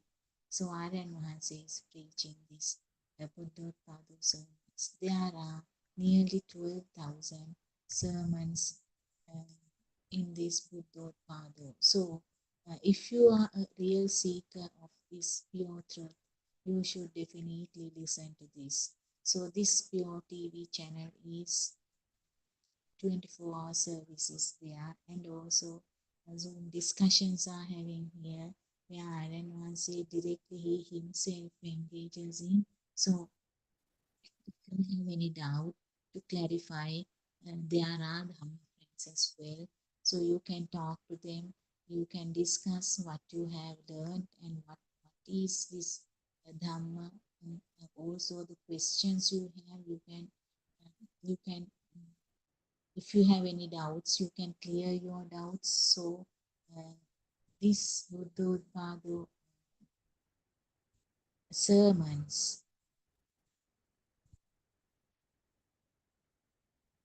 and Buddothpado, this 24 English channel is a golden opportunity for the seekers of true Dhamma. So please listen to this true Dhamma. Definitely, you will be able to eradicate your sufferings. You will be able to eradicate your burnings. No. So we'll stop here.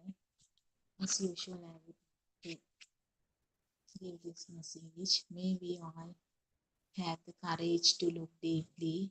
May we have the wisdom to let go. May we awaken to the moment, and may all beings be free from suffering.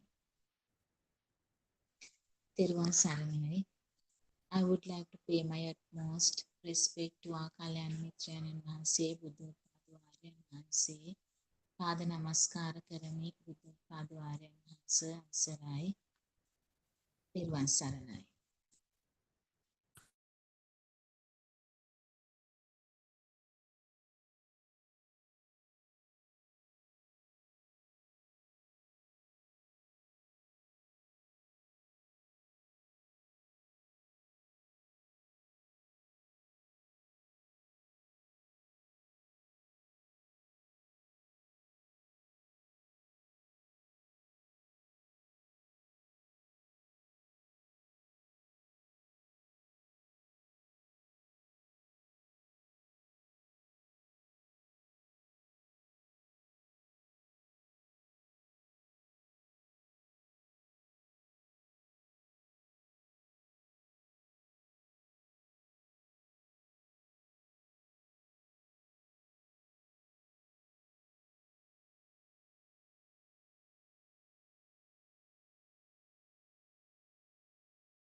Good morning, my dear Dhamma friends.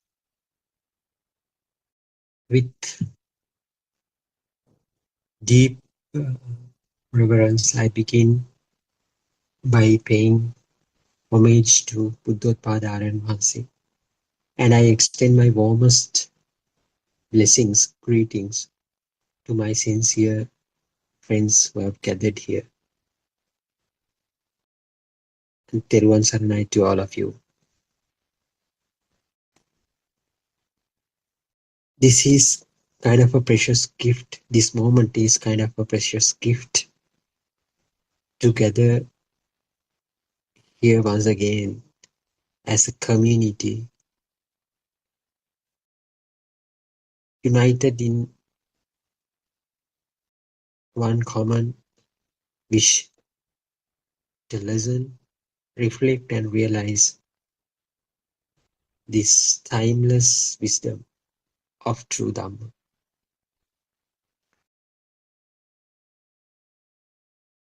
The teachings of Lord Buddha offered to the world more than 2,500 years back still continue to shine upon us with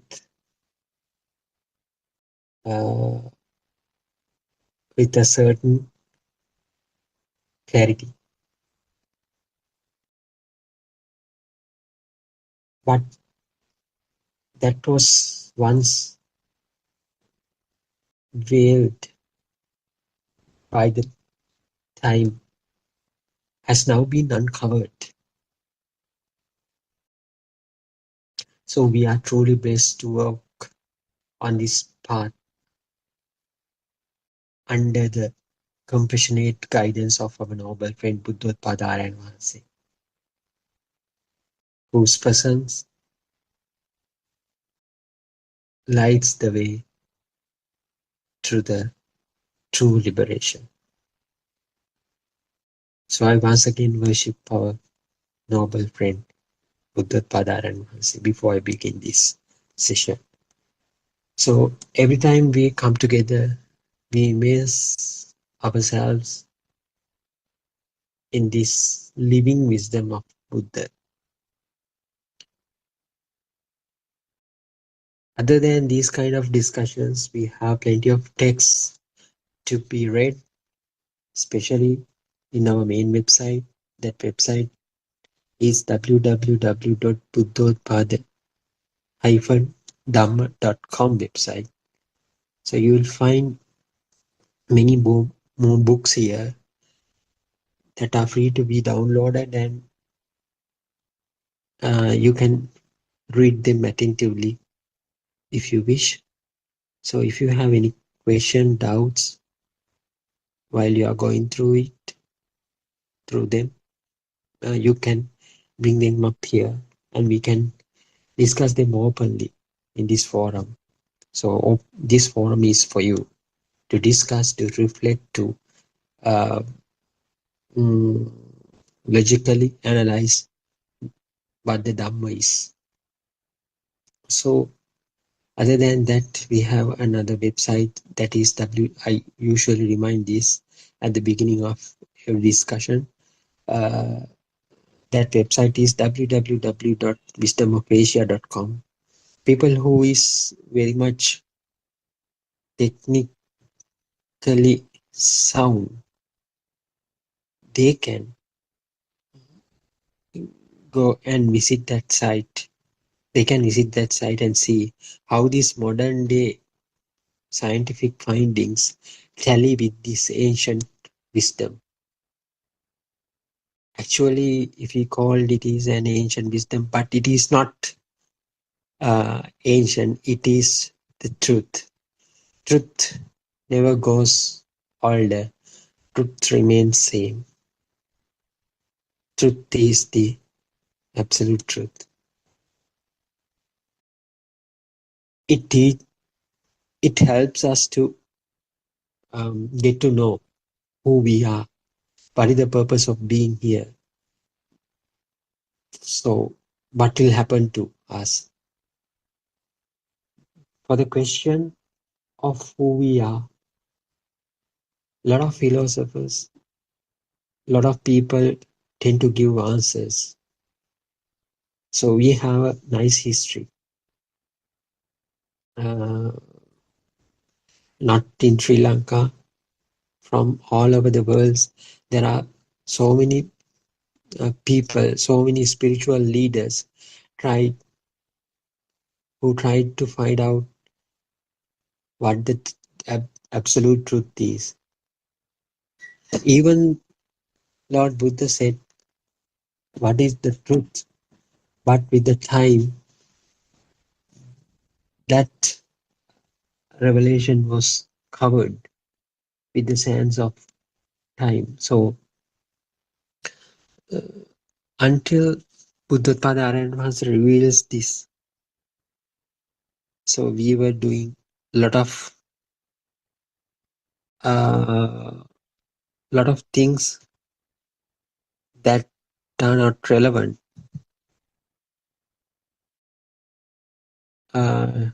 for this clear understanding, especially this Amisa Puja. So Amisa in the sense what we do externally. So that means without any underlying truth, we tend to give the things to the people, to help the peoples, to worship, to go behind a lot of myths and a lot of beliefs were there with us. Some people tend to think if you do good things, we collect merits. If you do bad things, it will accumulate as sins. So likewise, the things that have been taught by different kind of spiritual leaders misled us. And in most of the instances, but with the help of our noble friend Buddothpado and Wahanse, we were able to find out, we were able to realize what the absolute truth is. So we are a set of unique people who gathered here out of all 8 billion people in the world. So we are hearing today the truth. It is not another kind of a belief. It is not another kind of a faith. It is a logical Dhamma that can be understood irrespective of your social status. So yesterday also, so people who listen this discussion for the first time, he or she may be very keen to know what the so-called truth is. In yesterday's reflection, Ms. Surangika shared about how we give value to the images, sound, and objects, mistakenly seeing them as mine or me. Lord Buddha wanted to reveal to this world a non-soul Dhamma. That is the basic theory, that is the basic fact that he wanted to reveal to this world. Even though we think that we are living, even though we think we are having such kind of a birth, or in one fine day we'll have to leave this, say goodbye to this world. He wanted to give this message to the entire world that there's no person here to be born or to death. So, but it is very difficult for us to understand because we have been dealing with this life for such a long period. So we tend to feel, we tend to think that we are some kind of a different species other than the other animals and the rest of the world. So we tend to think that we are human beings. But what Lord Buddha said is something different. Think and look at this Dhamma from another perspective, another unique way. So you will find there is no call such a living being here. This is all about a non-soul Dhamma. That is the absolute truth that Lord Buddha wanted to reveal into this world.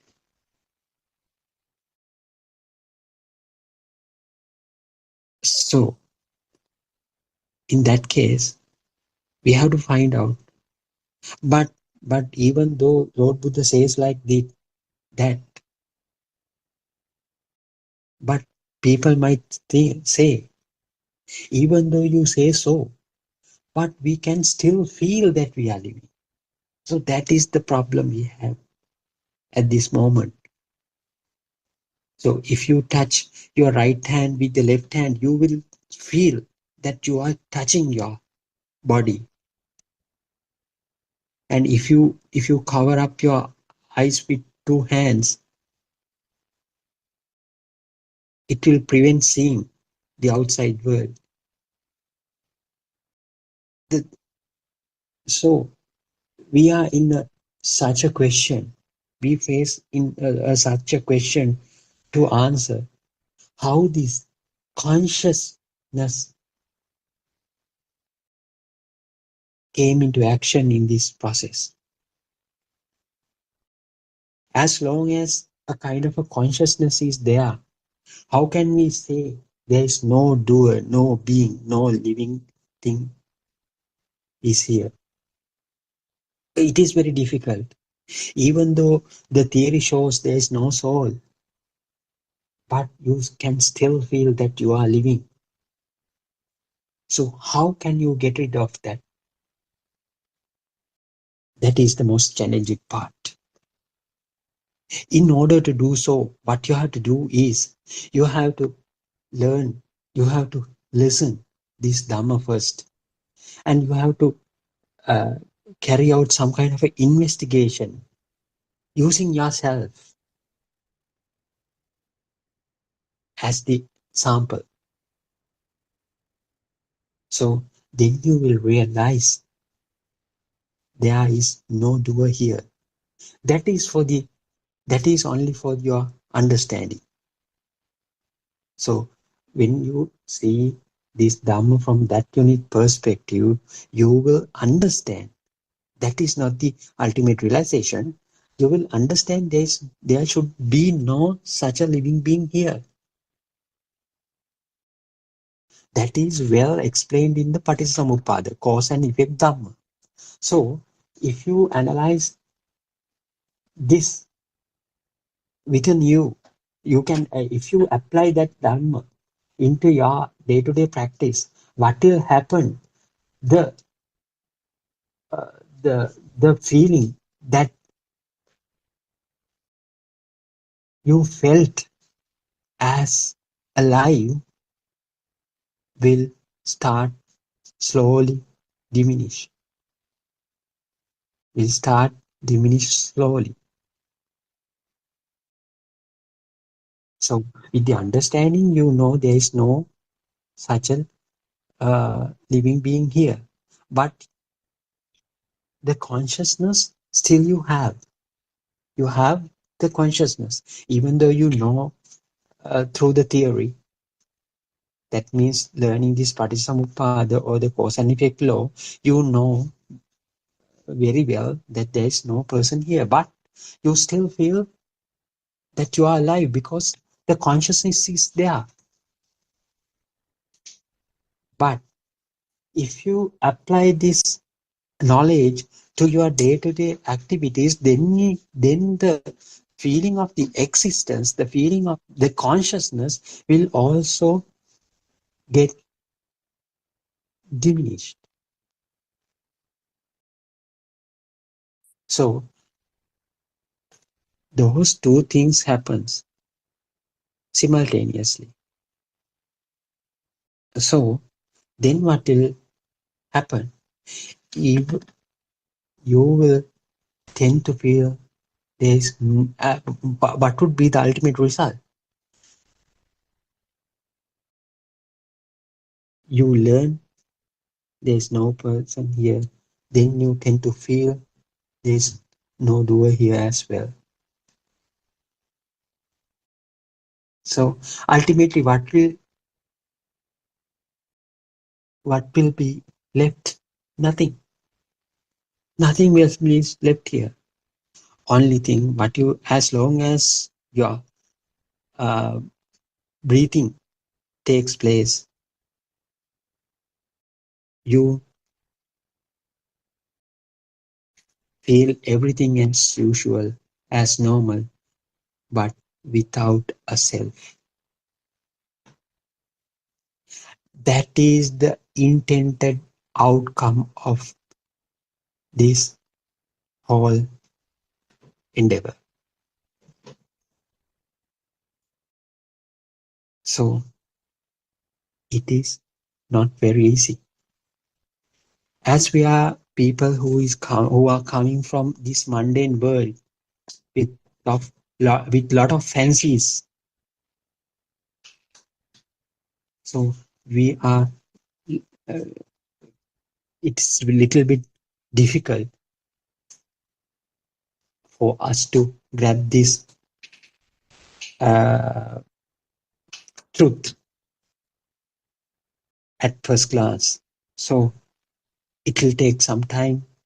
So we have to be very patient. We have to be very attentive. We have to be very curious. So all these things collectively push us forward for this true realization. What is the realization? What is the intended outcome? Is the feeling of non-soul state. Feeling of non-soul state, not only the knowledge. You have to have the knowledge. You have to feel it by yourself.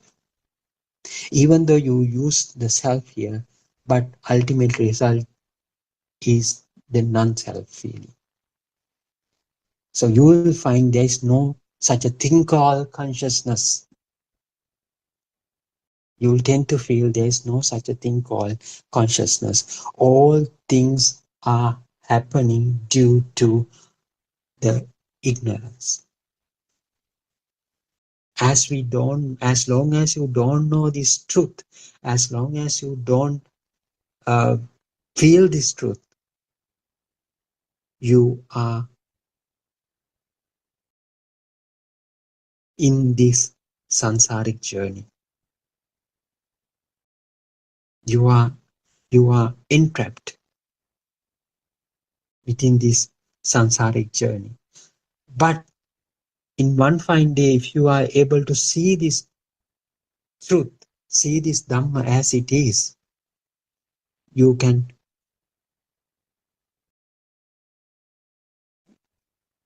easily come out from that sansaric journey, and you will be able to end the suffering. So how can you end this suffering? How this understanding helps you to end the suffering?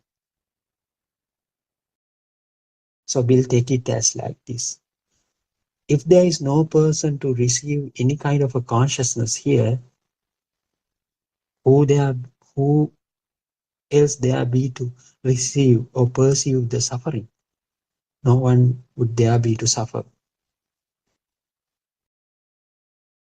This is the way the cessation of suffering takes place. If there is no responsible authoritative person, or the responsible person, or soul to suffer, who will be there to suffer? No one. So that's why Lord Buddha expressed this truth as a way to cessation of the suffering. The only way to cessation of the suffering is the understanding this truth, or the experiencing this truth. So it is a little bit challenging, yes, but it can be achieved. We have a living example, none other than Buddothpado and Mahasi. So the truth has been hidden for 2,500 years. Now it has been revealed. Now he tries to convey this message to entire world through these Dhamma discourses and books, and using so many media platforms. So we are a lucky set of people that we hear this truth. So why shouldn't we give a try and see? So it is free. It is given for free. The message is free, but message can be heard from anywhere. It is free. So what you will lose if you come and have a look? Nothing will be lost. Nothing will lose. So just have a clear mind and just come to these kind of forums. Just visit these kind of forum, and we can discuss them openly, the questions you have, and we can directly ask our noble friend about the question you have. Then you can sort it out, this Dhamma very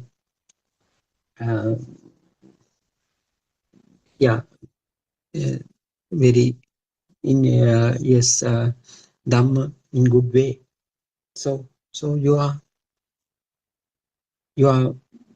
please feel free to ask questions. So before we starting our daily discussion, so I would like to read few pages from the book that we used to read at the beginning of every discussion. So that is the book, the volume number 6 of the series, the True Dhamma Has Awakened book series. So we are focusing on the page number 86. So I'll read a few pages from there. Participant asks, Aryan Mahanse, Teruvan Saranai Aryan Mahanse, I bow down at your feet.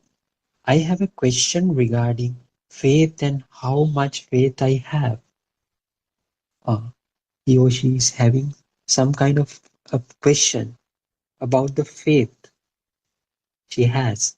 Recently, in my imagination, Sripada appeared and I bowed down. I felt my mind was so affected by the faith.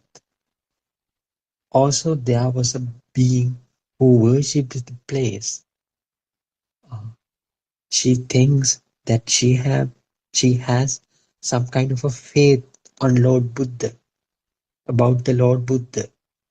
She asks Aryan Mahanse, is it a good thing or bad thing? So how, to what extent does she or he has that faith towards the Lord Buddha? So Aryan Mahanse replies, this is called Amulika Saddha, a common Saddha. This is not the same as Akaravati Saddha.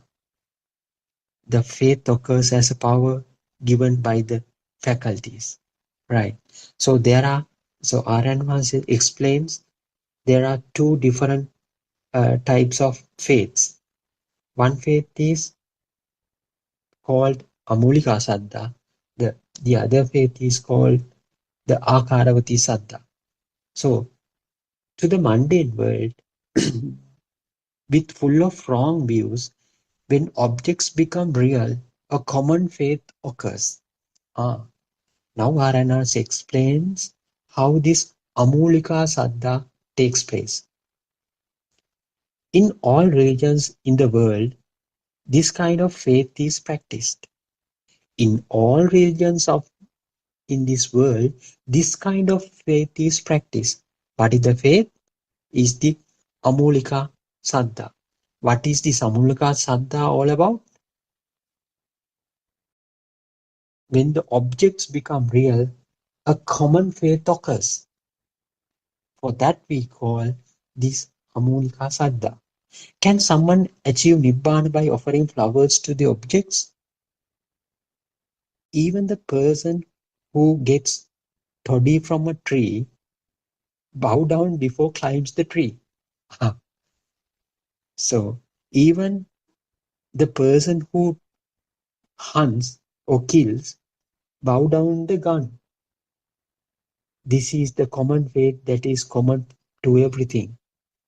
Wow. Look how he explains this fact. Even though you are going to do something bad, you bow down upon the weapon that you use to do the harm. That makes that you have certain faith. You build some kind of a faith towards the weapon that you are going to use. But with that weapon, you usually do some kind of a harmful thing. But you still believe that weapon won't harm yourself. That's why you bow down. So that is the Amulika Saddha. In contrast to that, the Akaravati Saddha is related to the faculty powers: faith, mindfulness, effort, concentration, insight, and the wisdom. These powers take you towards Nibbana. When outside world is real to someone and faith is created within them, that is not the same as the pure faith discussed above. Yeah, the only way to have pure faith is to see the truth in the objects.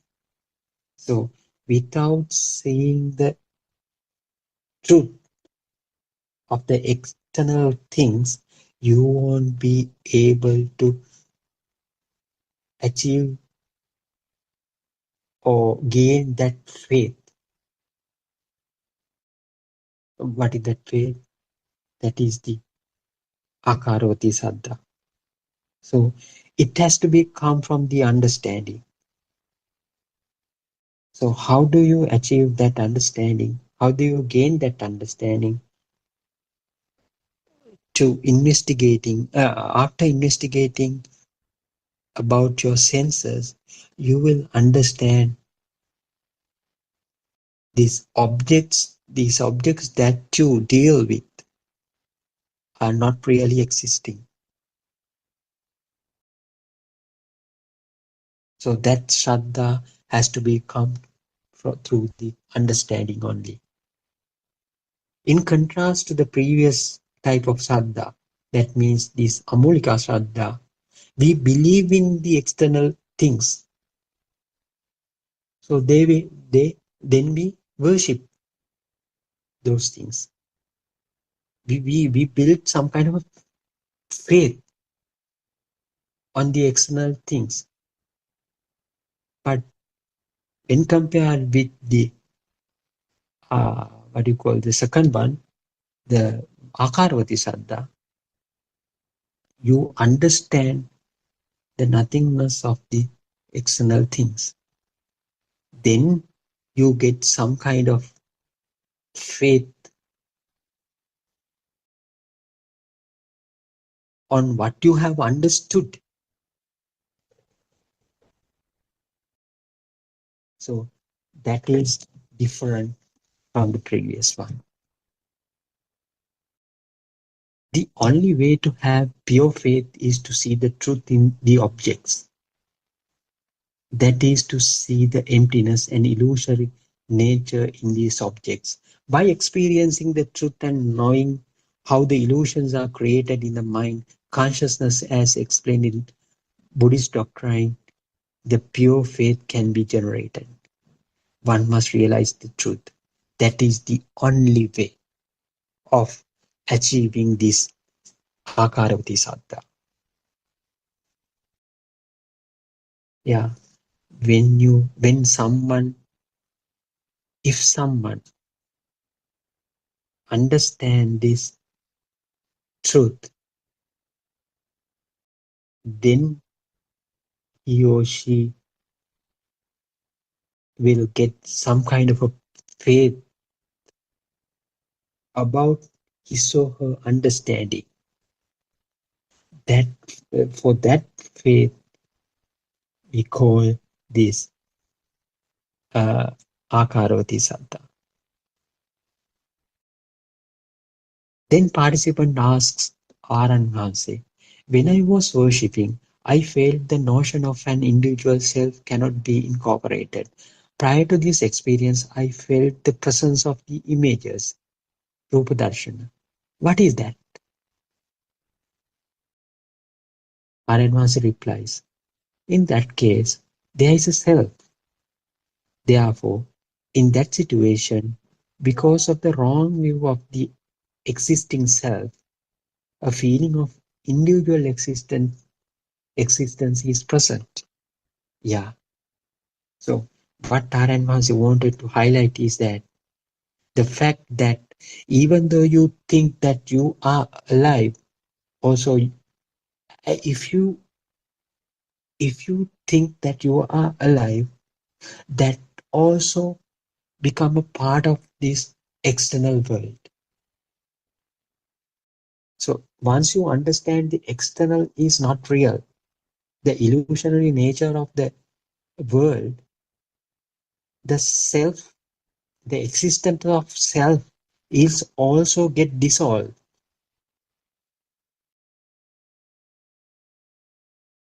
So what will happen with this Akarvati Saddha? What will happen? At the same time, the self, uh, the notion of the self will also get dissolved, because you tend to understand that the self is also a part of this external world. So it is a little bit tricky, but it is very understandable. So I think, I think that is enough for the day from the uh, book. So we have a lot of friends now joined in this forum. So Dr. Kokila is here, Mr. Just Bernard, Kema, and also Dr. Sakuntala is also here with us. So Teruwan Saranai, Dr. Kokila. Teruwan Saranai. Do you have anything? Well, I just joined. I didn't really get a chance to listen to this. Yeah. So I was reading the book. So that chapters talks about this Amulika Shraddha and the Akaravati Shraddha, the differentiate, how they differentiate each other. So isn't it a good point to talk about? The faith, isn't it? The faith, yeah, faith. The Amulika Shraddha is the blind faith that we believe in the objects. So as long as you believe the external things, including the self, you fall into that category. So all religions are there. So they believe in some god or some things that exist. Well, we can't really blame any of like the blind faith. We can't really blame that, because that actually saves the humanity. Like they have a hope because they have a faith on something. So it is actually like a escape mechanism, which is okay. But until we hear Dhamma, the truth, we will have some kind of faith. That's okay. But truth will actually trigger the other kind of faith, isn't it? What do you think? What do you think, Ravi, about that? Yeah. So it's okay to have a blind faith, but once we hear Dhamma or the truth, that will only change the way we look at the faith. So the faith or the faith can be an escape mechanism for humans. That's okay. We just understand that because we would like to have like to hand over our problems to someone. It's really okay to do that. But once we know the truth, then that will stop. It will not stop quickly. It will not stop suddenly. But then more you realize the truth, more you become the truth. The blind faith is not a thing. It doesn't exist anymore. It doesn't have a place. They can't coexist.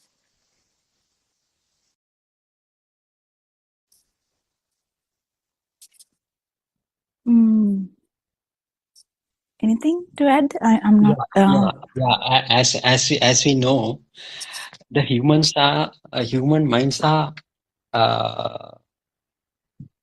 some kind of the most poisonous thing in the world.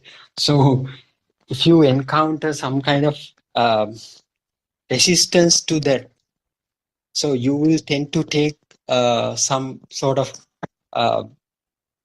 unhealthy actions. So we'll see. So if I lose money and all of a sudden, so my mind will do anything to earn that kind of money, that amount of money from any means. So I may declare so many things that are not very healthy for the society.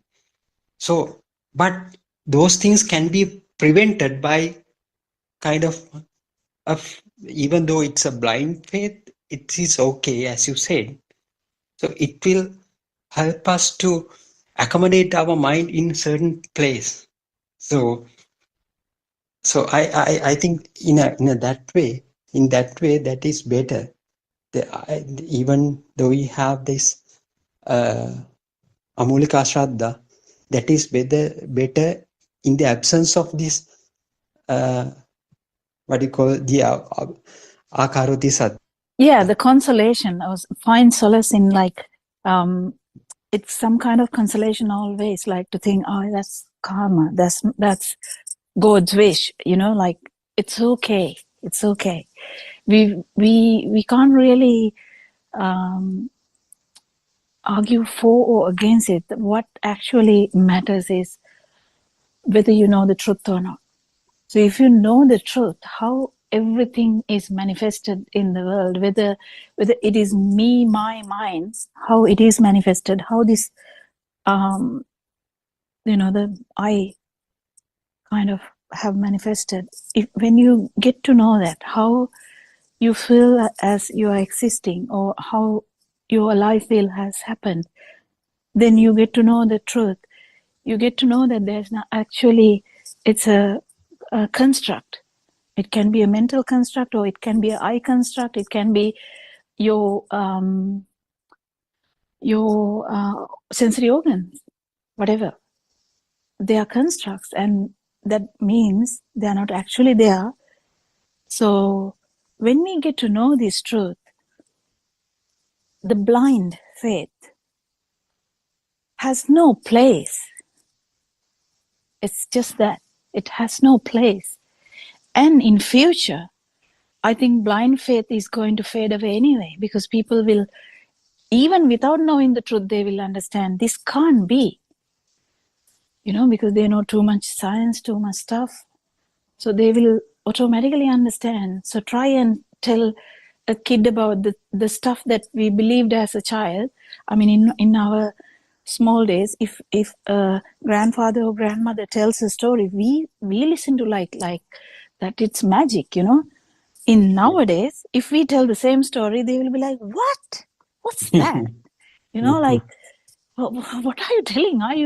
What are you like? You are like, they will tell us that you are constructing a story, like they will tell that, but that's not just because they know the truth. They just realize that it can't be. So, but what truth we talk about is different. We talk about an actual truth, how this self, the feeling of self has happened, how the thought, the I has happened, how it arose. So in that context, we know everything, because you can't know how I happened without knowing everything, because you have to know everything to know that, because that everything is me, because there's no separate me anyway. The more you understand the sensory organs, more you understand the truth, there's no place for blind faith. So in future, it will not be a thing anyway. But the problem is, when people don't have a faith, they go for the other side. So no God, like they can say, now we have a consolation in God. But then without knowing the truth, if you go to the no end, they will say there's no God, we can do anything. That's a dramatic part of the problem. That's the negative side of not knowing the truth and going by the scientific way. Because scientific way, you understand that there is no God. And you might actually try to say there is no karma even. But that's not how it is. Of course, there is there's a way that these things happen. But importantly, when we know the truth, we know every truth. We can understand how everything happened. We can feel how everything happened.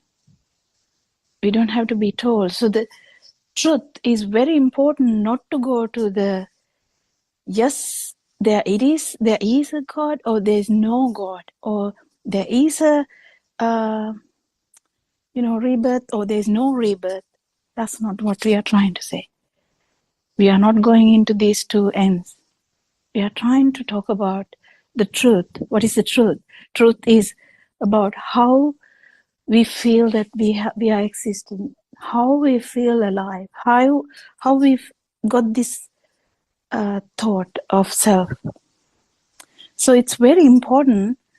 In a way, blind faith has helped humanity for a long time. It helped, but without actual truth, that what Lord Buddha has explained to us, the whole humanity can go to the other end, say no repercussions, no problem of doing whatsoever, because there's no one to know God. So that's not the way we look at this problem. Of course there is repercussions, but the thing is knowing how the receiver and how we get this problem of that we feel that the sensory organs are ours, or sensory organ holder, how we get that idea, how we feel that the mind is ours or body is ours, how we feel that we are in a world and we are actually in the world and we are acting in the world and we are talking in the world and what we are talking is true, what we are acting on is true. So how this story happened, and how when you get to know the actual truth of self, the whole scenario, the blind faith collapse. There's no place for the yes or the no ends. Do you get it, Ravi? Yes, Dr. Kautya. Is there anything to add? Yeah. So that means if you understand what the truth is, then any kind of a faith, any kind of a thing won't be a thing for you. So yeah. When we say every concept will be a concept, whether every it is concept. yes or no, yeah, that's it. Yeah. That's really important. We can get others to participate as well. Yeah, Dr. Sakuntala, Surangika also here. So do you have anything to ask Dr. Sakuntala? Or any comment on that? Yes, there was some, I think, out of the things that both of you mentioned, as Kokila said, it's actually a rope to cling on rather than falling into the well, I suppose. So Amulika Shraddha is something like a rope when there is no help. So people, we see that more and more people in the society nowadays are going to that direction. And as Ravi said, now there are many Or things. the other direction. Actually, Dr. Sakuntala, some countries, it's the other direction, that there's no one or nothing to look forward to, or nothing to, there's no repercussions. This is it, this life is it. Yeah. Exactly. So it's always two ends. Yes, that's right. So when you see, I mean, there are many things in the day-to-day life. And as Ravi said, people tend to put the hands together and worship. Even the steering wheel, a driver who is by profession, before starting the work in the morning, they touch the steering wheel and worship. Now that is something that is practiced not only by the Sinhala Buddhist, even Tamil Hindu people are doing it. So it's purely taking the material world as a thing, and then I am there. So there is very obvious dualities there. So actually, but there is consolation in that. That's the thing. Yes, that's a faith. Yes. So thinking that faith. it would be it would be looking after me, there would be no problem in me. So they get actually, it's kind of a thing that they find consolation in themselves thinking like that. Because if you're with the God will look after me, Yes. And even showing the gratefulness, isn't it? Now even our mothers, when they keep the pot of rice on the fire hearth, after closing the lid, they worship the pot because that helps to help with your hunger and providing food. So that sort of they worship even the rice when they are washing the rice. That's a ritual that our mothers are doing. So all those things actually show some form of gratefulness, isn't it? So that is hidden there is a kind of Amulika Shraddha there. And on the other hand, when it comes to Buddhist practices, nowadays we see so many huge, large-scale offerings. Actually, those are promoted by our Buddhist monks. They are offering sometimes 100,000 jasmine flowers, not 1 million of jasmine flowers, 100,000 lotus flowers. So those things actually, the other extreme end of the Amulika Shraddha, where they have the complete faith on those offerings and they are expecting something in return, some good thing in return by doing these massive meritorious actions. Therefore, thereby expecting a birth in a good place with all sorts of comforts and long life, etc., etc. But at the same time, now when you understand the truth, when you understand these two ends, the Amulika Shraddhava and Akaravati Shraddhava, there means Akaravati, as both of you indicated, explained, it is it is nothing to do with the existing world, but still you have that feeling, you have that inner change, inner conversion. Now, on the other hand, a person who is compelled to take part in these offerings, sometimes the family members will arrange these things, and sometimes a person who is following this Buddothpado teaching still will realize that this is something of no use. This is not something, this is not what Lord Buddha said. But they can still take part in those as a family commitment or as a help or contribution to the person who is doing, without having an aversion or friction within himself. So I think that part is something maybe relevant to most of our people because it is something happening mostly in Sri Lanka. I'm sure it's happening in other countries also where our Sri Lankan people are doing this sort of offerings in the temples. So this is actually now just an experience what my sister says. Now she says that the temple she is attending, the other people who are the people who are coming to that temple, the organizers, there were offerings and huge, large-scale activities, offerings in that temple. Now, after listening to Buddothpado, she's reluctant to go because she feels that there is this is not what Lord Buddha is teaching, but what we were discussing was that actually to turn the camera towards self and see what is happening within. That is something that you should understood because you may not be able to change the people attitude and completely you can't change these activities, but be conscious about what is rising within you when you are taking part in these activities. Do you think about those? I'm sure you must be experiencing those or in Australia also. Yeah, actually, there would be no difference. That it would be just another event only. Yeah. So aversion part is when you actually try to think about it. Yes. So thinking about it in positive or negative way is going to bring up the whole thing like a scenario about it. But then if you don't have anything like if you don't feel that it's a thing, then it should be just another event.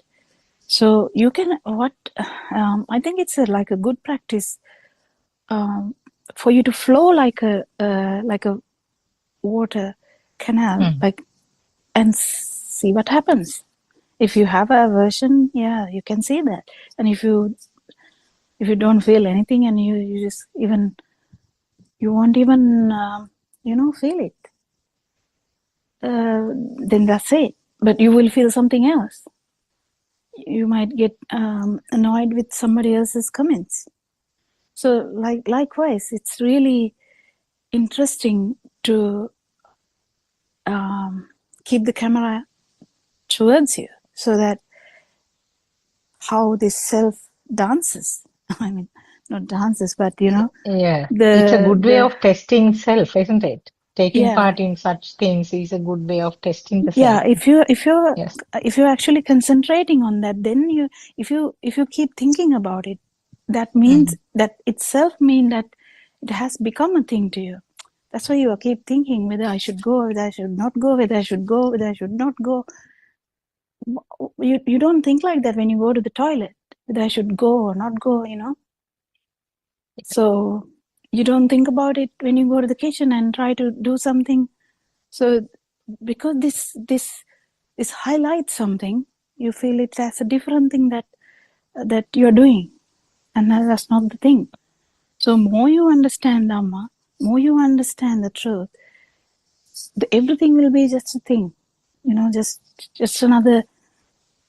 Just because you have the sensory organs working, you have the film going. It's okay. It doesn't necessarily mean anything. It doesn't mean that it should stop, or it doesn't mean that it should go on.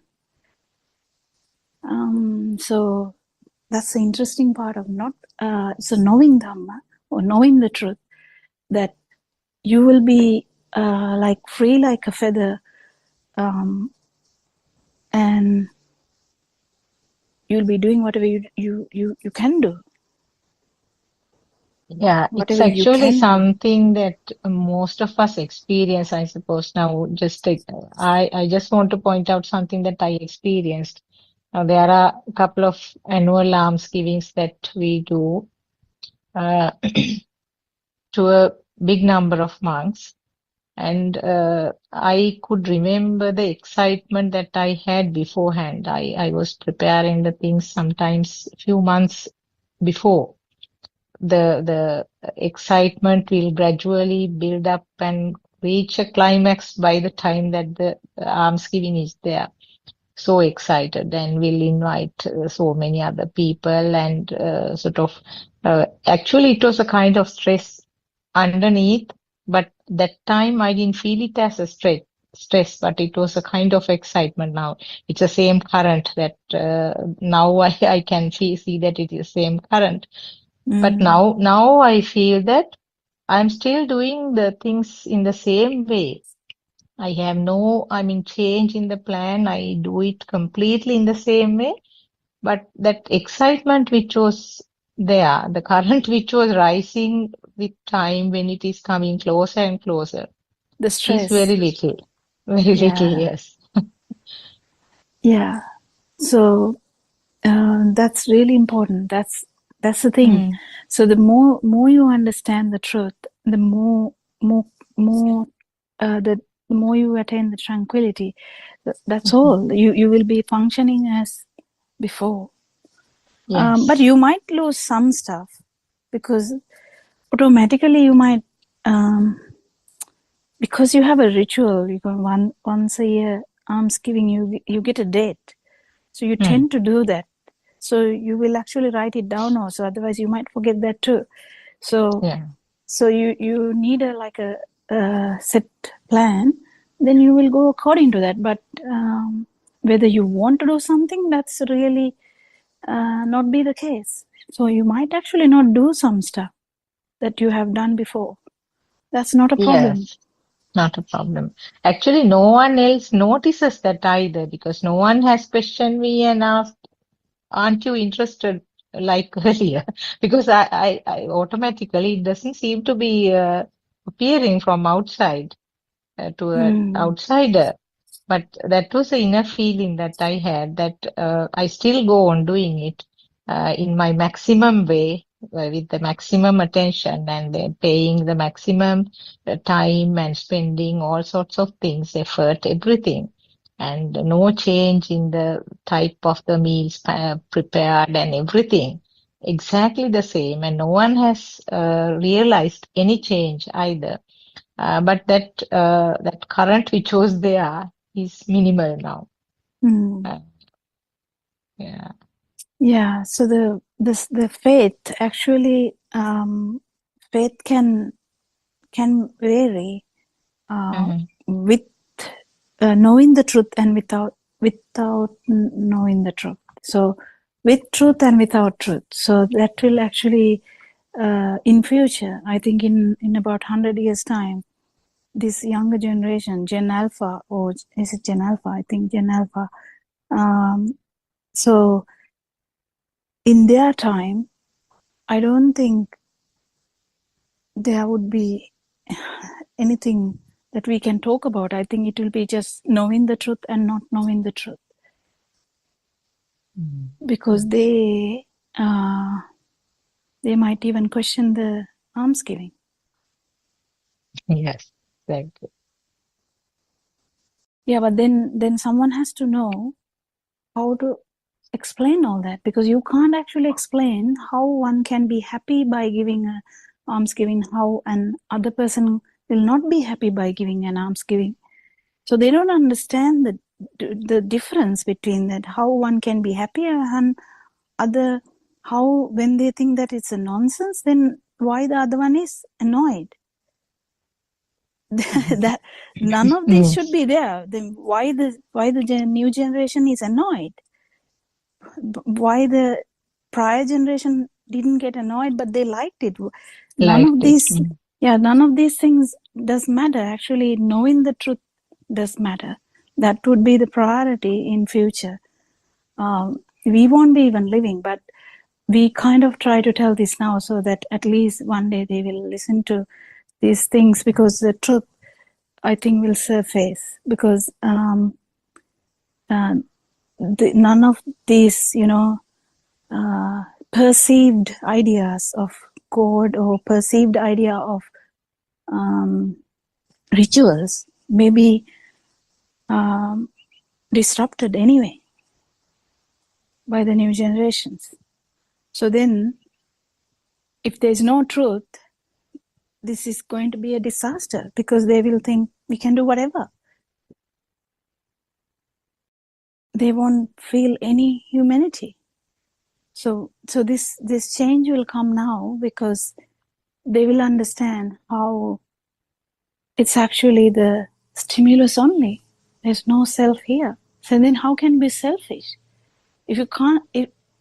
How can you be selfish if you know the truth that there is no self and there's only stimulus which was there? So how to become that is the path. That's the program that Aranwansi is trying to add to everyday programs, because it is to actually convert that situation to an experience. That's the importance of that. If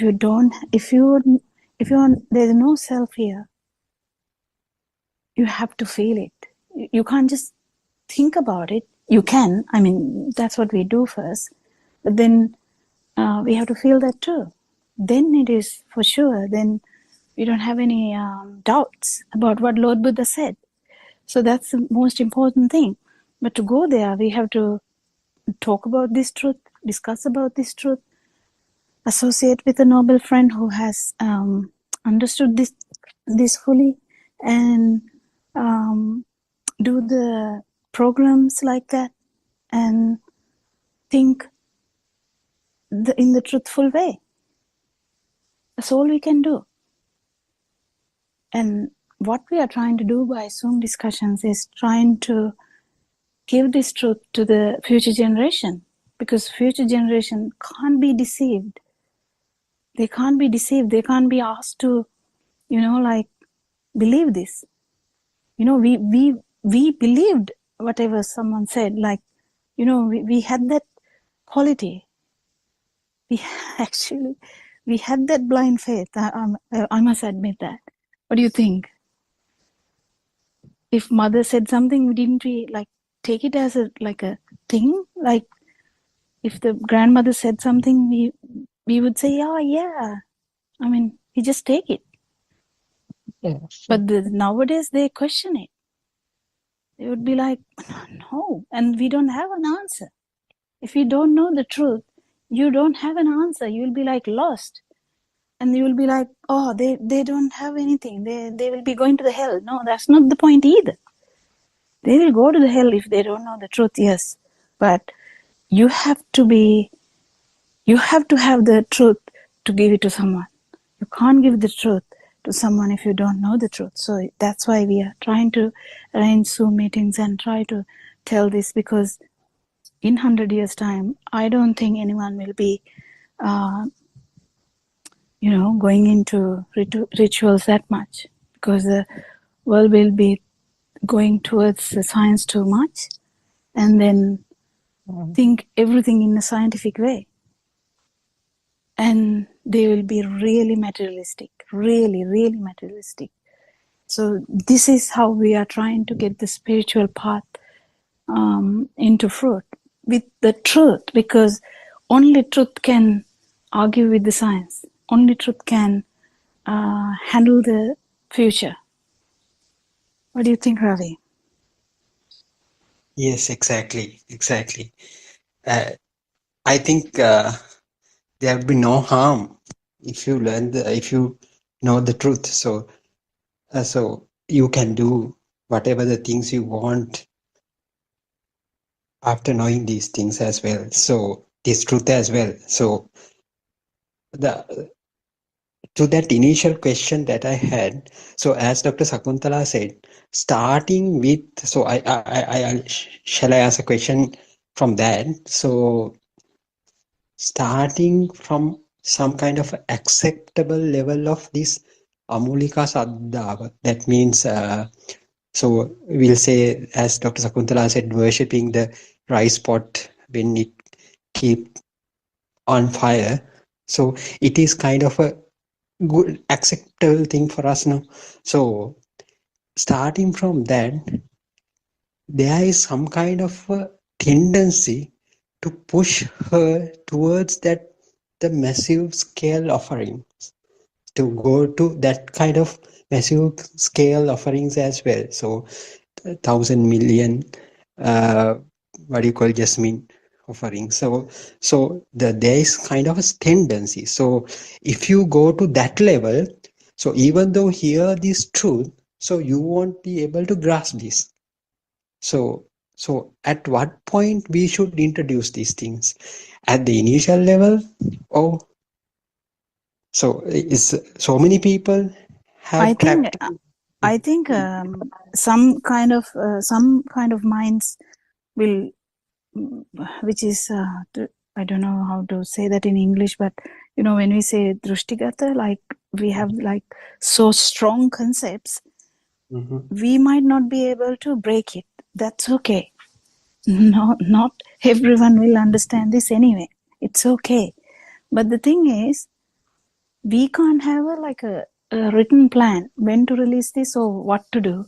We just can release this and let the human beings absorb this by their own means. Like we can't have a protocol, but of course, I think there are kind of awakening to the truth as well. There are some minds very suitable for that, open-minded people. So they are not in the no and or either the yes end. So, what is it? The what do we call it in English? no extremities. So yeah, I don't know. Yeah, like we think that there is, or we think there is not. So those two ends. So there's always a balance in this. At one point, the whole world will be in the in the no end, or there's nothing to believe, there's no self, and there's no rebirth, there's no everything, and nothing to worry. And then there's the other way around, yes end, and to think that there is someone controlling us, there is good thing has good things, but there's no problem in that. Lord Buddha actually said it's better to be in the yes end than the no end, because no end can be really, really disastrous, because that person is not going to listen to anything. So that can be disastrous. The whole world, one nuclear bomb can, destroy the whole world. So that can be that end, because they don't believe in anything. And but the truth has awakened at the moment. It has awakened already. So there will be minds, open-minded minds suitable for this now. And that will carry for another some odd years, that's how it is going to be. Truth always surface and go down. So it's a surfacing time. So we talk about the truth. At least we talk about the truth now. Because if we don't have the truth, the newer generation, the Gen Alpha or Gen C is already here. Gen Alpha, I don't know what Gen is the next one, but whatever these generations, it's difficult to convince them. Without the truth, it's difficult to convince them. So whether to tell it now or whether to tell it then, there's no point in that. It is now, it's open now, it has resurfaced now, so it will be now. But who will listen to that, we'll never know. So that's why it will be documented everywhere. It will be in YouTube, it will be in book form, it will be everywhere. But this actually goes from teacher to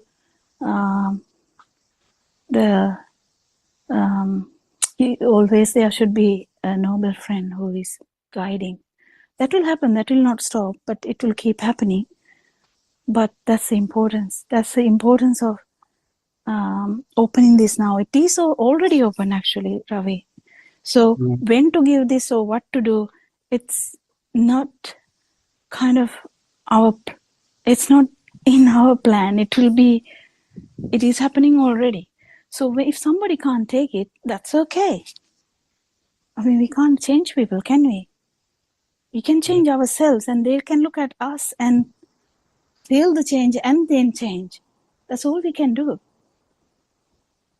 Then while doing that, we can try to give the truth to others. Not all can grasp it. Yeah. So as said, the fact So that imagine a mother, imagine typical one of our mothers who would be worshipping endlessly. You are not going to stop that, because there will be repercussions of that. Like there will be aversion, and that person will run away from you. So you can't really give anything to that person if that person starts to run away. You can't really do that, but you can start slowly by saying, "Isn't that in your mind?" You can get a point somewhere and bring it up. That's what you can do in children too. You can bring it up in a particular moment where it is very obvious that it's in the mind, and bring it up, and the person will be like, wow, yeah, it's in the mind. And it won't do anything at one point, but it might happen again and again, because if one person is suitable enough, whatever the blind faith they have,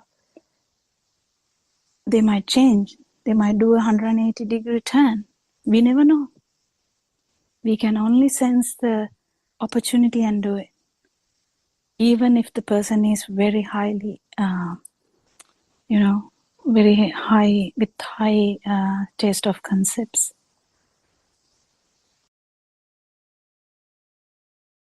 It won't go to our plan, it doesn't matter.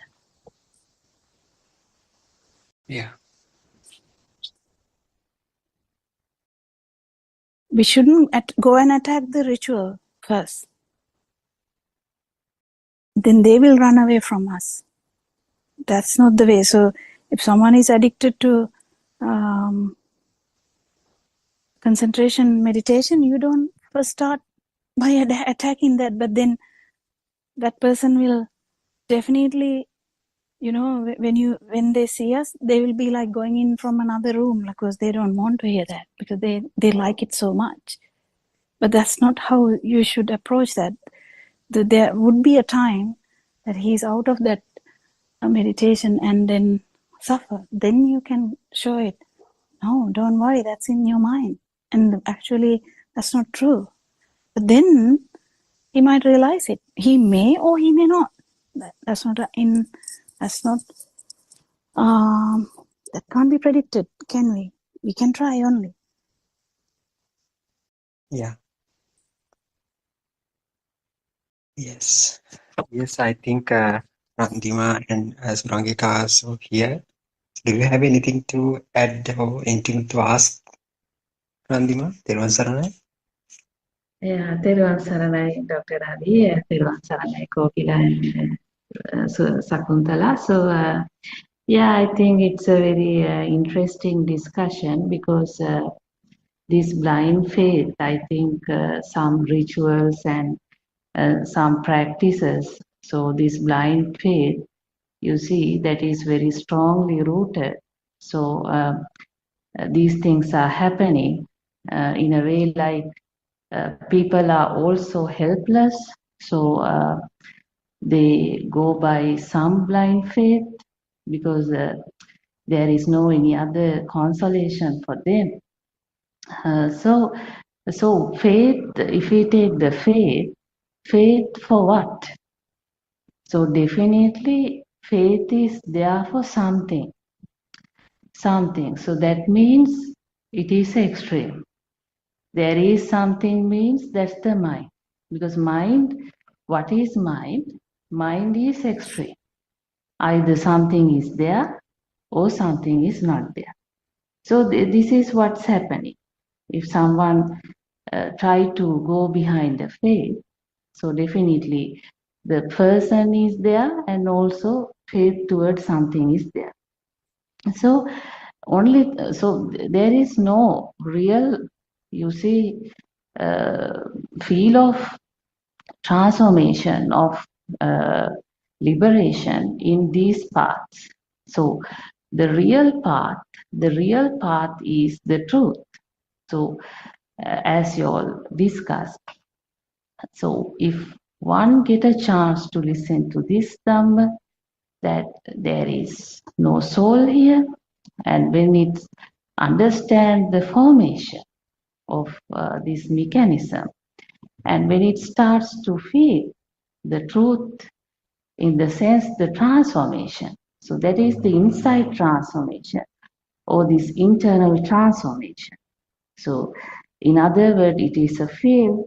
So this transformation is the one that matters, because with the transformation, you see, automatically the value for things, value for faith, value for practices, value for rituals, and value for so-called me, and all that will drop. So it Actually, will. Nandima, it's really good that you brought out that point. All these valuable things actually is based on me because they want to protect me. Exactly. So the faith is actually to protect me. So it's kind of a way to protect me. Even whether it's a yes end or the no end, yes end also it is to protect me. Even the no end is to protect me because you think like there's no repercussions from what I do. It's a way of consolation because then he doesn't feel like having a problem then he feels like, yeah, I can do anything. I can kill hundreds of people. I can put a nuclear bomb. Nothing will happen to me. I'm not going to suffer because there's no rebirth. There's nothing. So that's another way of consolation to the self, actually.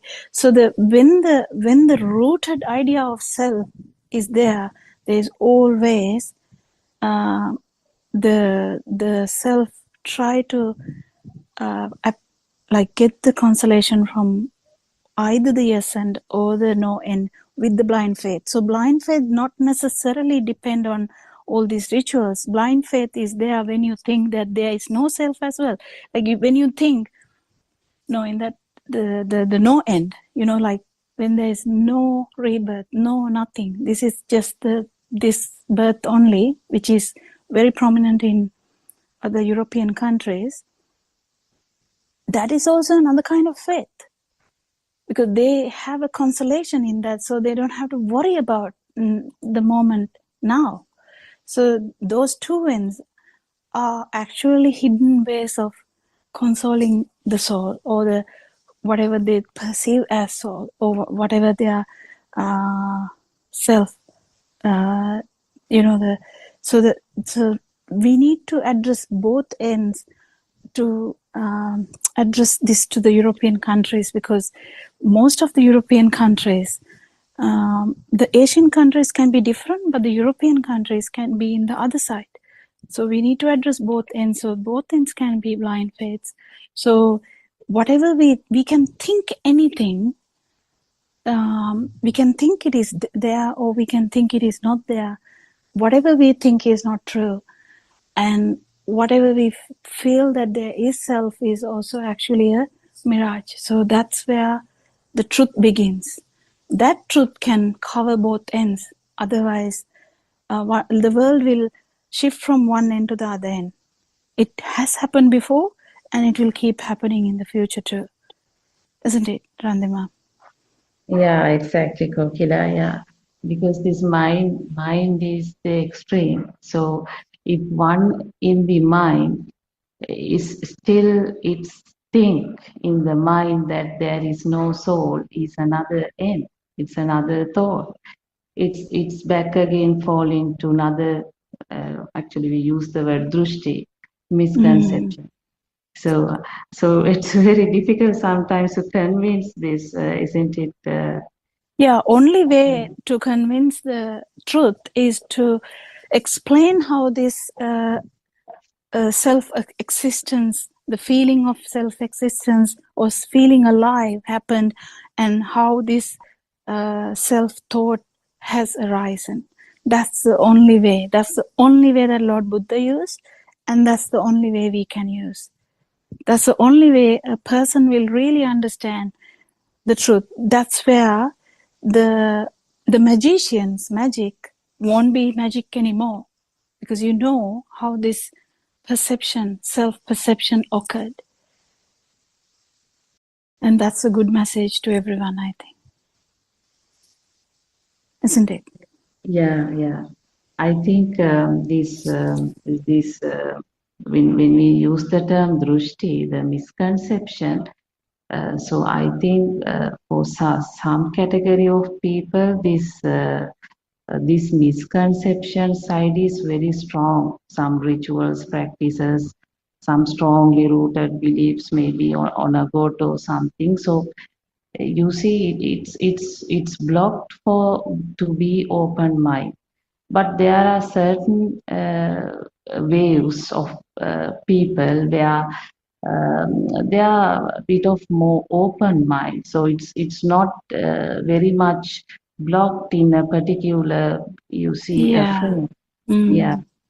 So I think this thickness of the misconception, the blindness, the thickness of the blindness is also matters here. Yeah, true. Some will not even hear this. That's okay. Yeah, that's okay. But we can try only, and we will be trying till the end. That's it. Yeah. Yes, Mrs. Surangika or Mr. Bernard, do you have anything to add or ask? Thiruvan Saranai. Thiruvan Saranai. Yes, this is this is a very interesting topic. Blind faith. So, but people in this mundane world, there are so many categories. Some believe in one god, some believe in many gods. There is another category. They don't believe Any God. Yeah. any god. Yeah, the atheist. So the most interesting thing is those who don't believe in any god. They think they are relaxed, they are living very happily, and because they don't believe in anything, they are not believers, but actually they are the believers. They are the blind believers because they believe everything outside and their self. That means Yeah. they believe their faculties, they believe their existence. I Yeah. think they are the dangerous category. Mm. Yeah, that Lord Buddha said actually. Yeah. Yeah. It's this is the way that this keeps on going from one end to the another. But this truth has nothing to do with these notions, whatever the conceptions. What we talk about is all the conceptions are not true. They are all concepts, that's fine. Whatever the formation of the organs, or the mental formations, or even the 5 sensory organ formations. Yes, they are formations. There is a manifestation, that's fine. But are they actually there, or are they? If you feel that it is there, then there will be feeling of self. You will feel the feeling of existence. That's how the self perception has occurred. That's the truth that we have to give. Yes, you feel something. We know that because we feel it. But that's because we still have something that we feel as real. And is it real? Well, mirage. When we talk about a mirage, yes, we see water, but we don't really take it as there. So we don't really run there to take water because we know it's a mirage. So when someone knows that self-existence or self-perception is a mirage, no one will try to maintain it. That's the biggest achievement I can say. That's the most happiest, the most beautiful thing in the world. Not wanting to maintain anything.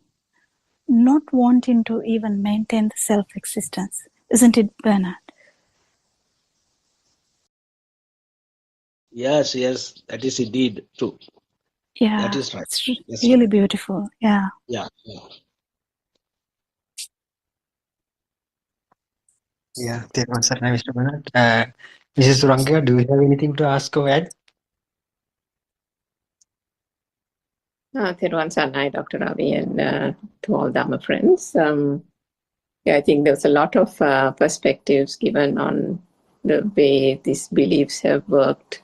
And I think just in terms of a couple of observations I can make, I think we talked about how our parents do various things in terms of traditions and so on.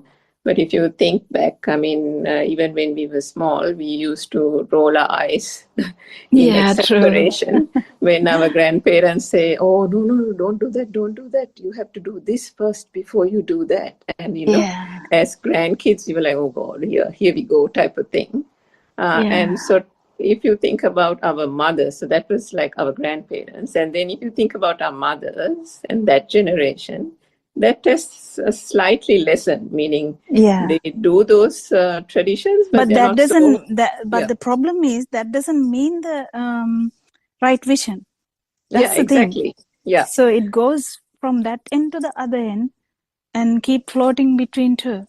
Yes. So, and then if you think about our generation, we are not as bad as our grandparents. We are not as bad as our parents, but before we encountered the true Dhamma, we also kind of got stuck in various certain places, or we think that, I did it this way, but is that all right now because I've kind of forgotten about that particular traditional norm or something? Those things kind of swirl in our heads.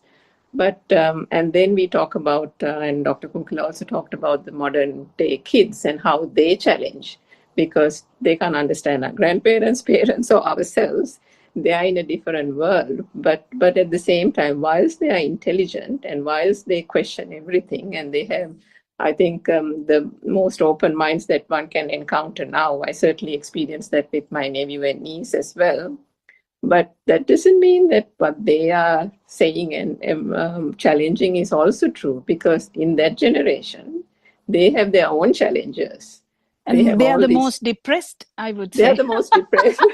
they every day it's a new thing that they're getting attached to. There is that something that is in trend, something in vogue, something somewhere. I mean, they are very scornful, I would say, about traditions and dogmas and beliefs and all that. But at the same time, they don't understand that the things that they get fixated on are also some kind of an infatuation, isn't it? Yeah, true. That's the thing. So the world floats between these two ends, and that's I think the passion, I would say, like that would be there anytime, and we can't do much about that. But what we can do is introduce truth in between these generations, which is actually good time, because they are not too much in extremes at the moment. This time is really suitable because there is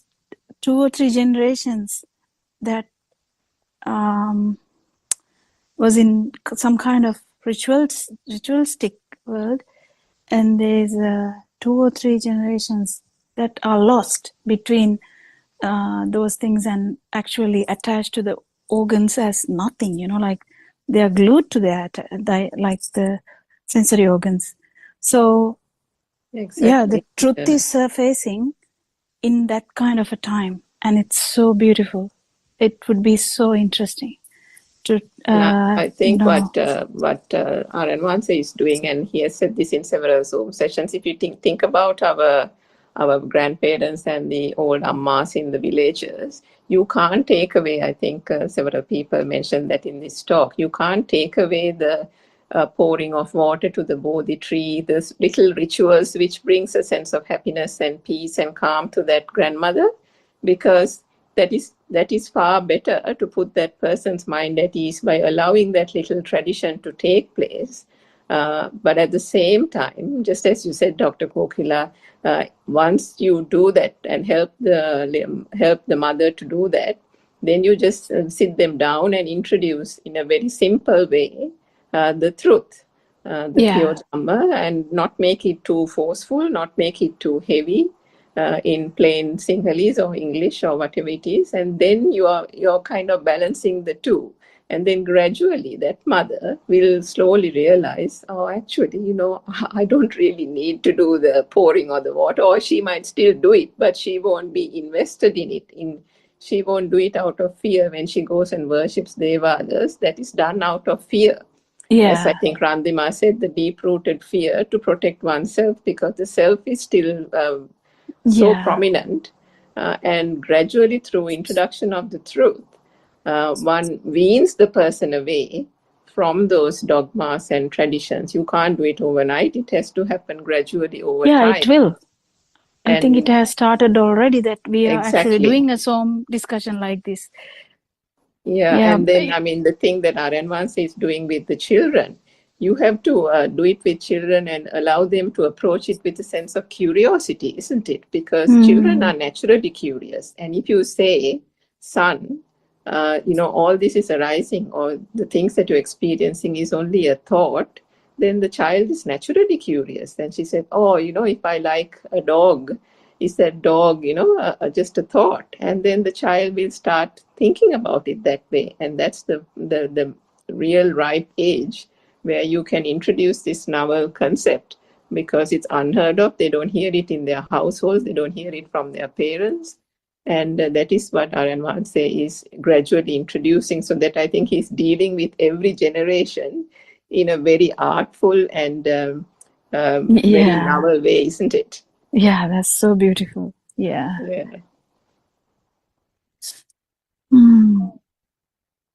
Yeah, yes. So I think we are running out of time today. So we had to hand over this Zoom space to the other Zoom. So I think if you don't have any questions, we can conclude this session. Yeah. Thank you so much, all my friends, and Aryan Vahanseට නමස්කාර වේවා.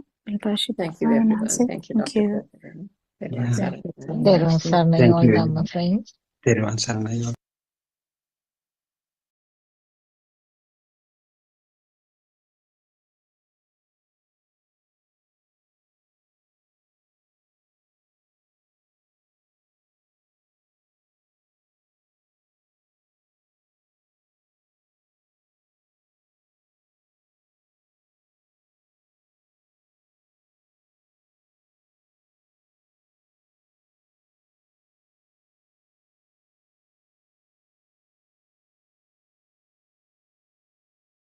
Everyone, Saranai, Dhamma friends. We are gathering today to listen to the usual daily Buddothpado and Vahanse's English Zoom session. First and foremost, let us pay homage to Aryan Vahanse, Thirwan Saranai Aryan Vahanse, and Thirwan Saranai to all Dhamma friends. So today we don't have a few of our usual speakers, so I will try to start off at a certain point from the book that we have been reading to you in the last so many weeks. So this is True Dhamma Has Awakened, Volume 6. I believe we have started off somewhere on page 80 yesterday, and I thought I'll read to you a short couple of paragraphs starting from page 83, somewhere around midway, because I feel as if that's a good starting point for today's conversation. So this is a discourse between a participant and Aryan Vahanse in one of our Zoom sessions. So in response to the participants' various questions, Aryan Vahanse, he often does this when the participant is slightly confused or has not really quite understood the Dhamma principles. He has a tendency of taking us back to the roots, to the cause of where all this started, to where the ignorance lies. And so that's where this discourse starts, which I will read through. So Aryan Vahanse says to the participant, let's go back to the place where the infant came out of his mother's womb. And then he asks, can you tell me how the mind or thought is constructed? The participant replies, everything is an illusion in this world. And then Aryan Vahanse asks, but where does this world exist? To which the participant replies, in the mind. We have created it because of the ears and eyes. So Aryan Vahanse asks, can you ever find a world from the outside? It is created by the illusions in the mind. Can someone see without ears? Sorry, can someone see without eyesight or hear if the eardrum is damaged? These are all created when cause is in effect. When it vanishes, cause becomes non-effective. However, we do not come across the so-called existing cause. These are actually constructed then and there. In other words, they are not coming from anywhere. The world created by the six poled base is an illusion. Now let's talk about how this illusion is created. You see with the eyes, hear with the ears, your skin or body feels the heat, cold sensations are felt on the skin. The sense of taste comes to the tongue. So then where do you find this so-called self? The infant could not find any of these things. Do you know how the electricity is created? By the rapid rotations of magnetic fields. Due to the rapid rotation only, this electric current is generated. Accordingly, with the fusion of the plus and minus ends, electric power is generated through various instruments.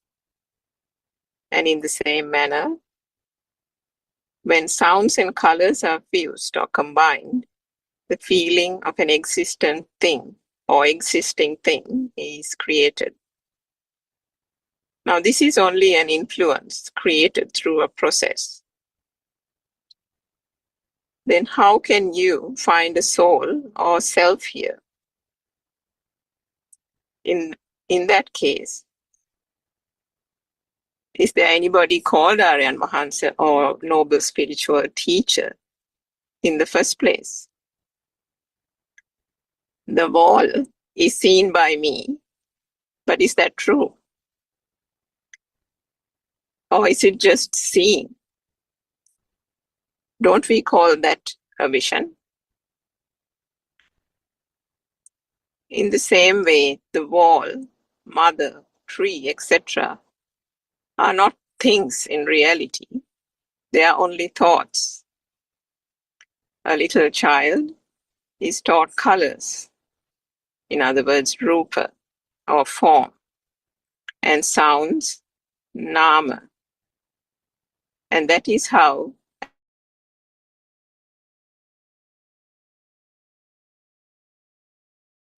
actually these are only thoughts. Everything that you see, hear, such as chairs, houses, children, music, are only thoughts. Isn't that true? Senses are only senses. There is no existence of a self or me or mine in any of these. When senses can be limited to senses, the notion of a self disappears. Because in reality, these are only sensorial activities. At the end, these are merely thoughts.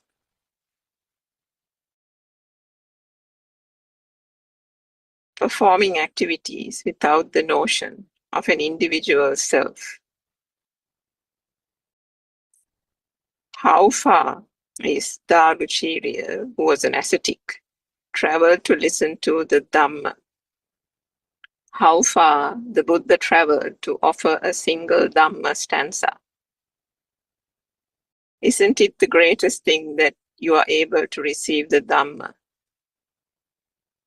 Said the Aryan Mahansa. Yes, Aryan Mahansa, replies the participant. I think I'll stop there for the moment in terms of reading the book and open up the conversation to all our Dhamma friends. So what you just heard now is nothing new to this forum. In all our daily Dhamma Zoom sessions, this is what we talk about because this is the only thing we can talk about in terms of bringing to an end this suffering. And in order to understand the suffering, you have to understand the six senses and the function of the six senses. After all, the beginning of the whole thing is at the six senses. The Buddha said, Salayatana loko loko. Salayatana Nirodho Nibbana, which means that the world as you know it, that you see and you think is outside and around you and surrounds you, is only something that gets manifested through your senses, your sense faculties. If you don't have your sense faculties, there is no world. It is through the eye faculty that you think that you can see. It is through the ears that you hear. If you're deaf, there is no hearing to begin with. If you're blind, there is no seeing. Similarly, if for some instance you have lost the sensation of smelling anything, then that nose sensor does not work anymore, and therefore you are immune to any sense of smell. The same thing with the tongue. And for instance, if you're going through some surgery and you have either you have taken some kind of anesthetic or gone under general anesthesia, your body doesn't feel anything. Even if they prick and prod you, there is no sensation. And if there is no sensation, there is no vibrations that can then turn into the so-called mind consciousness that we have spoken of in this forum several times. So all these sense faculties and the senses that they manifest, light, color, sound, touch, taste, feel, and so on, gets combined into what we call the mind consciousness. And then suddenly the so-called light, color, sound is no longer light, color, sound, but then they are then turned into these things that we get attached to. We call it mother, father, tree, house, our car, our favorite ball, our job, our career, all these things. These notions were not there for an infant, for the newly born child or the newly born infant. The baby in the cot had no notions of this world. But gradually, with the progression of time, when the baby becomes 2-3 years of age and starts going to either nursery or Montessori, there is a gradual feeding of information, data to this child. And how are these so-called data taken in? It's taken in through the senses. It's gradually drilled in to the child, and bit by bit, gradually, the sense faculties, which are now relatively mature, start to take in the sense of smell, the sense of taste, attaches a label and a sound to light, to the tree, to the greenery, which is we call a garden, or the lawn, or the tree, the smell and the touch of the person we call mother, the redness of an apple. All these things are given a picture and a name to it. And then suddenly, or gradually, should I say, these start to become real. And then, with the progression of time, these objects that keep on getting manifested in the child's mind starts to grow on the child. The power that underlies those so-called notions and sensory perceptions keeps on gaining momentum to then ultimately give the child the notion that there is a world outside and there is a me or an I who is savoring or tasting or experiencing this so-called world. The duality gets formed. And with that existent feeling comes the notion of wanting to keep that world, wanting your bag, wanting to go to school, wanting your mother, wanting to sustain yourself, wanting to sustain an identity different from the other person. So this so-called momentum, this power that builds up through these sensory perceptions, is the thing that ultimately ends up in suffering, in attachment, in defilements. So I'll stop there and open the conversation to other Dhamma friends, and perhaps we can have a discussion from that point onwards. Teruvan Saranai, Mr. Bernard, or anyone else who would like to add to that.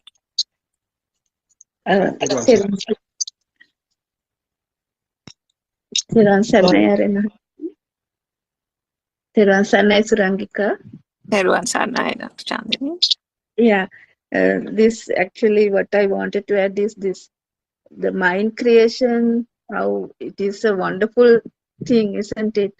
So say, when I say apple, so different people has different creations in the mind. So a small child might get a image of a fruit, the apple, but a young adult might get the image of an iPhone, Apple iPhone or something. So if I take the example of myself, when somebody says apple, I get the image when I saw the apple for the first time. It was when I was about 7 years old. My father bought me an apple, only one apple, a large, red, big apple. So always when the word comes as apple, I get that image. So I don't know, it happens. So now only I understand that it happens automatically. But with that image of apple, the father also comes with that. The 3-dimensional. It's like a story. That now the story starts. How my father went to Colombo and bought the apple, and so on and so on. Now it doesn't happen, but it used to be like that. So the story starts from that, isn't it, Surangika? That's what I wanted to add. Yes, definitely. And this is the way that, I mean, we haven't talked about telepathy today, but the telepathization of something that has been taught to a person the very first time. And then you think that when you remember that now, we have this common fallacy that we are recalling a memory. Which is what the mundane world thinks that we are doing, isn't it? Yes. And we have heard through the true Dhamma that R.N. Manse has explained that it's the telepathization of the vibration happening at that moment. If somebody says apple to you in a flash, the telepathization happens and you get recalled to almost the most fondest memory that you have had, perhaps at the age of 7, that apple that your father gave to you, isn't it? So, Mr. Bernard, would you like to add something? Teruvan Saranai. Yes, the telepathization, in that particular telepathization, what we always get the first impression or the first picture that we experience in our life. That means if you say apple, the first apple you experience, that comes into your mind with the other sensations also. Then whenever you hear the word apple, that also telepathizes at the same time. So the word goes on in the same manner. Everything what we have experienced, heard, or felt is telepathized, get telepathized again and again. The life goes on. So we live in actually a fantasy world. That is what I feel. I think. Yes, Teruvan Saranai. Yes, Teruvan Saranai Surangika, I just have a question. Yes, now sometimes we can't remember some things, say beyond